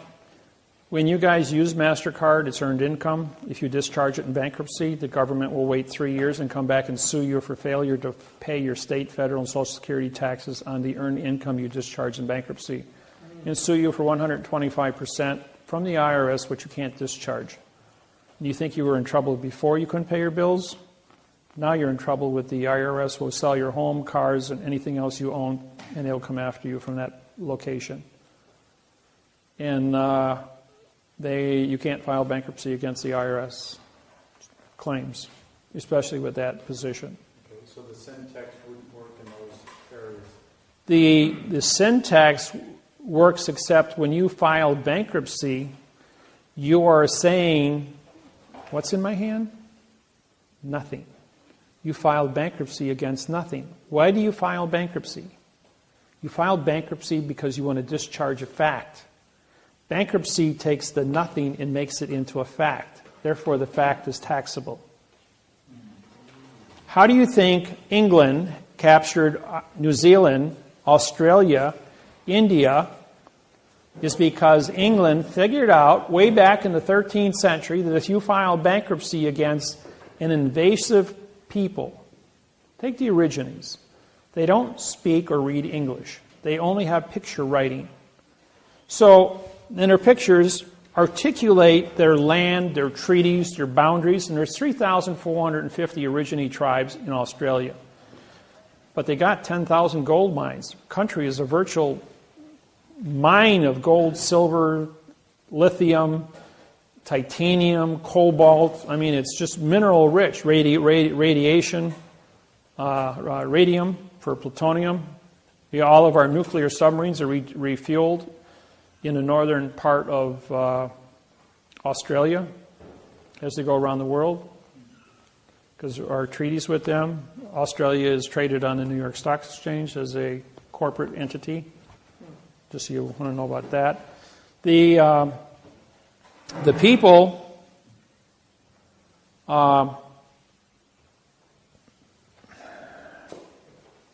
just lost my thought.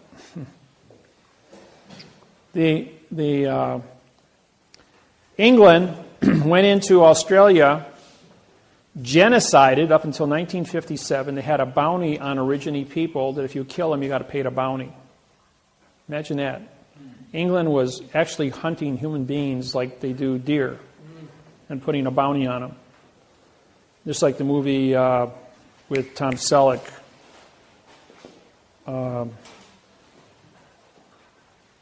Quigley Down Under. Good movie. The Aborigines were genocided. Then they went ahead and they stole their land and they sold it to the unsuspecting settlers from around the world as they came in as new people. Then as soon as the people bought the land, the government came in and filed bankruptcy on the individual, bankrupting them off the land. Then filed a Title 46, Chapter 781 salvage claim under the 2000 Corporation Act under false and misleading statements, filed bankruptcy against the people, and through the bankruptcy court legalized the taking of the land because now they're saying the nothing contract of seizure was filed in bankruptcy, giving nothing value, retitling it back into the crown and then selling it to the next unsuspecting buyer, now as only a trustee and a caretaker, leaving the jurisdiction of the government in charge of the land and moving the Aborigine people off who couldn't read and write and defend themselves. When I showed up, I wrote them a new constitution. I gave them international trade agreements.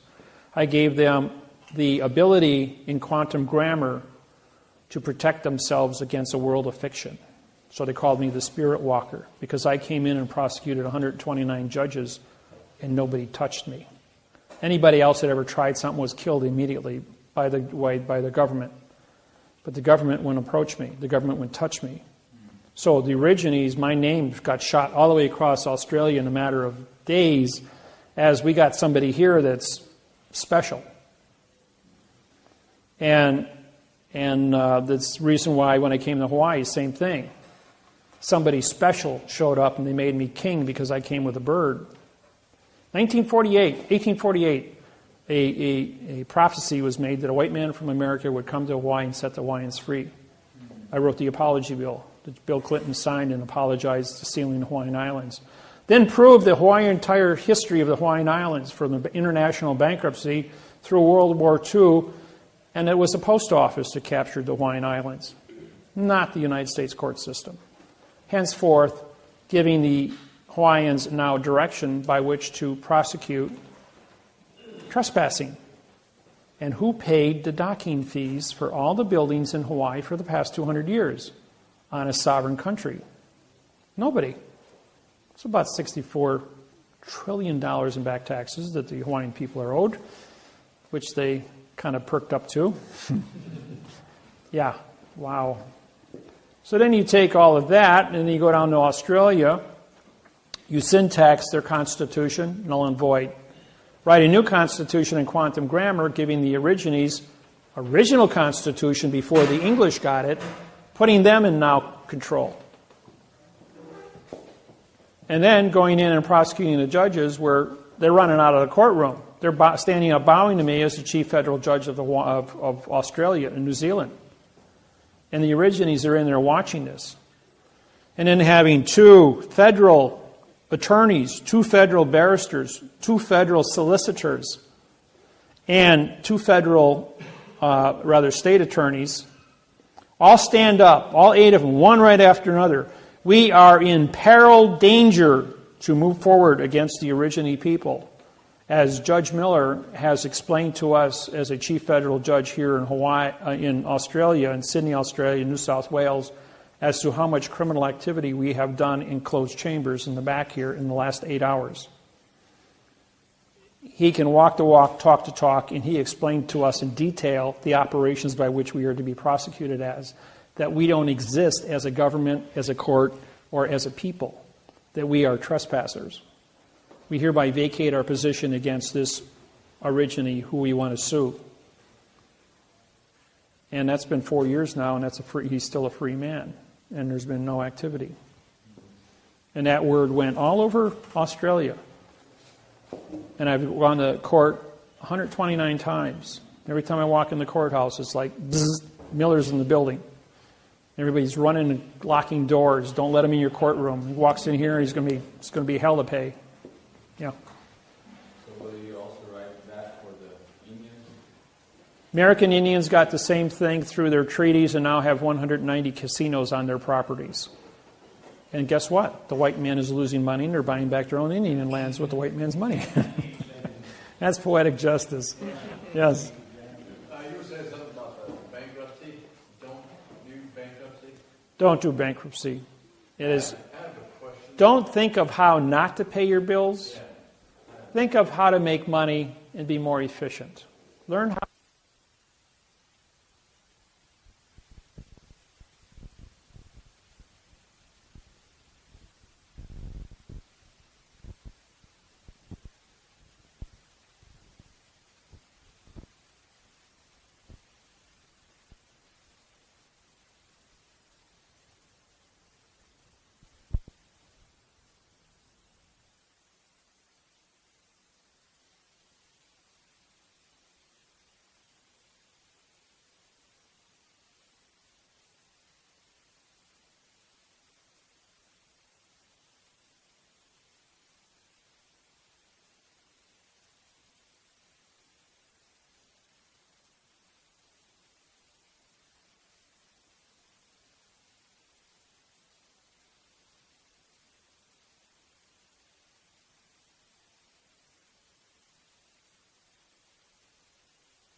paper.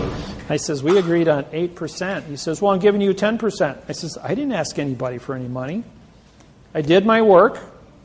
That was my contract. That's all I'm contracted for is work.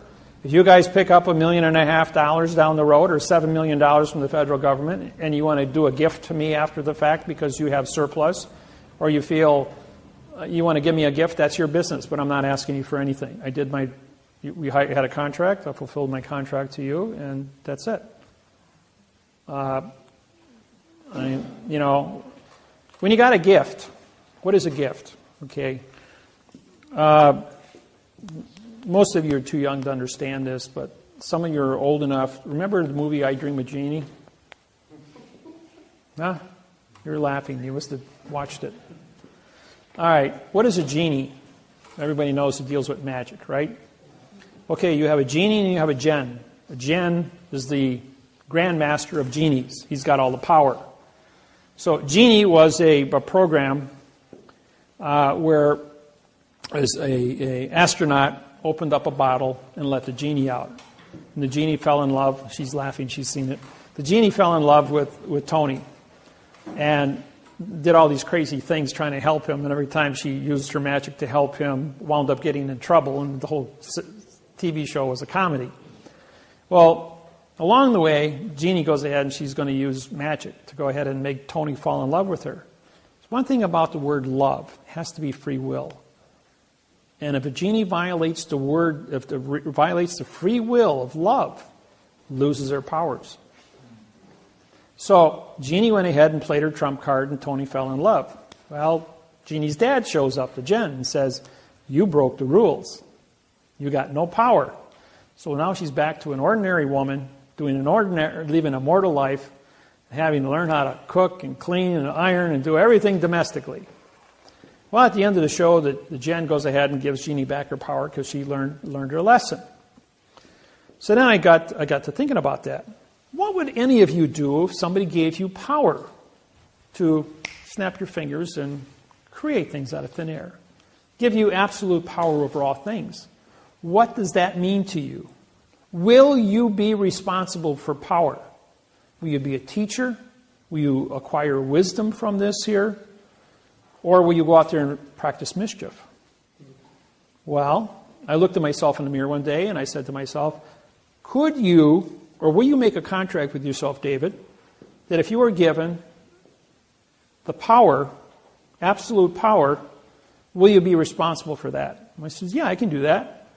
But would you do that at the point of death? In other words, if you violate the rules of absolute power, which is the word meek, M-E-E-K, that you will be struck down and you will die without cause. I says, yes, I'll make that contract with you. And what I'm doing is I'm talking to the mirror. So the mirror is a reflection of the opposite. But when the opposite goes through your eye, it's putting your brain as the correctness. A correct image appears in front of your brain. So I made a contract with myself and with God that I will be correct if given the power to be correct, to fix it. And what is syntax? Syntax controls all the contracts on planet Earth. Parse, syntax, grammar. And so 7 years later goes by, and I die on the operating table. And I'm reborn. And my whole personality is different. My 6-year-old daughter walks up to me and says, you don't smell like my daddy. You got green eyes now. You don't look like my daddy. My daddy had hazel eyes. You got bright green eyes. You don't look like my daddy. You don't smell like my daddy. My daughter was estranged from me until she turned 16 and then never talked to me again until she was 28. True story. My other children are very close to me. But the point is, I did acquire the math interface on grammar, giving me power on grammar. Grammar controls all contract, and contract controls all topics on planet Earth, all money, everything. So what happened was I acquired the power over all things in all languages on planet Earth through the math interface of communications. So I made a contract, and I've always been honorable to that contract, and I was reborn again. So what did I get with the power? I get to have clothes, food, shelter, and travel, and have immunity, which I acquired through my diplomatic position at the United Nations as a sovereign, as a federal judge. But I'm always correct. And everybody walks up to me or goes on the internet and say, "You're not a federal judge. You're not part of the United States District Court." Well, a district court judge is not a federal judge. He's a district, demon god of the underworld for trickery in a closed area. That's what it means. I don't do demon stuff, anything. I am 100% mathematically correct in everything I do and everything I say on paper. And I am a federal judge on every document I sign, and that document is the court. And when we go into a scenario, we are correct in that court, and that judge is going to come off the bench, and he's going to sign that document, or he's not the judge in the case, and I will be that federal judge in that court in front of that individual, and I will tell him so. And if he thinks he's going to touch me, he's going to have a whole world of hurt come down from all over the world. And he already knows that. That's why they run out of the courtroom. Or they lock the doors. Or I show up in Honolulu, Hawaii last year. And everybody talks about this. I was ordered to go to court and testify. I went to court, and it was announced that all the courts in Hawaii and all the schools were closed because of the high wind alert. That they were afraid the school buses were going to be blown over. That court-appointed lawyers, attorneys, judges were going to be blown off the road because of the high wind alert. On that day, you couldn't knock a candle out with the wind. But I went to court with a whole parade of kapunas behind me. We got to the court, and the sheriff was standing going like, "The court's closed. It's Friday. It's declared a court holiday. There's nothing on the books for that. All the schools are closed, too. The whole state of Hawaii is declared a holiday today because of the high wind alert. It's all over the news, broadcasted all over the world."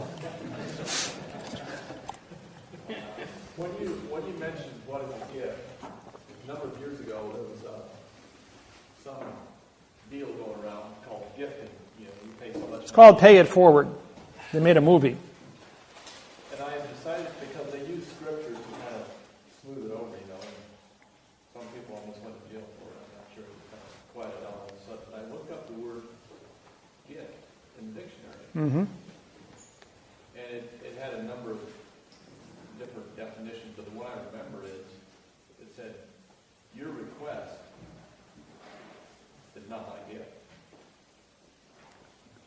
No contract is a gift, is what it means. In other words, you don't have a contract to give anybody anything, but you look at the value of the situation. It's your own personal judgment to either participate or not participate. Okay. In order for evil to flourish, good people must do nothing. If you see a wrong and you intervene and you correct the situation, maybe it requires a financial gift to stop and correct a wrong, to give a person food, money, or hope, to educate an individual with certain points of information. That then becomes a gift. Knowledge is the most important thing on planet Earth. If I take a little slip of paper a half-inch long, a half-inch wide, and 2 inches long, what's it worth to you? It's a little piece of paper. You just throw it in the garbage. And then I write the 6 winning numbers to the lottery tonight at 8 o'clock, which is worth $300 million. Now what's that little slip of paper worth? Yeah. It's called points of information. Aflac. Paycheck. He knew that if he went back and changed time, the company wouldn't exist to pay him his paycheck. So what did he do? He knew what the 6 winning lottery ticket numbers were going to be when he came back. So he wrote them down and put them away 6 days earlier. So when he got there, he'd have a paycheck of $15 million. Kind of a cute ending to a great story. Point is, information is the most powerful thing in the world. If you study and you become proficient and you acquire the gift of syntax, you will know how to answer the questions that save people's lives and make a difference. I do it all the time. I do it as a parlor trick. Maybe 1 out of every 20 people actually pay me to do my job. The rest of them, you ask me a question, I just pop it off to you, have a tape recorder, and I'll give you all the answers you want as fast as you can. That recorder can record. Because if you try to write stuff down, I'm not going to repeat myself. If you want to get in a conversation with me, you better have a tape recorder running, because you're not going to believe what you hear in the next 5 minutes, because it'll take you a month of research to pull it out of the dictionary. Those that know me, those that have done business with me, know that once you get into bed with me, I take care of you. I answer your questions. I'm on the phone, available from 3 a.m. in the morning, all the way from 7 a.m. in the morning till 3 a.m. in the morning. 20 hours a day I'm there available, 7 days a week, 365 days a year. How many judges do you know you can call at 2 a.m. in the morning? They're just going to answer the phone and give you an answer to a problem. I'm there. I do it all the time. But only the people that are supposed to be there and talk to me get through on the phone. Look at all the billions of people I have on my website, and yet only the people that are supposed to call me with important questions that are under contract with me are the ones that get through. Everybody else doesn't know how to do it. Yes, question? Oh.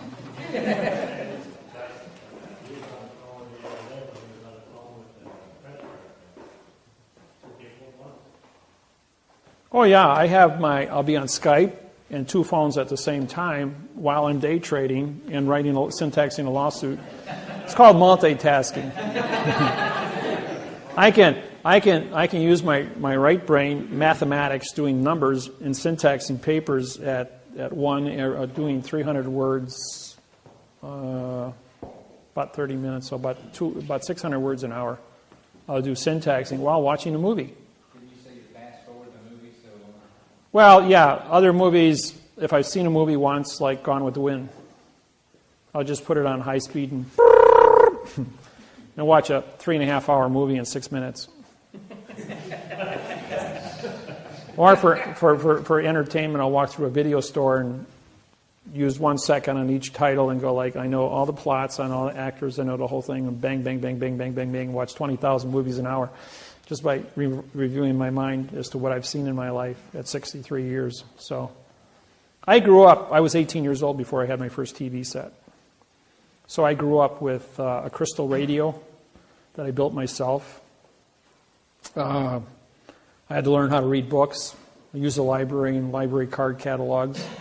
I lived in a library 40 hours a week, 7 days a week.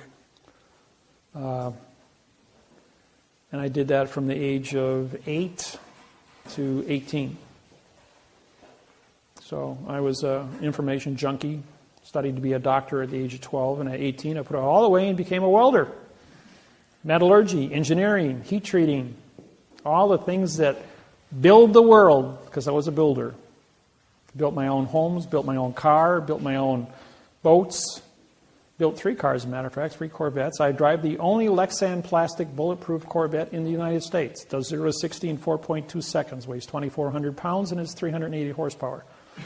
It'll blow anything off the line outside of a Cobra, which goes 0 to 60 in 4 seconds. But if I want to put a turbocharger on it, I could probably get it down to 3 seconds without too much trouble. I built one with lock positive traction. Took the universal apart and welded it together with super missile weld, so that both tires sped at the same time. And that was a quick little machine. That only weighed 2,200 pounds at 380 horsepower. That was kind of dangerous, so I got rid of it. So, sold to a guy that does stock car racing. Yeah. You said you're built like your Hiram William. Do you have his phone number and address? They're on the forms I give you. So, yes. There was a gentleman here earlier that wanted me to ask you why, or if your patent would supersede the U.S. patent, and why? Why doesn't have any patents with the United States government? Is that what you're asking? Well, he just wanted to know. He wanted it to be on the video, so when you come back and watch The United States government never had the correct parse syntax grammar to invade the Hawaiian Islands. Pearl Harbor was gifted in 1848 to the United States Postal Service by King Kamehameha I. That was it. Everything else in 1893 was an issue of coal, C-O-A-L. The Germans, the French, and the Portuguese all planned to take over the Hawaiian Islands 6 months after the takeover of the United States taking over Hawaii. They just beat them to the punch because the population stood by 1893 at probably 60,000 Hawaiians versus 3 million invaders back then. So, questions? If you become president, will you get the peace treaty signed between Israel and the Palestinians? Yes, Ron, I told you a story about Helm. That already was signed way back about 7 years ago. That's why there hasn't been any commotion there. They both are familiar. That was already signed. Yeah, that was already done in quantum 6-7 years ago. Even though the people are still making noise, those are satellite groups, but the people who originally signed that have not been fighting with each other because of the words. But then there's been the people who were involved with the original treaties are senior citizens, bad health, some have died. So the new people coming in are not familiar with the new terminologies, and so therefore they're going drifting back into fiction, whereas they had quantum before. And if you don't take time to study, you're not going to be proficient. So every generation, just like ambassadors at the UN are traded off every two years. They were on a 6-year ambassadorship, and every 2 years, 1/3 of all the ambassadors in the UN are changed out.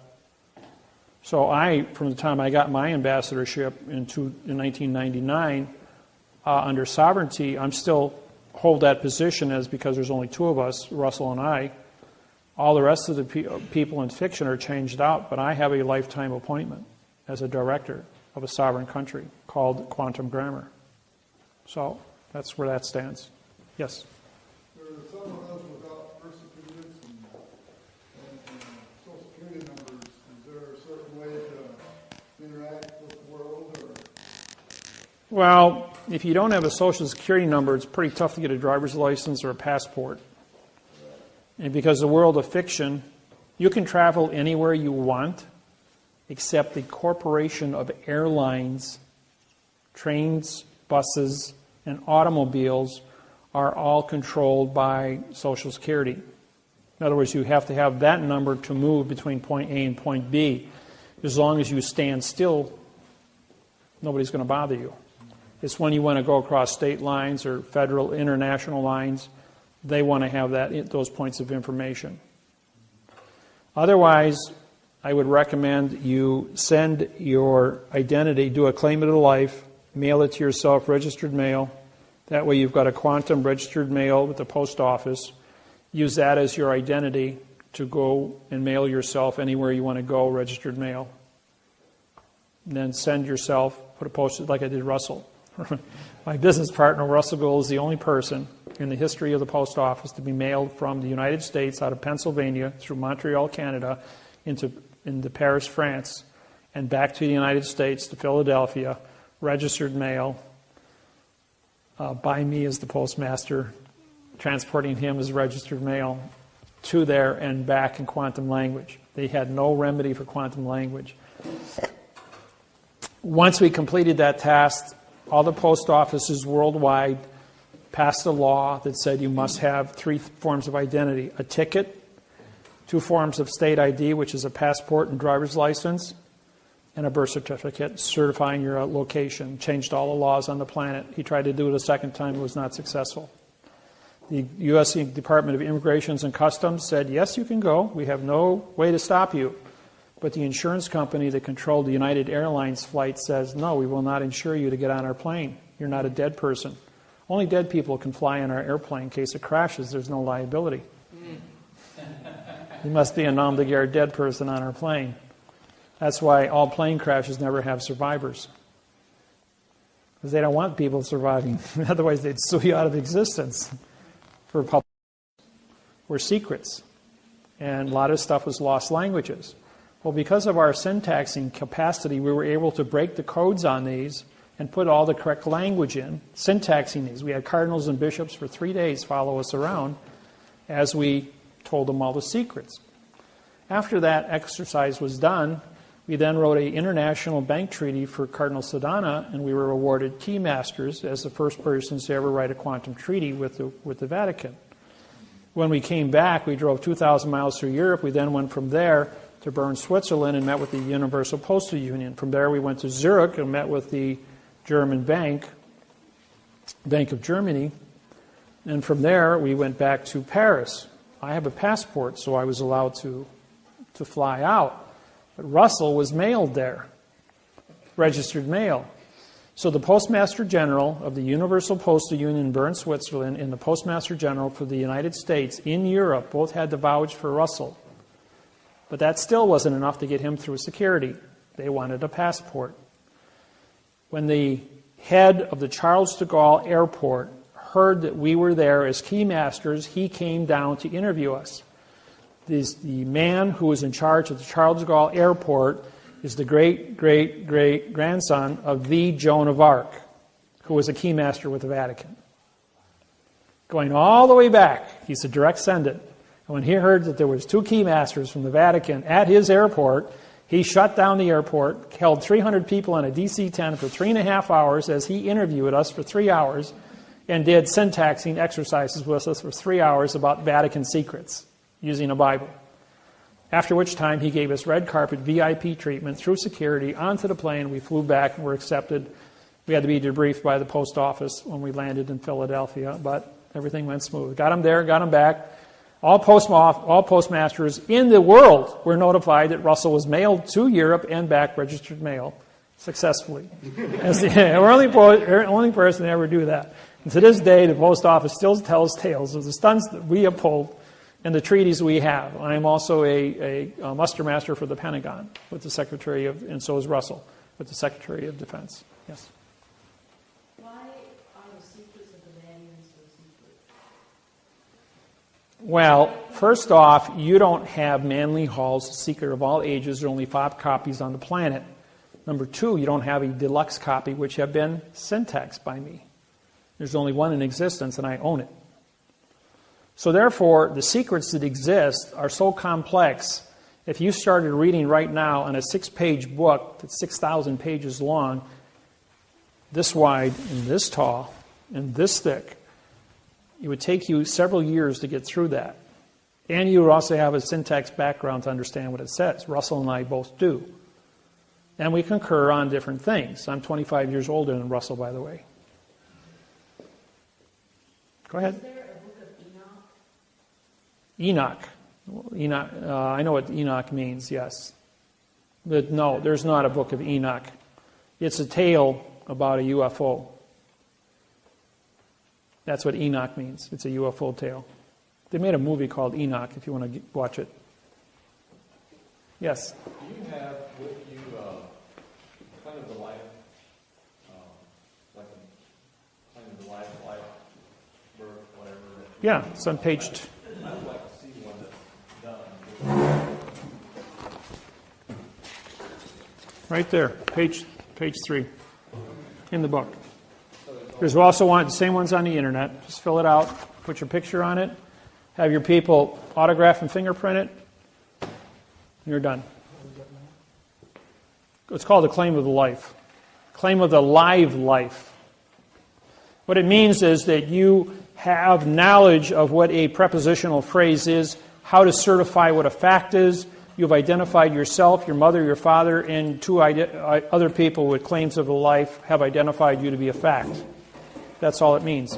You don't file a claim of life written with the correct parsé syntax grammar with the recorder's office or with the fiction government. Why would you file a fact with a fiction? It's an oxymoron. It's only for you to use. If you want to attach it to a federal lawsuit, and if you want to go to The Hague and file a claim of the life, take a lawsuit into the Hague, showing that I'm a live person who's been violated under a genocide or apartheid situation, then they would accept your paperwork. They will not accept any paperwork from an individual who does not have a claim of the life. People, you cannot file lawsuits at The Hague. The Hague is a branch of the United Nations. You must be a United Nations member who has paid your dues of $1.6 million a year, and you must be a country. Private citizens are not allowed to bring cases. The Blood Diamond case took 14 years to get to court. 235,000 people died under the Blood Diamond Civil War. And that's why the Blood Diamond movie was made. For those that haven't seen it, yeah. A break? 7:30. We're just for an hour?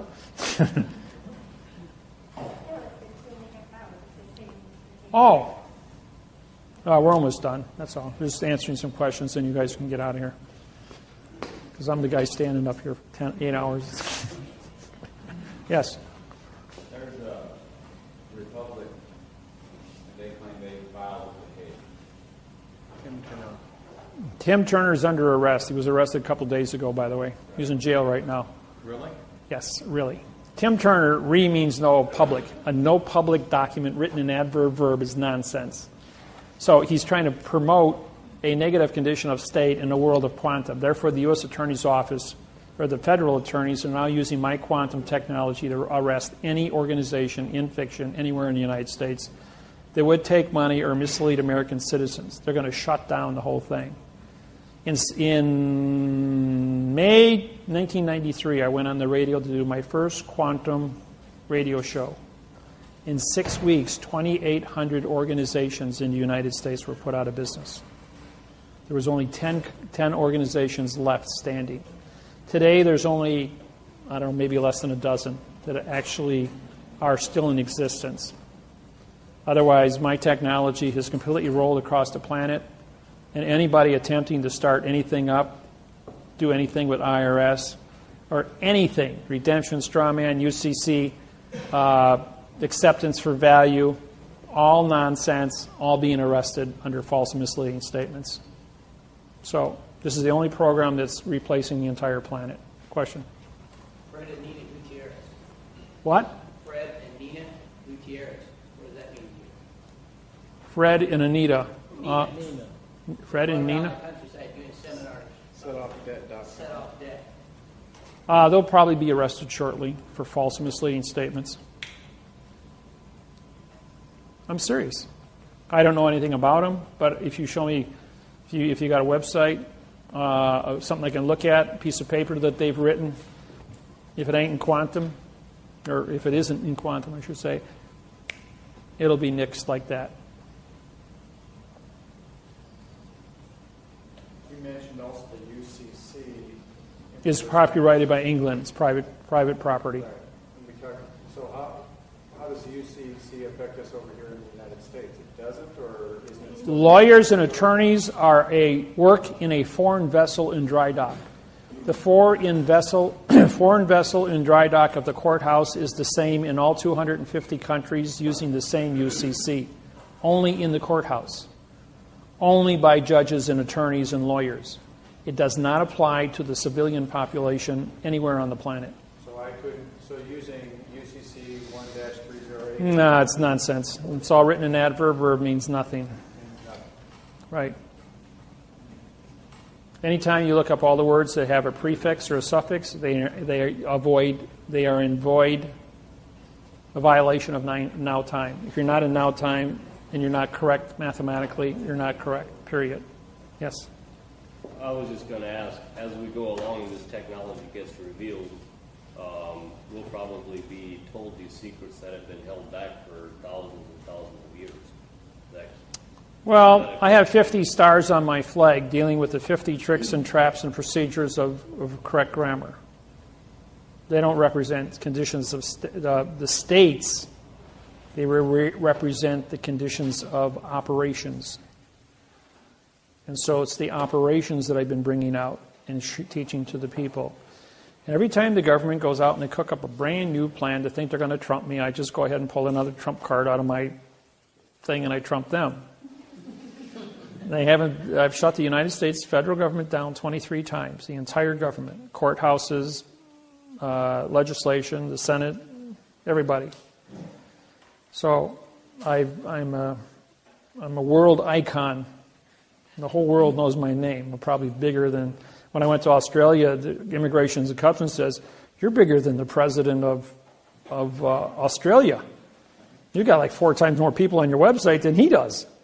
He says, "Who are you and what are you doing in our country?" And so I pulled out all my gambling cards and I says, "I'm here to gamble. I'm in your Texas Hold'em tournaments." And I pulled out my cash and I says, "I have the cash to buy into the tournament. And I like to gamble." Just part of my entertainment. I know adrenaline, I mean, it's got to have something to give me a little kind of buzz. Doing it to judges isn't buzzing me. Yeah. On one set of videos, I remember you mentioning hanging on a cliff. Yes, that was at Devil's Lake, Wisconsin. In other words, I'm a rock climber. I've climbed Devil's Tower already in Wyoming. That's a 1,200-foot face that's as smooth as this wall here, with little tiny cracks going all the way up to the top. And get up before sun up, and you start climbing up that thing, and you get up to the top, sign your name, and you come back down on the backside, which is kind of easy. Or you rappel down the face. But I was climbing on Devil's Lake. It was 95 degrees out. I was on a cliff about 102 feet tall at Red Rock. And it's a smooth face. It's an inverted climb. It means you hang a rope off the top, it hangs 6 feet off the bottom, so you're actually negative climbing all the way up. You slip, you fall, you got your rope. Well, I was 10 feet from the top. And where my carabiner was tied off was 10 feet below from the guy who put it up on top. He had climbed down, but I was out of location. I went up the wrong crack.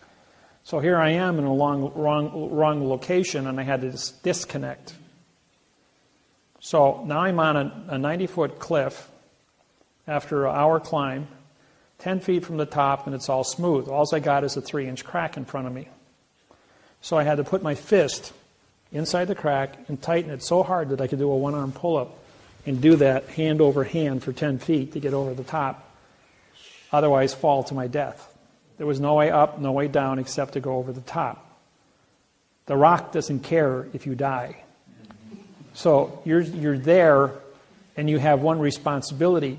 You either put away your pain, you put away your stupidity, and you tough it out. You get over the top. You pull yourself out of the situation. And when you get done with that, and you survive, everything else is nonsense. And that's what it means to do something. Now, I've taught all my children, all 6 of them are rock climbers. My son and my daughter used to be teachers of rock climbing at Devil's Lake, Wisconsin. My son, Mark, he was climbing one day, and he had been instructing for 3 years. And we were up at Red Rock, and he had tied all the ropes off. I mean, he had done everything. And he was so busy doing what he was doing, he didn't pay attention. Put his carabiner on all nice, his harness, tied his knots off, and then he flew his foot out backwards to rappel down. Except the pile of rope was still 10 feet in front of him. Around the base of the tree, sitting there in one neat pile, and I was about 12 feet away, and I was tying my shoe, and I looked at him, and I looked at the rope as he swung his foot out, and he was already past the point of return, which means he was going to fall 90 feet to his death. And from a squat position, I sprung like a frog and caught the end of the rope as he hit a 45-degree taut. He pulled himself back on and sat there and shook and cried for 20 minutes, realizing that he had just died and got his life back. And me, I caught that rope with both hands, and you could see the marks in my hands from squeezing.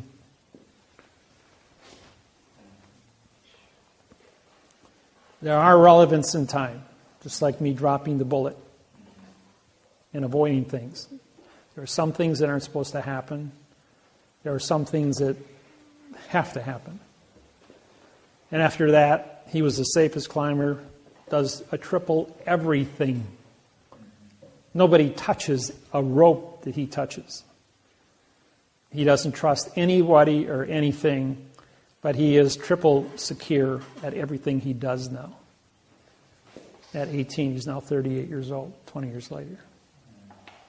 8 years ago, he caught the edge of his foot on a roofing nail and fell 12 feet onto concrete off a roof. Crushed his left foot, which is now titanium, and crushed his left wrist, which has pins in it. And so he still roughs, but he wears a harness when he's up on the roof. And he's super, super careful. That was the second time he was careless. So he pays very close attention now, but he's in a lot of pain. The bones change, titanium doesn't. So, any questions? Yes? Oaths of office, if they're upholding an oath to the Constitution, which is not the Constitution, but you're saying just to the state, is that what you said? All right, I'll explain what that means.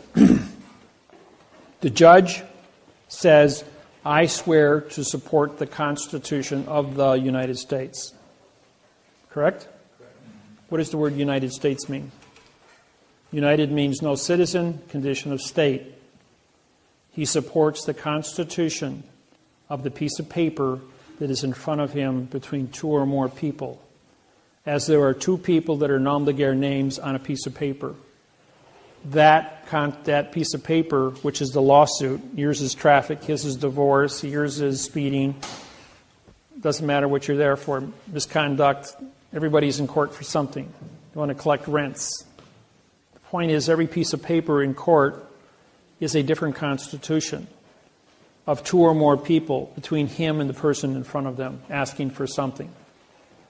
That's what it means. The word constitution means contract. So Has nothing to do with Washington. So how can, for example, the oath that I showed you of the police officer, how can I use that to my advantage to avoid something that's going on? Oh, real simple.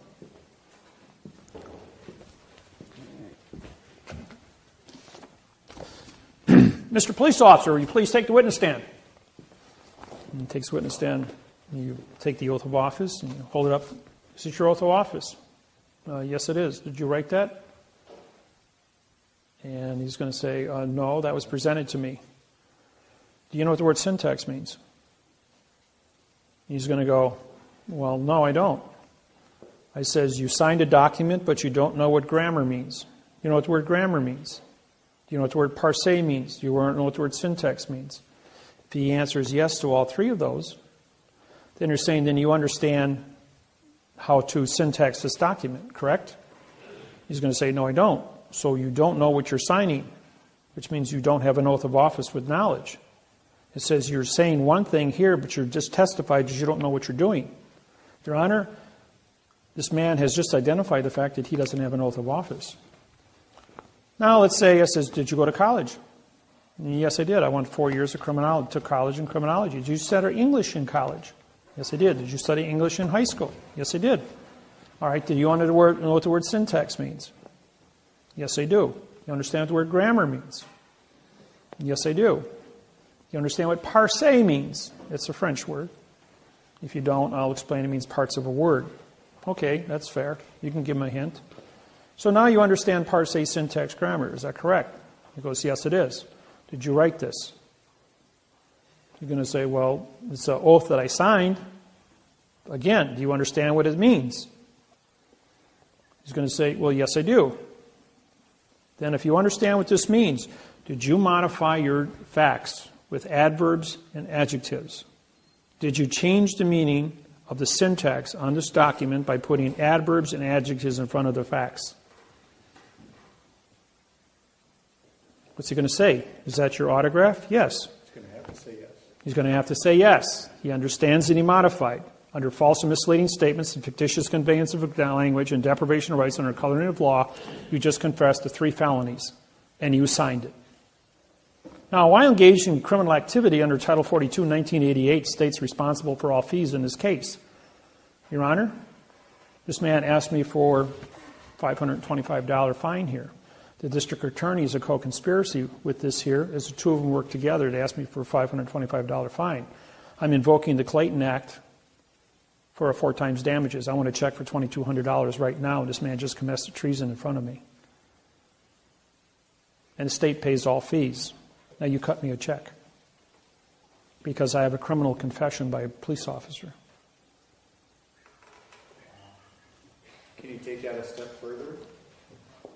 If the DA wants to prosecute, yes, but then the DA was party to it, so therefore it's a co-conspiracy. So he's guilty of 22 and he's guilty of 22. And the state's going to go, I'm going to vacate this case right now because I ain't paying no bills. So we could do the same thing with the attorney bill. Exactly, which says nothing. Once you, and judges. Well, not the judges, on the other hand, are not in the courtroom. They're on a different plane. You know, when I went through a divorce, the lawyer asked me for $1,700 worth of attorney fees for fighting for my children. He says, hey, Mr. Attorney, take the witness stand. Oh, I don't have to take the witness stand. Client-attorney privileges. So I didn't care about your client. I didn't ask you a question for that. I said, take the witness stand. You asked me for money. That's maritime law of commerce. You have to testify under maritime law of commerce. Judge Wasilewski goes, he's right. It's maritime law of commerce. You asked him for money. You've got to take the witness stand and testify. Well, his 8 business partners that belonged to his law firm all were sitting in the courtroom, all in a nice row next to each other to watch him take down David Miller and make him pay a fine, make him pay attorney fees. I asked him the same questions. Did you go to law school? How long have you been a lawyer? And his answer to each one of them, do I have to answer that, Judge? And the judge says, of course you do. If you're not a member of the bar, you're going to get kicked out of here. If you didn't go to law school, you're an imposter.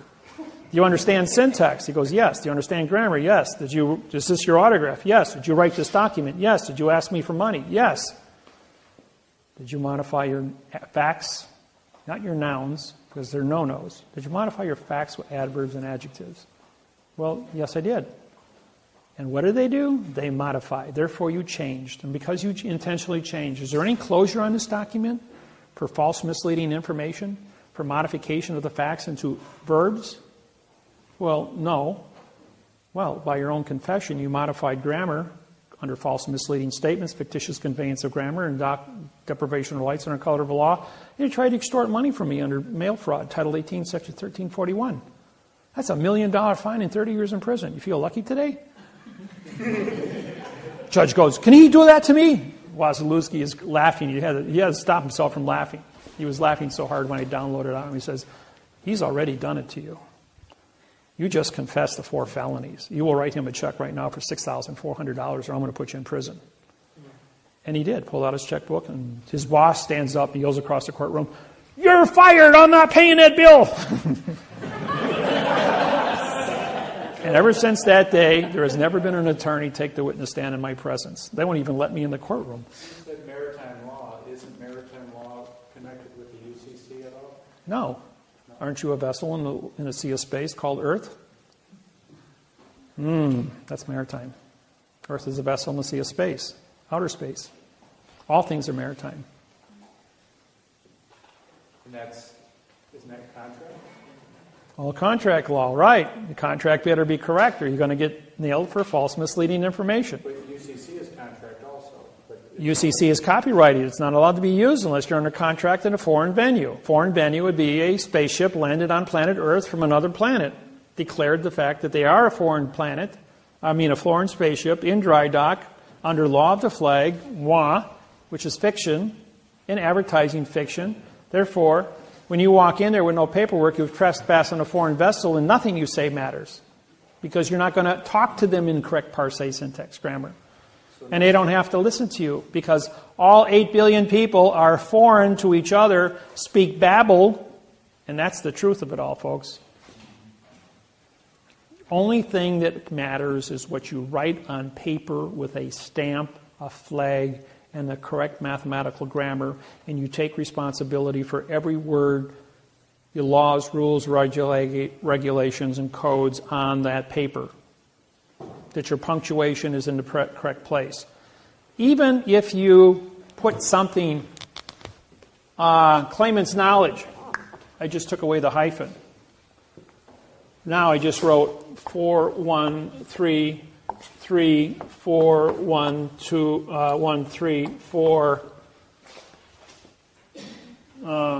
this is a 3.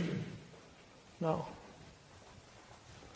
121213412 comma 22 and 4 no.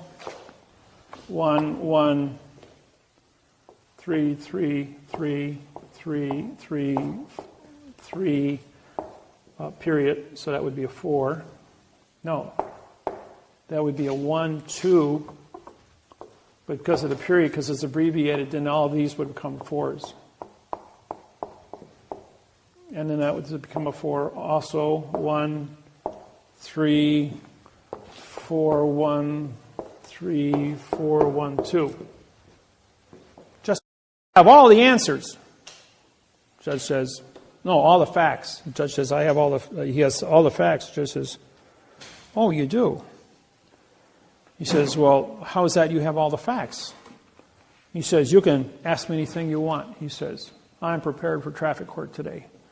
Judge says, well, actually, I don't have time for this today. He says, so we're going to continue this for 30 days.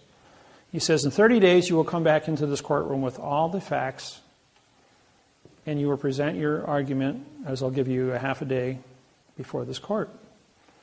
So the man walks out and he realizes that, and then the judge, before he walks out of the courtroom, says, I want all the facts from all over the world about what you know about your traffic citation. He goes, well, that's a really big order, Your Honor. He says, you said the word all.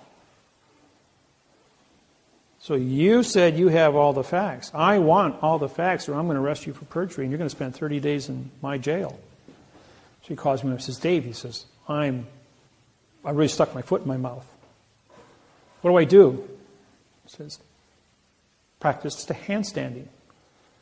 He says, what do you mean practice handstanding? I says, the judge told me to bring all the facts in the court. I says, yeah, practice your handstanding capacity. So he got to be really good. Run around the house all day long on his hands, doing handstands. Got his balance all tricked up. So he calls him back the day before court and he says, all right, David. He says, I practiced my handstanding. I can do a handstand for 20 minutes, walk all over the place. He says, I'm really good at it. Now you're going to tell me the rest of the story as to why I had to do handstands for 30 days? I says, of course. So then he goes into court, walks up in front of the judge. The judge says, I'm here with all the facts, Your Honor. The judge goes, well, I don't see any paperwork. He says, you better show me all the facts right now. So he pops a handstand. He says, my feet are dangling in a sea of space and I brought Earth to the courtroom today. I brought all the facts on planet Earth. As my feet are now in a sea of space. After the courtroom got done laughing, the judge says, that was a trick question, and yes, that's a correct answer. You're free to go.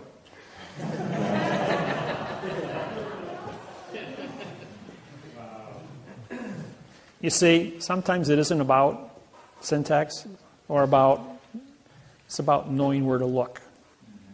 So everyone in this room has a really unique gift right now. I'll tell you another little story that is relevant to the gift before I answer the question.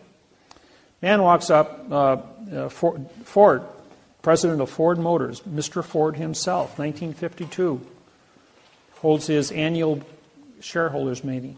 And people come from all over the United States for all the Ford dealers. And Mr. Ford is amongst all of his executives, and he's having a conversation. And finally, this young executive walks up, 31 years old, graduate, cocky little guy, and he walks up to Mr. Ford and says, Mr. Ford, I understand you can answer all questions. He says, yes, I can. He says, okay, I got a question for you. So he asked the question in front of all the people there. Give me a phone. I want the answer to this question. You got 15 seconds. Calls his think tank. 15 seconds later, comes back and he says, here's the answer to your question. And answers it. He says, is that the correct answer? He says, yes, it is. He says, you can't answer all the questions. He says, you had to call somebody else. He says, is that the right answer? And the man says, yeah, that's the right answer. He says, I know where to look. And that's why I know I can answer your question. By the way, you're fired. For being a wise guy. Okay, what did I say that for? I said that because all of you here have a now have access to me. So therefore, if somebody presents you with a scenario, an argument, a document, anything, trick question, craziness, no matter what you think it is, say, hey, I got Dave's number. Call Dave. Ask me the question. Make sure you got a tape recorder. I will give you the answer.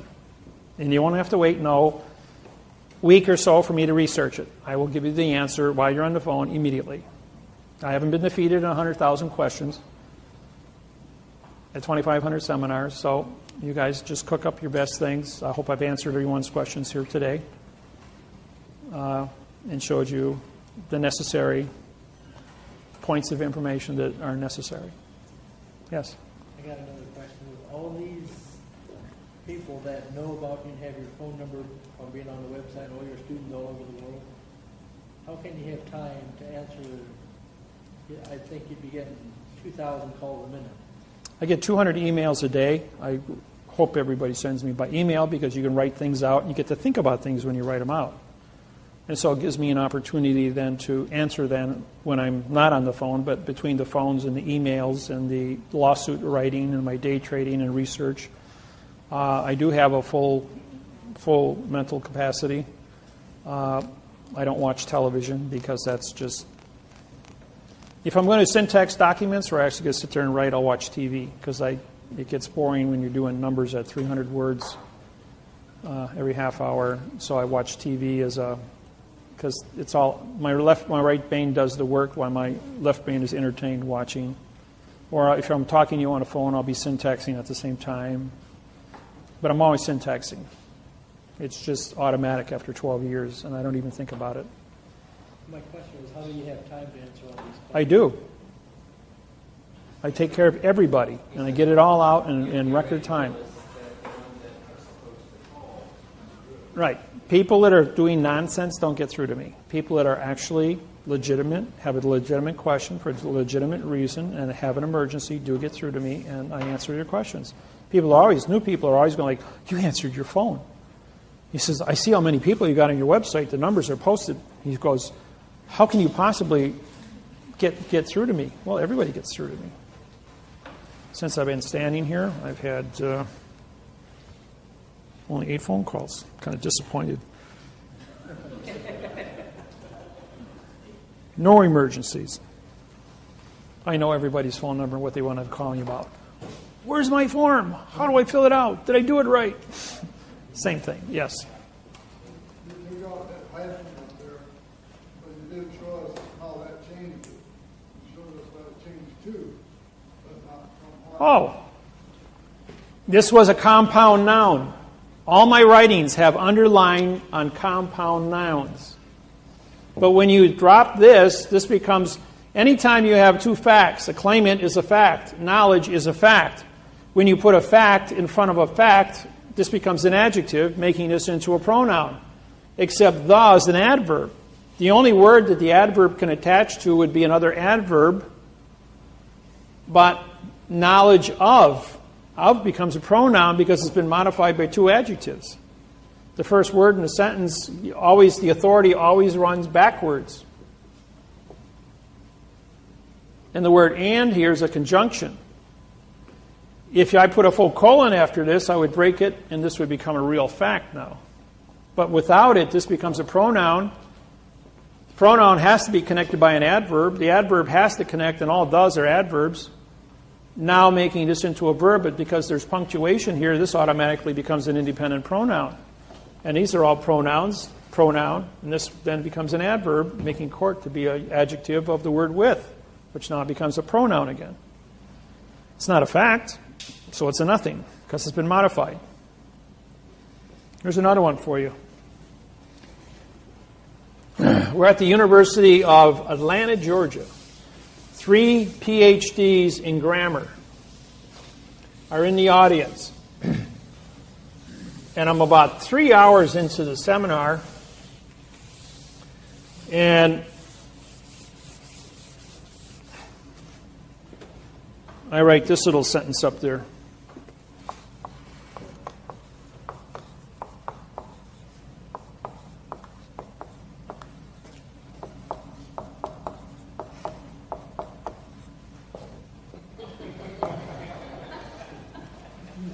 The is for the da. And they're going like, the lady stands up and goes, well, that makes a lot of sense. He says, yeah, but what does it say? Doesn't mean anything to anybody in this room. Why don't we syntax it? Here's a prepositional phrase. Can you put a verb in front of a pronoun? Or, a preposition. Yes, you can put a verb in front of a preposition. Can you put an adverb in front of a verb? Well, the answer is yes. Can you put an article in front of an adverb? The answer is no. So the only solution here is the adverb modifies the verb, which is connected to the adverb, which modifies the verb, which connected to the adverb, which modifies the verb. So I use the as an adverb and a verb. Or it's a 4, 1, 3, 4, 1, 2. That's also correct. Because there's no prepositional phrase in front of for the. And as the word for becomes a pronoun, the is now an adverb, connects and then modifies the adjective is, which modifies the pronoun for, which is connected to the adverb the, which modifies the verb the. Depends on what the volition of the writing is.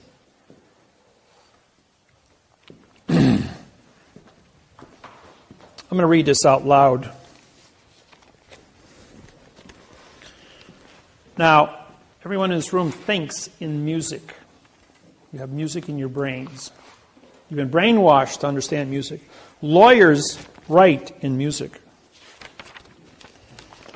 3, 4, 3, 4, 4, 1, 3, 3, 4, 4, 0, 3, 4, 4, 4, 4, 3, 3, 4, 4, 4, 4, 1, 2, 2, 2, 1, 2, 1, 2, 1, 2, 1, 2, 1, 2, 1, 3, 3, 4, 1, 3, 3, 4, 1, 3, 3, 4, 1, 2, 1, 3, 3, 4, 1, 3, 3, 4, 1, 2, 1, 3, 3, 4, 1, 3, 3, 4, 1, 2.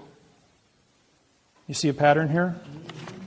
You're either doing a two-step, a quick step, a waltz, country two-step, rock and roll. And this is the pattern that the brain goes through.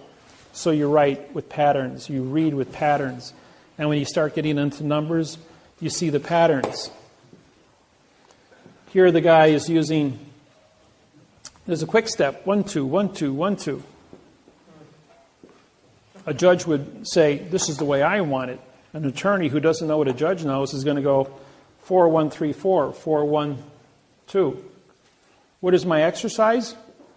I use the as a verb. I use the as an adverb. I use the as a pronoun. Three different syntax identities. You don't believe me? Pull the dictionary out and look up the word the. It's used as an adjective, an adverb, a pronoun, a preposition, an article, and a noun.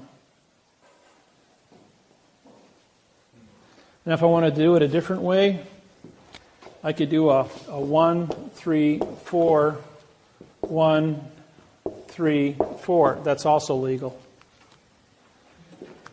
So now I used it as a pronoun, an adjective, an adverb, and a verb. 4 different identities. And all three of those are correct. Now, how would I make a determination as to why this is correct? I would look at all the rest of the thinking of the person, the other paragraph around it, and see which one of these patterns have been duplicated before.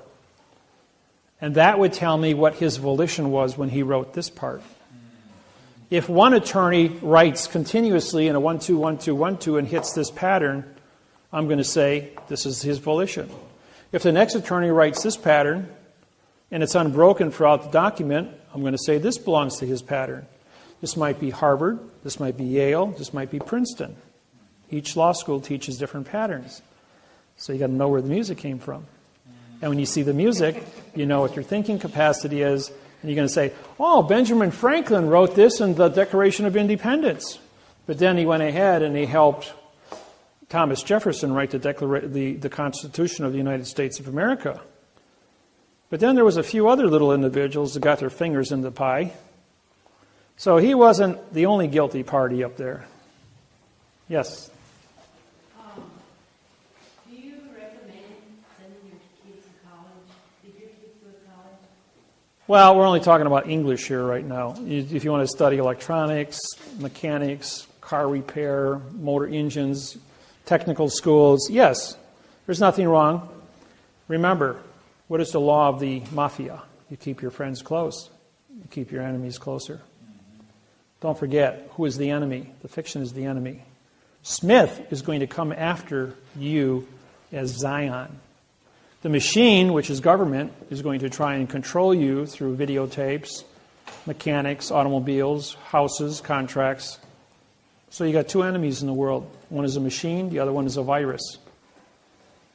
So you have to exist and know who the enemy is. You have to be proficient to understand how the enemy thinks, how the enemy works. But you also have to know what the facts are and how to be proficient in the fact. And by doing so, you can protect yourself and your family and teach it on to other people. You know what the world of syntax pays an hour? It's $1,000 an hour paycheck.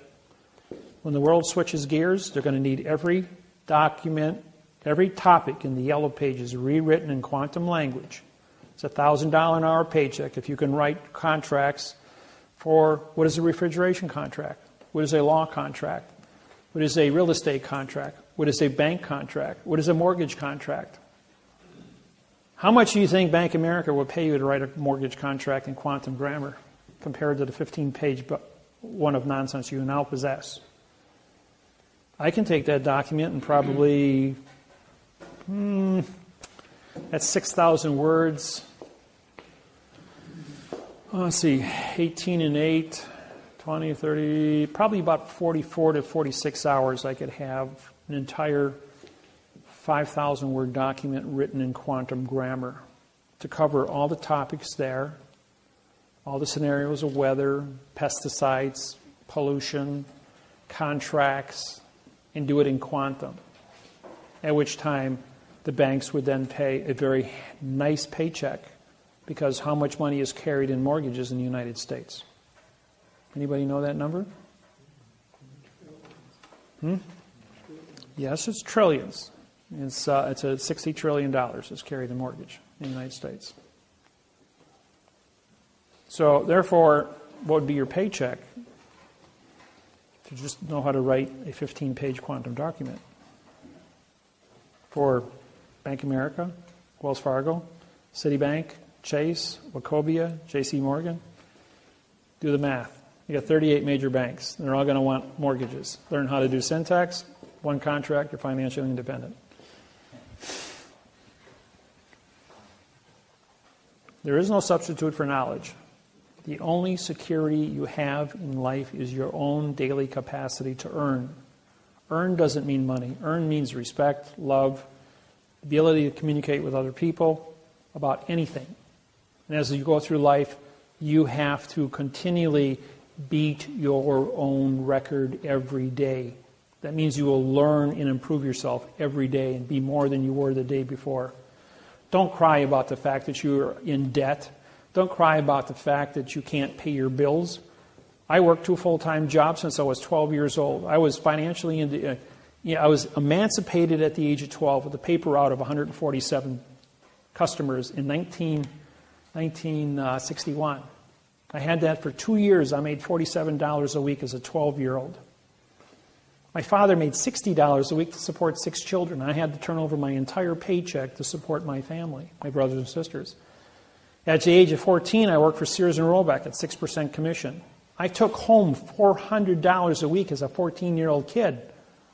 You're not allowed to work in the state of Wisconsin under the age of 16. I had a work permit from the Milwaukee Journal as a paper boy. Nobody bothered to look at my age. They just saw I had a work permit, so they put me to work. I wasn't allowed to be in the distributive education clubs of America, where you go to school for 4 hours in the morning and you work from 1 o'clock to 9 o'clock at night at Sears and Roebuck until you were 16. I was only 14-year-old in the whole state of Wisconsin. It was going to school in the morning and working at Sears and Roebuck for 2 years. And on my 16th birthday, they threw a birthday party for me, only to discover that, hey, you've been working here for 2 years, underage. But you're the best salesman we have, and you make $2,500 a week for the store, so keep your mouth shut. Money talks. So, and then when I joined the Air Force from 68 to 74, worked at A.O. Smith as a tool and die welder. But as a tool and die welder, I had technology and metallurgy secrets superseded the government, the company's ability. At school, because of what I learned in metallurgy working for A.O. Smith, which had all kinds of pioneering technology that wasn't made public because it was proprietary copyrights. So when I went to school and studied metallurgy, I had secrets. I even had my own lab at home, so I could experiment with things. But I had mathematics and physics under the belt as well. And when I understood coefficient of expansions of metallurgy, I could cross-reference coefficients. Once all the coefficient formulas were cross-referenced, I then could do grafting. And wherever the dots crossed on the graphs were stable molecules. So then one day, Bud Hahn, who was the senior welding instructor, worked for the nuclear power plants at Point Beach in Wisconsin, and worked on the nuclear reactors as being a state-certified heliarc welder, or TIG welder. And he could do everything X-ray. Makes the statement, you cannot weld aluminum and steel together. And I'm going, yes, you can. He says, no, you can't. Never been done. Can't do it. I can do it. He says, that's impossible. He says, I got my own lab. I can do it. I says, I'll bet you your teaching license that I can do it, and I get your teaching permit. I already had 4 years of college under the belt. So he says, I'll take that bet. I'm retiring. I'm 65 years old. So all the welding instructors, metallurgists, engineers at Milwaukee Area Technical College, and 150 students were all brought into the weld lab. They set up benches, bleacher benches, so everybody could see. And they gave me a half-inch plate of aluminum and a half-inch plate of steel and a heliarc welder. I set it up for argon and 2% oxygen. Oxygen stabilizes the carbon molecule. And I then preheated the steel to 702 degrees and the aluminum to 702 degrees. And I welded it together, and he beat it with a sledgehammer, and it wouldn't break apart. He says, there's no application for a 702 degree weld of steel and aluminum together. I says, that's not my contract. My contract is that I can weld steel and aluminum together, and you can't break it apart with a sledgehammer, and I can weld it together. That's my contract. And he goes, everyone in the room, that was Mr. Miller's contract. And he welded it, and you beat it with a sledgehammer, and you bent it, and it didn't break. But he maintained 702 degrees Fahrenheit at all times. When he hit 706 or 695, pink, broke apart. Coefficient of expansion, 6.3 versus 12.6. Molecules separated, fell apart. Didn't even have to touch it. But at 702 degrees, the molecules are stable. I knew where to look. And no one else ever, and I got my teaching permit. And I taught college for 3 years full time. During the day, and I worked full time at night at A.O. Smith as a tool and die welder. What I'm point of making here is, if you have knowledge, knowledge is control, and control, you can do what you want. So therefore, ladies and gentlemen, if you go through life and you have questions about syntax or about chemistry or about physics or about medicine, just about anything, and you don't know what to do, I have a cure for cancer. I can cure any cancer you have. I don't care who you are. I can cure your arthritis in 48 hours.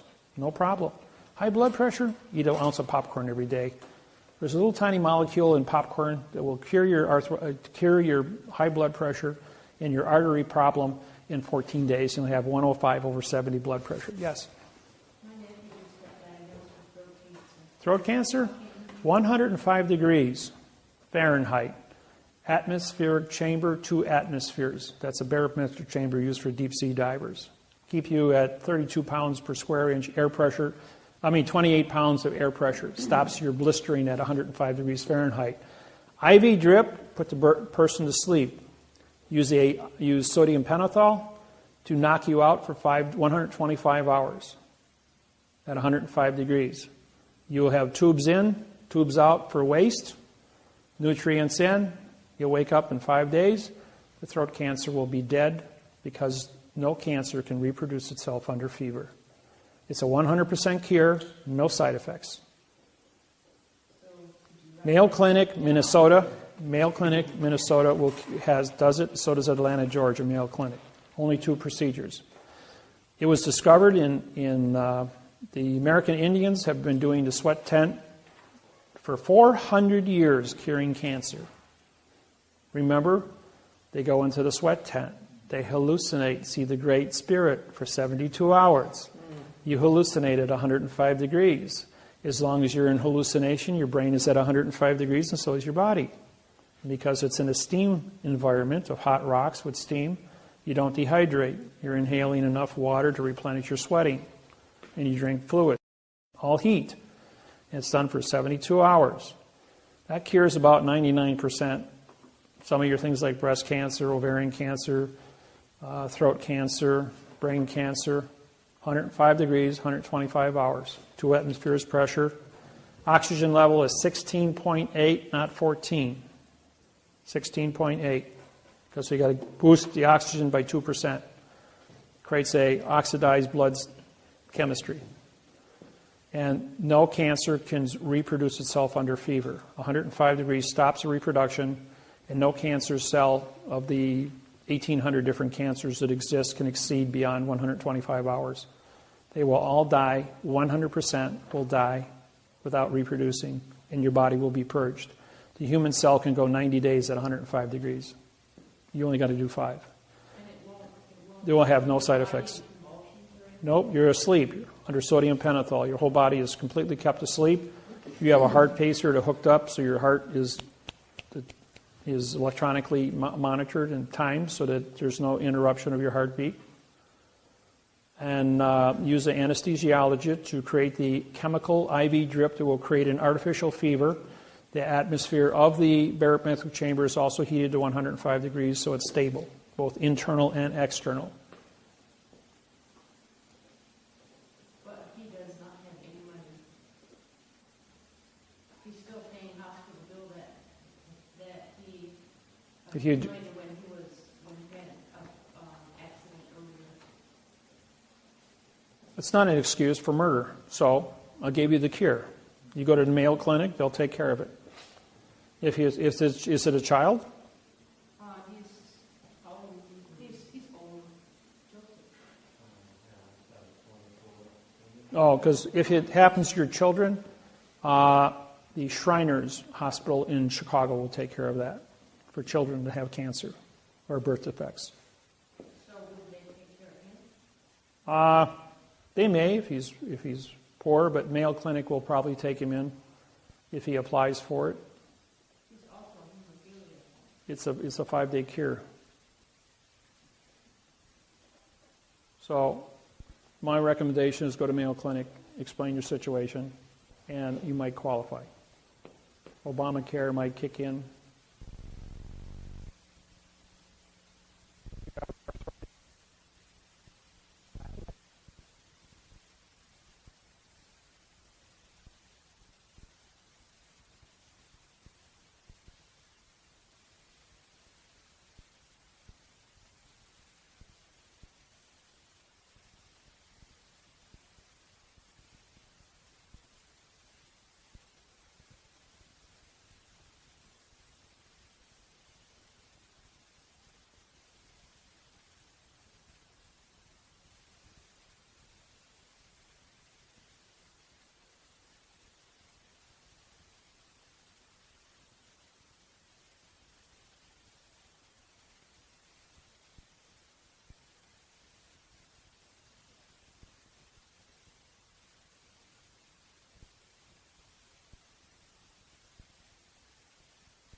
else.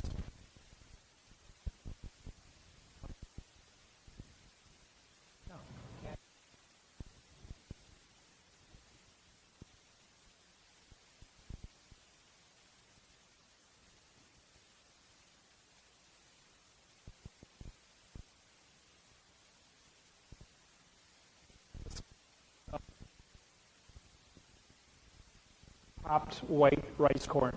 It's only found in white rice popcorn. It's one, but when it can penetrate through the cells of a human being, and it will go in and will clean out the plaque that causes high blood pressure. In 2 weeks, white rice popcorn. Air pop it, put as much butter and salt on as you want, has no effect. Popcorn neutralizes cholesterol in the bloodstream. And you'd be right back to normal. Don't have to take your blood pressure. Oh, that's another thing. Anybody on Tylenol PM, and you know this person, might be a senior citizen, Tylenol PM and high blood pressure medicine causes Alzheimer's in 5 to 10 days. You won't be able to find your way back to your house if you're on that combination of chemicals. So don't do it. You can take regular Tylenol, but don't take Tylenol PM. Any PM medicines mixed with high blood pressure medicine will wipe out your memory. And if you're in that condition, you're going to wind up in a nursing home, and there's nothing wrong with you. As soon as you stop taking it takes about 5 days to flush your system. Put a little baking soda, half a teaspoon a day, and neutralize that, and you'll be back to normal. Yes? I have a question. A friend of mine had a property in Florida for actually a couple months behind. Would you be able to do this program? Sure. Even though he sold the property, he can still go back after his caretaker fees, his guardian fees from the bank, because he was never paid that. They'll adjust. The amount of money can be adjusted for any monies he may have taken out in the form of second mortgages, refinances, stuff like that. Those all get worked out after the fact. But fraud is still fraud. And the U.S. Attorney's Office is looking at $20 million a pop everywhere for one of these files. So still cooperate. Otherwise, we've talked to you about different things. I guess my question is, do you have the proper paperwork and stuff that we need to take home today for his case? And then the mortgage thing, do you have our stuff? Do you want it today, or do you prefer us to? we'll have to get together afterwards and discuss that. Okay. I don't know exactly what it is. I can read it in 15 seconds and tell you what you need. Okay. So, outside of that, guys, I'm always available by the internet. This is give you my contact information here.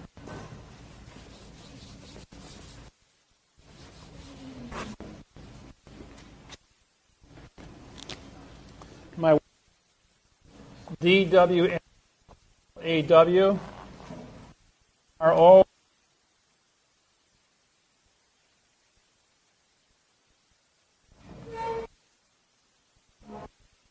My website is DWM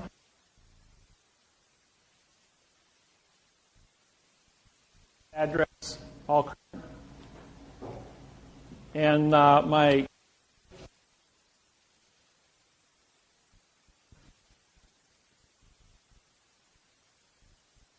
M and the number lowercase.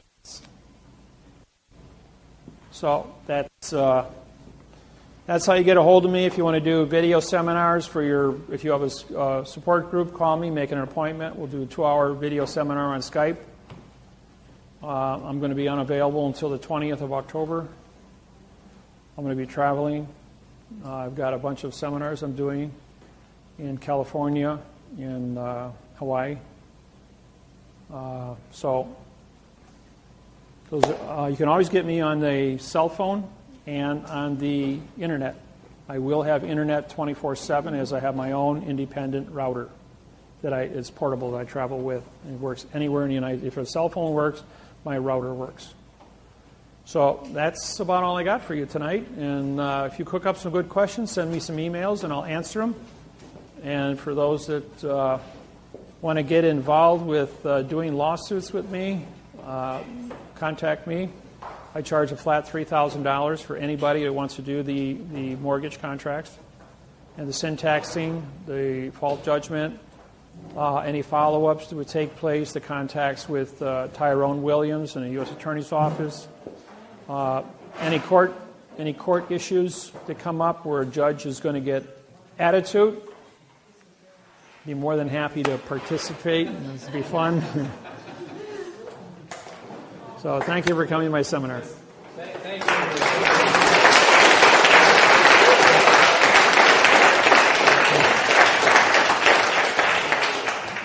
Thank you, everyone.